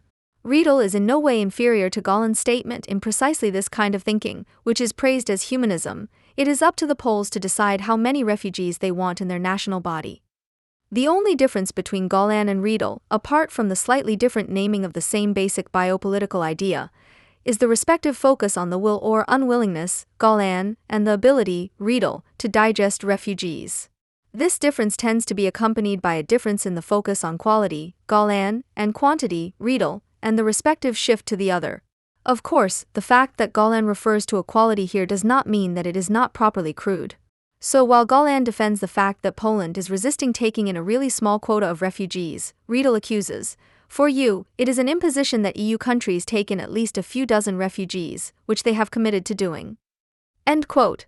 It remains difficult to understand how people can get so worked up when it is obviously an almost symbolic number of people, which is supposed to represent humanism in principle, while in my opinion Germany should take on the Polish quota in this case, which I really don't consider to be an imposition in the case of a few dozen refugees. What is really fatal, however, is that Riedel, on the one hand, paints Poland as the place of horror, but on the other hand, would actually send refugees to this place in the anti-fascist struggle, i.e., would simply burn them up in the fight for humanism, whereas the obvious reaction to such a realization should be not to send them there at any price until the situation has improved. I am well aware that the situation in Poland has certainly changed. In May 2015, over 70% of the Polish population were still in favor of accepting refugees at least until they can return to their home country. But in April 2017, 3/4 were against redistributing refugees from the Middle East and Africa within the EU. This rapid change in opinion within 2 years may be partly due to the rhetoric of politicians and the media, who sometimes equate the word refugee with the word terrorist. End quote. This assumption is probably not even wrong, but it forgets that the German lectures and demands have contributed significantly to the fact that a not inconsiderable proportion of Poles have responded to this rhetoric. It also remains inexplicable to me how people do not simply demand more police protection because of the attacks on refugee shelters and instead continue to hope that they can persuade the last Nazi to change their morals, presumably because this would obviously mean hiring more police officers. However, if we speak of a receptivity that always reminds us of a saturated state, this too must somehow be negated with reason, i.e., the former must be conveyed as absolute with reality. So if we want to talk about a reference to reality, Riedel puts it as follows. So taking in 2 billion in the event of an extreme crisis, meteorite, nuclear disaster, earthquake, climate change, is not a problem. Fewer resources will simply be put into luxury cars, lawnmower robots, or handbags, but buses, homes and food will be produced. End of quote. And you have to let sentences like that melt in your mouth. Without going into this incredibly old left decadent hostility, Riedel says nothing other than, the more refugees you take in, the closer you automatically get to communism or at least socialism. It is all no problem and would work without lifting a finger. You even have to defend Merkel against this, whose phrase "we can do it" and not "it'll be fine" did not say what, but at least indicated that something had to be done or sat out, which in turn does not mean that enough or the right thing would be done. So the alleged departure of the Bahamas editorial team from humanism as well as from the reality principle is first and foremost merely a departure from Mr. Riedel's humanism and reality principle, without wanting to imply that anyone had ever been there. The refugees thus turn out to be revolutionary, perhaps not subjects, but objects, on which Germany and Europe can move towards communism. Although Riedel imagines this more as a state commune. Quote, but what they do, even in the economic world power Germany, with its vacant districts and full employment, they moan about a few 100,000 refugees, sometimes about alleged costs that supposedly can't be found anywhere, sometimes about the space that supposedly isn't there. In the end, it all boils down to the fact that those who come here are not from here. And that's reason enough to let them run to their deaths, to torture the survivors in triple overcrowded camps and to nail those who still manage to make it at some point with permanent larmoyance about their alleged lack of enlightenment, while you yourself haven't even had your religious education or title of nobility abolished. End of quote. It is true that aristocratic titles and surnames have been abolished and thus effectively abolished. Also, until a few years ago, there was still a time in Berlin when religious instruction for the 3 people who attended it took place in the 10th hour or so. If this is the only evidence of a lack of enlightenment among Europeans, Europe would be doing pretty well. Above all, however, costs are actually incurred. One can debate whether one has them, meaning rather the means to cope with the costs, at one's disposal, which one does not if one simply denies them. There is of course no question that the German fetish of a black zero should be heavily criticized, even without refugees. And yet it would be fatal to ignore the fact that there has been no open and transparent discussion in politics about what the cost increases mean, how they are to be absorbed, and so on. In this sense, it is and remains latently macabre to accuse people of this who are dependent on social benefits and, from a certain amount of experience, suspect that it will be at their massive expense. To counter the popular objection that AfD voters are not that much worse off economically than the average, we should remember the simple insight of critical theory that fears of decline are more important than or at least just as important as the current personal economic situation. Quote, the AfD's core clientele are and remain employees and, small, self-employed people. Above all, AfD supporters are united by pessimistic economic expectations. End quote. Many more people in Germany are virtually and potentially dependent on these benefits than the figures for ALG2 recipients suggest, which can be seen by looking at net assets. For years, the average net wealth of Germans has been at the lower end of the European scale, far behind Greece, Spain, and Italy. This means that Germans are, potentially, more dependent on the welfare state than many other Europeans, as they have no major private reserves for old age or similar. If pension entitlements were included, Germans would have considerably higher assets, but these are only entitlements that hardly anyone believes can actually be earned in the foreseeable future. Added to this is the unusually high ratio of rented apartments to owner-occupied homes in Europe. None of this makes Germans poor and pitiable creatures, but it does make them dependent on their welfare state to a rare degree.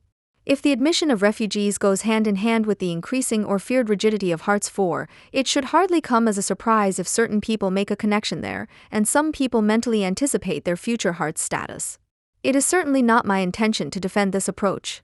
As I wrote in Riedel, money does indeed seem to me to be an issue that makes it very easy to distinguish the chauvinists from those who bring other concerns to the debate. End quote. However, neither Riedel, who pretends that the costs are merely allegedly incurred, nor the federal government, which has not exactly covered itself in transparency when calculating the costs, are working against the concerns expressed in this financial issue.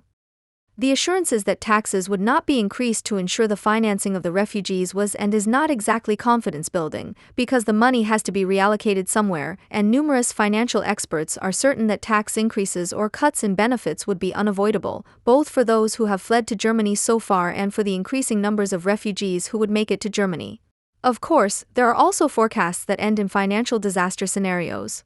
In fact, some municipalities increased taxes. This would be much less adding fuel to the fire of the right-wing populists, as has been repeatedly and immediately claimed, than the ideological assurances that it can all be managed without anything changing. One municipality, which justified a tax increase with the higher number of asylum seekers, quickly added, "The administration admits that it would have been better and more prudent not to provide detailed reasons in the letter accompanying the new tax assessment." End quote. In other words, it would have been better to work less transparently.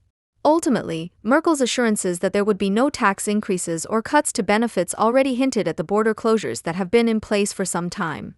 Otherwise, it would probably have been necessary to disclose how many refugees could be financed with the current budget and for how long, and when more funds would be needed. However, once the doctor's irritation protection has been penetrated, Torsch articulates pure rage as identification with the attacker. This pettiness is such a small-minded island mentality that one can only wish the Islamists good luck. Europe has nothing left to oppose them in terms of intellect or morals. It has merely become a little richer through centuries of slavery and exploitation. Lebanon has taken in more Syrian refugees than Germany. Even the Islamo-fascist Hezbollah apparently has a higher ethic of life than this country. End quote. It is a little surprising how quickly one can identify with Hezbollah, one of Israel's enemies, which is also directly and tangibly responsible for a considerable proportion of the refugees, when it is only against the AfD and CSU. Instead of recognizing that both Hezbollah's limited willingness to accept refugees and the AfD's rejection are in various ways the results of an objective change in the concept of asylum, the onset of which Horkheimer already registered in Damerung, sooner or later, the right of asylum for political refugees will be abolished in practice. it does not fit into the present. When bourgeois ideology still took freedom and equality seriously and the uninhibited development of all individuals still appeared to be the purpose of politics, the political refugee may also have been considered untouchable. The more recent right of asylum was part of the struggle of the Third Estate against absolutism. It was based on the solidarity of the Western European bourgeoisie and its peers in backward states. Today, when capital, concentrated in a few hands, is divided within itself but has become a solidary and reactionary world power against the proletariat, the right of asylum is becoming more and more disruptive. It is outdated. End quote. In fact, it turns out that the right of asylum has not been completely abolished for the time being, but has changed in relation to what is looking for its own kind, as well as, of course, what that its own kind is derived from. First of all, this would mean that with the people's state there was a shift from class solidarity to a kind of solidarity that seeks its equal along the lines of religion, skin color, race, or ethnic categories.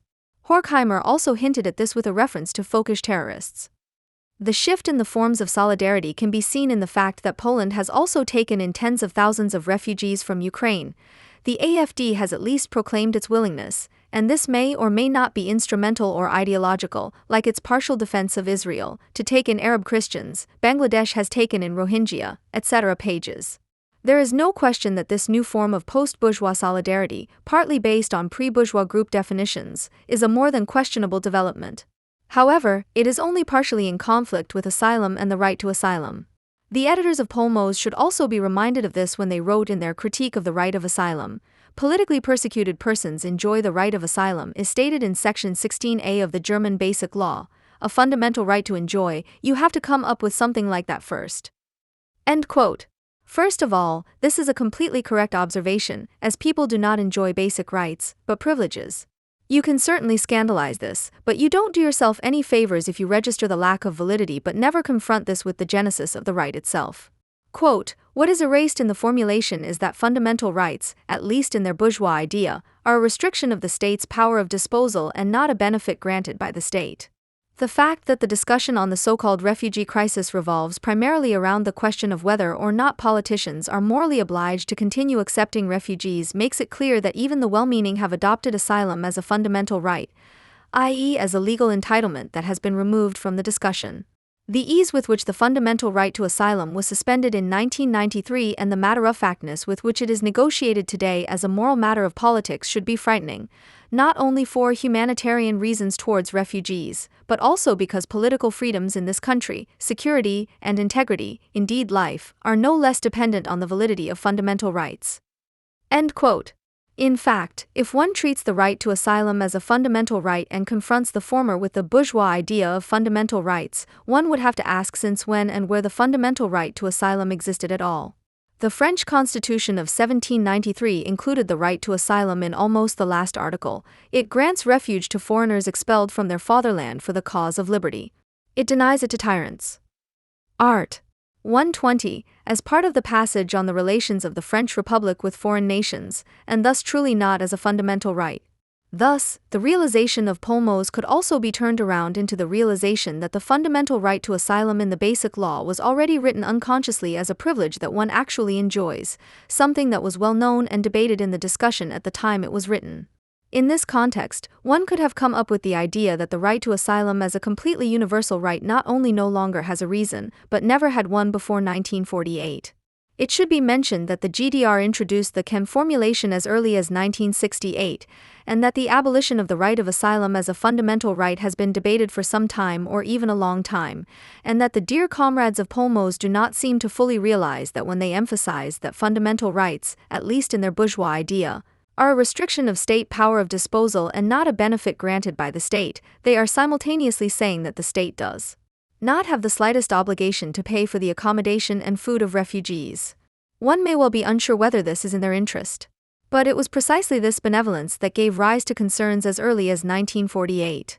One proposal, in addition to the one that it should only apply to Germans, was that the right of asylum should apply to foreigners who are politically persecuted because of their commitment to freedom, democracy, social justice, and world peace. In other words, it emphasized a qualitative restriction that was primarily motivated by cost concerns. The Geneva Refugee Convention originally linked the status of refugees to the fact that the flight had taken place or been caused before 1951 and only applied to Europe. The history of asylum law shows quite openly that asylum law in general is more of a mosaic of reactions to global changes, sometimes expanding, sometimes restricting. It should now be noted that Riedel, with reference to a humanism that nobody but he seems to know what it entails, attempts to cast himself not only against this change, but also against the origins of asylum law. This may seem laudable, but in refusing to deal with the most banal problems, the whole thing actually becomes a bit confused. Take his Texas example, with which he presumably wanted to prove what utopian thinking he is capable of, but which he simultaneously endows with an aura or consecration of the factually possible, which doesn't have to worry about the fact that in these absurd concepts of space, which only care about population density, the questions of water, food, or the like don't even arise, especially in the Texas example. You don't have to play this out. It is his example, not mine, but it shows how one-dimensional his construction of absorption capacity is.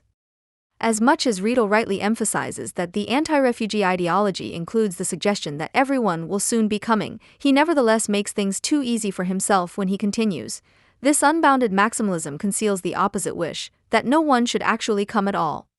This is not even to say that this does not apply to some or many positions, and the debate should indeed always be referred back to the actual numbers. However, this does not change the fact that the right to asylum as a fundamental right is, and has been since 1949, de facto one on reservation, which depends more on the development of these numbers than on any other justification or any other factor, which is why it was restricted in the 1990s and will probably be abolished in the not-too-distant future. Dublin, apart from the restriction, was above all a geographical shift of an illusion. To be honest, you have to admit it. It was an idealistic ideological luxury that was maintained as long as reality did not conflict with it. Of course, this sounds cold, but a right, and especially a fundamental right, must apply equally to everyone. Riedel is now calling for the active acceptance of 15 million refugees, a figure that he calculated on the one hand using a percentage in relation to the EU's capacity to accept refugees and on the other hand using a percentage in relation to global refugee numbers.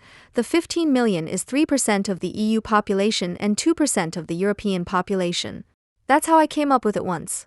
At the same time, 15 million is 25% of the global refugee movement.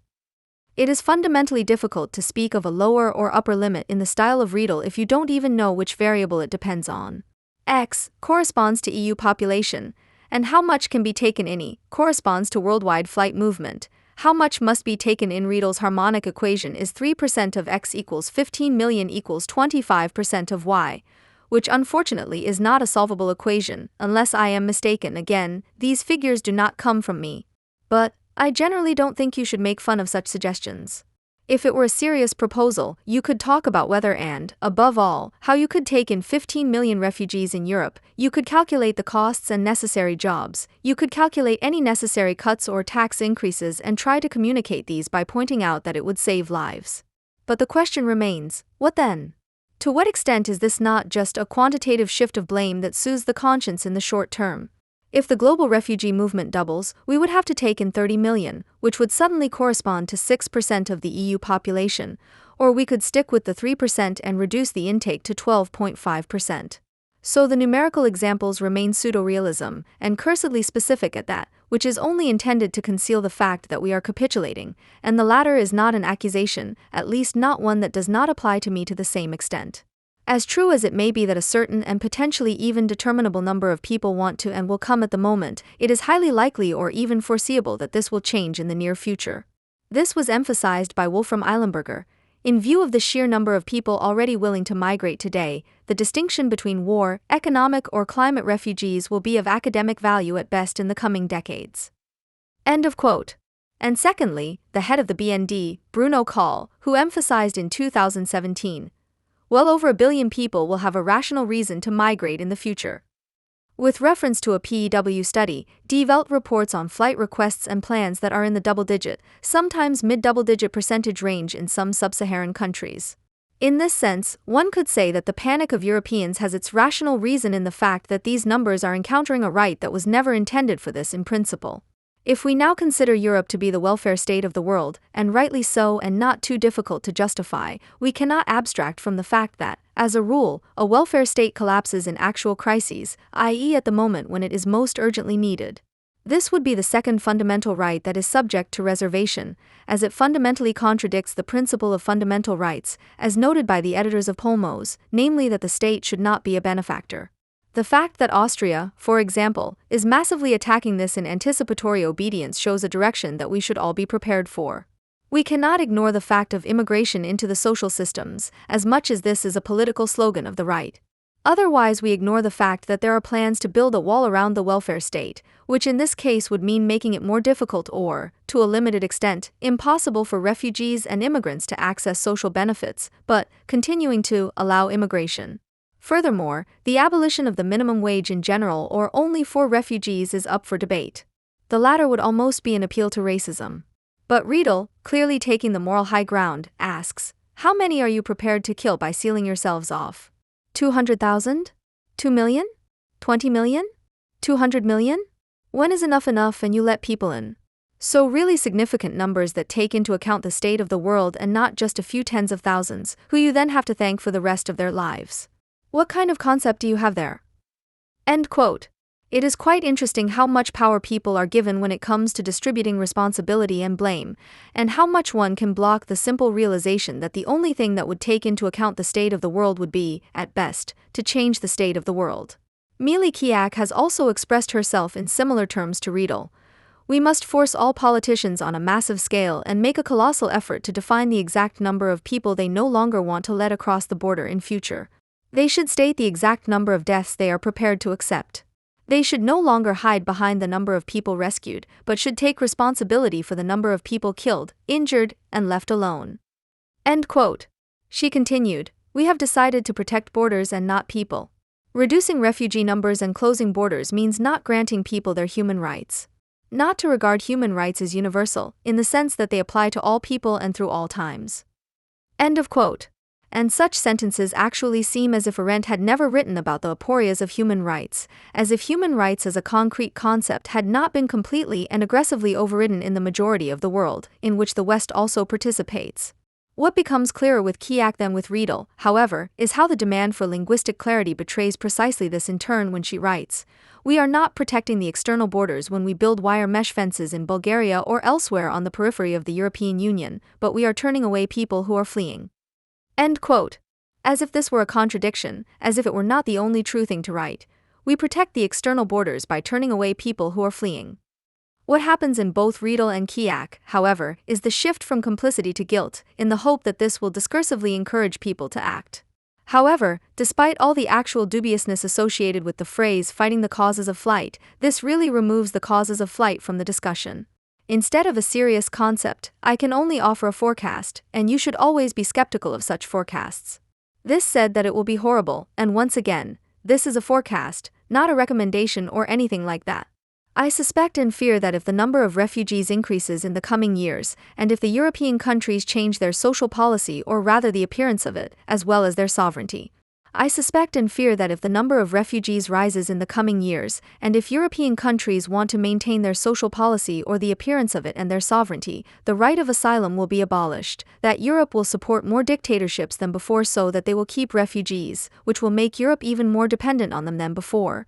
That refugees will thus become one of the political/diplomatic means par excellence, and that, macabrely, any intervention in any rogue state will be even more blocked than its own appeasement pacifism has done so far. Perhaps there is also a total rethink here towards strong military engagement, I just wouldn't bet on it. Lebanon in particular would be an unfavorable example here, as its de facto sovereignty only exists against Israel and was infiltrated long before the refugees from Syria.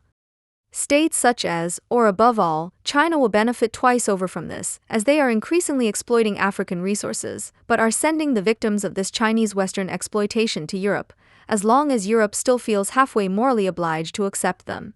However, admission is likely to be more of a lottery, perhaps with very narrow categories. None of this is entirely new, but it will probably increase to such an extent that a qualitative shift will also become apparent. I also think it is realistic to probable that Europe's borders will be massively militarized and expanded at the same time, so that the dying will take place out of sight, and that Europe, on the premise that the European countries intend to continue to exist in their current form, and in my opinion there is little prospect of there being any progressive alternative in the good sense of the word, will accept so many deaths at the border until it is safer for those affected by war and persecution to somehow defend themselves against this persecution, i.e., until it is safer to do exactly what is already being thrown at the refugees by unsympathetic people today, namely, fight on the ground.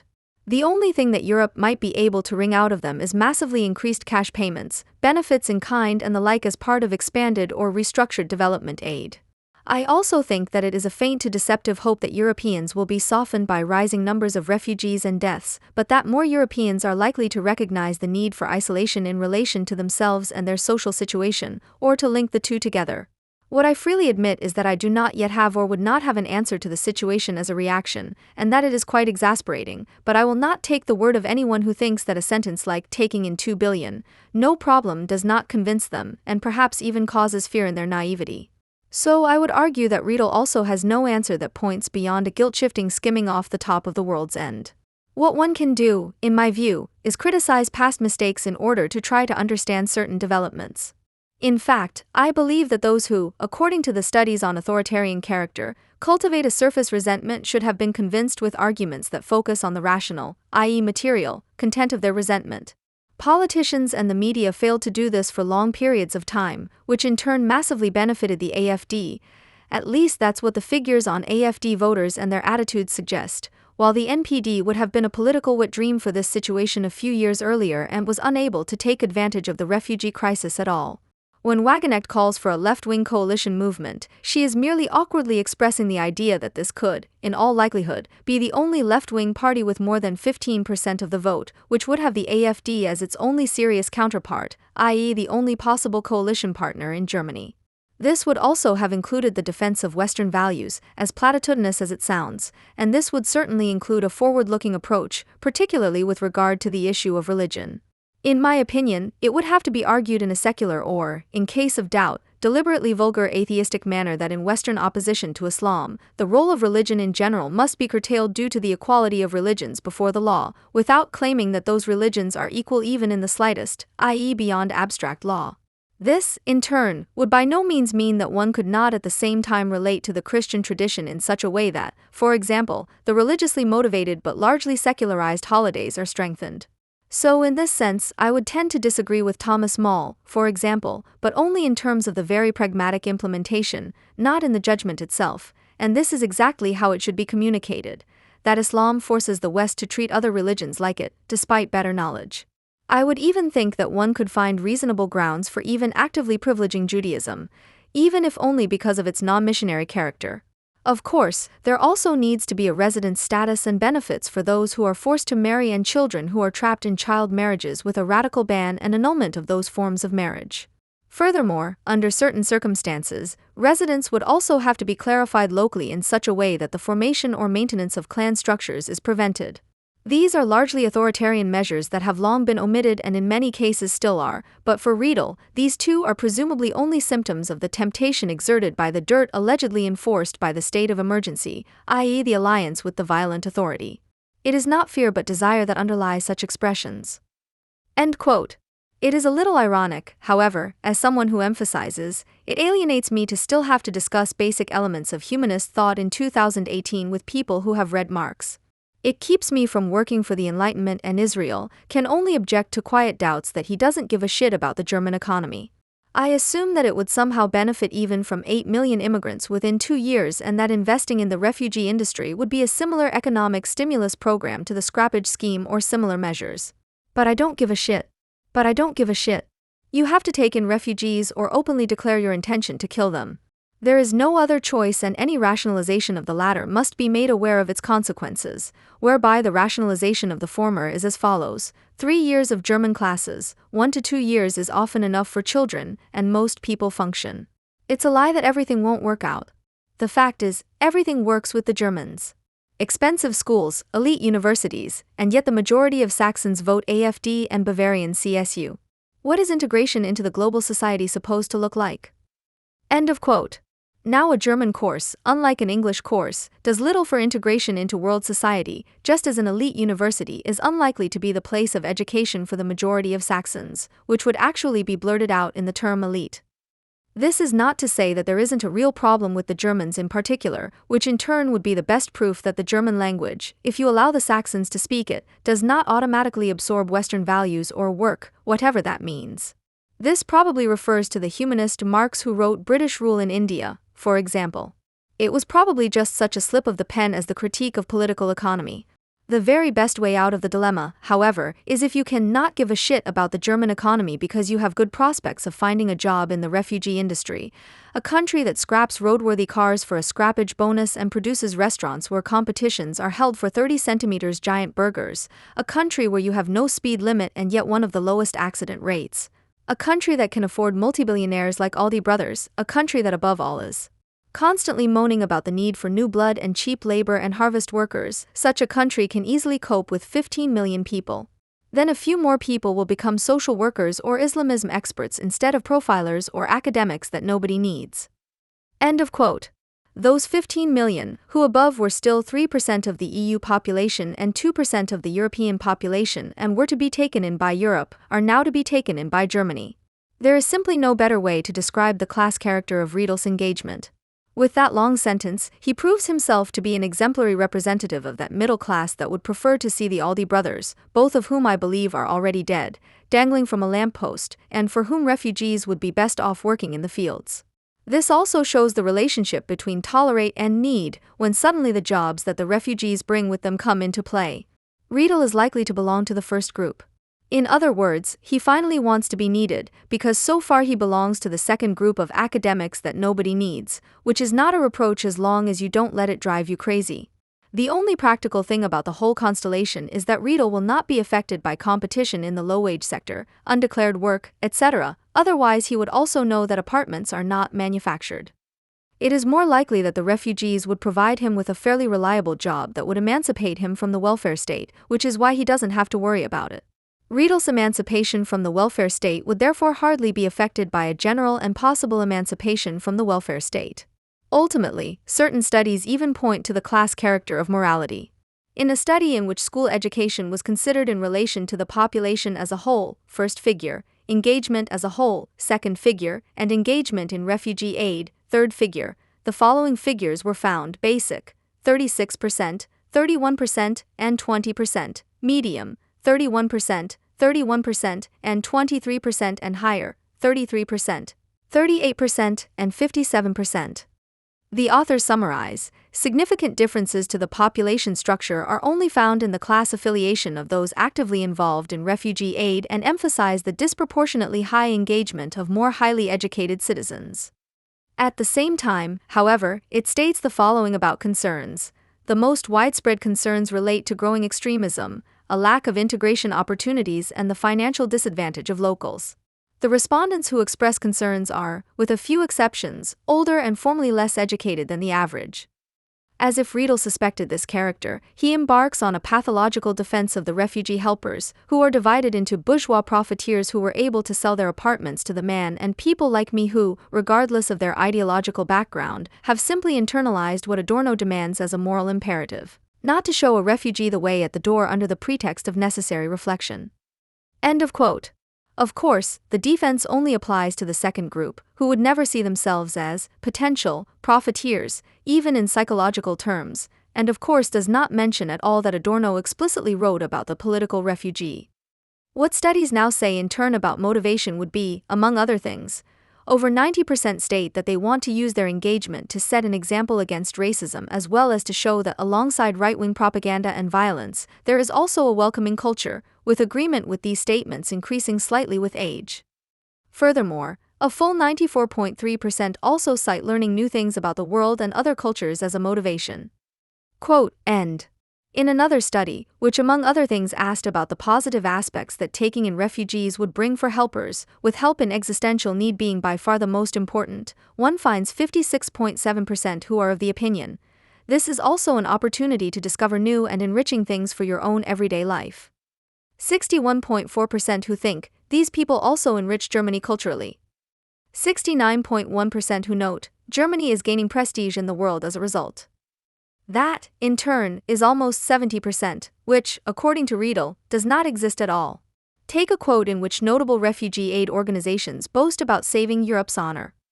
This is devoid of any polemic, it's simply very, very bad agitation against those who have worked their asses off to get a few people through the system, who have been fighting against this Europe of walls and barbed wire for years and who have wrested a few survivors from it, in Lesbos, in Lampedusa, in the communities. You can dismiss all of this as openness, or you can remember the studies on authoritarian character, which made it clear that many types of unprejudiced people are not the most reliable characters in resistance to authoritarian processes. Without imputing base motives to all of them, one would nevertheless be more cautious, especially when one looks at the ideological production that this openness, which should be enjoyed with caution, encounters. Just two examples. The German Council for Migration, RFM, recommends the book by Werner Schiffauer and Eilert, Marlene Rudloff, eds. So schaffen wir das, eine Zivilgesellschaft im Aufbruch 90 Wegweisen Projekt mit geflochten, in which projects and initiatives by Islamic communities and organizations are also considered groundbreaking projects. The refugee work of Islamic communities and organizations in Germany builds on structures and networks that have grown over decades. It is based on the close cultural, ethnic, and biographical ties between migrants and refugees and the local Islamic communities. Since 2015, the communities have launched a variety of new aid initiatives for refugees.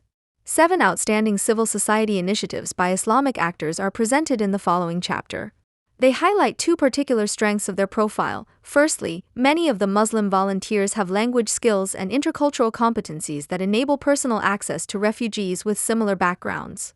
For Muslim refugees, their shared religion can also make it easier to establish a relationship and trust with people in their new environment. On the other hand, German Muslims are familiar with the workings, peculiarities, and difficulties of life in Germany.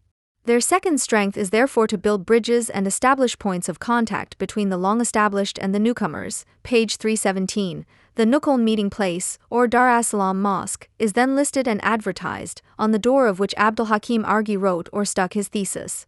A lot could be found out about the Imam, about whom the book says, the Imam also dealt intensively with the topics of divorce, mediation, and reconciliation between spouses.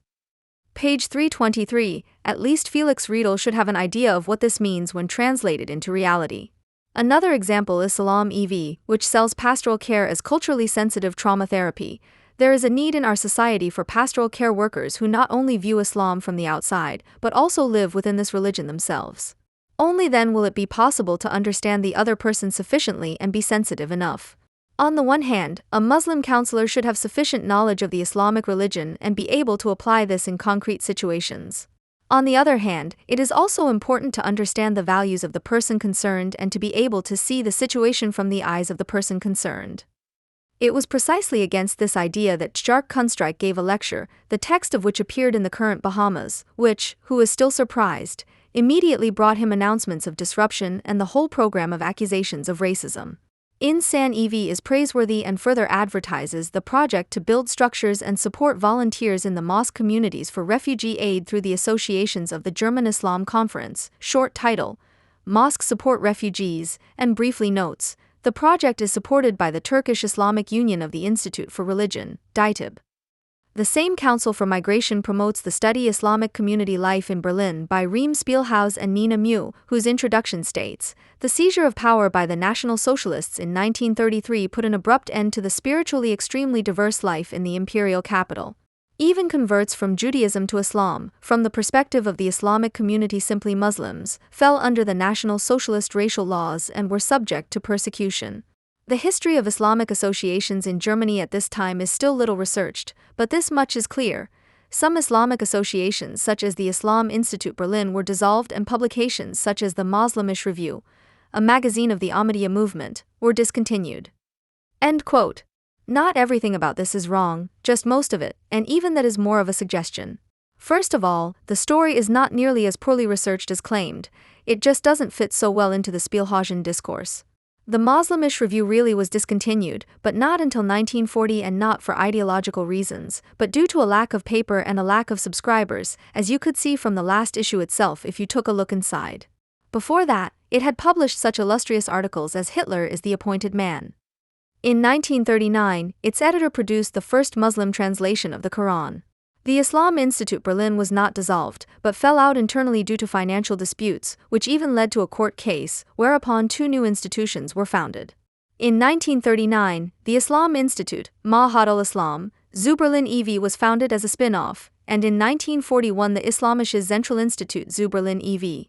was founded, which was the direct successor to the Islam Institute allegedly closed by the Nazis and was therefore more of a renaming. On October 31, 1932, the Association Islamischer Weltkongress/Zweigstelle Berlin was founded, which was entered in the Register of Associations at the Berlin-Lichterfeld District Court on May 31, 1933. The Islamic Central Institute in Berlin e.V. was actually closed by the Allies and was only re-established in 1962 under the name Zentralinstitut Islamarchiv Deutschland Stiftung e.V. But while even the director of this new institute, Salim Abdullah, admitted quite unequivocally, the vast majority of domestic and foreign Muslims who lived in Germany in the 1930s sympathized more or less openly with National Socialism, the authors of the study suggestively model Muslims as victims of National Socialism. In fact, they were already the Jews back then that they have turned out to be today. As far as the Ahmadiyya movement is concerned, the Second World War destroyed the missionary work in Berlin, as Islam researcher Gerdian Jonker shows in her historical work. The community disbanded, she continues in the introduction. In fact, it had disbanded because its hardcore had died on the front for Germany, and in this sense the sentence should also be read, some Muslims survived the Second World War in Berlin. End of quote. Exemplified by the particularly active group Tariqa, the Tariqa was founded in the late fall of 1942. The first bad news came on January 16, 1943. Brother Herbert Muhammad Richter sent me the sad news that our dear brother Ahmed Said Novak has fallen in the East. Blessings and peace on him, he went ahead of us fighting. May he be an example to us. Let us hope that the genocide will soon come to an end and that we can get on with our real work of fighting for Islam. Only a few months later, he too was no longer alive, killed by the enemy. And then, on June 14, 1944, came the laconic message from Brother Amin Wolf, which was particularly shocking because of its brevity and sobriety. The Tariqa consists only of you, Hassan, Kasso, and me. But he and Hassan were not to survive the war either. In the end, only I remained. It was only years later that Ahmed Mosler finally returned home after an adventurous odyssey in the Balkans and years of imprisonment in the notorious Soviet concentration camps of Sachsenhausen and Botzen. Just like our small brotherhood, the Tariqa, the Muslim communities and their institutions in the shattered Reich were in the same situation. End of quote. The Berlin Mosque and Mission of the Ahmadiyya Movement for the Propagation of Islam, Lahore, History and Present of an International Islamic Community in Berlin, by Nasir Ahmad, P60F. The mixture of such an ideological armament of a study by Reem Spielhaus, financed by the Berlin Senate and promoted by it as well as the Council for Migration, and the motives of the helpers, which are completely beyond criticism, is pretty much exactly what some indeed consider worthy of criticism.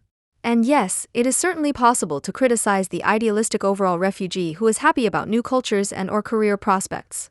The former harbors the immense danger of a disappointed counter-movement, and the latter is the reason why Port quite rightly warned against social critics, as they would always be afraid of losing the only thing they have ever dealt with, which is why full-time Islamism experts can of course have no interest in the fact that what puts bread on their table could really disappear from the world one day.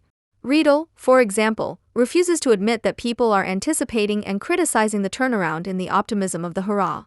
In exactly this sense, an insanely disgusting and certainly just as disgustingly meant comment under a blog entry by Riedel, in which he applied for ASTA funds in a criticism of Thomas More, has a moment of truth. Why don't you finally find a job? This applies, I'll add this right away, to all those who still think you can make a living from criticism. Riedel writes in all seriousness. Among other things, he rejects the actors Die Falken and Nader Freund as boring and dull. Meeting the accusation of boredom with suspicion should be the first exercise in critical theory, which recognizes the anti-intellectualism in such racket in the service of defending against criticism. Not as an equation, but as a friendly reminder of the company such bleeding, instrumental mockery of boredom keeps. This quote, crude humor became a sharp weapon of the Nazis in their struggle with the Republic. We mocked an entire system with resounding laughter, summed up the young editor-in-chief of the SS Central Organ Das Schwarzkorps, Gunter Dialquin, in 1937. Goebbels' motto was, Klamauk is a must. At the screening of the pacifist feature film Nothing New in the West on December 5, 1930 in the Mozartsaal on Nahlendorfplatz, SA men set out white mice in the audience. Female members of the audience screamed until the screening was broken off amid booming laughter from the SA men. Goebbels was sitting in the audience. He justified his strategy of provocation by saying that the Nazis could be accused of many things, but not of being boring. End quote. It is a little ironic that he throws an example at someone whose lecture was to be prevented by an indignant alliance, in which an event was actually prevented in a not entirely dissimilar way by open Nazis, without noticing in which company he thereby quite rightly places all those attempts to prevent lectures, which are apparently quite acceptable to him. After all, it is Felix Riedel who said, "You can only find the prevention bad if you assume that they are ours." Quote, end. Riedel would also have to prove or at least explain to what extent the expression that someone belongs in a dock is compatible with the mob's authoritarian desire for punishment. Perhaps he should be reminded that one is not punished in the dock, but that it is decided there whether one is punished, in a process in which, unlike in the context of #MeToo, one is and will be forced to present evidence, circumstantial evidence, or the like. Of course, Riedel reveals how the spin is really only achieved on Facebook, where the investment bank suddenly becomes this. Thomas Mall wants women in jail for talking about sexual harassment. If you don't value your own language, you could at least allow others to do so and respect them by rendering it correctly. I must confess to being a little embarrassed when I saw that Mr. Riedel had actually offered himself as an alternative. With such an explicit manner of a narrowly defined own group, in no way part of any particular tradition, which is why you might as well take part in any invitation campaigns. Riedel goes on to write, Mall did not experience opposition this time, however, because he correctly took the Quran as the basis for a critique of Islam. He experienced opposition from groups and individuals who are certainly no strangers to criticism of Islam and solidarity with Israel, which is why he was invited, in defense of a group that introduced its rejection with the following statement. Mall has been known for years for his unhistorical, racist discourses and attempts to explain Islamism solely through the interpretation of the Quran. Nevertheless, I would tend to disagree with the term boring in view of a group that is organizing the following workshop. In this workshop, feelings are recognized, named, and negotiated. Radical softness. Inspired by the ideas of the artist and blogger Laura Mathis, we would like to deal with radical softness. What does radical softness actually stand for? What can the concept mean for you personally? How does it affect your everyday life or relationships if you accept your own vulnerabilities more and also allow so-called unpleasant feelings? Why is softness actually radical? And how do gender roles and other social power relations influence our access to it? End quote. What the refugee crisis proved first and foremost is that the EU has failed as a project, which was sad in some ways, but above all foreseeable. But for Riedel, it seems that whoever merely decides on subsidies is already sovereign, but anyone who then portrays European sovereignty as a failure has obviously never seen the inside of a farm. The EU is largely a very effective apparatus and large parts of the production chains are dependent on standardization, subsidization, and channeling by the EU. Without actually having had much, post-childhood, insight into a farm, I think that even if you see it from the inside, you still don't see where the money comes from. I also think that sovereignty and subsidies have a very inferior relationship. This, in turn, cannot be accepted by a state-critical statism, which would be at peace if it received subsidies itself, whereby the power on which the sovereignty of the state and confederation of states is based and which at the same time constitutes it is no longer regarded as a condition of sovereignty. Sovereignty is thus turned on its head. But Riedel needs the idea of a European sovereign in order to be able to write. At present, however, the Europeans are making every effort to unleash this power. The sheer fascism that has infiltrated deep into the parties is gnawing away at their civilizational achievements. Europe is already driving Jews and critical intellectuals into exile. Sinti and Roma are condemned to internal flight. End quote. Once again, Europe is already driving Jews and critical intellectuals into exile, i.e. out of the whole of Europe, because only the Sinti and Roma are fleeing Europe. He does not mean Ian Hersey, for example, who was really forced to leave Europe for the USA. He does not mean Theo van Gogh, who considered himself too old to flee to the USA and paid with his life. He does not mean the French Jews who are emigrating to Israel, and generally not because of the Front National, which they are voting for more often than ever before. This can only be seen as an act of desperation, but he is right in that the FN is by no means the greatest current threat to Jews in France. Nor does he mean the Swedish Jews. In short, fascism is not to be found in Islamic communities whose executors actually murder and expel Jews and critics. This is also the questionable nature of the identification of the right to asylum with the other fundamental rights, as the editors of Polmo suggest or, rather, propose, in order to promote, this should be obvious, an abstract identification of Germans with asylum seekers that goes beyond a motivation for humanitarian reasons towards refugees. You will be next, they want to say, which sounds a bit trite so openly. What shines through to Riedel, however, is that the fact that the Islamic expulsion of French Jews means the rights of citizens are being relinquished is far less offensive to him than the violation of foreigners' human rights. As disgusting as such a division sounds, no criticism of the state can do without it, as the dropping of citizenship is a clear sign that Europe will no longer be a place to flee from political, or rather Islamic, persecution. And this is where the fight against anti-Semitism combined with a crude solidarity with Israel becomes a farce, as in certain cases it seems to be based on the assumption that European Jews could go to Israel, in which case one can focus exclusively on Iran or even support Israel's struggle for survival by taking in refugees from the Levant. The biggest difference in this question between sans phrase and Bahamas is ultimately that the former, knowing that the foreign minister is usually the most popular, retreats to the primacy of foreign policy, while the latter has not yet declared Germany a Jew-free country like Concrete.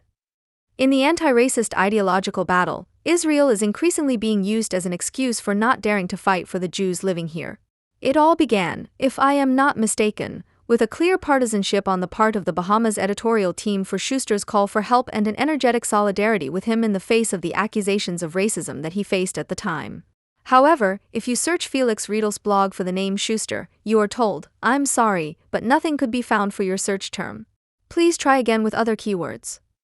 But then, to put it just as harshly, Riedel and his comrades should openly admit that they condone the emigration and expulsion of European Jews to Israel.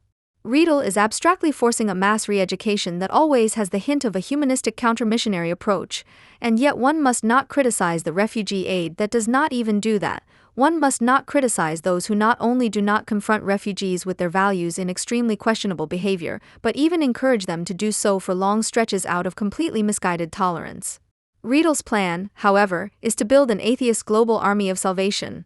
We have the material and means to theoretically educate all 60 million anti-Semites in Germany, and we have even more material and means to spread education against anti-Semitism around the world. The best way to do this is with enlightened ex-anti-Semites from the respective language regions, who must first be accepted and educated in large numbers. End of quote. In this way, the completely ideology-free reception of refugees, which is purely due to the refugees' need, is suddenly endowed with the consecration of an enlightened cadre school. Left-feeling activists like to quote Lenin's dictum that if the Germans were to make a revolution, they would first buy a platform ticket. Yet the cliché of the German who loves order and punctuality, which goes back to the Prussian authoritarian state, became obsolete with National Socialism at the latest. With this, which was the German Revolution that some still expect from the future, the contrast between order and anarchy, bureaucratization and disorganization, state terror and state collapse has been negated just as much as that between work and destruction. The social character of the Prussian civil servant did not come into its own in the Third Reich, but was stripped away so that what had remained hidden beneath it could come to light. Since then, the Germans' best-known export has been the incomparable spontaneity with which they offend civilized neighboring states and treat the whole world as an antechamber of their own sovereign. Since the late 19th century, such statehood has corresponded to an art of dissolving boundaries, which instead of working through the aesthetic form aims to explode it, instead of distancing itself from the audience, aims to melt it into the aesthetic event.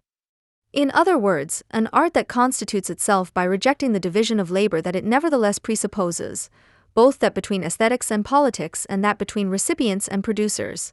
Richard Wagner's Gesamtkunstwerk and Hugo von Hofmannsthal's aesthetics of the festival were bourgeois manifestations of such striving for the dissolution of boundaries, their corniness and gigantomania reflecting the fact that their creators could initially only imagine the transgression of the arts as their expansion, as pathetization and totalization. The stages became palaces, the stage is huge, the sensory stimuli overwhelming, the masses of spectators unmanageable. Nowadays, since the machinery of outdoing that was necessary back then seems cumbersome and pompous, and the boundary between public and private no longer needs to be crossed artistically because it has been cashed in on by real society, the tendency towards the Gesamtkunstwerk takes on other forms. At the height of the times, it is incarnated in the Swiss director, playwright, and Bourdieu student Milo Rau, who is more popular in this country than in his country of origin. When Rau received the Peter Weiss Prize in the theater category for his work at Schauspielhaus Bochum last Tuesday, civil society announcer Carolyn Emke summed up what Rau was being honored for his global humanist engagement and his decidedly political productions. Humanism, itself already an existentialist phrase, is no longer enough. It has to be pasted together with engagement and globalism so that no one confuses it with old-fashioned cosmopolitanism, and the consensus is that plays only deserve admiration if they are thoroughly corrupted by political opinion. The model for Amt's global humanist engagement is the freelance legionnaire who sets out into the middle of barbarism without a state mandate or private interest in order to offer it to the neglected rest of the West as a model of development. Rao is an exemplary embodiment of this type. He can do anything, is never ashamed, has experienced everything and suffered through everything, but, like the experience-hungry monster that Germans imagine the philanthropist to be, he still craves new experiences, transgressions, and provocations. His artistically and politically motivated travels have taken him halfway around the world, but never to places where pleasant people like to live. In 2015, he went to the Congolese Civil War zone to recruit participants and witnesses of the mass murder for his play Congo Tribunal, while reporting trips took him to Rwanda, South America, Iraq, and Syria to get up close and personal with the fighters of the Islamic State. As an adventurous traveler in the service of theatrical ethnography, Rao operates as a multifunctional ego company that not only takes care of the production, but also the reception, criticism, and propagandistic exploitation of his own artistic output. In 2007, he founded the International Institute of Political Murder, IIPM, a production company managed by himself, which coordinates the production and evaluation of his artistic works with an entire staff. As a sociologically, art-theoretically, and ethnologically experienced lecturer in directing and cultural theory at various universities, this year he was awarded the Poetry Lectureship for Drama at Saarbrücken University. He himself orchestrates the perception and interpretation of his works. In the 2018-19 theater season, for which he was appointed artistic director of the National Theatre Ghent, he wants to establish a global popular theater. Last November, he staged an assault on the Reichstag in Berlin 100 years after the storming of the Winter Palace in St. Petersburg, which historians believe marked the beginning of the October Revolution. Prior to this, Rao had staged his General Assembly at the Berlin Schaubahn, a theatrical simulation of a civil society UN General Assembly, which, like an imaginary world parliament, was intended to give a voice to oppressed minorities across the globe, a subversive act that was funded by the German Federal Cultural Foundation with €100,000. Some delegates of the Schaubahn Parliament also gave speeches at the storming of the Reichstag, all of them favorite children of German civil propaganda. A Roma speaker denounced the discrimination of ethnic minorities in Europe, an American whistleblower denounced the militarism of the U.S. Army, and then the Reichstag was stormed with slogans such as "The time for spectators is over," symbolically, of course, and not in defense but in denunciation of parliamentary democracy. There was no mention of the previous history that resonates in the name of the place. Recalling it would probably have made some people all too aware that Rao's interventionist theater only inherited the aesthetic avant-garde of the Weimar Republic insofar as it took up its anti-democratic, proto-fascist impulses and merged them with the most reactionary form of German mass spectacle.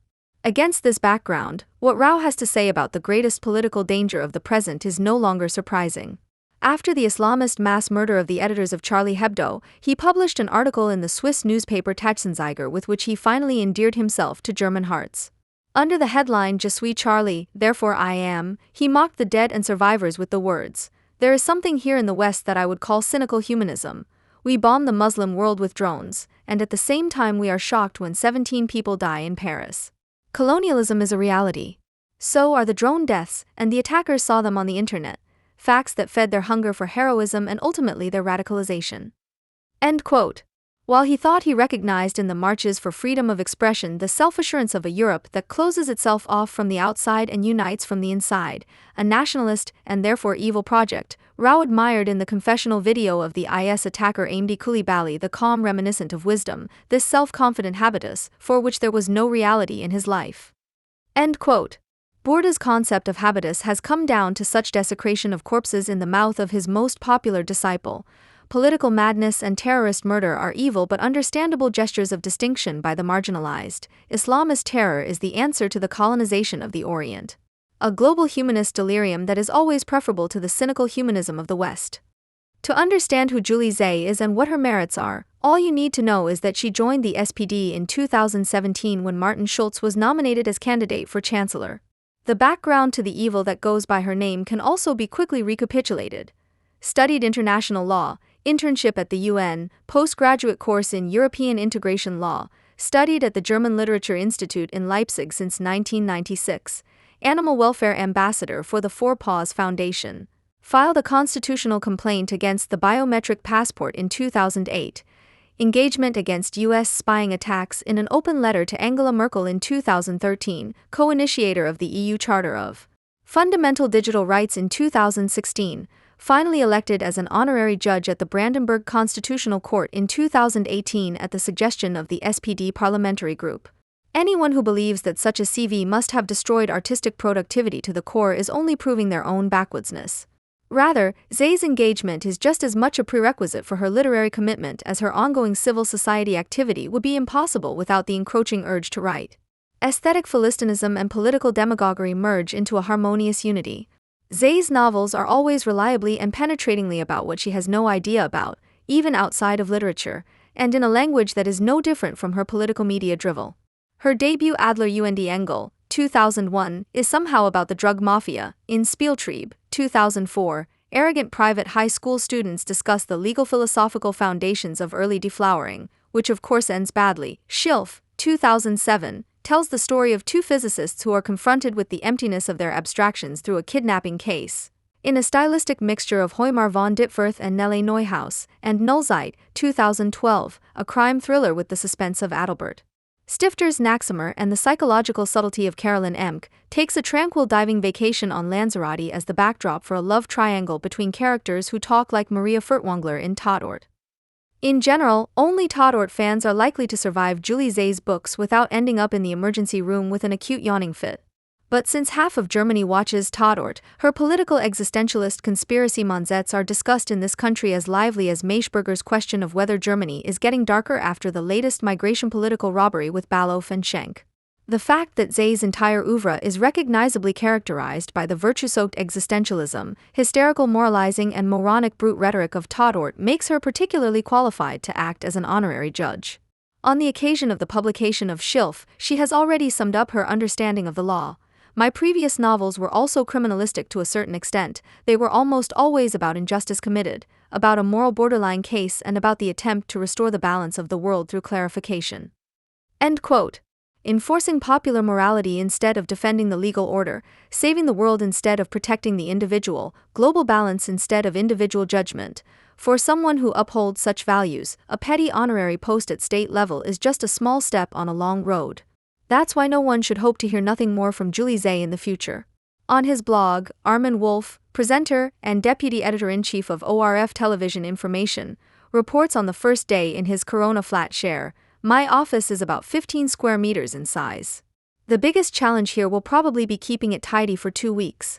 After all, I'll be spending around 20 hours a day in this room. I've put all my books and documents in one of my 2 boxes, the second will be my closet. The other isolated people live either in cleared offices or in the artists' dressing rooms. The dressing rooms have their own showers, but no windows. I have a window, but it's a good 600 meters to the communal showers through closed-off corridors in the building. My toilet, the toilet facility in the newsroom, is only about 100 meters away, after all." End quote.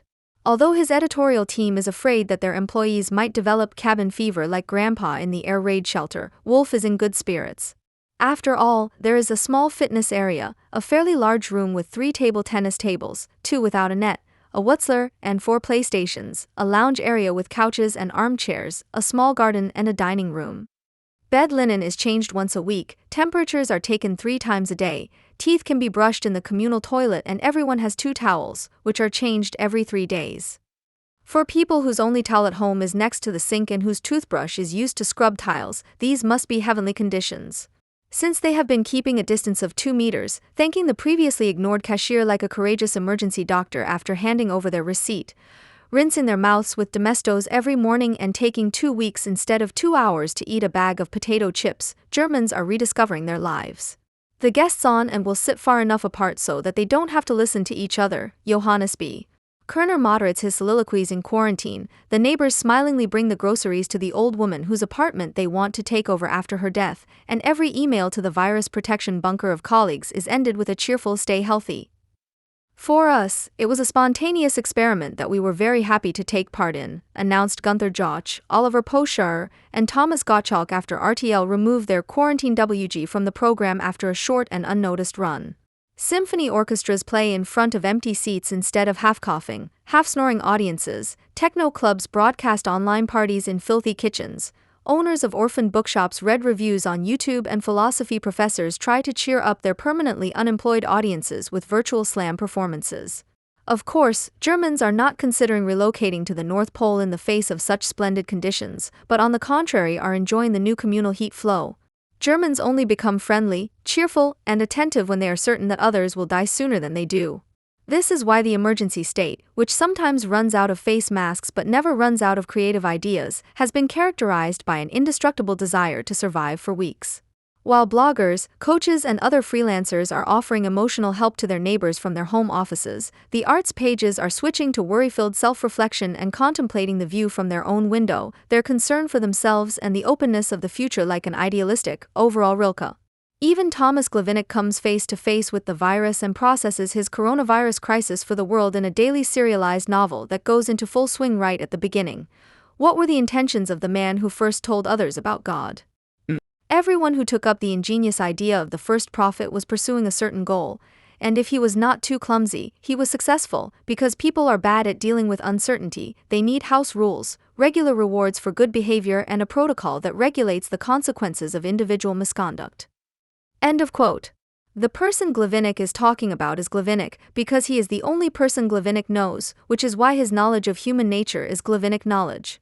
Corona also penetrated Glavinic's world as Glavinic Corona.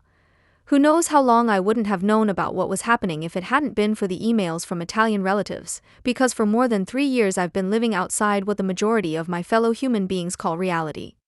End quote. But when the coronavirus reality finally affected his unreality, the virus gripped the poet with existential force. I couldn't sleep for more than an hour a night. I couldn't get up, so I slept on my desk chair for that hour. I couldn't wash myself. I couldn't cook. I could hardly eat anything. I couldn't answer emails or phone calls. And I couldn't always make it to the bathroom when I needed to. Everything as usual, you could say, except that Glavinic is now worried about Glavinic because of Corona instead of Glavinic, but the state of emergency turns habits into decisions and banalities into mindful experiences. In light of the emergency, 3 Satz Kulturzeit is turning the verbal mash of its thinker Marcus Gabriel into a Corona diary. Richard David Precht explains Corona panic, which, unlike the climate debate, is about something comparatively harmless, and the editor-in-chief of Philosophy magazine, Svenja Flaspoler, explains to Deutsche Welle in her allotment garden why the standstill is a thinking space that is given to us. What I also find good is the experience that our consumer behavior is very sensitively restricted and we are thrown back on ourselves. Instead of worrying, we have to worry about our own existence. End quote. Whether they host quiz shows or have a doctorate in nonsensology, do something with viruses in their spare time or simply like to help their neighbors, when Germans open their mouths or laptops during the crisis, they don't speak or write, but it speaks and writes out of them. While the lighter nonsense they produce gets caught up in the filter bubbles of social networks, the fleur-de-sel of the day's news is siphoned off by the feature pages, which since their inception have thrived on the fact that more is written than needs to be written and will therefore survive the end of the world. In their early days, the special charm of this text genre resulted from the frank confession of uselessness, hidden between the politics and business sections. However, in an age in which everyone greets each other with a snappy "I'd rather not get too close," the renunciation of a kiss on the cheek passes for tenderness and everyone is encouraged to wash their hands before masturbating. The garbage texts, which are called culture in the press, reveal the direction in which the people are heading. They are badly written, they are depressing, they are stupid, they are superfluous, they are boring. And for this very reason they sound like hell on earth. Since the corona crisis at the latest, it has become undeniable that even anti-German critics of ideology, who otherwise like to lament the decivilization of the state and denounce the participatory nature of intellectuals, are increasingly talking themselves as if they were members of the governing coalition, Team Adorno in honorary office. Unfortunately, a particularly good example of this tendency is Uli Krug's book Krankheit als Krankung, recently published by Edition Tiamat. In the first part of his book, in which he deals with the historical emergence of epidemics and pandemics on the occasion of the corona crisis, the author diagnoses that the unbounded global dynamics of the new international division of labor have resulted in the impoverishment of entire regions in which viral diseases of all kinds have developed and spread due to a lack of hygiene, environmental destruction, modern livestock farming and eating habits born out of necessity. The fact that modern transportation technologies have also made modern pathogens mobile means that the consequences of the world's misery are now hitting the Western metropolises. Krug sees COVID-19 as the virus of truth about the neoliberal revolution of the past 4 decades. 37. Nature's epistemic revenge will not end anytime soon, as no post-pandemic period is likely to occur that is not at the same time a pre-pandemic one. 43f. Although similar attempts to predict the future have always gone badly wrong in the past, it is made clear to the reader, at least rhetorically, that a warning is being issued under the most urgent conditions.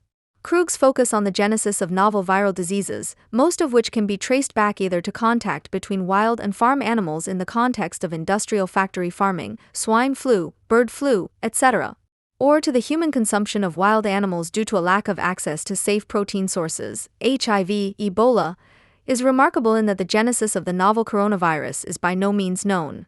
To date, no animal host has been identified from which the virus could have jumped to humans. The hypothesis discussed not only among scientists, according to which the virus could have been carried out of a laboratory in Wuhan involved in gain-of-function research, is described by Krug as far-fetched speculation about a laboratory accident with a bioweapon. The laboratory thesis also obscures the view of the genesis of the new epidemics, it downright trivializes them. 34f. Krug dismisses the laboratory theory as a conspiracy theory because it would not be able to explain the emergence of the coronavirus in the same way as the macroeconomically explainable spillover processes in the case of other viruses, and his long explanations about the dangers of meat production, for example, would thus become obsolete. For his part, he obscures the fact that it would not be the first time that vaccine research itself had led to a viral outbreak. The first outbreak of the Marburg virus, which is related to Ebola and still costs human lives today, took place in a virological research laboratory. The subtitle of the book, published in spring 2022, Narcissism and Ignorance in Pandemic Times, repeats and affirms the politically enforced prioritization of viral diseases over other economically induced health burdens, and already hints at how the author targets the already marginalized critics of the corona measures policy. He pathologizes them across the board by brazenly employing a vulgarized psychoanalytical vocabulary as narcissists who can morally be nothing other than ignoramuses, and thus reproduces precisely the murky mixture of authoritarian politics and repressive morality that has unrivaledly dominated the discourse on health and hygiene in this country for 2 years. With his essentially moral criticism of the global economy, he has arrived in the camp of postmodern globalization criticism, which loudly denounces lousy working conditions from a safe distance, but at home only discovers the decadence of wealth-destitute ignoramuses. This world-saving and anti-nationalist gesture not only conveys an altruistic attitude, the ostentatious interest in distant countries and conflicts, while at the same time remaining silent about the brutalizing conditions, especially in Germany, also has the effect that one need not expect any negative reactions to one's own affirmative statements. Despite all the appeasement, Krug interprets Germany's never-ending state of emergency in terms of health policy as an opportunity to rethink in the name of deceleration and sustainability, in line with the middle-class trend of recent years. On the special standstill page on the website of the Goethe Institute of all places, one of the nation's worst civil society agencies, he praises the philanthropic potential of an unbounded economy that has discovered the permanent restriction of basic civil liberties as an effective means of soothing neoliberalism. The corona pandemic compelled the neoliberal state, quite contrary to its purpose, to prescribe passivity and consideration, i.e. to pull in its elbows and preferably sit on its ass. The temporary suspension of the everyday petty war of all against all by the state harbored undreamt of potential. End of quote. However, Krug's contemplative notes for academics at risk of burnout, who hope for a little more meaning in life by sitting around in their own four walls for longer, are not just harmless, because the need for total standstill, stemming from the current desolation of one's own life, is also to be imposed on everyone else in the name of reason and the reality principle in an authoritarian manner by the state. However, the dictated interruption of everyday life is not only relied upon by left-wingers who elevate their own obsession with security to a political program with the aim of a society that is completely cared for. In their pamphlet for dynamic managers and their subordinates, COVID-19, The Great Upheaval, Klaus Schwab and Thierry Malaret make a more touching case than Uli Krug for re-evaluating the atomization of individuals, enforced by breaking elementary legal principles and with the help of state mobbing, as psychosocial empowerment. The crisis has made us more aware and sensitive to the really important time markers, the precious moments we spend with friends and our families, the seasons and nature, the many little things you have to take some time for example, talking to a stranger, listening attentively to birdsong or looking at a work of art, but which all contribute to our well-being. End quote. The state-imposed, but somehow personally commanded by the virus, deceleration in the name of consideration and recognition is unfortunately being driven by pathological deniers of reality, who also tend towards militancy, Krug adds. With his rant against opponents of the prevailing coronavirus policy, he provides himself and all those who want to rationalize their own conformism in pandemic times with the help of critical theory and stigmatize their opponents as dangerous lunatics. The consistently positive reactions to the booklet, not only from anti-Germans, but also from Neues Deutschland to Deutschlandfunk, all of whom are delighted that someone from the ideology-critical milieu is finally openly taking a stand for virus political population control with Adorno and Freud in their luggage, show that this trick seems to be working. The desolate state of the world is not disputed by Krug, but the main cause and driver of contemporary misery is identified as the socialized themselves, who did not make proper use of the potential of enlightenment, but were always tempted to flee into childish stages of development dominated by self-interest and vindictiveness in the face of inscrutable social objectivity.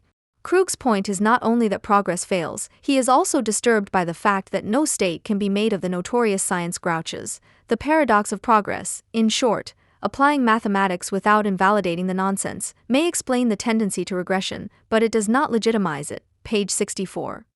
From the observation that the entire population still does not obey the German government's corona measures without objection, Krug concludes that such a stubborn attitude of refusal must have psychodynamic reasons that cannot be explained by economic crises alone. In order to theoretically justify his apology of the German emergency regime, Krug amalgamates set pieces of what was once called the critique of post-Nazism with concepts of psychoanalysis that have degenerated into phrases, in particular the concept of narcissism, which has been trivialized into kitchen psychology. The narcissistic constitution of contemporary subjects, which is particularly narrow-minded in the German social character for reasons that remain unclear, thus makes it impossible to examine social reality appropriately, whose emergency rules Krug unceremoniously equates with the Freudian principle of reality instead of measuring them against it. Unconsciously, those overwhelmed by this reality longed for states of fusion and omnipotence, which are described in psychoanalytical literature as primary narcissism. Psychoanalytically, this is understood to be an early childhood phase of subject constitution in which the ego is still undifferentiated from the ID and in which the infant directs its entire drive energy towards itself, whereby a differentiation between the self and the maternal object does not yet take place. This mother-child dyad is necessarily disturbed in the further course of life, and the intrusion of reality must be compensated for libido economically in order to avoid displeasure. Because the outside world, which reminds us of this collapse of reality and constantly evokes it anew, offends the mature subject for a lifetime, it pushes the subject towards secondary, narcissistic regression, the unconscious desire to create new experiences of imaginary perfection, which in turn come into conflict with reality.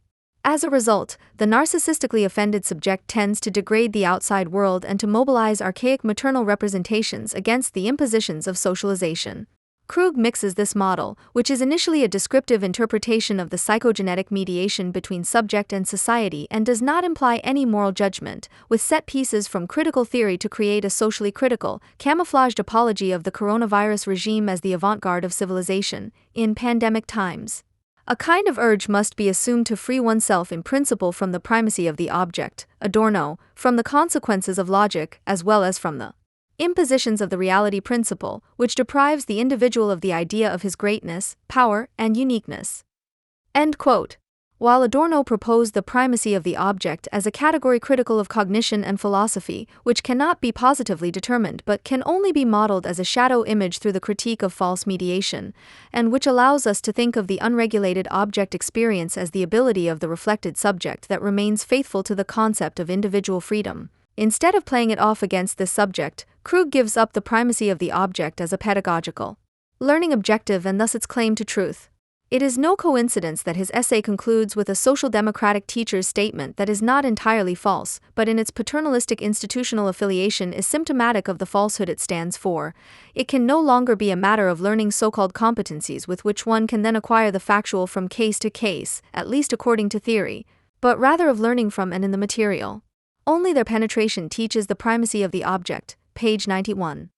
The fact that in Krug's entire book the object is simply identified with COVID-19, i.e. with the abbreviation for a scientifically mediated object, with a term that, like all terms, can at best be nothing other than subjectively mediated objectivity, not the object as such, this short circuit, for which any philosophy student would have received an unsatisfactory not only from Adorno, is not noticed by Krug or his delighted readers, who are so pleased with the confirmation of their anticipatory obedience to the state that they voluntarily refrain from thinking. Even in the narcissism theory debates that were conducted in the second half of the last century, the tendency to label deviant behavior as narcissistic per se with cultural critical hubris can be observed. The term narcissism, which is ubiquitously used in psychoanalytic literature, was derisively described as early as 1983 in an anthology published by the Psychoanalytic Seminar Zurich. It is found in frigidity as well as in female attraction. It is thought to be able to neutralize destructive tendencies, but at the same time it can also become a source of anxiety for the ego. It is capable of building up a defense against homosexuality, and yet homosexuals are particularly narcissistic. Sleeping is based on a withdrawal of the libido, and at the same time sleeplessness means the escape of an intensified narcissism that wants to increase. Narcissism is used to explain prolonged inaction, and at the same time it is regarded as a driving force of ambition. End of quote.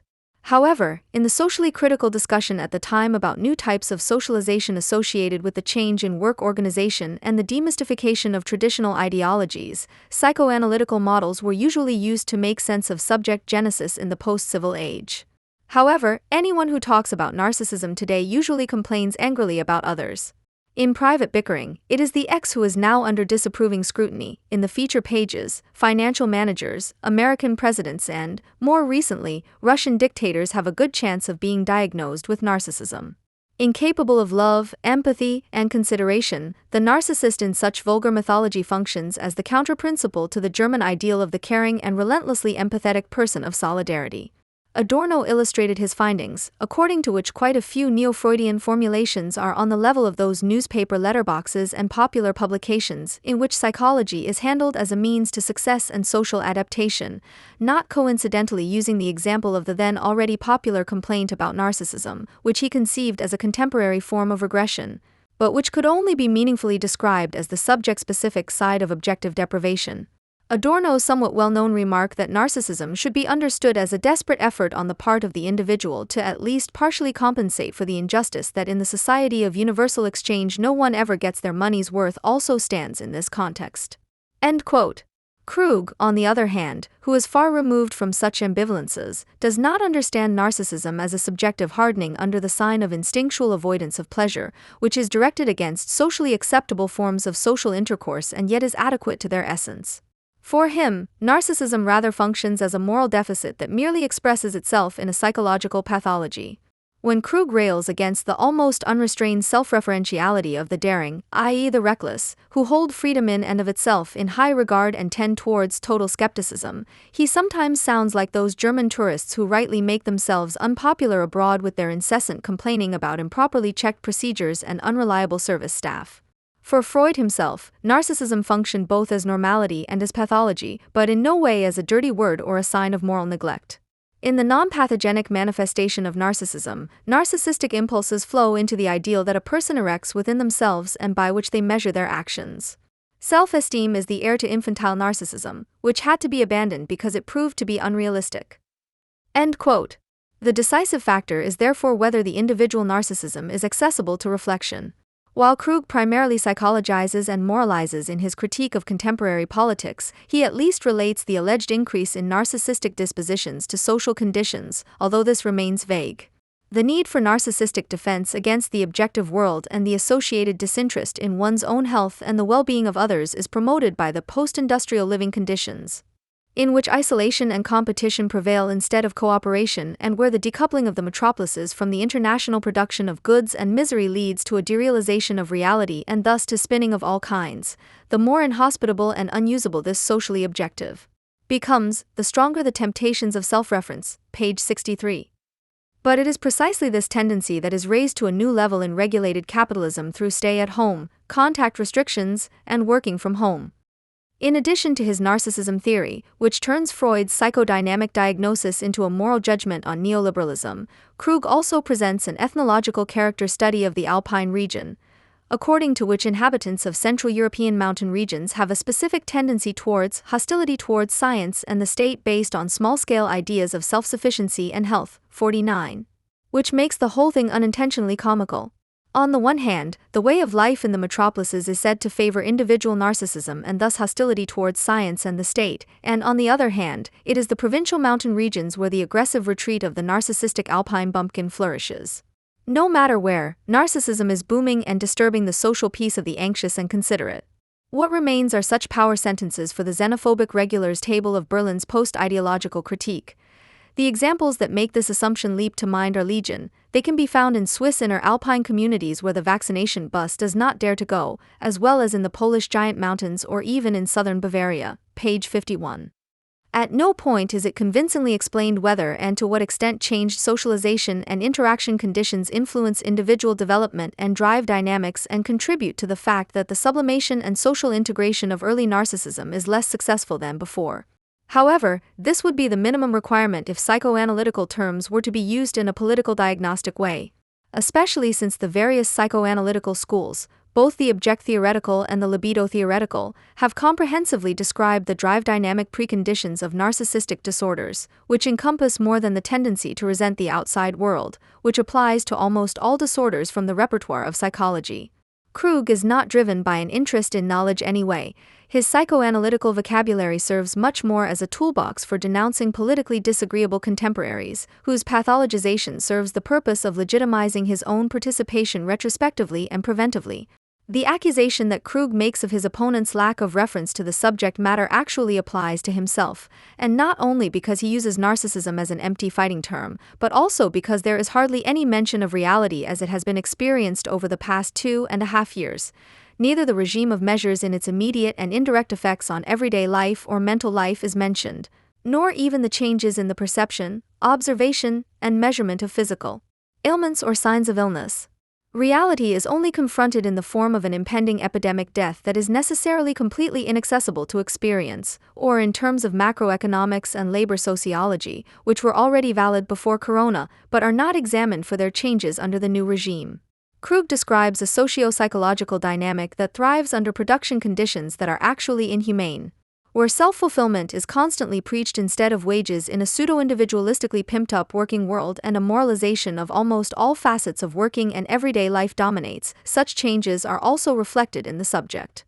Krug, however, concludes from psychodynamic deformations in the spectrum of opponents of the measures. He does not reveal why these are particularly prevalent among them and not among their opponents, to the rationality of government policy, in which the higher reason of the state comes to itself. Consequently, he sticks to well-known stories about German esotericism and anti-vaccinationism, which dozens of ideological critics before him have already gone through in detail, but has nothing to say about the political escalations and changes in the Tunana elite's understanding of government over the last 2 years. The fact that he describes the irrationality of the post-bourgeois subject not as an adequate expression of a world that is becoming uglier, but as a deviation from the residual reason allegedly preserved in crisis politics of all things, testifies to the fact that he is taking on the radicalizing society against the individual, whose willingness to be deceived deserves every polemic. For him, narcissism is not a subjective correlate of objective desolation, but a milieu-specific lack of insight into necessity. He advocates a positivistically truncated rationality that prevents a balanced judgment on the rationality of political decisions and actions. In general, the impression has recently been created more and more often that the dialectic of enlightenment has left no traces in the thinking of those who never miss a lecture with an Adorno reference and who garnish even the most stupid apologies for the existing with words such as incommensurable and non-identical. It is precisely for this reason, i.e. because of autosuggestively generated Adorno oversaturation, that no one in these increasingly conformist circles has the idea of understanding the Enlightenment as a process in which progressive and destructive traits are equally immanent and which should be understood in this contradictory nature. Instead, it is en vogue to separate the Enlightenment from everything supposedly counter-Enlightenment, irrational and regressive in order to elevate it and its institutions to a pseudo-rationalist, anti-Enlightenment fetish. However, it is not merely undesirable developments that sabotage progress based on the development of productive forces. Rather, it is part of the dual character of progress that, under its direction, its emancipatory aspects, under certain historical and political conditions, turn into the opposite of the solemn, humanistic incantations used to promote it, as is particularly evident in the history of medicine. The Nazi physicians were not aliens and hardly ever homeopaths, but were recruited en masse from the established German medical profession. The ignorance of the fact that, due to this historical experience, almost nothing has remained of bourgeois progressive thinking that could be defended without interruption makes Krug's idealization of the reality principle seem even more bizarre. As correct and necessary in recent left-wing history, as the defense of the West is, the reflection on the object in its defense is apparently increasingly absent, especially among anti-Germans, whereby it turns into a means of distraction from the everyday experience of a world that so compliantly obeys the law of regression that it actually no longer has a counter-concept to hold against it. End quote. Uli Krug's rebellion against state criticism in the name of the reality principle is contemporary in the worst sense of the word. In hard times, what matters is renunciation and self-discipline, which only insists on its smooth fulfillment without measuring itself against any reasonable purpose, against the very reason that Freud and Adorno's reality principle stands for. Social resources are not to be invested in improving living conditions, but in the self-demolition of civilization for the benefit of a higher goal, which everyone is called upon to achieve in an extortionate manner. In contrast to the social democrat turned critic of ideology, Freud, in his essay The Discomfort of Culture, maintained the indissoluble opposition between culture and sexuality, or between society and the individual, thereby expressing the truth about a reality in which people are indeed isolated and thus prone to crude acts against others. However, Freud also described in great detail what culture demands of the individual and what consequences this has. Suffering threatens from three sides: from our own body, which, destined to decay and disintegrate, cannot even do without pain and fear as warning signals; from the outside world, which can rage against us with overpowering, relentless, destructive forces; and finally from our relationships with other people. End of quote. This raging against people plays no role when it comes to societies defamed as narcissistic. Krug does not even marginally concern himself with the question, which Freud developed in detail, of whether and how psychoanalytical terms can be applied metaphorically to entire societies. The Friends of Freedom, the author mocks, should finally understand what the experts as authorities of the real are telling them. What Freud calls the reality principle, i.e. the recognition that the world outside myself is capable of much more about me than I am about it, is rejected in natural science as a representative of reality as a whole, especially in medicine close to the body, page 61.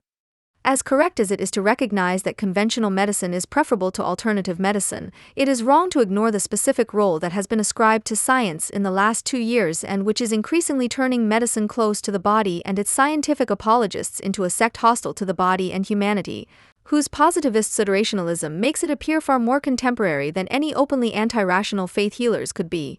Krug's partisanship for reality, which can do much more about me than I can about it, thus becomes an affirmation of social powerlessness and transforms Freud and Adorno's plea for the reality principle into an advertisement for second nature hypostatized as the collective fate of health. This makes it far more compatible with Heidegger's being toward death than with psychoanalysis and critical theory, in which the reality principle as well as the primacy of the object have meaning as forms of consciousness and action that should enlighten us about that second nature instead of mystifying it as the first. Instead of making critical efforts in this direction, Krug ends up with a flat objectivism, a fetishization of supposed scientific facts, and a spiritualistic hoarding of facts, which is in any case disseminated by the media in a continuous loop. He assumes that the figures from the archaei reflect reality. However, he has already been overtaken by reality, because the figures and conclusions that were still sacred a short time ago have now been partially refuted by the government. With the evidence-based approach, which is only instrumentally valued, the dispute begins at the latest as soon as it is necessary to check how effective the respective measures were. The fact that the dangers of COVID-19 were exaggerated hysterically to the point of hilarity from the outset is something that hardly anyone is likely to deny today, even among the theatrically cautious, but the stage-ready embarrassments of the last 2 years are talked about all the less. In the Prevention Society, however, model calculations are increasingly given more weight than the reality that they model and which fact-checkers consider to be unruly presumption based on their own experience, i.e. empirically. This should always be taken into consideration when the quite justified criticism of opinion is heard, which has now made it into the standard program of public broadcasters. What's more, fact-based rationality is increasingly fulfilling the function of covering up the prevailing irrationality. Krug's praise of egalitarianism and deceleration in the wake of the virus also obscures the fact that the vaunted rationality is by no means universal. For creative people working digitally alone, a lockdown and community simulation may be rational, even economically. For those who have to work together or want to get out to keep a few contacts alive, it is not. In short, whether conformity is rational, taking into account one's own self-interest, or whether it is a pointless sacrifice, depends on social status. Krug's use of the narcissism stigma is also tactical, i.e. arbitrary. In reality, the socialized megalomania is by no means a unique feature of opponents of the corona measures, who are already hostile everywhere. The relevant accusations can be applied far more aptly to corona fanatics and fans of the measures, who, out of a hypochondriacal drive, demand in shrill tones that everyone should be locked away because of their feelings, which reality has successively disgraced. What is striking about Krug's concept of narcissism is that he only addresses the narcissistic rejection of reality. The idealization of leaders and institutions, which has been described in social theories of narcissism, does not appear in his work. If he did, it would be obvious that the tendency to fixate on the state of mind is most widespread in those milieus that blindly followed the government's measures and were even more inventive in lurking for deviations than those directly subordinate to the apparatuses. Adorno, for example, to whom Krug refers, was concerned precisely with the problematic harmony between the prevailing reality principle and narcissism as the predominant form of regression, not with the moralization of deviant behavior. Even today, ways of behaving and thinking in which the primary narcissistic aspirations do not come into conflict with the prevailing messages are proving to be the primary ones. It is not the notorious grumblers who are in tune with the times, but the good guys who are constantly trying to make gold out of shit, for whom the slimy apology of postmodern living conditions has become second nature and for whom the celebration of their own superiority always goes hand in hand with the denunciation of deniers. This type is also the target of contemporary propaganda in this country, which does not want to be propaganda. Freud already described the replacement of primary fantasies of omnipotence with the culturally or socially mediated ideal ego as follows. This ideal ego is now the self-love that the real ego enjoyed in childhood. Narcissism appears shifted to this new ideal ego, which, like the infantile one, is in possession of all valuable perfection. End quote. In this way, the individual can succeed in saving the narcissistic perfection of his childhood without necessarily coming into conflict with cultural norms and authorities. By making themselves part of this higher cause, the individual is able to participate in the hallucinated omnipotence of common guidelines. The post-authoritarian ego-weak individual thus experiences a double psychological gain. In addition to collective narcissistic elevation, it offers the opportunity for generally accepted acting out of destructive aggression. However, anyone who wants to pursue marginalized group sociology instead of criticism, i.e. who, in the midst of an authoritarian nationwide vaccination campaign, only doubles it by means of redundant anti-vaccination stories, who defends an obsessive-compulsive neurosis that has become mass-produced and no longer even begins to problematize socially produced conformism, no longer wants to know anything about the pathology of normality. The new fixation on the conformism of nonconformists is symptomatic. Instead of criticizing the crisis policy and the systemic constraints passed off as practical constraints, the administrators of which are constantly bringing forth new harassment measures, popularized psychodiagnostics are used to work off the resistant impulses of mostly harmless people whose actions are problematized around the clock anyway. Not so long ago, psychology was accorded an important role primarily because the majority of people made what was dictated to them their own business, using various defense mechanisms in order to be able to live. It was about criticizing the supremacy of the general and the false appearance of reconciliation. In times in which there is less and less material compensation for the increasing impositions and incitement to opportunism is part of good manners, it would be all the more important to address the question of what urges most people to participate. In the form of identification with the aggressor, the libido of the powerless, who are kept in line with infantile rituals, is directed towards the institutions, propaganda words, goods, and relationships that surround them. The permanent propaganda of the moral superiority of our value system offers the fragile ego the opportunity to participate in a perfection that is attributed to the idealized object. It seems tempting to participate in this human project and thus overcome the gap between reality and the ideal, which is the driving force behind narcissistic projection. In everyday life it is hammered home that we serve the good, that the reconciliation that has not been accomplished has been accomplished, otherwise the tried and tested combination of ridiculous moral campaigns and amateurish politics, which can be described as specifically German, would not work. The social democratic lament in the context of the transformation of the welfare state that the state caring for the people, as the generalized social worker chant goes, is being abolished has nothing to do with social reality. Krug does not seem to be bothered by the fact that the state apparatuses have been largely unopposed in their attempts over the past 2 years to control the everyday lives of citizens down to their most intimate details and to regulate them in an authoritarian manner. He would like it to be even tougher. The patched-up, tattered COVID-19 measures in Germany, undermined by provincial princes of all kinds, must be understood as the outflow of a pronounced unwillingness to regulate, inspired by the desire to return as quickly as possible to the business model we have been used to up to now, page 67. He does not come up with the idea that the mode of governance under the sign of permanent mobilization, refugees, climate, corona, now energy, in the West contributes to the order of the new international division of labor remaining stable. Although the state is making its welfare state responsibilities disappear, this is happening at the same time as the expansion and intensification of care and control procedures that aim to adapt the commodity of labor power to the requirements of global competition and the speed of circulation of capital, and to ideologically imprison the entire population through the continuous transformation and reconfiguration of capitalist welfare statehood in such a way that it remains controllable. But Krug's opponent is not the state, which is acting increasingly arbitrarily in the capital-compatible adjustment in the crisis, but its critics. The tendency towards conspiracy theory, whether in a primitively esoteric or elaborately state-critical form, is therefore a necessary part of adult narcissism, alongside the fears of loss of control and poisoning of infantile origin, page 69. This shows the author's unscrupulousness in selling off the educational material he has acquired as a critic and which he now turns against its truthfulness. According to Krug, who is at odds with his past, the critical critic of the measures goes even further than the usual social Darwinists.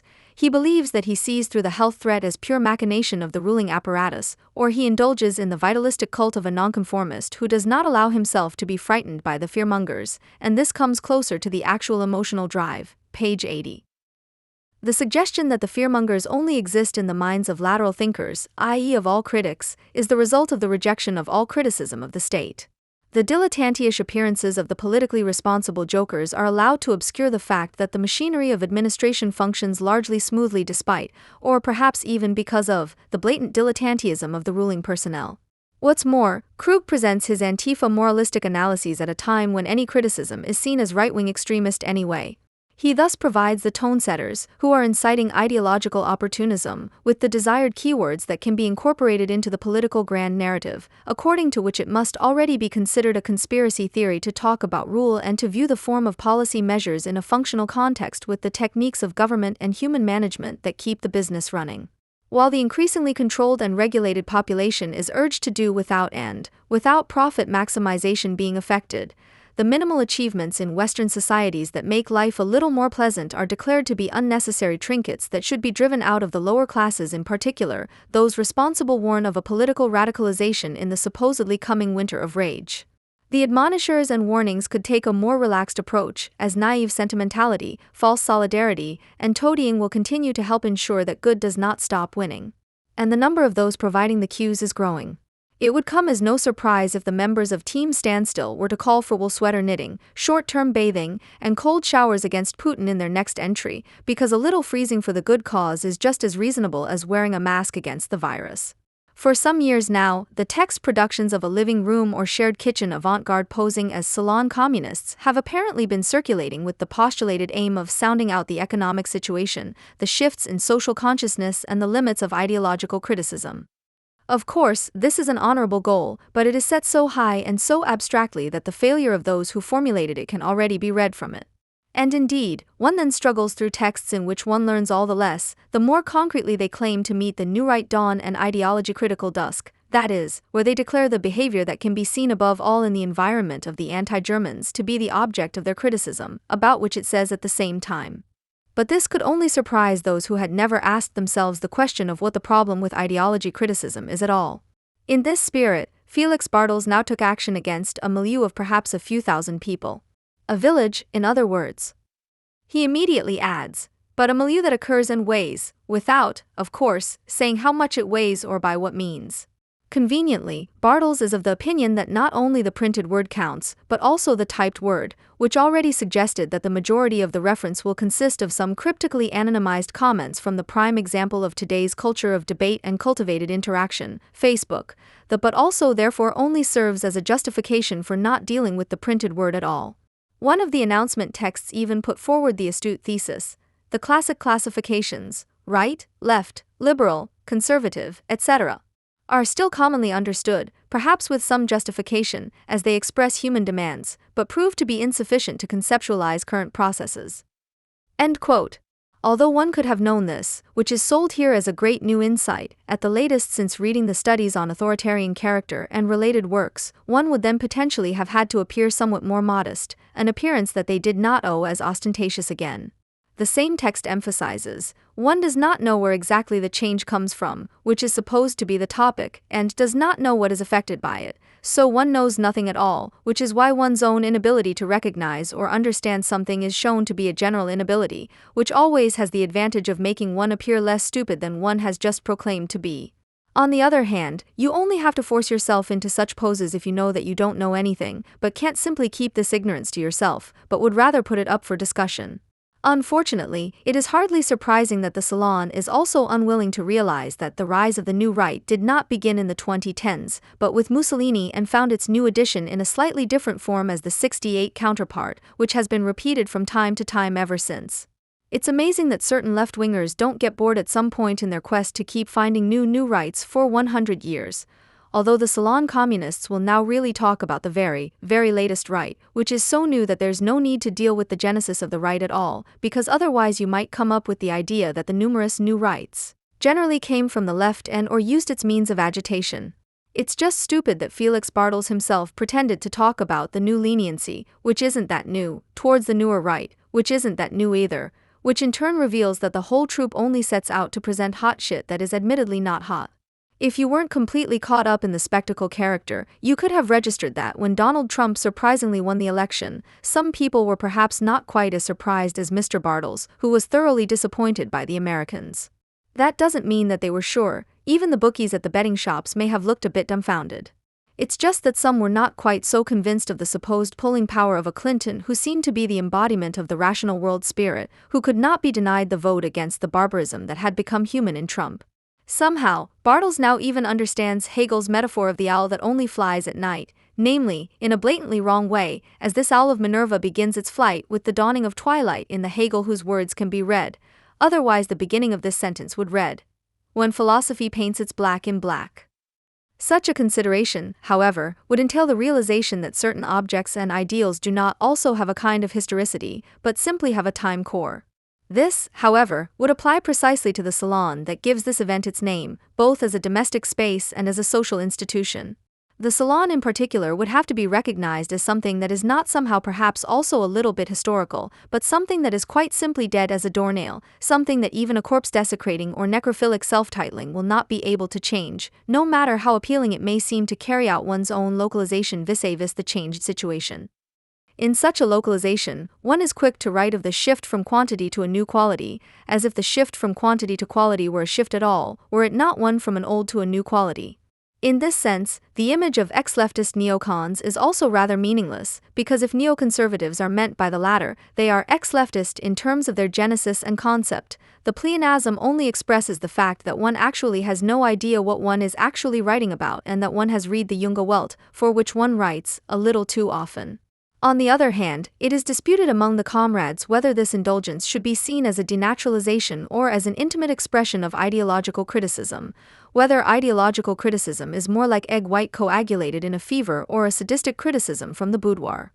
It is also somewhat entertaining when one comrade accuses an unnamed milieu author of not distinguishing between value and surplus value in a Facebook comment under the motto "How good that capitalism is not a total relationship," and the other comrade immediately talks about the profit rate of competing capital in a fully formulated and presumably edited paper, without realizing that, firstly, competition necessarily involves at least two, but secondly, capital is only one.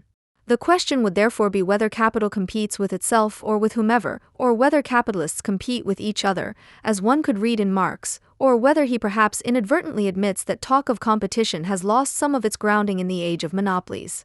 Which is not to say that competition for a place in exploitation, i.e. on the labor market, is not massive. But here, too, it has changed its nature to the extent that adaptability has become the measure par excellence. However, since the latter is not to be admitted, the critique of political economy is blithely mixed with or replaced by habitus theory. For Beth Skeeter, it seems to be indisputable that the new situation is a changed situation of the ideological superstructure. Strictly materialistically, it is then said, what exactly this change looks like, how profound it is and what its relationship is to what is traditionally Marxistically called the base seems to me to be far more controversial and should therefore be put aside for the time being. End of quote. Spoiler, it is placed so far back that it no longer appears in the text. Instead, we surrender to intellectual participant observation, depending on whether you look at the scene from the lower social classes or choose the perspective of the so-called elites. The nature of these norm violations is admittedly quite different. This distortion of perspective can be illustrated by the conflict between the deplorables and the globalists of the United States. End of quote. The talk of norm violations already indicates that one would rather dispense with a distant thought of such concepts as class and continue. The former, who are economically tied to national capital and traditional forms of surplus value extraction, perceive the economic and intellectual elites as an increasingly corrupt group of unprincipled speculators, who are quite indifferent to the human dignity of concrete individuals and the dignity of their cultural idiosyncrasies, as well as the institutional structures that protect those same individuals, while nonetheless making grand speeches about democracy, pluralism, and the merits of discourse free from domination. In view of these statements, if one is prepared to refrain from a lot of other nonsense, the main question would be whether this unit of economic and intellectual elites is really an elite, which, despite the plural formulation, they are made out to be in the text. At the same time, the latter, whose financial, cultural or social capital allows them a greater reach and makes them independent of being rooted to their native clod, regard the former as backwoods, intolerant diehards, completely inaccessible to reason, who are to be met with either contempt or paternalistic care, which admittedly makes little difference in terms of how much disparagement results in their dealings. End of quote. None of these images is even remotely confronted with any material reality, and to prove that this is not even possible, it is then stated instead, it is true that the diagnosis of the problem does not exempt us from being equally subject to it. This dynamic of the disintegration of the social is propagated even where there is an insight into it. This is a great way to avoid talking about the fact that the speaker or author, Konstantin Bethskeeter, is presumably neither rich nor stupid, and therefore neither a true globalist nor a backwoods man, and that the lack of material coverage of ideologies becomes or would become tangible in precisely this position.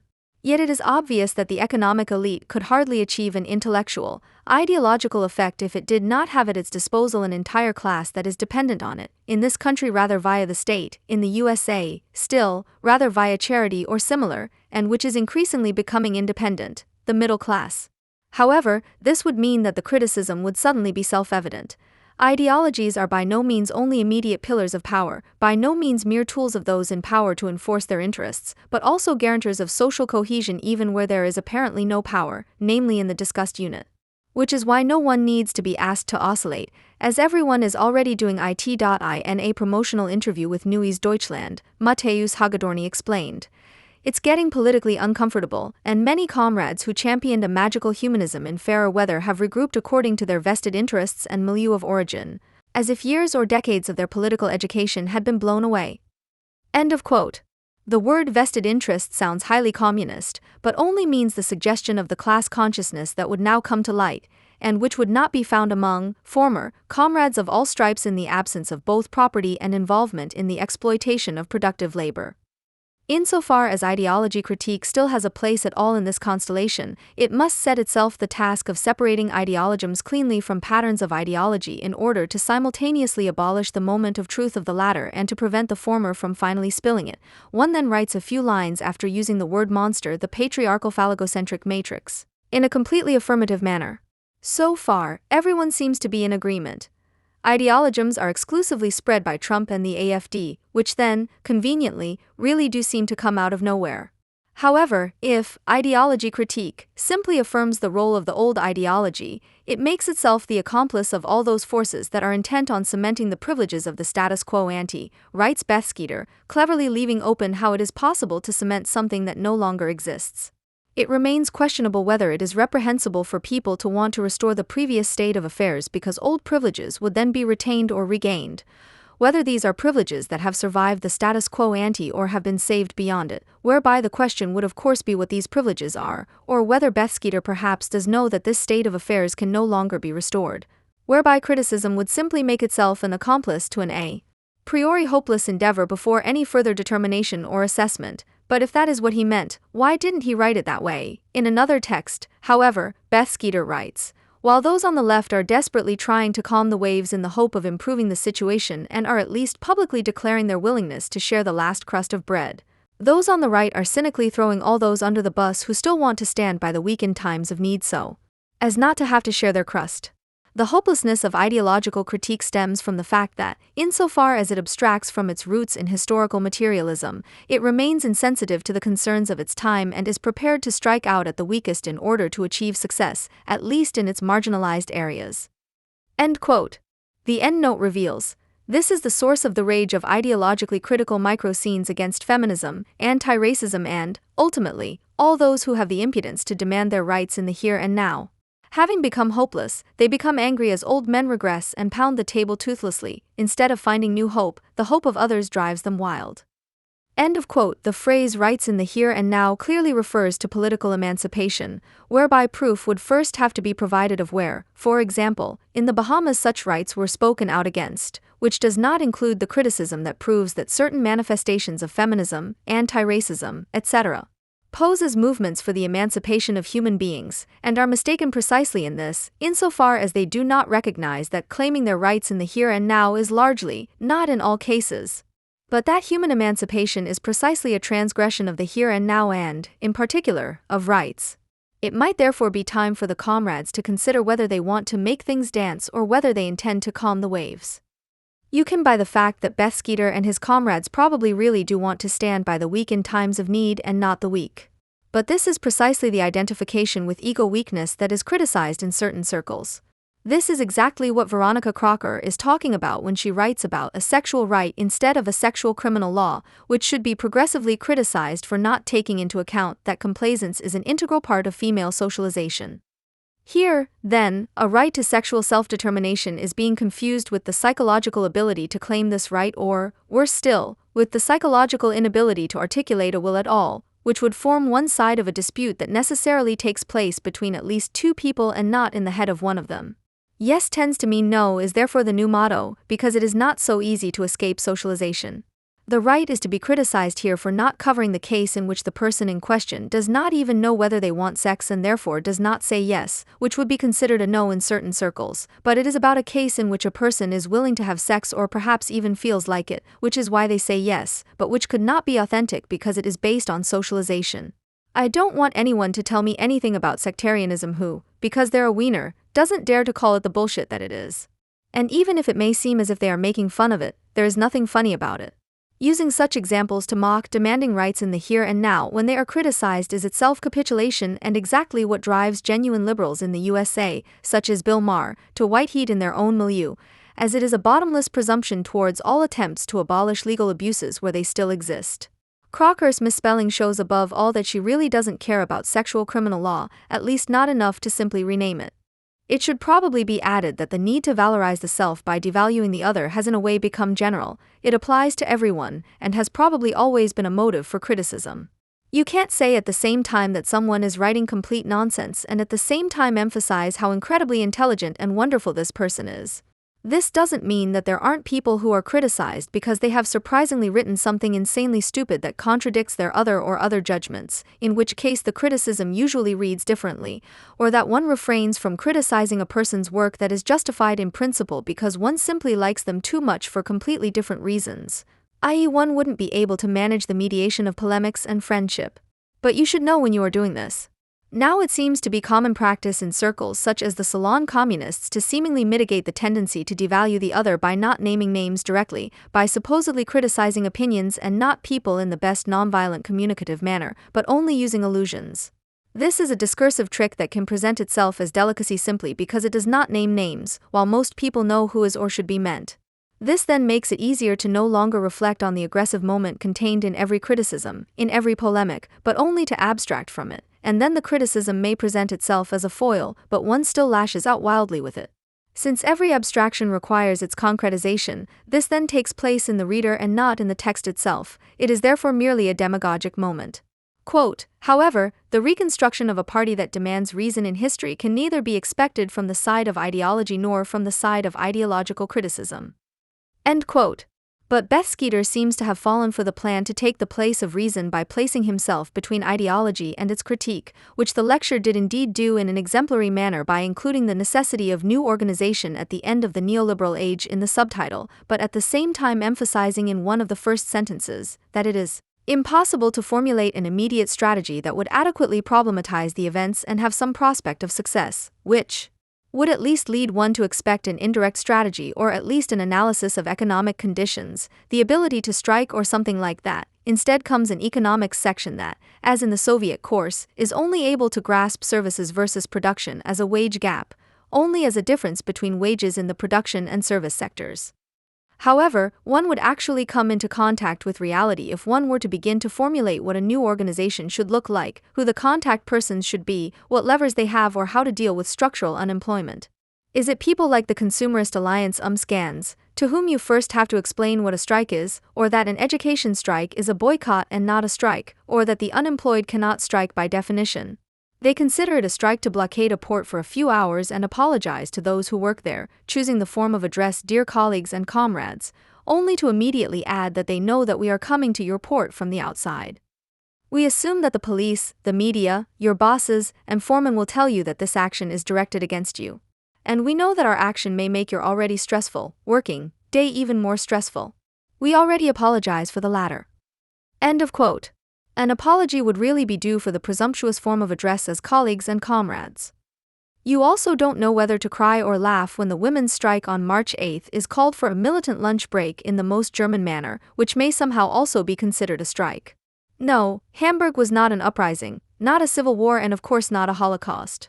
And yes, anyone who has ever been to a demonstration that took a little more of a stand knows that the slogan about well-paid hooligans, which is aimed at police officers, has some truth to it, as there are some who live out their hobby and certain aspects of their drive structure in their profession. Jacob Hayner is to be fully agreed with when he writes that the control of armed state organs is one of the most important and urgent tasks of a democratic public.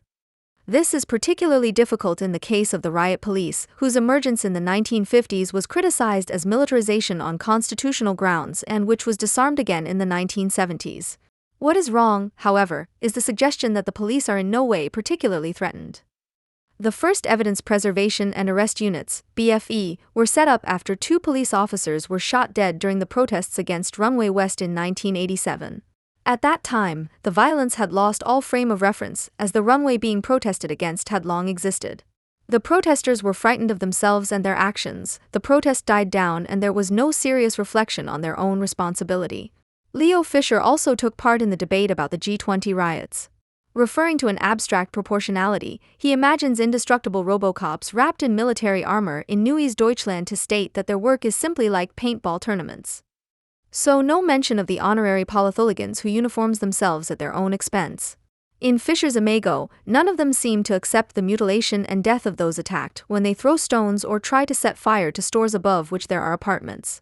So please only look at those left-wingers who let themselves be beaten up for the cause completely free of charge, in contrast to those who collect big salaries to sit on talk shows, as the Alliance scans so eloquently and one-sidedly puts it, and not at those left-wingers who rioted in Hamburg and also free of charge in their other free time, for example by applauding anti-Germans, harassing newcomers, or engaging in other male-bonding activities. In an initial, preliminary assessment, the interventionist left, IL, notes police brutality that could have ended fatally at this point. For the Alliance scans, it is even a miracle that no one was killed.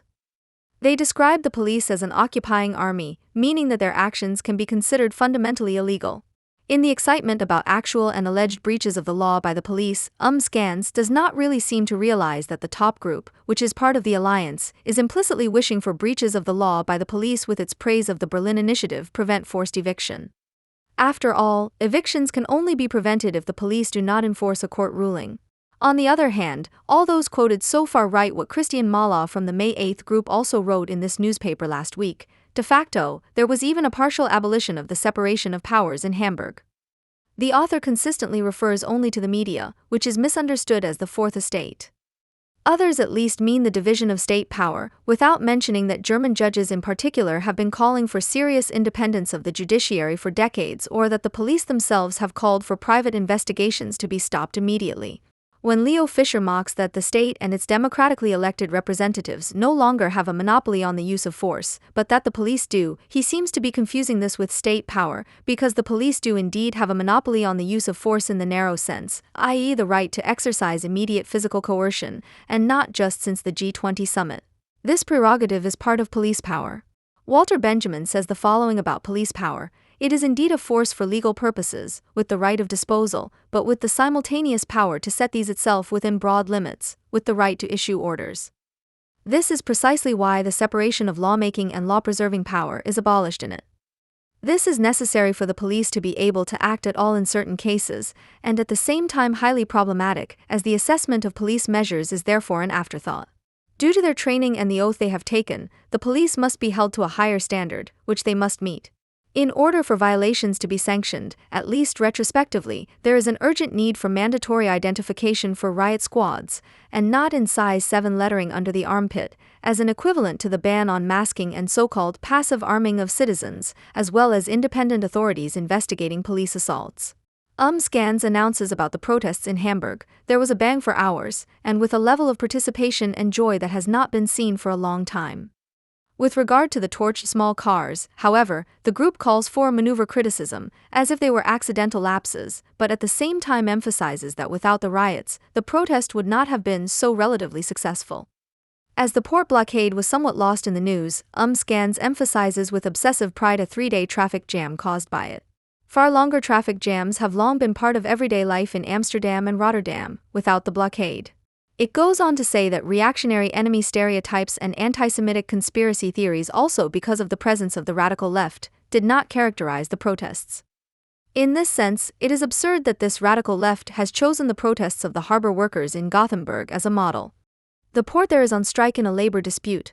However, when this section of the Swedish Dockworkers Union became politically active 7 years ago, it only struck Israeli goods. Although the action was supposedly directed against the Israeli and Egyptian blockade of Gaza, they preferred to blockade only the Jews. Occupy Oakland, another role model of Scans, has also joined BDS with an overwhelming majority. In 2014, they mainly supported the Stop Israel at the Port campaign. Like the Hamburg riots, these are not random aberrations. They are the result of ideological postulates such as that a blockade would also be an opportunity to strike for the countless superfluous who are no longer even being exploited. There was no Hamburg city strike. The FAU has already criticized that this was not even forced. The protests against the G20 summit were criticism from consumers. When they switched to refraining from action, to non-action, Benjamin, this is not a strike, but a boycott, i.e. a completely different kind of violence, of which the blockade is only a temporary phenomenon. No great theory is needed for strikes. It is only necessary in order to understand why there are no more strikes, why petty bourgeois groups such as Scans are now once again using lumpenproletarians and paupers as revolutionary subjects alongside refugees, even though they, like themselves, have no strike potential whatsoever. Such fake communism is usually left with nothing but physical violence. To disguise this, the May 8th group imagines itself, along with the entire radical left, as victims of a new Volksgemeinschaft instead of reflecting its petty bourgeois attitude. A petty bourgeois, a materialistic category rather than a mentality, is someone who has the general strike banned by law because he would never or could never go on strike himself, and therefore no longer calls for a strike at all. Instead, verbally radical protest logisticians burn people out in summit tourism. Practical solidarity is something else. Finally, Bartels, who accuses others of impertinently imposing their own biography on him, stated that he had lived in circumstances that drew their own furrows beyond capitalist violence.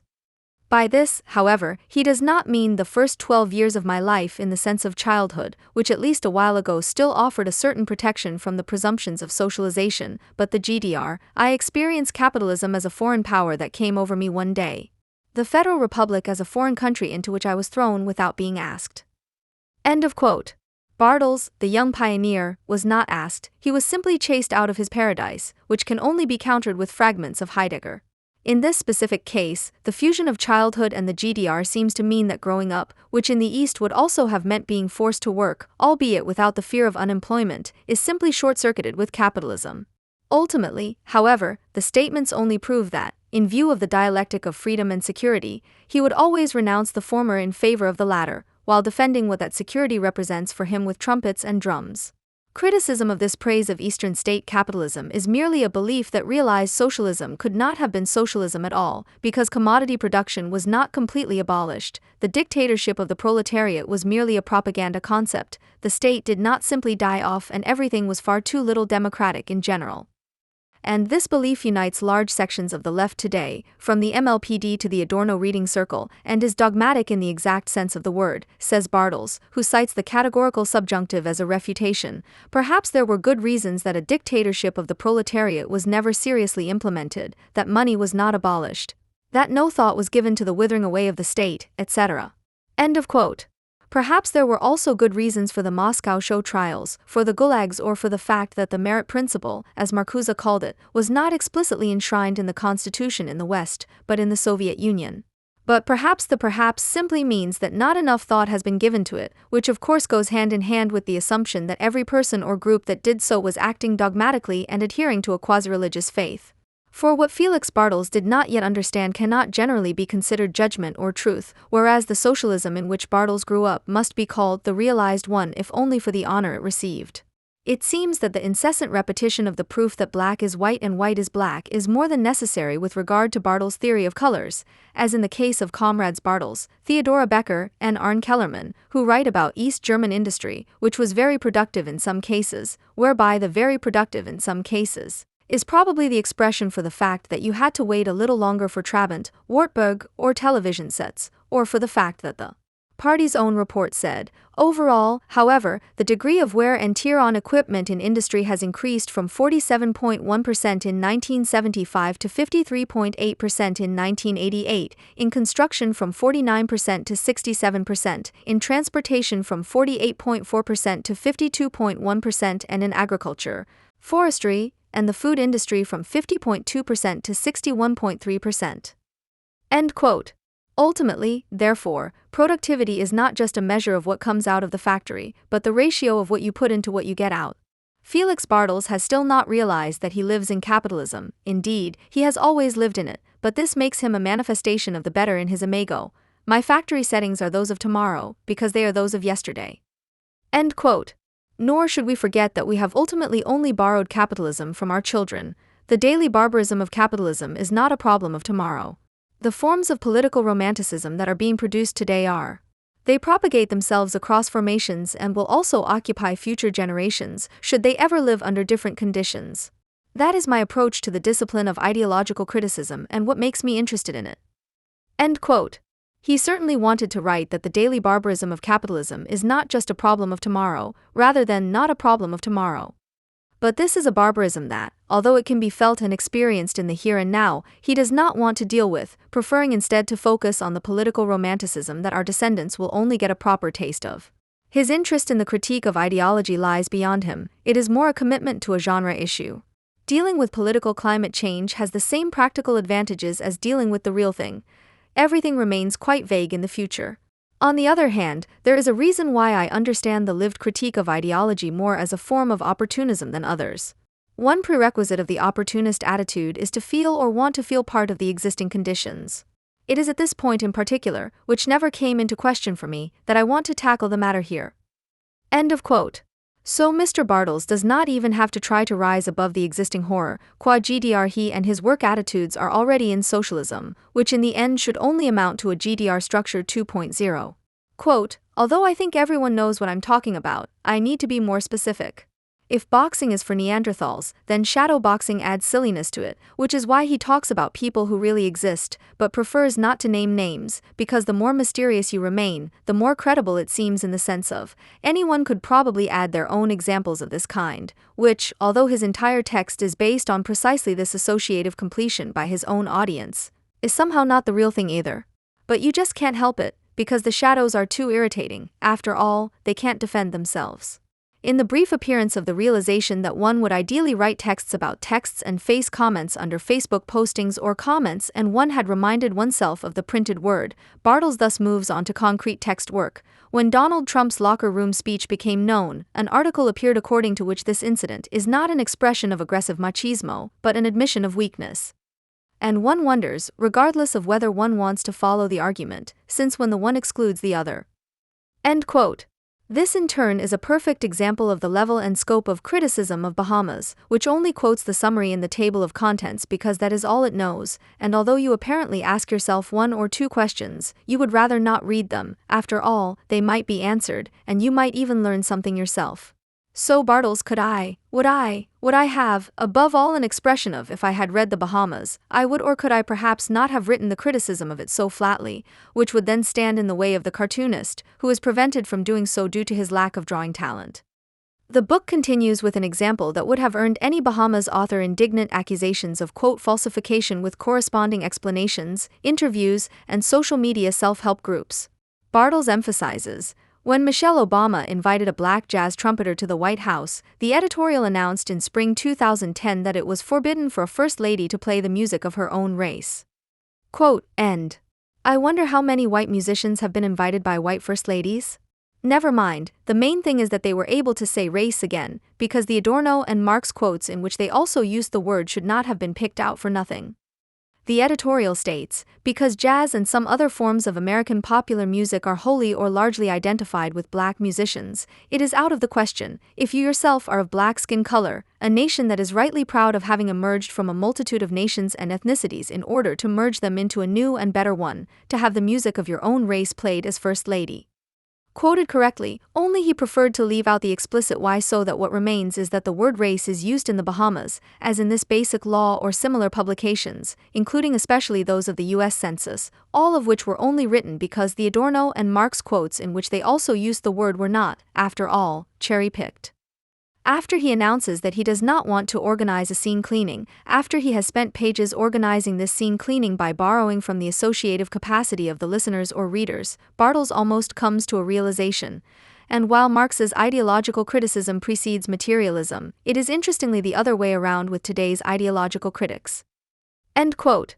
That's not completely wrong, it's just that this is not just the case with today's critics, but has been for a while, and the reason for this is usually Auschwitz, a seemingly extremely unpleasant subject for salon agitation, which is why it is really treated as bird shit by wiping it off the table or, rather, ensuring that it doesn't come up in the first place.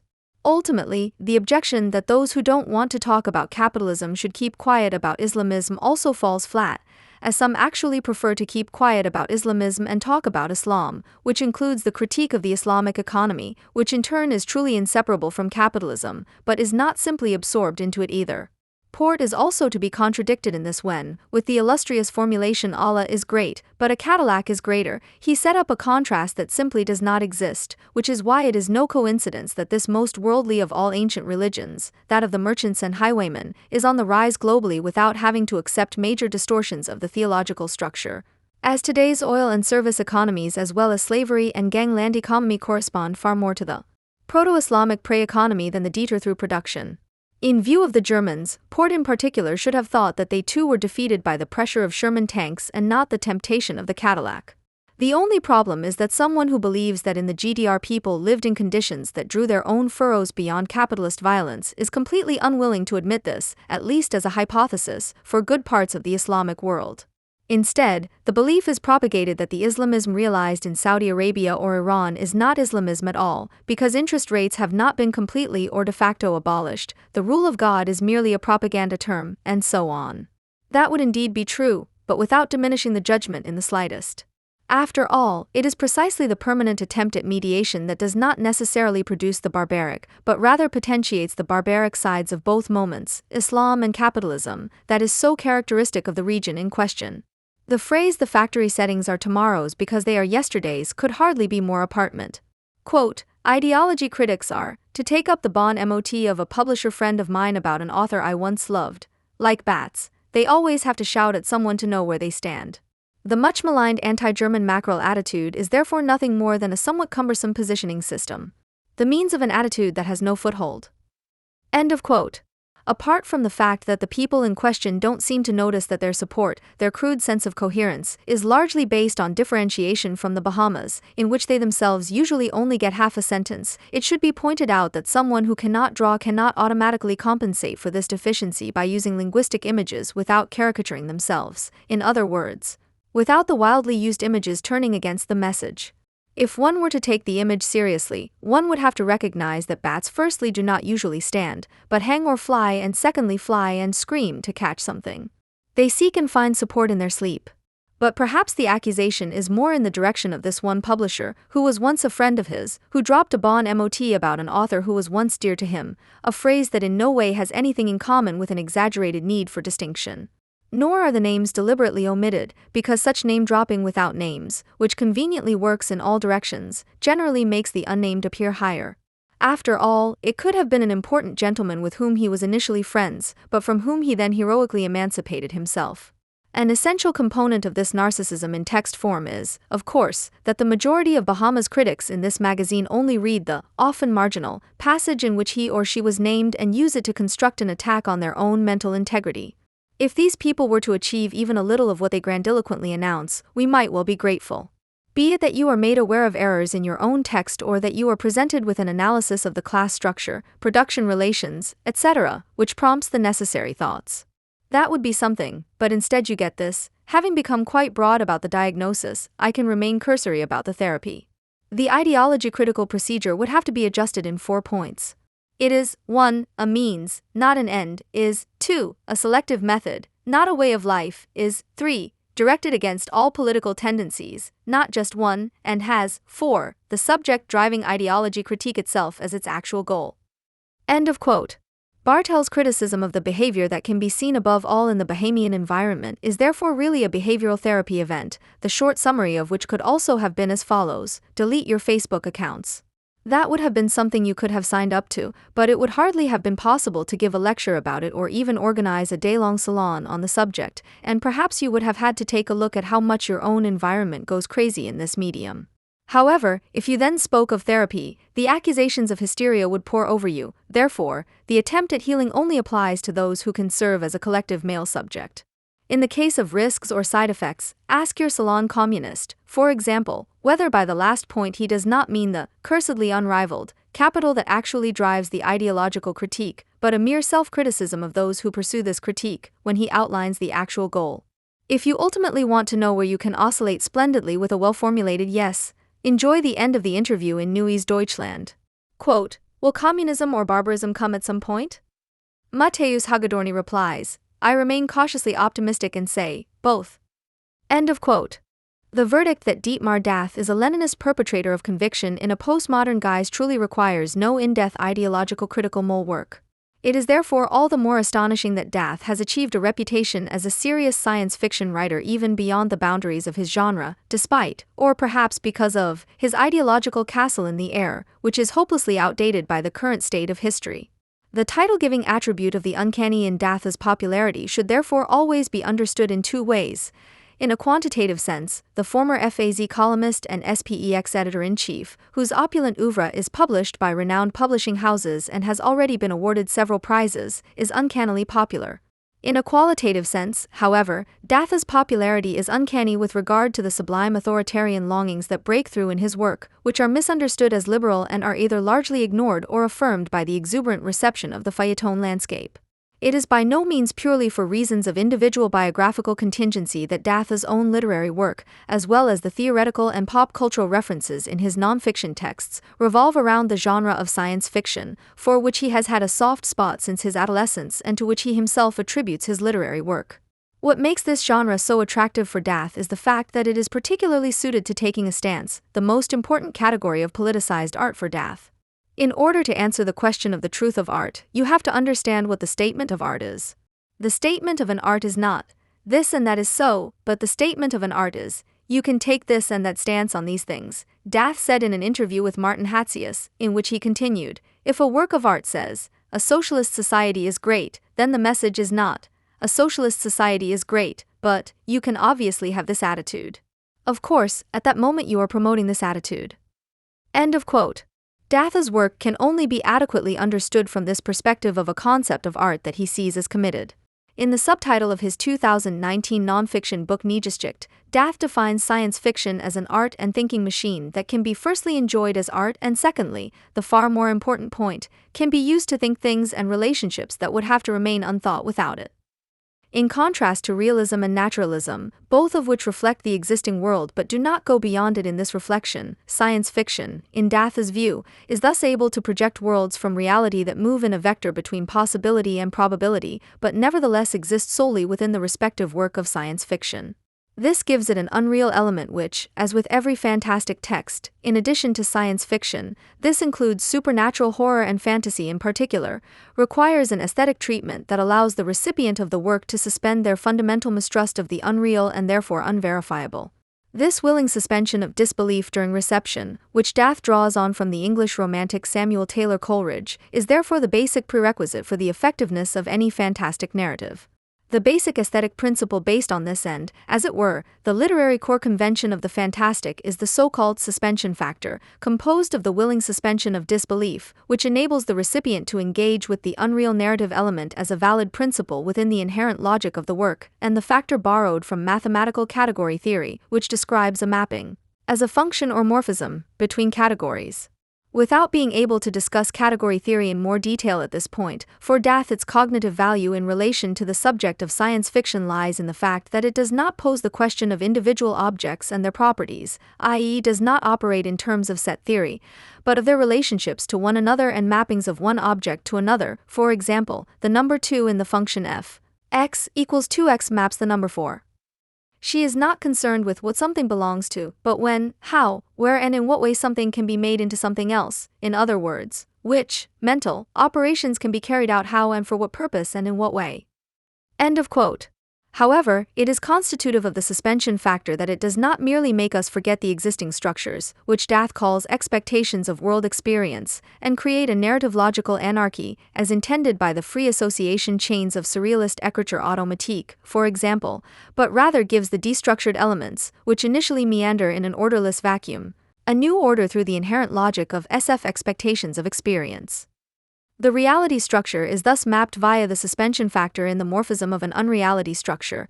The natural law expectations of the enlightened audience are forgotten and can therefore be replaced by something else that generates new expectations and reduces the chaos of the pure quantity of knowledge by structuring the inherent complexity of the work of art. End of quote. This expectation-generating other, the narrative logic of its own, which overrides the laws of reality, is the decisive factor that fundamentally sets science fiction apart from the other subgenres of fantasy. If the suspension factor as an abstract basic structure is still common to all fantastic genres, its concrete procedure and appearance differs significantly along the genre boundaries, according to Dath. While fantasy works primarily with the vocabulary of fairy tales, sagas, religious, myths and legends, and supernatural horror negotiates existential feelings of fear and panic, but also libidinal impulses that always point back to the corporeality of man, science fiction proceeds on the basis of a special case of deduction, the speculative moment of which he defines as negative induction or niche induction. You deduce chains of events from laws, which you can choose almost arbitrarily, but then have to follow, that can be narrated.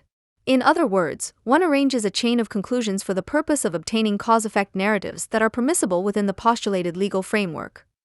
End of quote. In this interpretation, science fiction is the only type of fantasy that does not refer back exclusively to non-literary reality, but at the same time goes beyond it and possesses a transcendent quality, which can be used for political statements of opinion.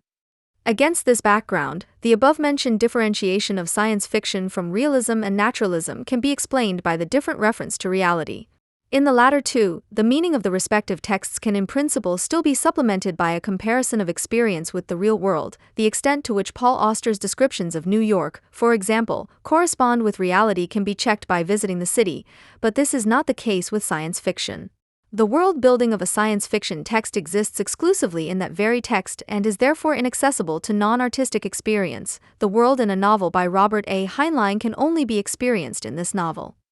In reference to Poul Anderson's novel Tau Zero, Dath calls this science fiction point of view, which is still related to reality but cannot be verified by empirical experience, the Tau Zero point of view. If you want to construct this, it suffices to offset one human experience against another human experience in such a way that something emerges that is reliably inaccessible to the actual experience of the respective audience. End quote. In its aesthetic mode of action, the Tau Zero standpoint is simply the positive that is implicit in a negative, namely the specific, instead of abstractly fantastic, abstractly experienced skeptical or simply irrational, negation of realistic naturalistic storytelling by SF. End quote. At this point it becomes clear what, speculative, cognitive surplus value Dath is able to see in science fiction from this understanding of the genre. As the opposite side of the cognitive coin to science, art in general and science fiction in particular have the proper function of being a machine for the development of both ways of knowing and the results of knowledge that could not be thought of otherwise than with it and through it. Quote, end. Transferred to Datha's aesthetic model, this means that the arrangement of the individual narrative elements under the premise of a morphing logic of its own enables access to insights whose contents consequently point beyond a representation in the categories of the exact sciences, because instead of positively ascertainable facts, they include speculations about future possibilities and are therefore simply not empirically provable, but therefore not impossible in principle. The fictional reality augments the empirical and points beyond it. It is precisely that which is possible but not, yet, real that Dath intends to portray with the suspension factor in his own novels and which is reflected in the attitude towards the whole that is decisive for the aesthetic effect. However, the presentation of Dath as conceptual instruments of fantastic storytelling would be redundant in its detail if it did not shed light on his ideas of utopia, liberation, and socialism. From the point of view of attitude, Datha's literary texts are to be read both formally and in terms of content as a consequent extension of his non-fiction texts and vice versa. For Dath, literature, which, as a form of knowledge, is always also to be understood as a form of social practice, in general and science fiction in particular stand in a direct line to Marx's second Feuerbach thesis, according to which the question of whether human thought is capable of objective truth is not a question of theory, but a practical question. Dath interprets this to mean that a proper philosophical text must describe practice and therefore tell stories. The Tau Zero standpoint serves as the unprecedented vanishing point, the construction of which marks the ideal telos that gives the narrative its structure. Dath declares this idea as the signpost of history, in the double sense of history as well as narrative, as the unifying premise of socialist politics and speculative aesthetic practice. End quote. Dath then also has a character in the novel object to Adorno that the work of art as such is not mechanically taken from the bad world, but designed. What socialism has in common with the work of art is that it is not natural, but made by people with will and consciousness. The work of art therefore has the chance to resemble socialism even where it is disharmonious, torn, negative, because its disharmony carries a meaning, because it is intentional. End quote. Datha's understanding of art shows striking parallels to Russian constructivism. Just as the latter sought to anticipate the new world by means of geometric abstractions that followed a logic of their own detached from reality, the latter attempted to transfer the same principle to the narrative techniques of literature by means of mathematical theories. However, the emphasis on the speculative vanishing point as a central narrative principle should not lead to the misunderstanding that Dath writes utopian stories according to his own self-image. According to Datha's pejorative reading, utopia, and its analogous counterpart, dystopia, are philosophical terms in the sense of Feuerbach's theses, with which the world can at best be interpreted, but not changed. Utopias therefore serve as subjective points of view of the authors, from whose limited perspective the present society can be criticized, but not the path from this to a better one can be shown. For this reason, Dath would like to see the philosophical conceptual apparatus of utopian storytelling, in which there is an unbridgeable hiatus between being and ought, replaced by a scientific one. His aim is to use narrative literature not to examine what exists, but what is possible, i.e., spaces of possibility and probabilities borrowed as categories from the exact natural sciences. To this end, he regularly makes use of corresponding models of probability theory, such as complexity theory and the axioms of Andrei Kolmogorov or Thomas Bayes' theorem. Datha's renunciation of utopia, which also entails a renunciation of utopian socialism, inevitably raises the question of the relationship between his concept of science fiction and scientific socialism. He himself sees the decisive connection in the processual character between the neg-inducing narrative logic on the one hand and the dissolution of the rigid natural and historical scientific categories through the dialectical concept of progress, which Friedrich Engels develops in his fundamental text The Development of Socialism from Utopia to Science, on the other. The result of this extrapolation of utopian socialism into scientific methodology, which, as a vulgar Marxist distortion of Marx's critique into a rigid doctrine, will only differ from the bourgeois sciences in its attitude, but not in the form of its production of knowledge, is a readjustment of the task of socialism. This no longer consists in producing as perfect an economic system of society as possible, as the utopian socialists and, in their wake, the utopian writers did with their idealized concepts of society, but in examining the historical course from which these classes, meaning the bourgeoisie and the proletariat, and their conflict have necessarily arisen, and in discovering in the economic situation thus created the means for resolving the conflict. End quote. The conceptual parallels between Engels' view of scientific socialism as a departure from utopian socialism and Datha's understanding of the probabilistic moment of science fiction as distinct from utopian literature are obvious at this point. Where Engels defines nature as the test of dialectics by proving scientifically that nature, in the last instance, is dialectical and not metaphysical, that it does not move in the eternal monotony of an ever-repeated circle, but undergoes a real history. In his novel Neptunation, for example, Dath translates this idea into a fictitious social practice in which ultimately even the laws of nature, such as gravity or the speed of light, are themselves subject to historical change and can be controlled by a voluntaristic intervention. The same applies to human nature, which can be adapted to its respective living conditions by means of cybernetic interventions, for example by adding additional limbs up to a complete reorganization of the human organism. As is extensively practiced by the proto-socialist space society of communists who fled Earth after the collapse of earthly real socialism, the metaphorical expression of the socialist new man becomes biofuturistic reality here. At the same time, a normatively impregnated potential for progress arises from this changeability of all surrounding conditions, which is fundamentally accessible to people, in order to establish conditions in a humane manner. In their book of the same name, Dath and his co-author Barbara Kirchner call this productive potential in the womb of the old society, the new society implicitly contained within it, the implex, using a term borrowed from Paul Valery. The potential for progress inherent in the implex in turn has two stages. First, the optimization of production according to the possibilities of available technology and with the aim of securing the livelihood and freedom of the people and, building on this material basis of the development of productive forces, to make the relationships of all people grouped around this production as little hierarchical as the state of production allows. In contrast to the blunt hystematics of party communism, in which one social stage arises with logical historical necessity from the contradictions of the preceding ones, Dath and Kirchner here represent a model of progress that is at first glance incomparably more elaborate, but at second glance no less teleological. In Dath's mathematical terms, progress no longer appears scaled as a fixed sequence of certain stages, but vectorially as a space of possibility limited by the objective state of the development of productive forces. Ultimately, the possibility of establishing a freer society depends on this technical level as the material prerequisite for the abolition of misery. This is where the long outdated vulgar Marxist dialectic of the productive forces exploding the relations of production returns in a more sophisticated form.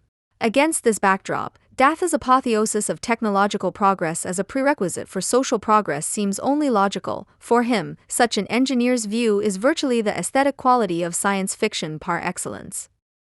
Complete computerization is his telos of socialist planning, the failure of which in the past, in addition to the external cause of competitive pressure from the capitalist economic neighboring states, was also due to the internal cause of the lack of availability for the needs-based production and distribution of elementary information and its algorithmized processing. Modern automaton and algorithm theory, on the other hand, provides precisely the missing tool for the social implementation of the idea that in principle every process, whether organized by humans and other subjects with purposes and means or autonomous and natural, can be described as a calculation, at the current state of the art, as the execution of a computer program. End of quote. Something of this recurs when Dath tries to tell a joke about the objectivity of the scientific point of view. What is the difference between a pessimist, an optimist, and an engineer? The pessimist says, the glass is half empty. The optimist says, the glass is half full. The engineer says, the glass is exactly twice as big as it needs to be to hold all the liquid. End of quote. It is therefore not surprising that Dath's novels are generally overloaded with corresponding phantasms. In Pulsar Night, 2012, for example, human consciousness is stored on a computer-like chip in the head called a tlaloc, which creates a human-machine totality in which human actions can be supported but also controlled by the tlaloc. Neptunation, 2019, on the other hand, is populated by human-machine hybrids bordering on the bizarre and androids made of organic material, all of which were created in the service of socialism. In Venus Victorious, 2016, the development of autonomous technology is so advanced that robots, who, true to the actual origin of the word, are called proletarians, and algorithms have their own consciousness and, as discrete and continuous respectively, together with the biotics, humans, form the three social classes of Venusian socialism. What these and all other technical ideas in Dath's oeuvre have in common is that they all represent iterations of Engels' idea that the productive forces can be transformed from demonic rulers into willing servants in the hands of the associated producers, an idea to which Dath dedicates an entire volume of essays called Machine Winter. There, he defines the essence of technology, which is to be equated with the productive forces at this point, as a social one, namely as the relationship between freedom and necessity, between end and means, in the production and reproduction of social life, set in social practice. It should be noted here, however, that the existing productive forces cannot be adopted for socialism without further ado.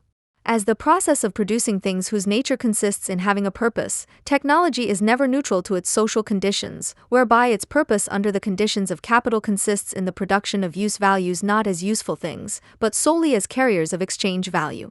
The reorganization of society therefore affects not only the question of ownership and distribution of social wealth in political terms, but also the technical question of the re-equipment of machinery from the production of use value to the production of useful things. Only where the production and reproduction of social life in the hands of the freely associated is organized in such a way that the machines produce as useful productive forces in already existing relations of production for actual social needs and not for the exchange of goods, can we speak of actual history made by humans.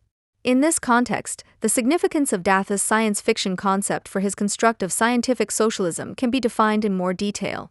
Based on scientific experiments, Datha's novels can be understood as literary experiments in which certain ideas are spelled out in morphing constellations under laboratory conditions. In analogous application of corresponding cognitive methods, it is therefore no coincidence that at the center of Datha's literary model is, of all things, a mathematical theory with the concept of the suspension factor. Literary calculations of possibility and probability are used to produce statements about the potential for progress implicit in the current state of history that are not exhausted in the subjective arbitrariness of utopian narratives. However, because these cannot be proven with the means of scientific investigation, but can only be conceived as an attitude through art, Datha sees the production of the corresponding consciousness as the task of his own committed science fiction literature. From the observation that the world as it is currently constituted does not conform to an idea, but that this in no way means that people cannot decide, individually, but also collectively, socially, to conform to such an idea for their own benefit. It follows for him that it is necessary to use the narrative forms available to him to prepare a revolutionary subject that is aware of its historical possibilities. My job is to help ensure that this mind, prepared for a revolutionary turn, is not just mine, but that of many people. Quote, end. If scientific socialism is, in Engels' words, the theoretical expression of the proletarian movement, Datha conceives his science fiction as its artistic expression, agitation with the means of aesthetics.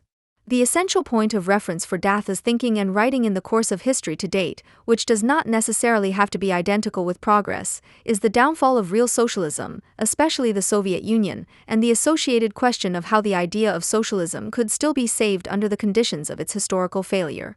His fantastic narratives absorb the victories and defeats of real political struggles by transferring them into an imagined world with its own conditions of possibility and calling up the buried social imaginary, desires, hopes, etc. In the reader, this is the affirmative reading of a program that should be turned critically, as it were. Not only does Datha not even consider the historical caesura of National Socialist annihilation anti-Semitism and its continued existence in the recent constellations of post-Nazism from a strategic point of view, that the persistence of German crisis consciousness could or should possibly have a negative influence on his agitation model, let alone pause in the sense of Horkheimer and Adorno with regard to the follow-up question of why humanity, instead of entering a truly human state, is sinking into a new kind of barbarism. Anti-Semitism and National Socialism are mentioned only marginally at best in Datha's work. Only a few isolated statements can be found in which, for example, the National Socialist unstate is insulted in a vulgar Marxist manner as an apparatus of petty bourgeois who have gone completely mad and who are supposed to represent a concocted blood-based general interest of a particularly disgusting gene pool. Elsewhere, the anti-Semitism analysis of the dialectic of enlightenment is perverted in such a way that Auschwitz ultimately becomes a mere operational accident of the history of progress, in Datha's diction of the term. The chapter Racial Delusion in Implex also deals primarily with anti-colonial resistance movements and the Soviet Union and merely attempts to objectify racism, under which anti-Semitism is apparently also subsumed, as capitalist or colonialist and imperialist exploitation without subject vivisectionist visceral reading, i.e. without the instruments of psychoanalysis. He immediately reverses the paradigm shift carried out by critical theory, which is already degrading due to its supposed defeatism, from the question of the lack of revolution to the question of the lack of civilization, by replacing both with the third question of why it currently seems more important to strengthen these historical stations, meaning the previous attempts to realize socialism, against the pure theory hype. In other words, why Engels seems more interesting to me than Marx, agitation instead of criticism. The answer to this question can be found in the fact that although there is the possibility in principle of trying again with the prospect of better success, there could also be the annoying case that what went wrong was possible then and is no longer possible today, because in addition to those reasons for failure that can be abolished, there may also have been conditions for success that were transient. End of quote. Datha's entire thinking and writing is driven by the intention of creating a revolutionary situation before such a historical kairos has passed, to which he clings with manic doggedness despite all contemporary social objections. Consequently, Datha's novels are always written from a Tau Zero point of view, which tells the story, again understood in a double sense of the word, from the perspective of the solved riddle of history. A few passages in the novel illustrate what the riddle's solution would look like according to Datha's ideas. His ideological guarantor and literary incarnation of his ideals, Cordula Spath, who appears in many of the novels, is tattooed with the abbreviation KISS, the meaning of which, constructive, irenic, synthetic and solidary, she explains as follows. Firstly, a society that builds instead of destroying, then, secondly, an irenic society, i.e. one without violent measures to ensure social cohesion, thirdly, one that knows that it must constantly lead contradictions to new syntheses and that new contradictions will then arise from them, and, fourthly, one that leaves no one behind, abandons, fucks over, oppresses, exploits. End of quote. Despite all the euphonious definitions of the political economic conditions of an apparently liberated society, there is one glaring omission in this definition: the relationship between the individual and society is tellingly left out. There are no more fixed identities, no more garbage and money only in exceptional cases, writes Philip Leonard about society in Datha's possibly most important and influential novel The Abolition of Species. Instead, the free agreement of individuals, who, however, on closer inspection are no longer individuals at all, because they are constructed in a postmodern manner as flexible and fluid identities, whose character traits have all the more something natural and instinctive about them, which exorcises the contradiction between ego and ID in favor of complete emptiness. As a phenomenon of dissolution as well as a form of decay of subjectivity, these fluid identities are at the same time a prerequisite for the dissolution of the fundamental contradiction between the individual and society in favor of the latter. What in The Abolition of Species still represents the result of evolutionary development in the post-human animal kingdom after the self-inflicted downfall of humanity is described in Neptunation and Venus Victorious, in particular, as a process of autoevolution, i.e. the controlled evolution of rational beings by means of technology.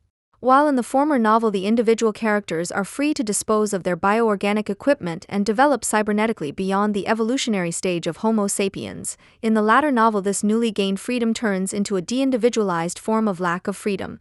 Humans and machines are permanently connected to each other by a centrally controlled neural network. Their identity dissolves into that of specimens. Individuality is not realized in this supposedly free society, but abolished. Where Lem, as an astute critic of Soviet socialism, still sees in such an autoevolution the justified danger of a potential fragmentation of the hitherto homogeneous biological species, as a result of which the unique, universal form of man would become a relic of a dead past under the influence of such changes, and man would effectively transform his own society into the psychozoic variant of an anthill. Such a postmodern variant of a socialist anthill seems to represent Datha's desideratum. Torsten Fuchshuber aptly writes about this authoritarian community model in its de-individualization in his review of The Abolition of Species. Critical theory has always advocated that criticism of the suffering of the individual, never recurring to the ominous common good instead of the individual, should be at the center. There is something strangely technocratic in Datha's social criticism packaged in novel form, which exceeds the degree of coldness and hardening necessary for a critique of society and is ultimately perfectly compatible with Datha's enthusiasm for revolutionaries of the ilk of a Vladimir Ilyich Ulyanov. The communist author seems to have resigned himself to the fact that where there is planing, there must be shavings. When chips do fall during the planing, Dath writes the relevant passages in a way that leaves no room for misunderstandings about how the recipient should feel. In Neptunation, for example, the uprising of a few rebels against the enemy usurpers of Neptune, Americans, of course, turns into an orgy of cathartic vengefulness whose bloodthirsty slaughter knows no bounds. The later equally bloodthirsty end of the attempted uprising by the enemy superior forces, on the other hand, is aestheticized into a heroic sacrificial pose in which the individual characters give up their lives in favor of a higher cause. In this ambiguity about the moral impetus of slaughter, there is no room whatsoever for ambivalence, in which the reasoning about the fundamental horror of killing, which should not be and which must remain unbearable despite its occasional necessity, could take place.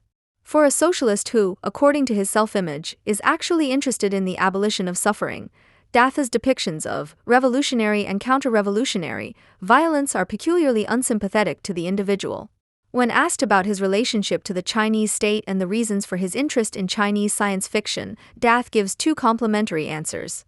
The first is, the governments in the West, which I find completely shit, are afraid of China, and I like that. Although he concedes that China is an insanely complicated society with diverse political currents that cannot be relied on in a strong political sense, as an antagonist to the hegemony of the West, which is equated here with the hegemony of global capital relations, China is a forward-looking alternative system that will also be conducive to general social progress. His second answer is related to this forward-looking attitude, which, according to Datha's premises, must always be thought of as a technological one. The Western left has always rejected technological progress because it could only recognize in it a threat and the coming apocalypse. In the sense of, the stupid white coats have destroyed our world, now we have the atomic bomb and surveillance. Technoscepticism is always the cheapest ideology for settling into the status quo. End quote. What characterizes contemporary Chinese science fiction, on the other hand, is a differentiated optimism about progress born by China's move into the technological fast lane, which despite everything does not deny social contradictions.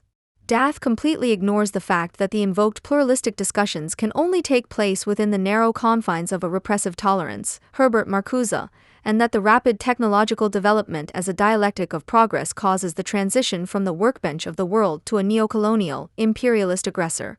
This enthusiasm cannot be explained solely in political terms, but leads back to the aesthetics of science fiction and the central category for affecting its recipients. Once disbelief has been willfully suspended and everything is conceivable, a sense of wonder arises, understood as the amazement at the reenchantment of the world in the paths of thought whose development through modern science has supposedly disenchanted this world. While the positivism of modern science swears thought to that which is reenchantment, which is by no means to be misunderstood as mystical, suggests that more and something else is possible than that which is. Dath believes that the expression of this difficult to understand, which is nevertheless not considered fundamentally unrecognizable, can be found in Chinese science fiction and in particular in its figurehead Cixin Liu, whose Trisolaris trilogy is one of the most important works of the contemporary genre canon in terms of its scientific finesse. However, the aesthetic appeal of Cixin Liu's scientific technological visions of the future lies not in their abstract literary creativity, but in the concrete suggestion that progress, which has led to a highly equipped surveillance and security apparatus, is at the same time inherent in a solutionist promise of salvation, that this technical potential, once used sensibly, represents the salvation of humanity, which in Datha's view can easily be translated as a development towards socialism. The Chinese path of a technological development that is contained under socialist auspices, yet rapid and determined, appears here as the antipode to the unbridled growth of the capitalist West, which is driven by the paradigm of value realization and therefore tends to be destructive. Against this background, it is only logical that Dath vehemently distances himself in the same breath from another project for the instrumentalization of technological progress for emancipative purposes. He describes Californian ideology, which emerged from the anarchist hippie movement, as the insidious poison of techno-idealism, precisely because it initially conceived of progress apart from state regulation, which, at this point he is right, did not lead to emancipation and freedom, but instead produced questionable technocrats such as Elon Musk, Mark Zuckerberg, or Peter Thiel.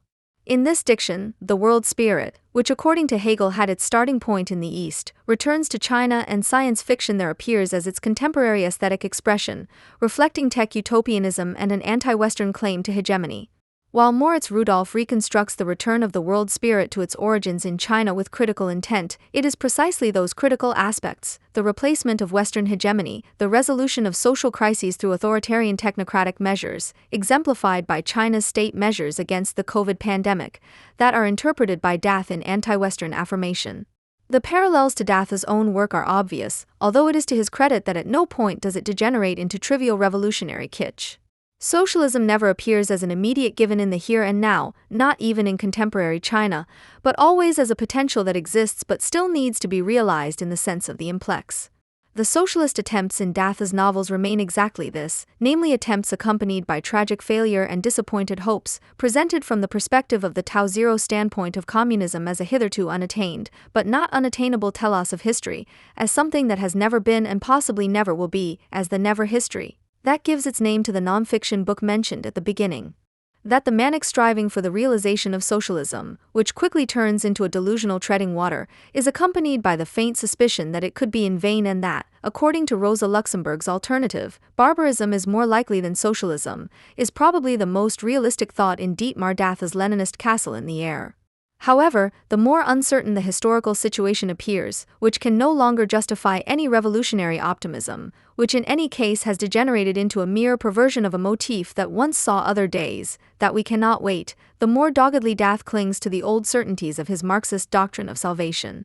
Herein lies the subtle difference between Max Horkheimer's dictum that the more improbable communism appears, the more desperate it is to stand up for it, and Adorno's diagnosis from the same aphorism. However, the further the rational expectation that the doom of society will really be turned around disappears, the more reverently they pray the old names for it: mass, solidarity, party, class struggle. Where in the first the reasoning hope of being proved wrong is preserved, in the second the blind furor of now more than ever breaks out. Instead of pausing to find out what is wrong with Marx's concepts, he moves forward doubtfully in order to enrich history with new, better mistakes with his political attempts, which are, however, neither new nor better. In October 2008, Franziska Drossel, chairwoman of the Jusos, stated in the Welt, "The financial crisis confirms that our criticism of capitalism was and is correct. You can say, this system is going to the wall. You can see that very clearly now. There is," Drossel continued, "a lot of room for left-wing positions again. Neoliberalism is at its end." The joy of having been right signals that for leftists like Drossel, the crisis is not the apex where the truth about the wrong society comes out most blatantly, but a kind of cleansing thunderstorm that clears the minds of the wooed masses. In line with her anti-capitalist horizon, Drossel interprets the crisis as a punishment inflicted on us by those who handled the economy irresponsibly, i.e. neoliberally. Now, however, it is finally becoming clear that the state must be strong and social, that it must regulate the economy and keep a tight rein on speculators.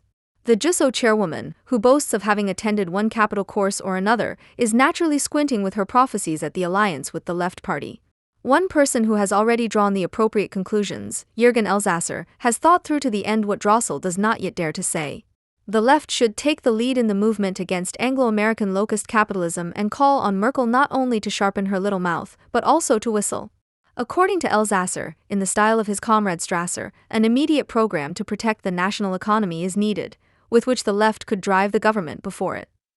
This program, he said, must be a Keynesianism at the national level to ward off the destructive attacks of the most aggressive sections of capital. It would require cooperation between the left and the working class with middle classes and enlightened capitalists in the form of a popular front, as well as a coalition of the nation-states under attack, regardless of their respective ideological orientations. In other words, a defense village of oppressed peoples.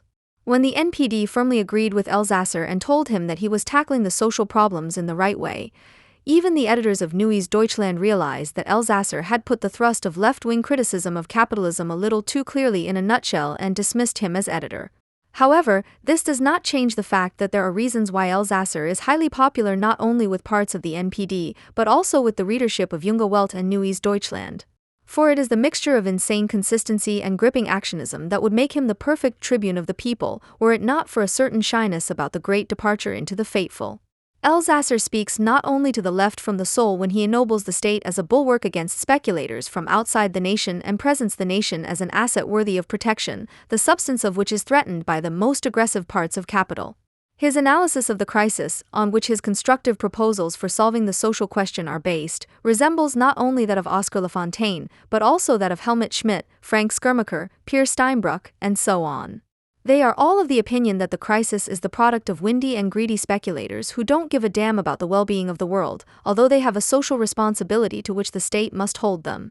In the Zeit of September 25, 2008, Helmut Schmidt, for example, declared, "The culprits are sitting in New York," and thus at the same time called on the sovereign to arrest these culprits. Such criticism of capitalism stands firmly on national ground. It carries out the division between raping and creating capital in a picture-perfect manner and stands from the outset on the side of the seemingly concrete, namely the growth of a natural community, which is to be protected from attacks by persons who do not happen to take the form of the eternal Jew. The reason why the political class in Germany hesitates to propagate isolation from international trade is that the German economy lives from exports like no other. Following the logic of their argumentation, however, protectionism would only be logical, and it remains to be seen when they will follow it. Jürgen Elsässer, who has openly called for a protectionist policy for years, is in any case not an extremist who veers off course, but a man with a good nose for society's most urgent longing. This does not mean, however, that Elsässer will actually become the great leader of the masses that he would like to be. He is a firebrand who points out paths that the majority does not yet dare to tread, but which could become viable sooner than thought.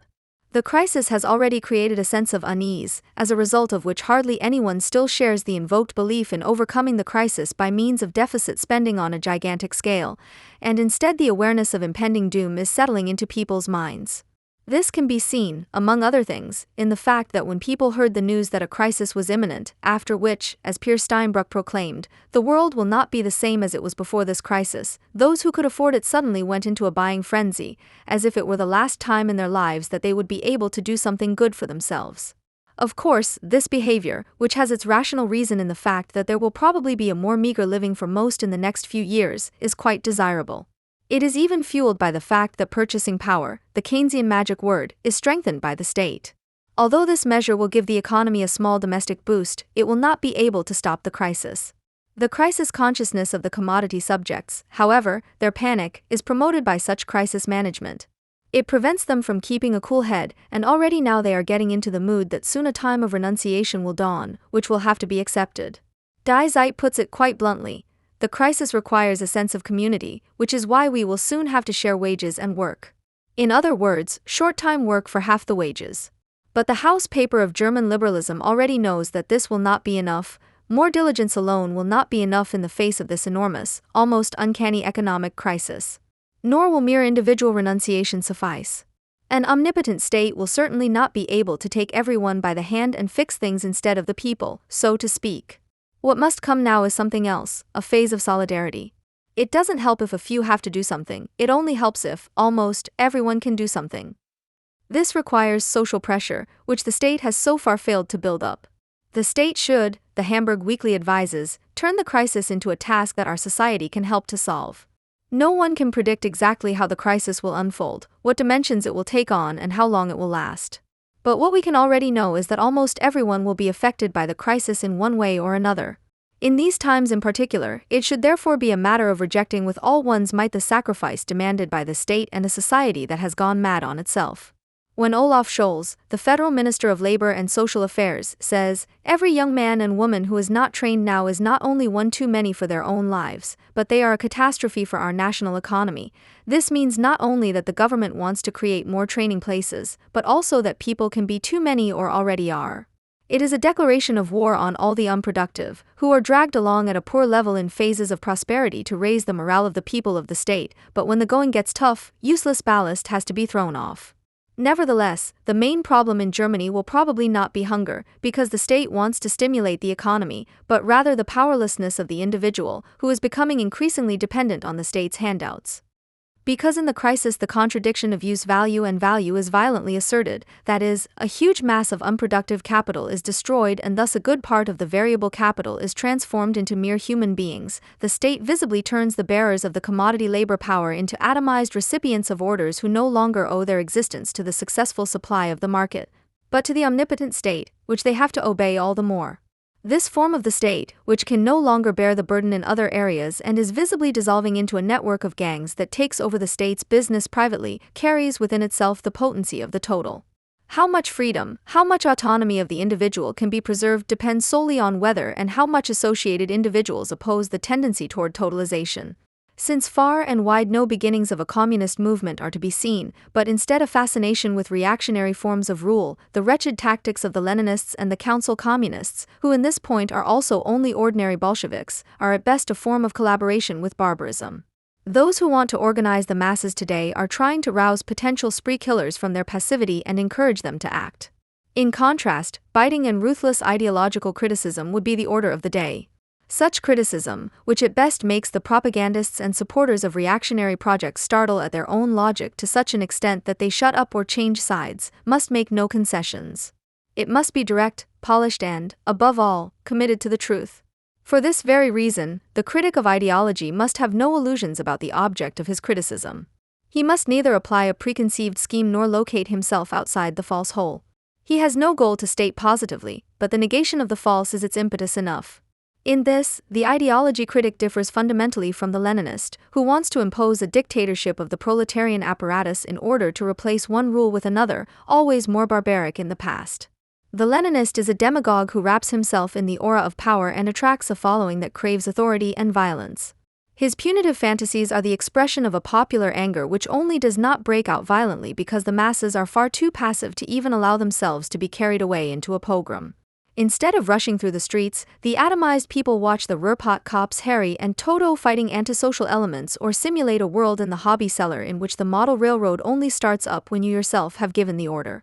The illusory activity that replaces the unleashed violence of the panic-stricken subject is identical with an extremely precarious passivity that does not dissolve the irrational hatred and paranoia, but keeps them permanently on the boil.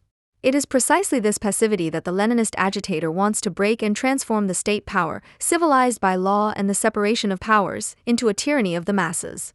Postmodern variants of the old Leninist agitator have long since taken on the role of showing people the way to a happy future in the face of the threat of, as Drossel puts it, the system being driven to the wall. This even pleases the rulers or those who are considered to be rulers. An example. One of the most popular German novels of last year, which was effusively praised by both the left-wing and the conservative press and then nominated for the German Book Prize, is the work of an avowed Leninist, a man who publishes not only in the FAZ and Die Zeit, but also in Phase 2, who is as much at home at Verbrecher Verlag as at Schurkamp and who, among other things, says something like this. Even if there is no threat of the end of the world, the loss of even one more species of animal or plant is a crime that goes far beyond human typical cutesy things like genocide. Second, even if I use my yogurt cup 70 times instead of 3, that's just gnat droppings compared to the lack of sensible laws that impose requirements on large-scale industrial polluters that profit would suffer from, but not necessarily production. Why should it always be the slaves who tighten their belts when the masters have puked all over the planet? Again, a seemingly moral problem is actually a social one. First wrest control from the mega-gangsters, then democratically decide that you don't want to live on a dump, then implement that decision, with birth control, filtering technology, resource management, and so on. Quote, end. That the impending extinction of the stinging butcher's broom is a sad affair, granted. To equate it with mass murder, however, requires a considerable degree of veganist madness. The reference, genocides are human typical cutenesses, anthropologizes shrugging the violence, which one would not get past now times. Also the advice that birth control is an effective means against the garbage dump earth, calculates with the authoritarian power of disposal over life worth living and superfluous, yes, dirty life, and does not want to get to grips with the overpopulation just by the promise of more beautiful, and above all free sex without reproduction compulsion. And it is also already named who is the real culprit in the ecological state of the world. It is not the little people, the workers, who are obviously only objects, but never subjects of the social execution of commodity-shaped wealth production. No, it is the industrial polluters, the masters, the mega-gangsters, who must be put out of business according to democratic decision. The communist quoted here and his fan community are targeting a clique of pests who are making the earth uninhabitable and upsetting the ecological balance. Of course, ecologists like the one quoted here do not speak of an independent social relationship, in which individuals willingly take over ruling functions, but are therefore far from being identical with the rule of capital. They set their sights on revenge for all the slights they have had to suffer because they are not allowed to rule themselves. The cleansing, which already resonates as a threat in the idea of the earth as a garbage dump, will, one is sure, be inevitable. Of all people, our revolutionary says this directly to the face of the class enemy of Die Welt, August 28, 08. To the question whether, if one praises Lenin as he did, one may simply pass over the piles of corpses Lenin produced, our tribune of the people answers frankly and freely, revolutions go ugly. The man who unhesitatingly justifies the Red Terror, Lenin, and leaves no doubt that he would have acted the same way in Lenin's place, that is, that he would have had hundreds of thousands shot and, what was then the consistent act of Lenin's successors, would have perpetuated the necessary struggle against counter-revolution for permanent cleansing, is Dietmar Dath. This German intellectual, who is by no means accidentally discovered as a great man of letters in times of crisis, although his novels are neither able to build up suspense nor to make the world in which the stories are supposed to take place vivid, but who knows all the more how to come up with the postmodern preference for arbitrarily placed quotations and frothy use of foreign words. This charlatan has written the soundtrack to the current crisis. The quintessence of Dietmar Dath's utopian novel Die Abschaffung der Arten, The Abolition of Species, is already programmatically betrayed at the beginning of the book, and therefore repeated on the blurb. Apocalypse was the name of the hour, but not the news of the end of the world, but of its beginning. Page 20, in the further course Dath draws the utopia of a future world, in which, here again the vegan element comes into play, the animals have taken over the power. Those who assume that this is a fable are mistaken, because the animals form a new species, the so-called gente. The historical location of the action is the largely destroyed end, with the exception of 3 cities, uninhabited Earth after the liberation. The liberation is in Dath's book The Mass Destruction of Humans by the Animals. 3 billion people, it says at one point, were slaughtered within a few weeks. One day, a wolf named Dmitry Stepanovich comes to a dumping ground of human bones. This apocalypse has freed the genetically and biotechnologically pimped animals, which now rule as the crown of the self-created creation, from humans, and thus from the basic evils of our civilization. There are no more fixed identities, no more garbage and money only in exceptional cases. Instead, there is the free agreement of individuals, who, however, are no longer individuals at all when viewed more closely, because they are constructed in the postmodern manner as flexible and fluid identities, whose character traits have all the more something natural instinctual about them, which exorcises the contradiction between ego and ID in favor of complete emptiness. And so it is not surprising that the agreement of the liberated gente boils down to monarchy. The king, a lion, of course, is in one the loving and kind father who cares for his subjects and at the same time the omniscient autocrat who tolerates no contradiction and to whom respect and obedience are to be paid. Whoever Dath may have had in mind when constructing this figure, whether himself, Lenin, or no one at all, it is certain that the utopian world he has created is based on direct domination, and this both within the gente and in the gente's behavior toward the last surviving humans who are tortured and murdered. Now, one might think that the novel is really a dystopia, a treatise on the failure of revolution and on the negative dialectic of human progress. But unlike Ursula Le Guin's fantastic Planet of the Have-Nots, which preserves the communist utopia precisely by criticizing its imminent barbaric potency, The Abolition of Species literally wallows in the sprawling description of the violent reality in the post-human world. The pleasure with which Dath feasts on his own creature appears again and again when violence is not scandalized but normalized, trivialized into everydayness. We remember, the extinction of a plant species is a crime that goes far beyond the typical human cuteness of genocide. The hatred of mankind, which is articulated in the praise of animals, aims at the very great act of blood. After all, what Dath admires about animals is precisely their inability to feel compassion and their dull instincts. Quote, actual animals often show a form of intelligence that comes directly from the severe bondage of not being able to really think. They have a nonchalance in killing, a charisma in roaming, they are given qualities such as are echoed in the beautiful phrase coyote genius in Holly Menino.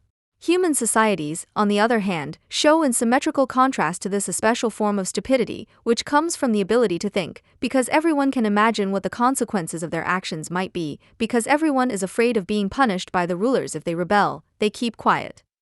Here Dath describes in simple terms why he thinks people are unworthy of survival. The fear to which they are subjected in the existing society, and which is potentiated to panic in the crisis, puts people in a state of passivity. They allow themselves to be dominated and submit to their supposed fate, with all the barbaric consequences that this cowering participation can have. In contrast, Dath attributes to animals the intelligence to defend themselves against threats. They cannot be appeased, and no moral scruples prevent them from committing suicide to preserve their existence. Dath demands this death-defying determination from the people whose rebellion he wants to lead. He calls it second-order instinct. And what does such eugenics lead to? Quote, the second-order instinct is the predominant trait of my animals with language and is quite close to what Nietzsche imagined under his so unfortunately named Übermensch. Quote, end. That Dath picks out the Übermenschen from Nietzsche's work, of all things, cannot be surprising. For with this concept one can link the program of the revolutionary new man, who finally unites instinct and instrumental reason. The condition that formulates this program, however, is the sacrifice of weak people, of those who let themselves be powerlessly dominated. In the demand of the sacrifice, the contempt for man of the postmodern Leninist culminates when he says, "People, people. There have been far too many people for a long time, at some point one should let it go."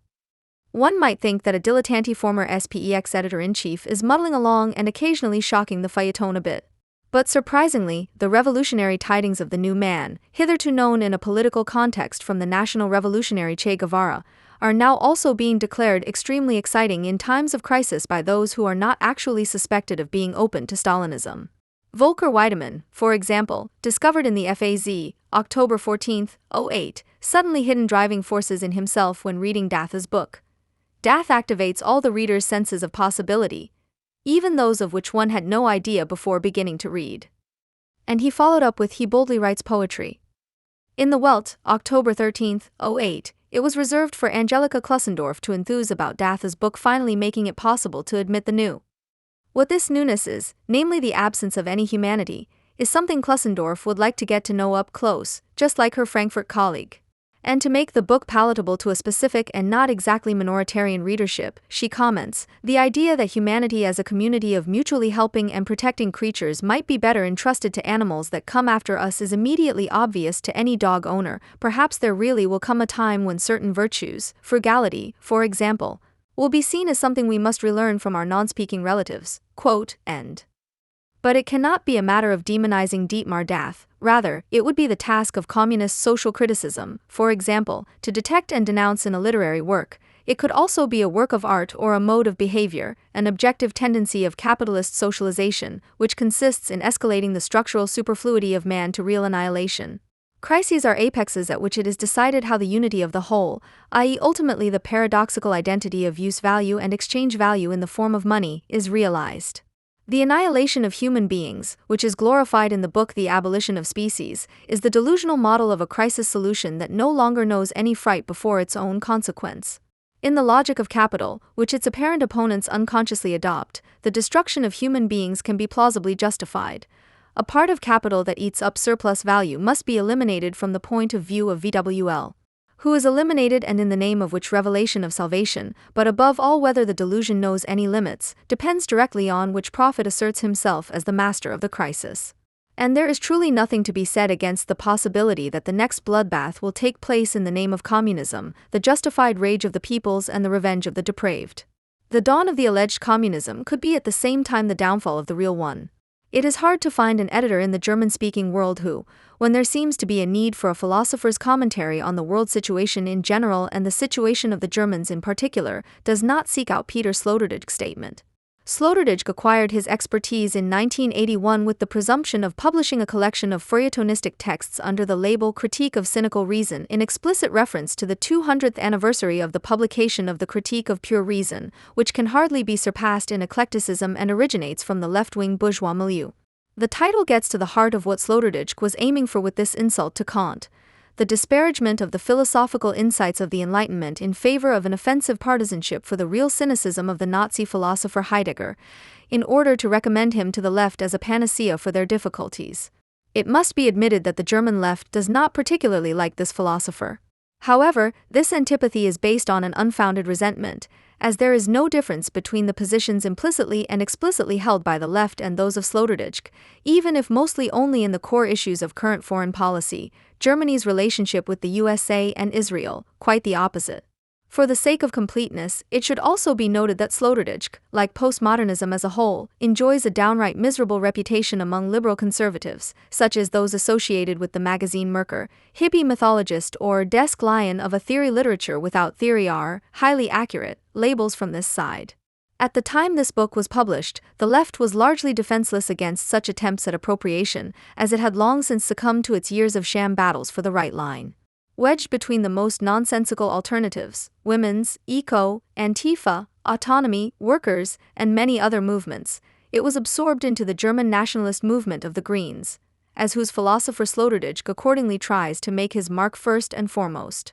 This only affects supporters of the left party to a limited extent, because it is not a product of 1968, but of the implosion of real socialism. In philosophical terms, Sloterdijk is primarily aligning himself against Jürgen Habermas, who for a long time was not only the father of the Suhrkamp publishing program. Sloterdijk's victory is now total, as not only the publishing program proves, but to weep over Habermas' defeat would of course be inappropriate, which is why the content of these disputes is irrelevant in the following. As is usual after such victories, the winner soon loses the immediate interest of the media, as the spectacle that caused the media presence has come to an end, and he is left with only niches for the journalistic performance of his circus acts.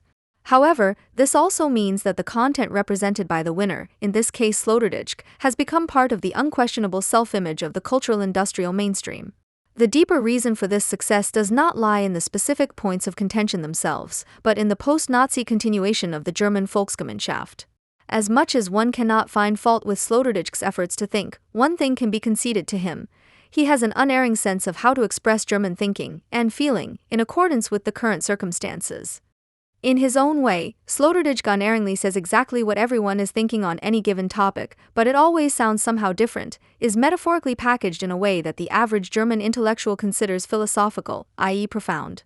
Sloterdijk also possesses a further flair, albeit one that can hardly be separated from it, which he also demonstrated in the Critique of Cynical Reason, that for the irrationally provocative, which does not really provoke anyone because all addressees are thinking the same thing, even if only secretly. However, he only really came into his own when he was highly successful in his attack on Habermas according to the motto "the bolder, the better." After all, this corresponded exactly to the treatment with which the academic left, covertly under idealizing appropriation, had always treated Adorno. Sloterdijk thus claimed that the most important parts of Adorno's critical theory were a variant of Heidegger's ontology. It was not at all difficult to make this clear to academic philosophers, because they were and are engaged in such distortions, which are diametrically opposed to any reading of the text, as a matter of course. Johann Horisch surpasses Sloterdijk's impudence when he claims, on the occasion of Sloterdijk's omissions on the human park, what a beautiful metaphor, that in Sloterdijk Adorno arises again. The Habermasian left, although they knew better, were not interested in defending Adorno against these impertinences anyway. The sooner Adorno was forgotten, the brighter, they believed, the light of their master would shine. This form of reconciliation of absolute opposites in the relationship between Adorno and Heidegger culminates in the sentence, "When it comes to September 11th, I think of Adorno's birthday." What intellectual worker would ever have expressed more cynically that he sees his task as bringing critical theory home to the Reich as a German ideology? One can bet that Sloterdijk is perfectly capable of selling Adorno's critique of the U.S. culture industry as the basis of the struggle for profound German truthfulness against America's shallow-minded plutocracy. When Sloterdijk, in the context of the quoted sentence, then also describes the USA, quite philo-American, as a culturally allied project, this amounts, as always, when what is actually meant as unconditional rejection is embedded in its opposite, in ostensible identification, to the common basic pattern in which anti-Semitism appears today, as the lie, presented with an innocent face, of only exercising the human right to also be allowed to criticize the American or Israeli government. Sloterdijk only adds the chutzpah in which the perfidy of such thoughtlessness is declared to be a form of reflection appropriate to reality. Characteristic of this reflection are constant changes of perspective, that is, the critique of one thing on the basis of another, and then again on the basis of yet another, which characterize Sloterdijk's thinking. Any commitment to a certainty, however understood, is rejected as one-sided. In any case, his philosophical program aims to carry out the characteristic tactile movements of a fully modern age that is still searching for itself, which learns to doubt the productivity of Cartesian doubt and to mistrust the excesses of Enlightenment mistrust. It is not without justification that this way of thinking can place itself in the tradition of Schopenhauer, who considered Kant and Hegel to be the greatest babblers in the history of philosophy. It has its universally recognized forefather in Nietzsche and its master in Heidegger. However, while the aforementioned still succeed in presenting this change of perspective, i.e. the refusal to constantly argue from a fixed position, as a philosophy committed to the truth in terms of style and content, Sloterdijk, like all postmodernists, flattens this out into sheer voluntarism, which, however, has only served to boost its dissemination in the media-mediated public sphere. Whether Sloterdijk belongs to postmodernism or not is an idle question. In any case, his career, which remained limited to Germany, began at the same time as that of Foucault. However, the similarities in the fundamentals are based more on the same philosophical tradition or an analogous interpretation of current reality than on theoretically mediated influence, although it should be noted in favor of the adepts of Foucault, Derrida, and company, that at least their intellectual level is usually superior to that of Sloterdijk. What all philosophers committed to the tradition of the counter-enlightenment have in common, regardless of the level at which they argue, is that their thoughts, like those of the Enlightenment even more so, are not mere products of the imagination, but ideology, i.e. reality is reproduced in their thinking, albeit in false consciousness. Nietzsche and Heidegger in particular grasp a process peculiar to the socialization of capital that was not perceived by the Enlightenment thinkers, that must be described as a German form of capitalist subject constitution and was only grasped by critical theory in the dialectic of Enlightenment. From here, this process could be brought to a concept that integrates the counter-Enlightenment into the inner self-movement of capital. Adorno's relationship to Nietzsche is not free of a vacillation between fundamental criticism and equally fundamental approval. This ambivalence arises from a common philosophical basis, critical theory in the tradition of the Enlightenment on the one hand and the philosophers of the counter-Enlightenment in the tradition of Schopenhauer/Nietzsche on the other are equally opposed to any form of absolutism, be it theological dogmatism or that of the modern sciences that abstract from subjectivity, as well as to any relativism that regards reality as a construction of thought, or of the mind, that is independent of the constitutive principle of the object. In Horkheimer's work, this appears above all in relation to Schopenhauer. For Adorno and Nietzsche alike, nothing is further away than a regression behind Kant's concept of the subject. This is already true for Schopenhauer, and even more so for Heidegger.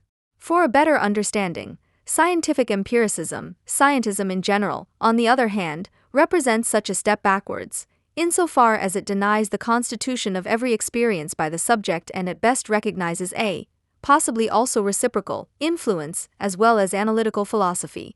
Both are concerned with the continuation of the constitution of the modern subject as conceived by Kant and thus with the question of how objectivity asserts itself in it, or vice versa, subjectivity in the object. In the answer, however, there is a difference to the whole. However, Adorno only made this explicit in relation to Heidegger, but not to Nietzsche. Commonality and difference in the relationship between Adorno and Nietzsche can best be illustrated by the respective concept of morality. Evil or good are regarded by the common mind as something imposed on man from outside. What is evil and what is good is derived from principles that are established outside of his subjectivity. However, such a concept of morality has been obsolete since Kant, regardless of the fact that the entire population, with a few exceptions, still adheres to it today. The scandal caused by Sloterdijk's provocation in 1999 with his praise of the genetic reproducibility of human beings in his Menschenpark lecture, which culminated in the demand for the overcoming of humanism going back to Heidegger, does not lie, as the feuilletonist believes, in the fact that Sloterdijk argued contrary to morality here. Rather, it lies in the trivialization with which he deliberately threw an actual problem to the media. To clarify, this problem does not concern the subject matter of genetic engineering, i.e. genetics. This is a fashionable topic for critically minded do-gooders, commonly known as idealists. The problem with this, as with science in general, lies in the concept of technology, which is not just scientific, but general social. The same relationship between ideal and reality exists in the concepts of equality and the common good, and, albeit with a different systematic twist, already in the exchange of equivalence as the starting point for the analysis of the value form, the material justice of which repeatedly embarrasses any policy whose programmatic, i.e. idealistic, focus is on the ideal of justice. From Nietzsche's perspective, what Sloterdijk calls humanism is about the question of why, even after almost 2,000 years, Christian moral teaching has still not succeeded in improving mankind. On the contrary, as every moralist never tires of claiming, everything is getting worse. Nietzsche's unanswerable question is, what if the behavioral commandments of Christian or other morality are not the therapy, but the cause of evil?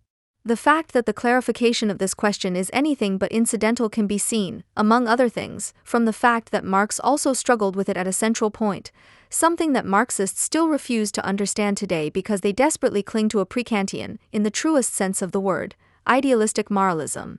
For Marx, for example, civil liberties were not of interest as moral ideals to be claimed, but as historically realized, concrete freedoms of every citizen, because their realization is the necessary condition for the functioning of the markets and for exploitation and class division alike. Not only, but above all, Marxism-Leninism, which constantly holds up this long-realized freedom to reality as an ideal, does not come to grips with how precisely the ideal awaiting realization, the good it strives for, can be the cause of the realized evil, if not, to use Goethe's term, must be. Countless are also the desperate attempts of left-wing non-Stalinist theorists to identify this realized freedom as merely formal, the content of which has yet to be filled or, according to the very radicals, is impossible under capitalism. Critical theory is also not exempt from this criticism. Its founders, Jean-Paul Sartre, the only philosopher who succeeds at least to some extent in showing how realized freedom results in unfreedom due to the given social situation, is subject to fundamental criticism for various, in other respects, however, justified, reasons.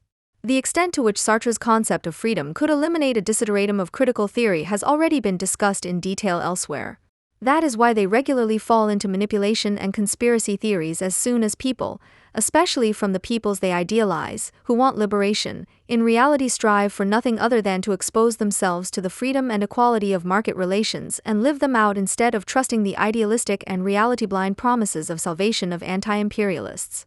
In relation to Kant's critique of practical reason, all idealism is regressive insofar as it regards morality as something that is external to the relationship between subject and object established by capital, in Kant's case, of course, reason, and conceives of it as an absolute independent of this relationship.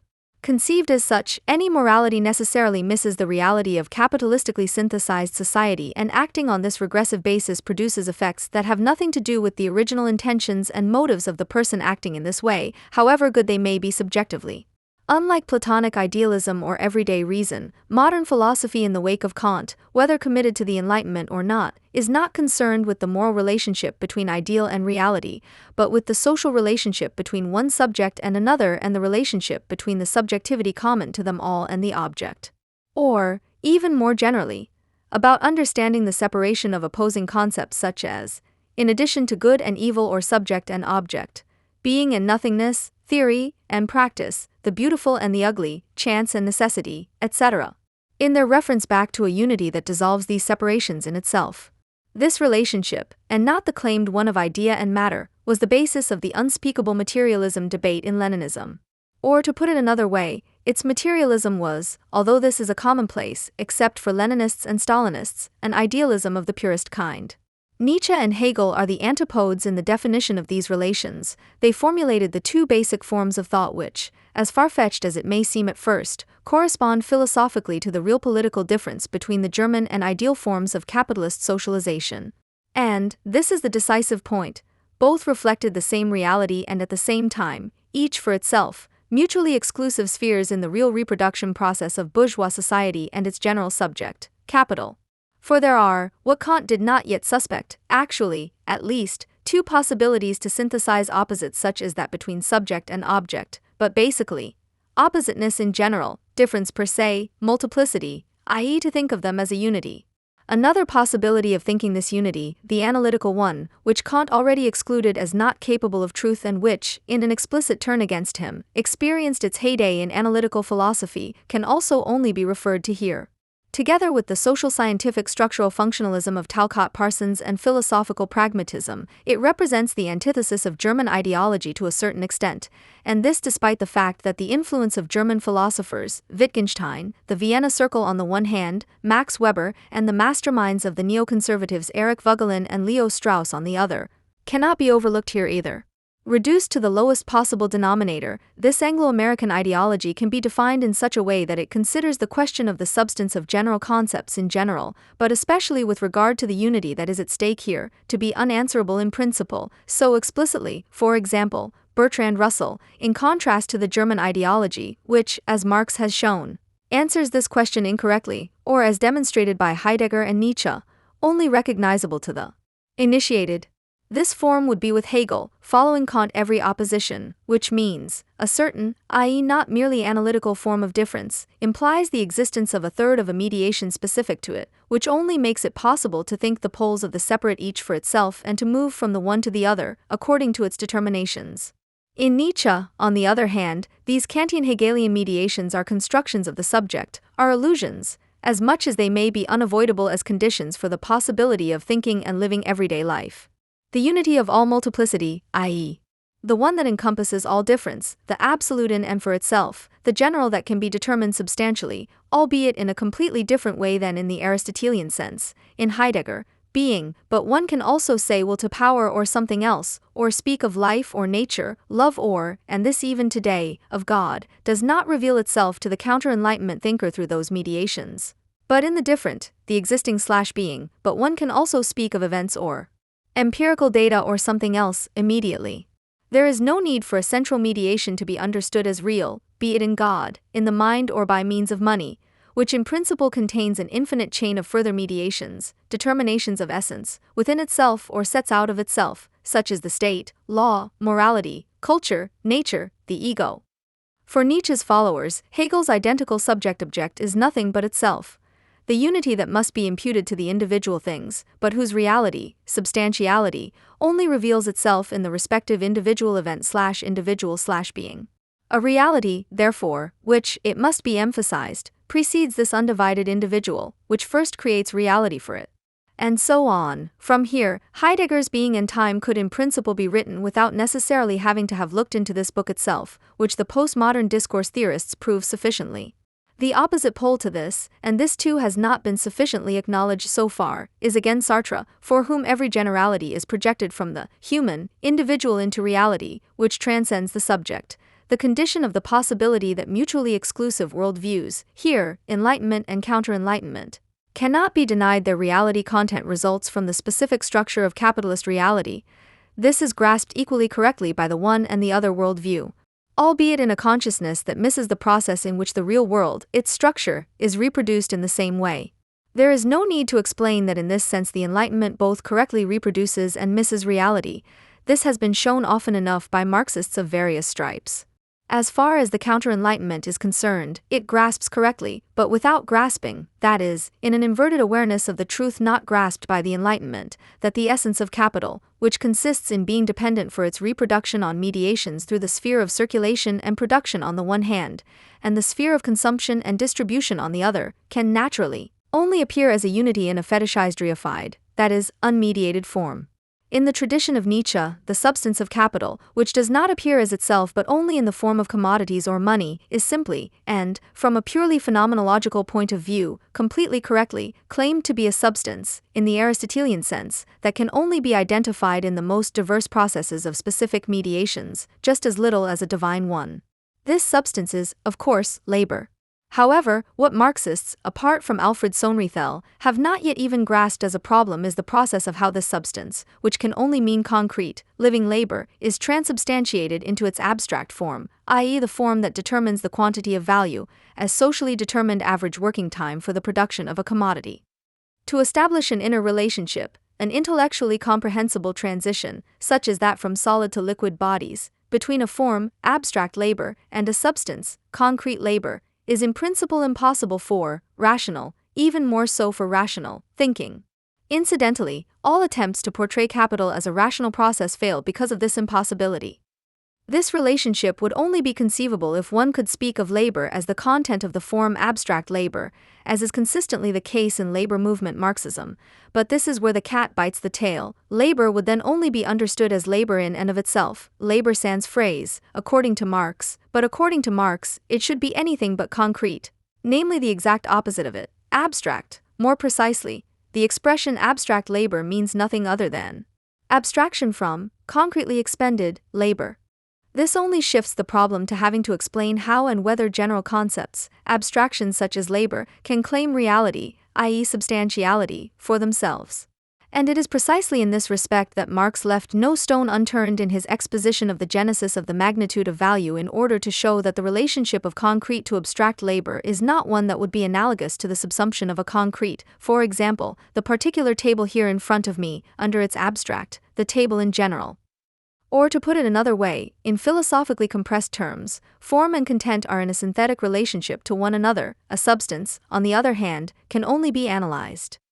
With Marx, we can only say here, this transubstantiation of labor into capital may remain as miraculous to the mind as the transformation of a host into the libe of Christ to the non-Catholic, but if I do not assume that it nevertheless takes place in reality, then it becomes impossible to adequately represent the reproduction of capital in reality, and economists prove this anew with each of their models. Which is why, according to Marx, economics believes that it can explicitly dispense with any objective determination of value with very good reason. A substance that does not appear in an empirically verifiable form in all its objectifications, the commodities, in money, in capital, in profit and interest, etc.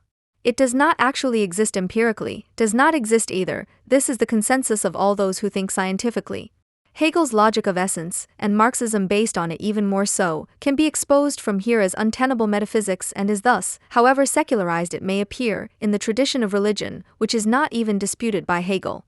Nor, as shown, does Marx. For him, however, it is not spirit or thought, but capital, and therein also thought. That continues religion. This means for the concept of morality, the humanism of the Enlightenment, as the counter-Enlightenment can show, fails insofar as, capitalist, reality only processes the idealisms of the subject in precisely the form that corresponds to its self-reproducing law of motion, and thus constitutes an objectivity that generates its own premises of action that cannot be influenced by the subject, that is, that creates its own adequate ethics. Critical theory must, with Marx, agree with the counter-Enlightenment, but it cannot possibly do without the humanistic core of the Enlightenment. Adorno's negative dialectic is to be read as an answer to this basic problem of philosophy. Of course, this applies not only to this work, nor to Adorno alone, but to critical theory as a whole.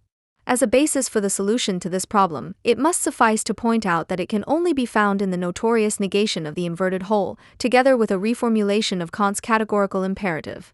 In any case, no philosopher of the counter-Enlightenment can be exempt from the criticism that Adorno makes of Heidegger, and Nietzsche least of all, because he is its mastermind. They all serve German ideology with the same content of negative reality, negativity and definition of the enemy. As far as Sloterdijk's thinking is concerned, reality is revealed to him in a way that can only be described as extremely simple. The coexistence of people results from a multitude of individuals, events, and ideas, each existing in itself, which are connected to each other by nothing other than the fact that they subordinate themselves to something like a common roof. One may call this roof humanity, people, nation, or culture or something else. All these terms, even if Sloterdijk does not like to say so, are nothing other than another name, referring to the human being, for what Heidegger calls being, referring to everything that exists. Everyone may, indeed should, bring everything under this umbrella that is their own or comes into their head. Anything goes. The human, individual, understood in this way, exists only as a thing in itself and not, as Sartre and Hegel, of course, as a subject that differs from such a thing in that it can understand its being in itself, in principle, as being for itself, which, incidentally, can also be read as being for me in Sartre. With regard to the relativism denoted by this expression, it should be noted that it is a relativism in the second power, so to speak. It differs from the original relativism, which opposes the absolute, in that it has left behind the mediating instance between the absolute and the relative. Whatever that may be in this second potency, the absolute is relative, without mediation. The epigones of postmodernism, who basically think in this second power, would be advised in this respect to take a closer look at Heidegger, for he was still aware of the logical absurdity of this way of thinking. His entire work can be read as an attempt to heal this aporia, i.e. to arrive at the same result, from which the postmodernists take their starting point, without violating logic. This is why, for example, he does not say, being is nothingness, which would be nonsense, or only not nonsense if this judgment experiences its mediation in Hegelian becoming. And this is precisely what Heidegger wants to avoid at all costs, but speaks of being toward death, i.e. of nothingness. Accordingly, the absolute, for him, being, is only itself, without mediation, in the relative, the existing, or more precisely, existence. But these are philological subtleties that are gladly dispensed with, especially as they do nothing to relativize the goal common to Heideggerians and postmodernists alike, the abolition of thinking with the help of thinking, Martin Buber. That is actually all. The rest follows immediately. For example, that it is not only permitted, but even required, to let each partial aspect speak for itself, without any intermediation with that which it does not grasp. As a representative of such pluralism, one is in any case freed from the obligation traditionally imposed on an intellectual to reflect on statements with regard to the unity immanent in every particular with other particulars, since, as the supposedly outdated critique of ideology still thought, this is the only way to really grasp what is meant in each case. For this form of thinking, however, it is perfectly sufficient to string together events, statements, and judgments in any number of variations. Anyone, on the other hand, who places himself in the tradition of the Enlightenment and differentiates concepts in terms of a totality, such as one that makes man a man in the first place, can be easily denounced from here as a totalitarian with an exclusive claim to truth. However, the concept of pluralism often used in these counter-Enlightenment circles is grossly misleading. for the original pluralist social theories still saw themselves confronted with the inescapable necessity of interposing an authority between oppositions, especially those between individual interests or between classes, usually, consensus in the abstract, politics or law in the concrete, through which they first emerged as a theory adequate to reality. For a way of thinking that is based on denying the necessity of such mediations, an institution that dissolves the more or less antagonistic differences based on interests or class, as represented by the state or the markets, can only be an a priori, metaphysical construction. For them, everything is nothing but different from everything else on an indistinguishably equal level. For people like Sloterdijk and the postmodernists, the state is nothing but a nominal generalization whose reality content consists solely in the fact that the subjects impute this, substantial, reality to it. That institutions such as the state have an extra-conceptual, substantial reality, homologous to capital, is inconceivable to them. Incidentally, Sartre cannot be absolved of having given postmodernism, which otherwise diametrically contradicts him, the advantage in this respect. Although he certainly understands institutions such as the state as real or substantial and thus not as merely nominal, he cannot, any more than labor movement Marxism, specify where they derive their reality content from, except on the basis of mere projection. Post-structuralism with its nominalist conceptualization can thus present itself as the logically more consistent view, which of course does not change the fact that it remains far inferior to Sartre's philosophical projection. Generalizations that go beyond the individual, such as gender and classes in any case, are regarded by her as conceptual constructions owed to the totalitarianizing mediation mania of the Enlightenment, unfounded in substance, purely nominal and to be deconstructed. In any case, cultural diversity would reign in general peace in this world if there were not those who insist, among other things, on the necessity of a general human, moral practical mediation. A categorical imperative in the sense of Kant, for example, or in the sense of Marx, not in terms of its concrete formulation, which would also need to be discussed intensively within critical theory, but in terms of its form, which means that, as discussed above, it is not about an idealistic concept of morality or even ethics, and this must be emphasized again and again. It is obvious that Sloterdijk, in the spirit of Nietzsche and Heidegger, has the Judeo-Christian moral doctrine in mind. But it should also be equally obvious that for him, since Christian morality hardly differs from secular ethics and thus seems to have been consigned to oblivion, his hostility towards humanism can essentially be directed solely against the Jewish concept of morality. However, the author does not have the time or inclination to look for evidence for this finding in Sloterdijk himself, quite apart from the fact that Sloterdijk would receive too much credit for such a search. The almost everyday comments on the supposedly biblical motives of Israeli politicians, which remain unchallenged on all sides, are completely sufficient proof of this mindset.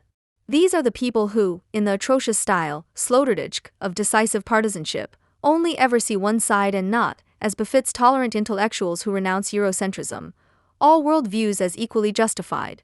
Who, let us return to philosophy, insist on the existence of universally valid mediations, on the basis of which alone all diversity could be brought to the concept. The community, which actually lives together in unproblematic, if not reconciled diversity, is constantly threatened from within and without. The enemy within destroys the harmony of differences when, for example, he identifies Sloterdijk as a fascist, as Habermas did in one of his few well-founded interventions. From Sloterdijk's point of view, the person making such a judgment takes the standpoint of absolute knowledge, is a fundamentalist who unhesitatingly ignores the fact that he, Sloterdijk, cannot be a fascist simply because he does not see himself as such. But even a man like Heidegger, who ultimately saw himself, at least until 1938, as a partisan of the National Socialists, is not one. After all, he could not have known in advance in every detail what National Socialism intended to do. And afterwards he only distanced himself from the National Socialists because, in his eyes, they did not realize their own program, i.e. the program he had abandoned, consequent enough. Fascists or National Socialists are basically only those who label others as such, even though they see themselves differently. That is how simple the logic of these pluralists works. Anyone who makes negative judgments based on generalizations, however justified, puts themselves in the place of the whole and is therefore the totalitarian enemy of all people, cultures, or peoples who want to live together peacefully in difference.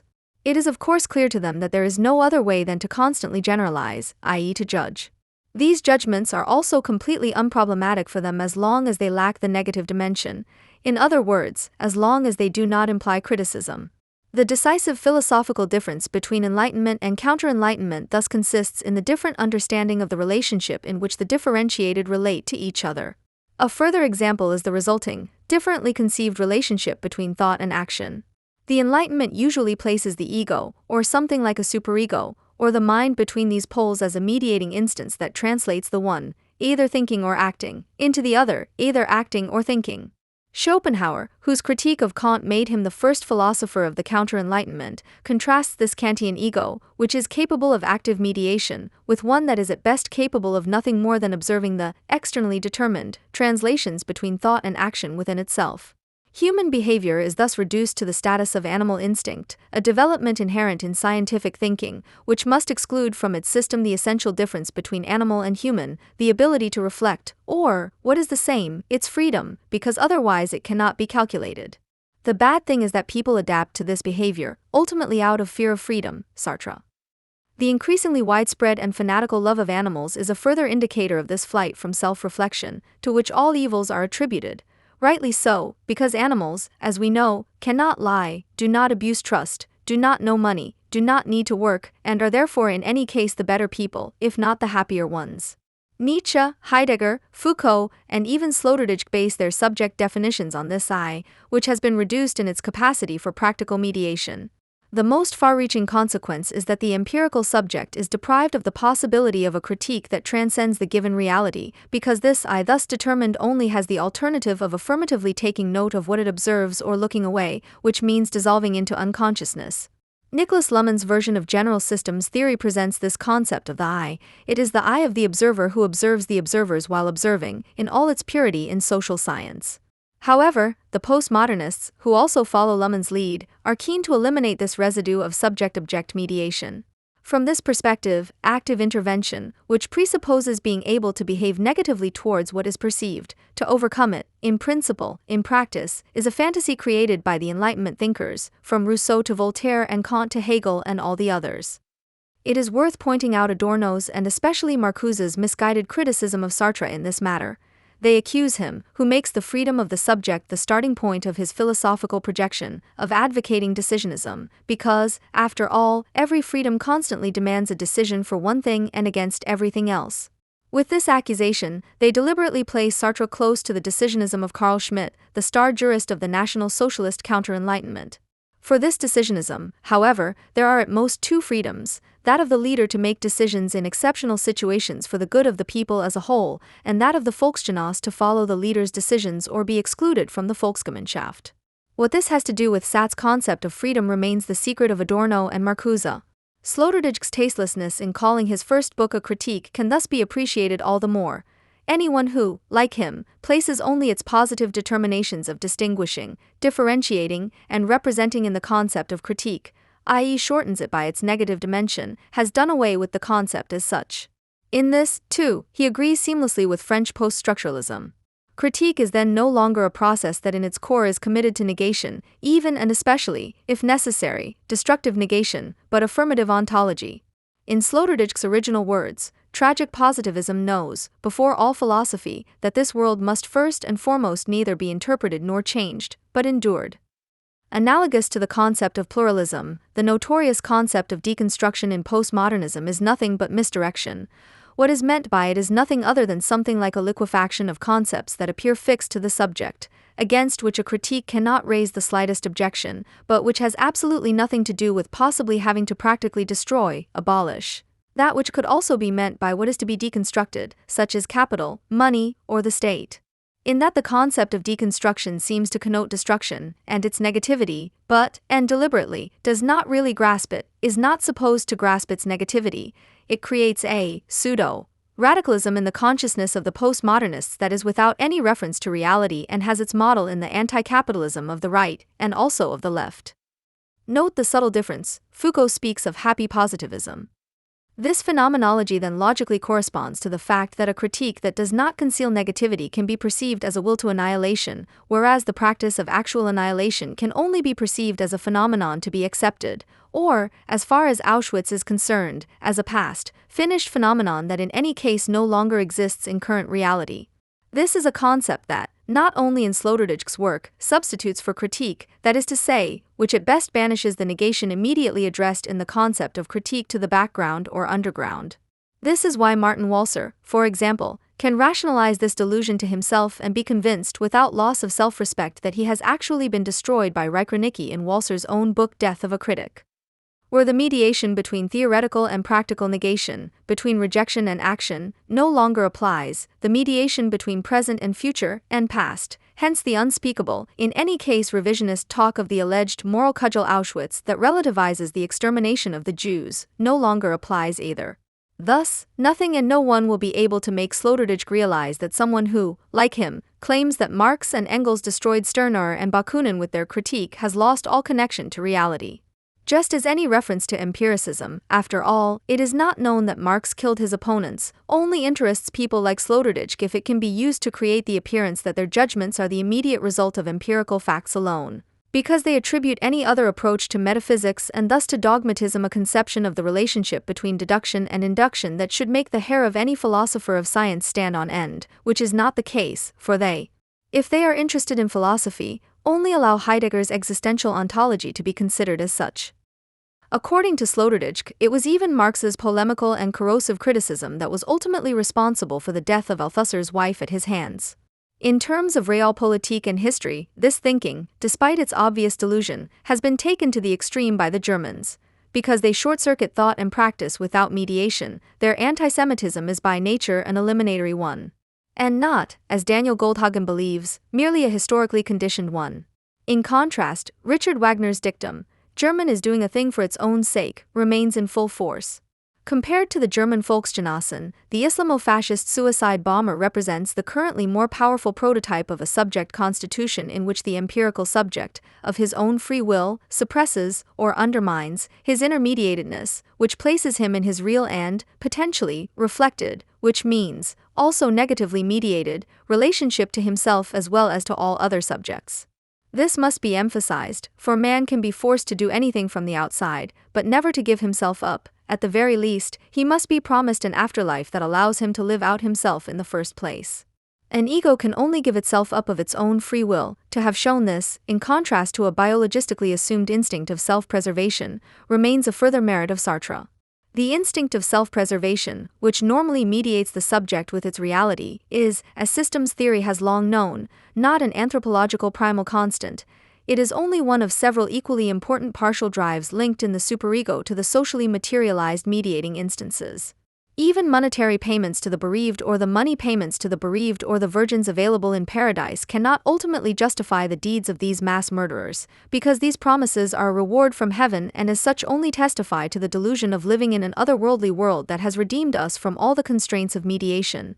But only the promised realization in the here and now of the elimination of the mediating instance, the ego, which prevents the desired fusion with oneself, and therein the unbroken unfolding of the general subject freed from all negativity, be it that of God or that of the people.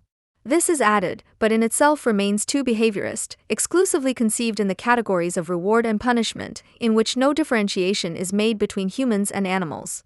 The loss of real mediatedness associated with the willful rejection of the instinct of self-preservation elevates the chosen suicide bomber, the one who has, consciously, chosen Heidegger's existential definition of being toward death for himself, far above the normal citizen, herd animal, according to Nietzsche, who clings to his earthly life. The feeling of happiness and community that arises from this chosenness is the decisive motive for these murders, as for those of the German Volksgenossen.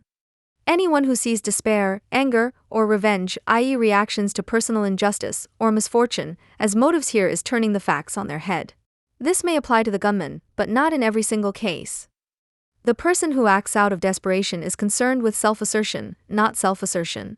The true motive, to formulate it differently than above, is existential fear, which, due to the given social structures in each case, leads the German and the jihadist to the radical eradication of the ego instead of, as is the case with the normal citizen, or should be the case, in an active confrontation with the reality constituted by capital. The ascetic ideals in Christianity and Buddhism, by the way, also aim to eliminate mediatedness in oneself and the resulting intoxication, but remain strictly limited to inwardness.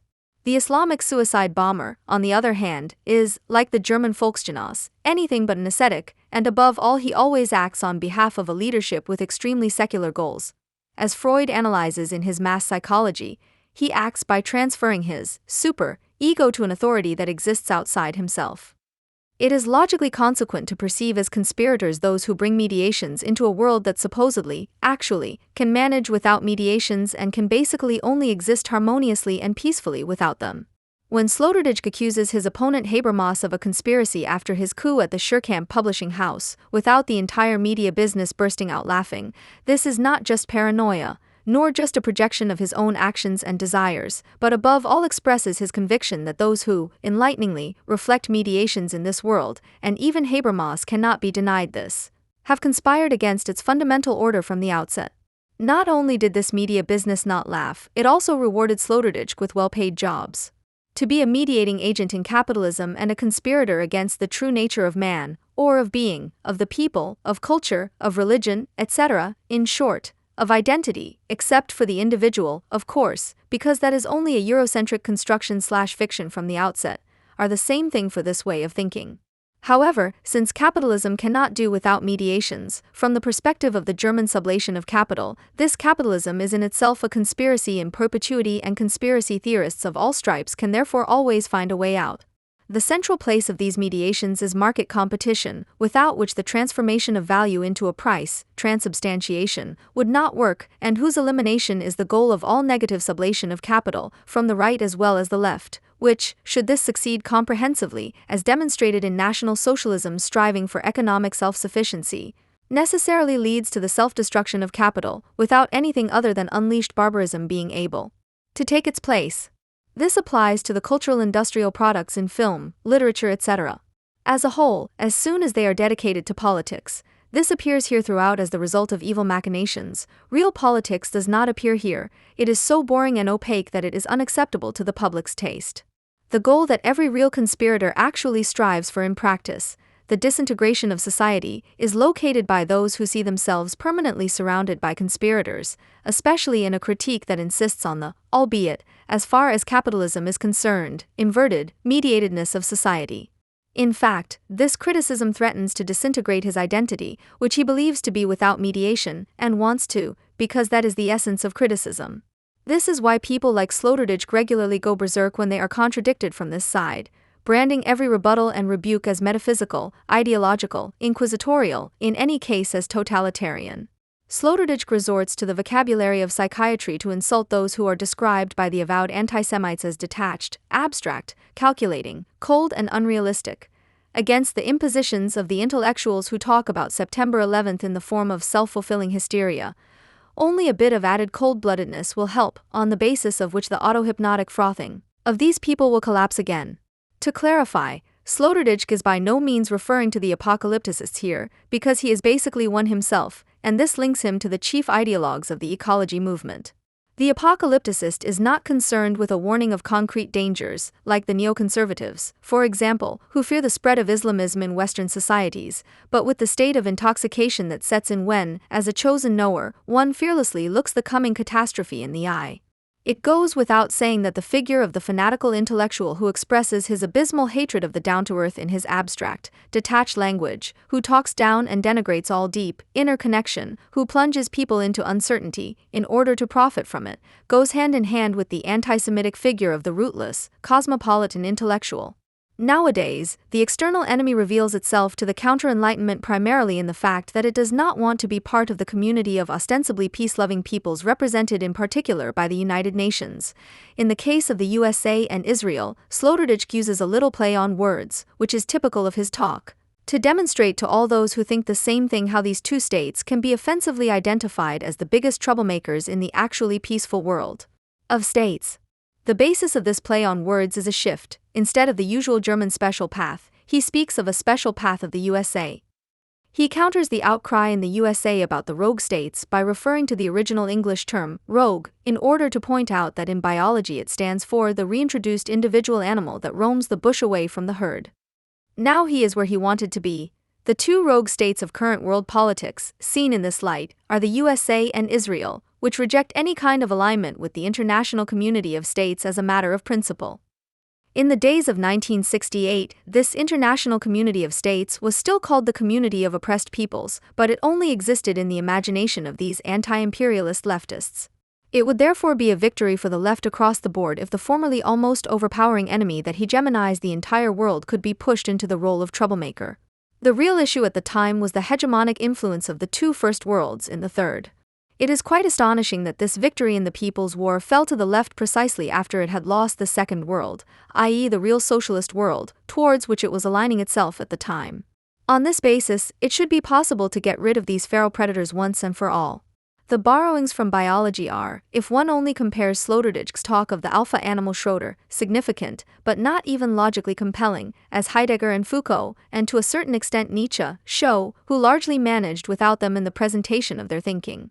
It seems that it is only the vulgarization of these philosophers, as exemplified by the National Socialists, their generally understandable illustration, which implies a connection with a populistically understood scientific empiricism, which today also finds its continuation within the sciences themselves in relation to genetics, demography, ethnology, climate change, etc.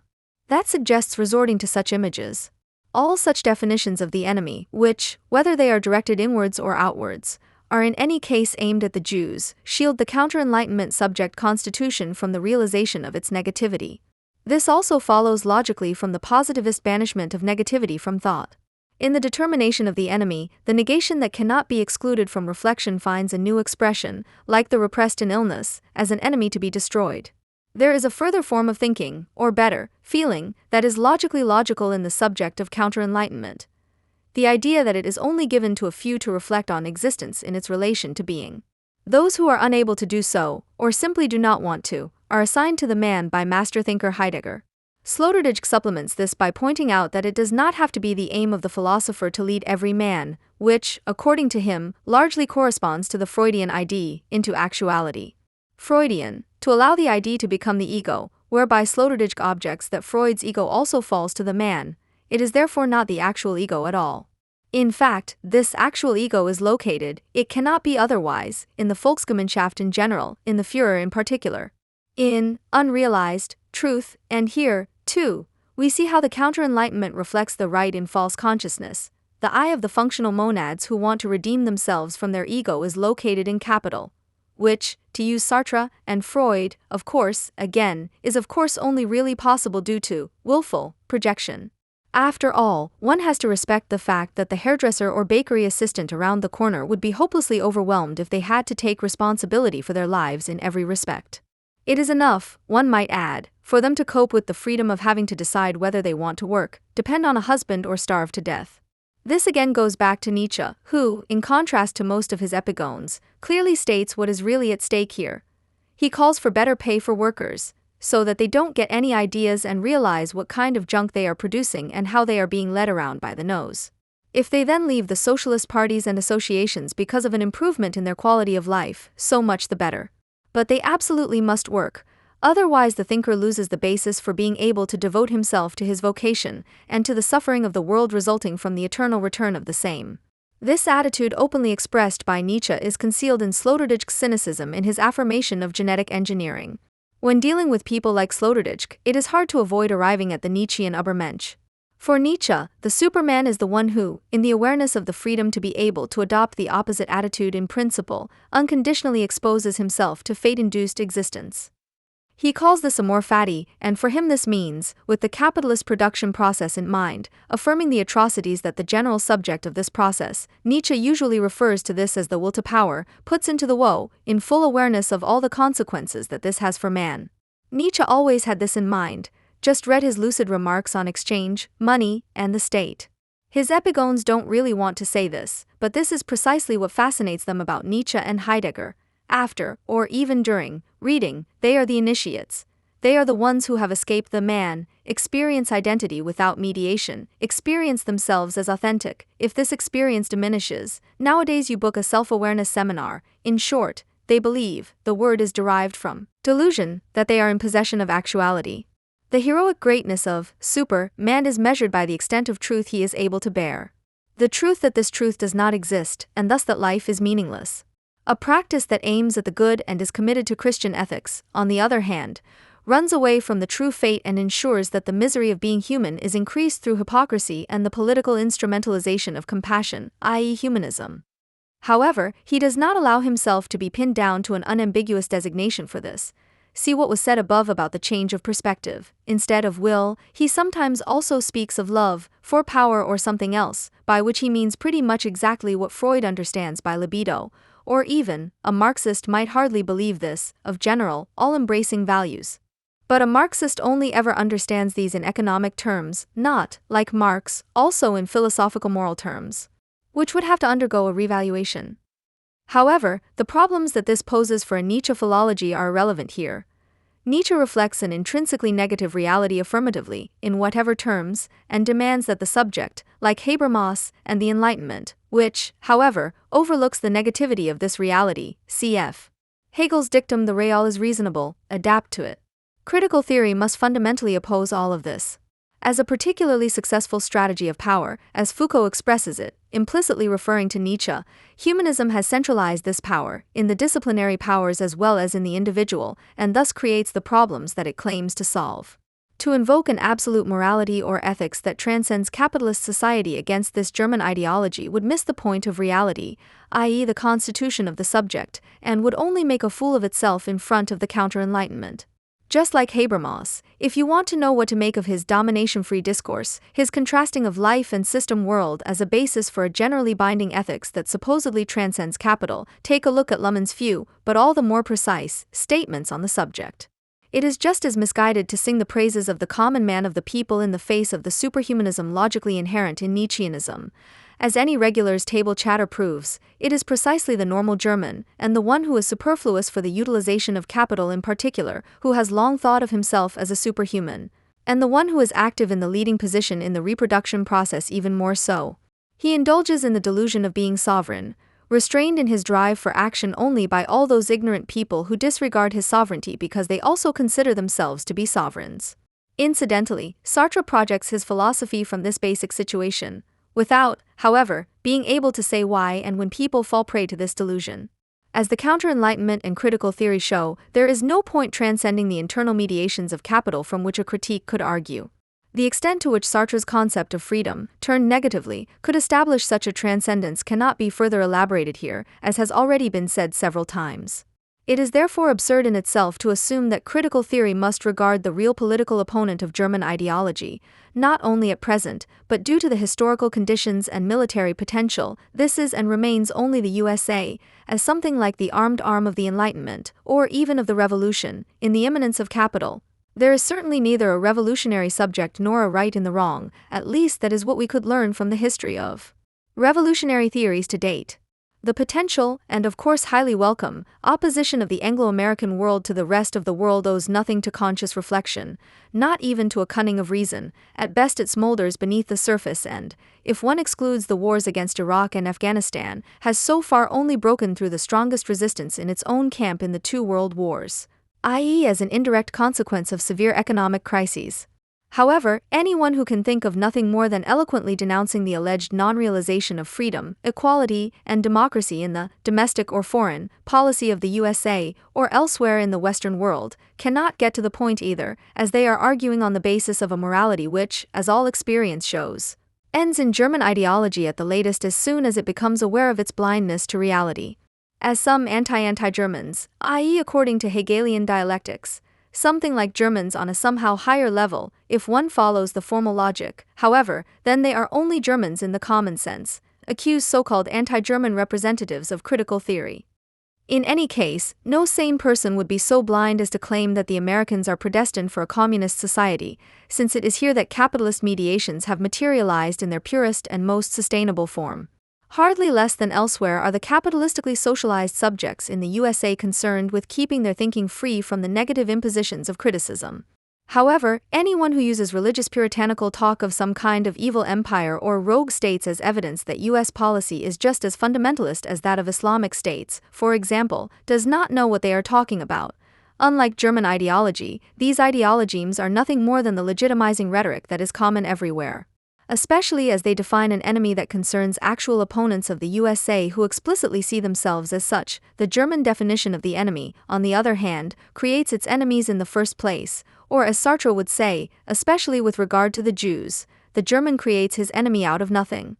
It is above all the culture industry which, in harmony with the positive sciences and political pragmatism, cuts off all criticism from its negative core, especially in the USA, and ensures that the political thinking of most American intellectuals, and here especially the left, is almost synonymous with conspiracy theory, i.e., the opposite of a philosophy of enlightenment or even just a consistent, pluralistic theory of democracy that is adequate to reality. Postmodernism would not even be needed for this, although it has its most frenetic supporters in the universities of the USA. But since the ideologies of the Americans are based on the existing political economic mediations, represented in particular by the existential dependence of the state on society, which can hardly be cracked by anti-liberals, instead of, as elsewhere, the other way round, the dependence of social processes on the interventions of the state.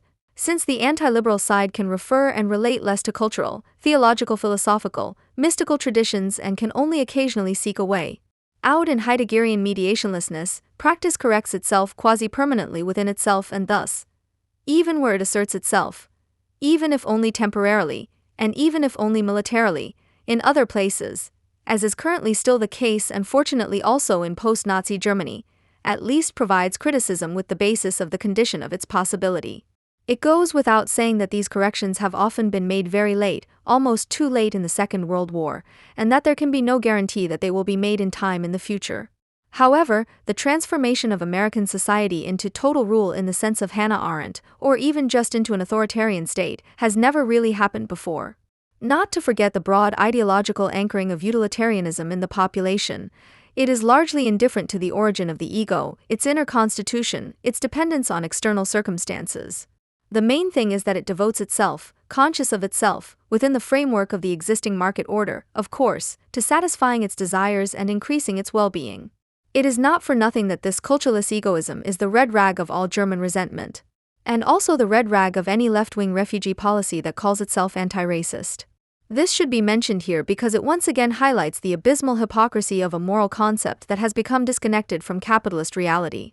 Instead of supporting these refugees, who have actively demonstrated through their flight that they want to escape their old cultural dependencies and enter the West, and who certainly do not want to become left-wing critics of capital, as much as possible in becoming utilitarian egoists, i.e., to develop the clearly best inner attitude in order to survive in this Western society. They want to tie them back to their cultural identity, to something that, if they have not consciously left it behind, they are still carrying around with them anyway. How does this policy of the left differ from that of the xenophobic mob, if not only in wanting the same thing, the foreigners should remain who and where they are, but in such a way that one can feel morally superior to them? There are four ways of talking about realpolitik: that of the moralist, i.e. the practically at best inconsequential do-gooderism with the undeniable advantage of always having a clear conscience; that of Sloterdijk, which is practically the variant of all those realpolitikers who position themselves against the USA and Israel in the name of Germany or the EU, and this applies to almost all politicians here. These two variants are of course just two different expressions of German ideology, as is most clearly demonstrated in the consistently identical assessment, or condemnation, of Israel's policies, or the Anglo-American one. The fourth, the communist one, can only relate to reality in a negative way. It seems to be on a losing position, but it is the only one adequate to capital. Practicing fascists throw bombs indiscriminately into the crowd, so that those threatened by them call for an order that promises them security from these aggressors. But who could guarantee this better than the arsonists themselves? There is really no need to explicitly point out the Freudian identification with the aggressor here, this seems all too obvious. However, it should be noted that in everyday life, for example in Berlin-Neukölln, Kreuzberg, and many other places, right up to the most diverse socio-pedagogical theories, this identification is deliberately not reflected upon in the interest of the notorious political correctness, i.e. this identification is made taboo contrary to reason. The result, the increase and intensification of violence within personal relationships, is accordingly fatal. The citizens, welded together in this way to form a fascist mass, ultimately demand the leader, who will put everything in order that his auxiliary troops have caused. It is astonishing how resistant the populations of the USA and Israel have proved time and again to this strategy. With a fraction of this kind of terror, Germany would have long since become at least a thoroughly authoritarian state, as the events in the course of the fight against the RAF have amply demonstrated. This self-confidence, expressed in their resistance to terror, is also likely to inspire hatred of them in the rest of the world, which means that only when the USA and Israel finally capitulate to terror, i.e. when they no longer exist, they have converted to the German self-image of statehood, will they be loved, which for them means incorporated, by their supposed friends. Externally, every leader who is successful in this way internally will then continue to proceed according to this principle in order to keep the movement that brought him to power going. The current illustrative material for this necessity is provided by Mahmoud Ahmadinejad's actions in Iran and Hugo Chavez in Venezuela. German ideologues a la Sloterdijk and Walser throw their metaphorical provocations into a fatally bored mass of functional monads that revolve solely around the transformation of money into goods, and vice versa. Why should they have other goals than bombers? The fact that their auxiliaries today have such innocuous-sounding names as the Greens, the Left, Attack, etc., and that they are fighting for leadership, is not a coincidence. And the fact that all kinds of esotericists, and above all practitioners like Lafontaine, are competing for leadership in a Germany that has been completely overhauled in terms of Volksgemeinschaft, although the latter will probably have the better cards, does not mean that their motives and goals will not all too soon form a devastating unity in the community of the German people with all the other oppressed peoples. They all represent a threat against which all criticism must be as unambiguous as one-sided.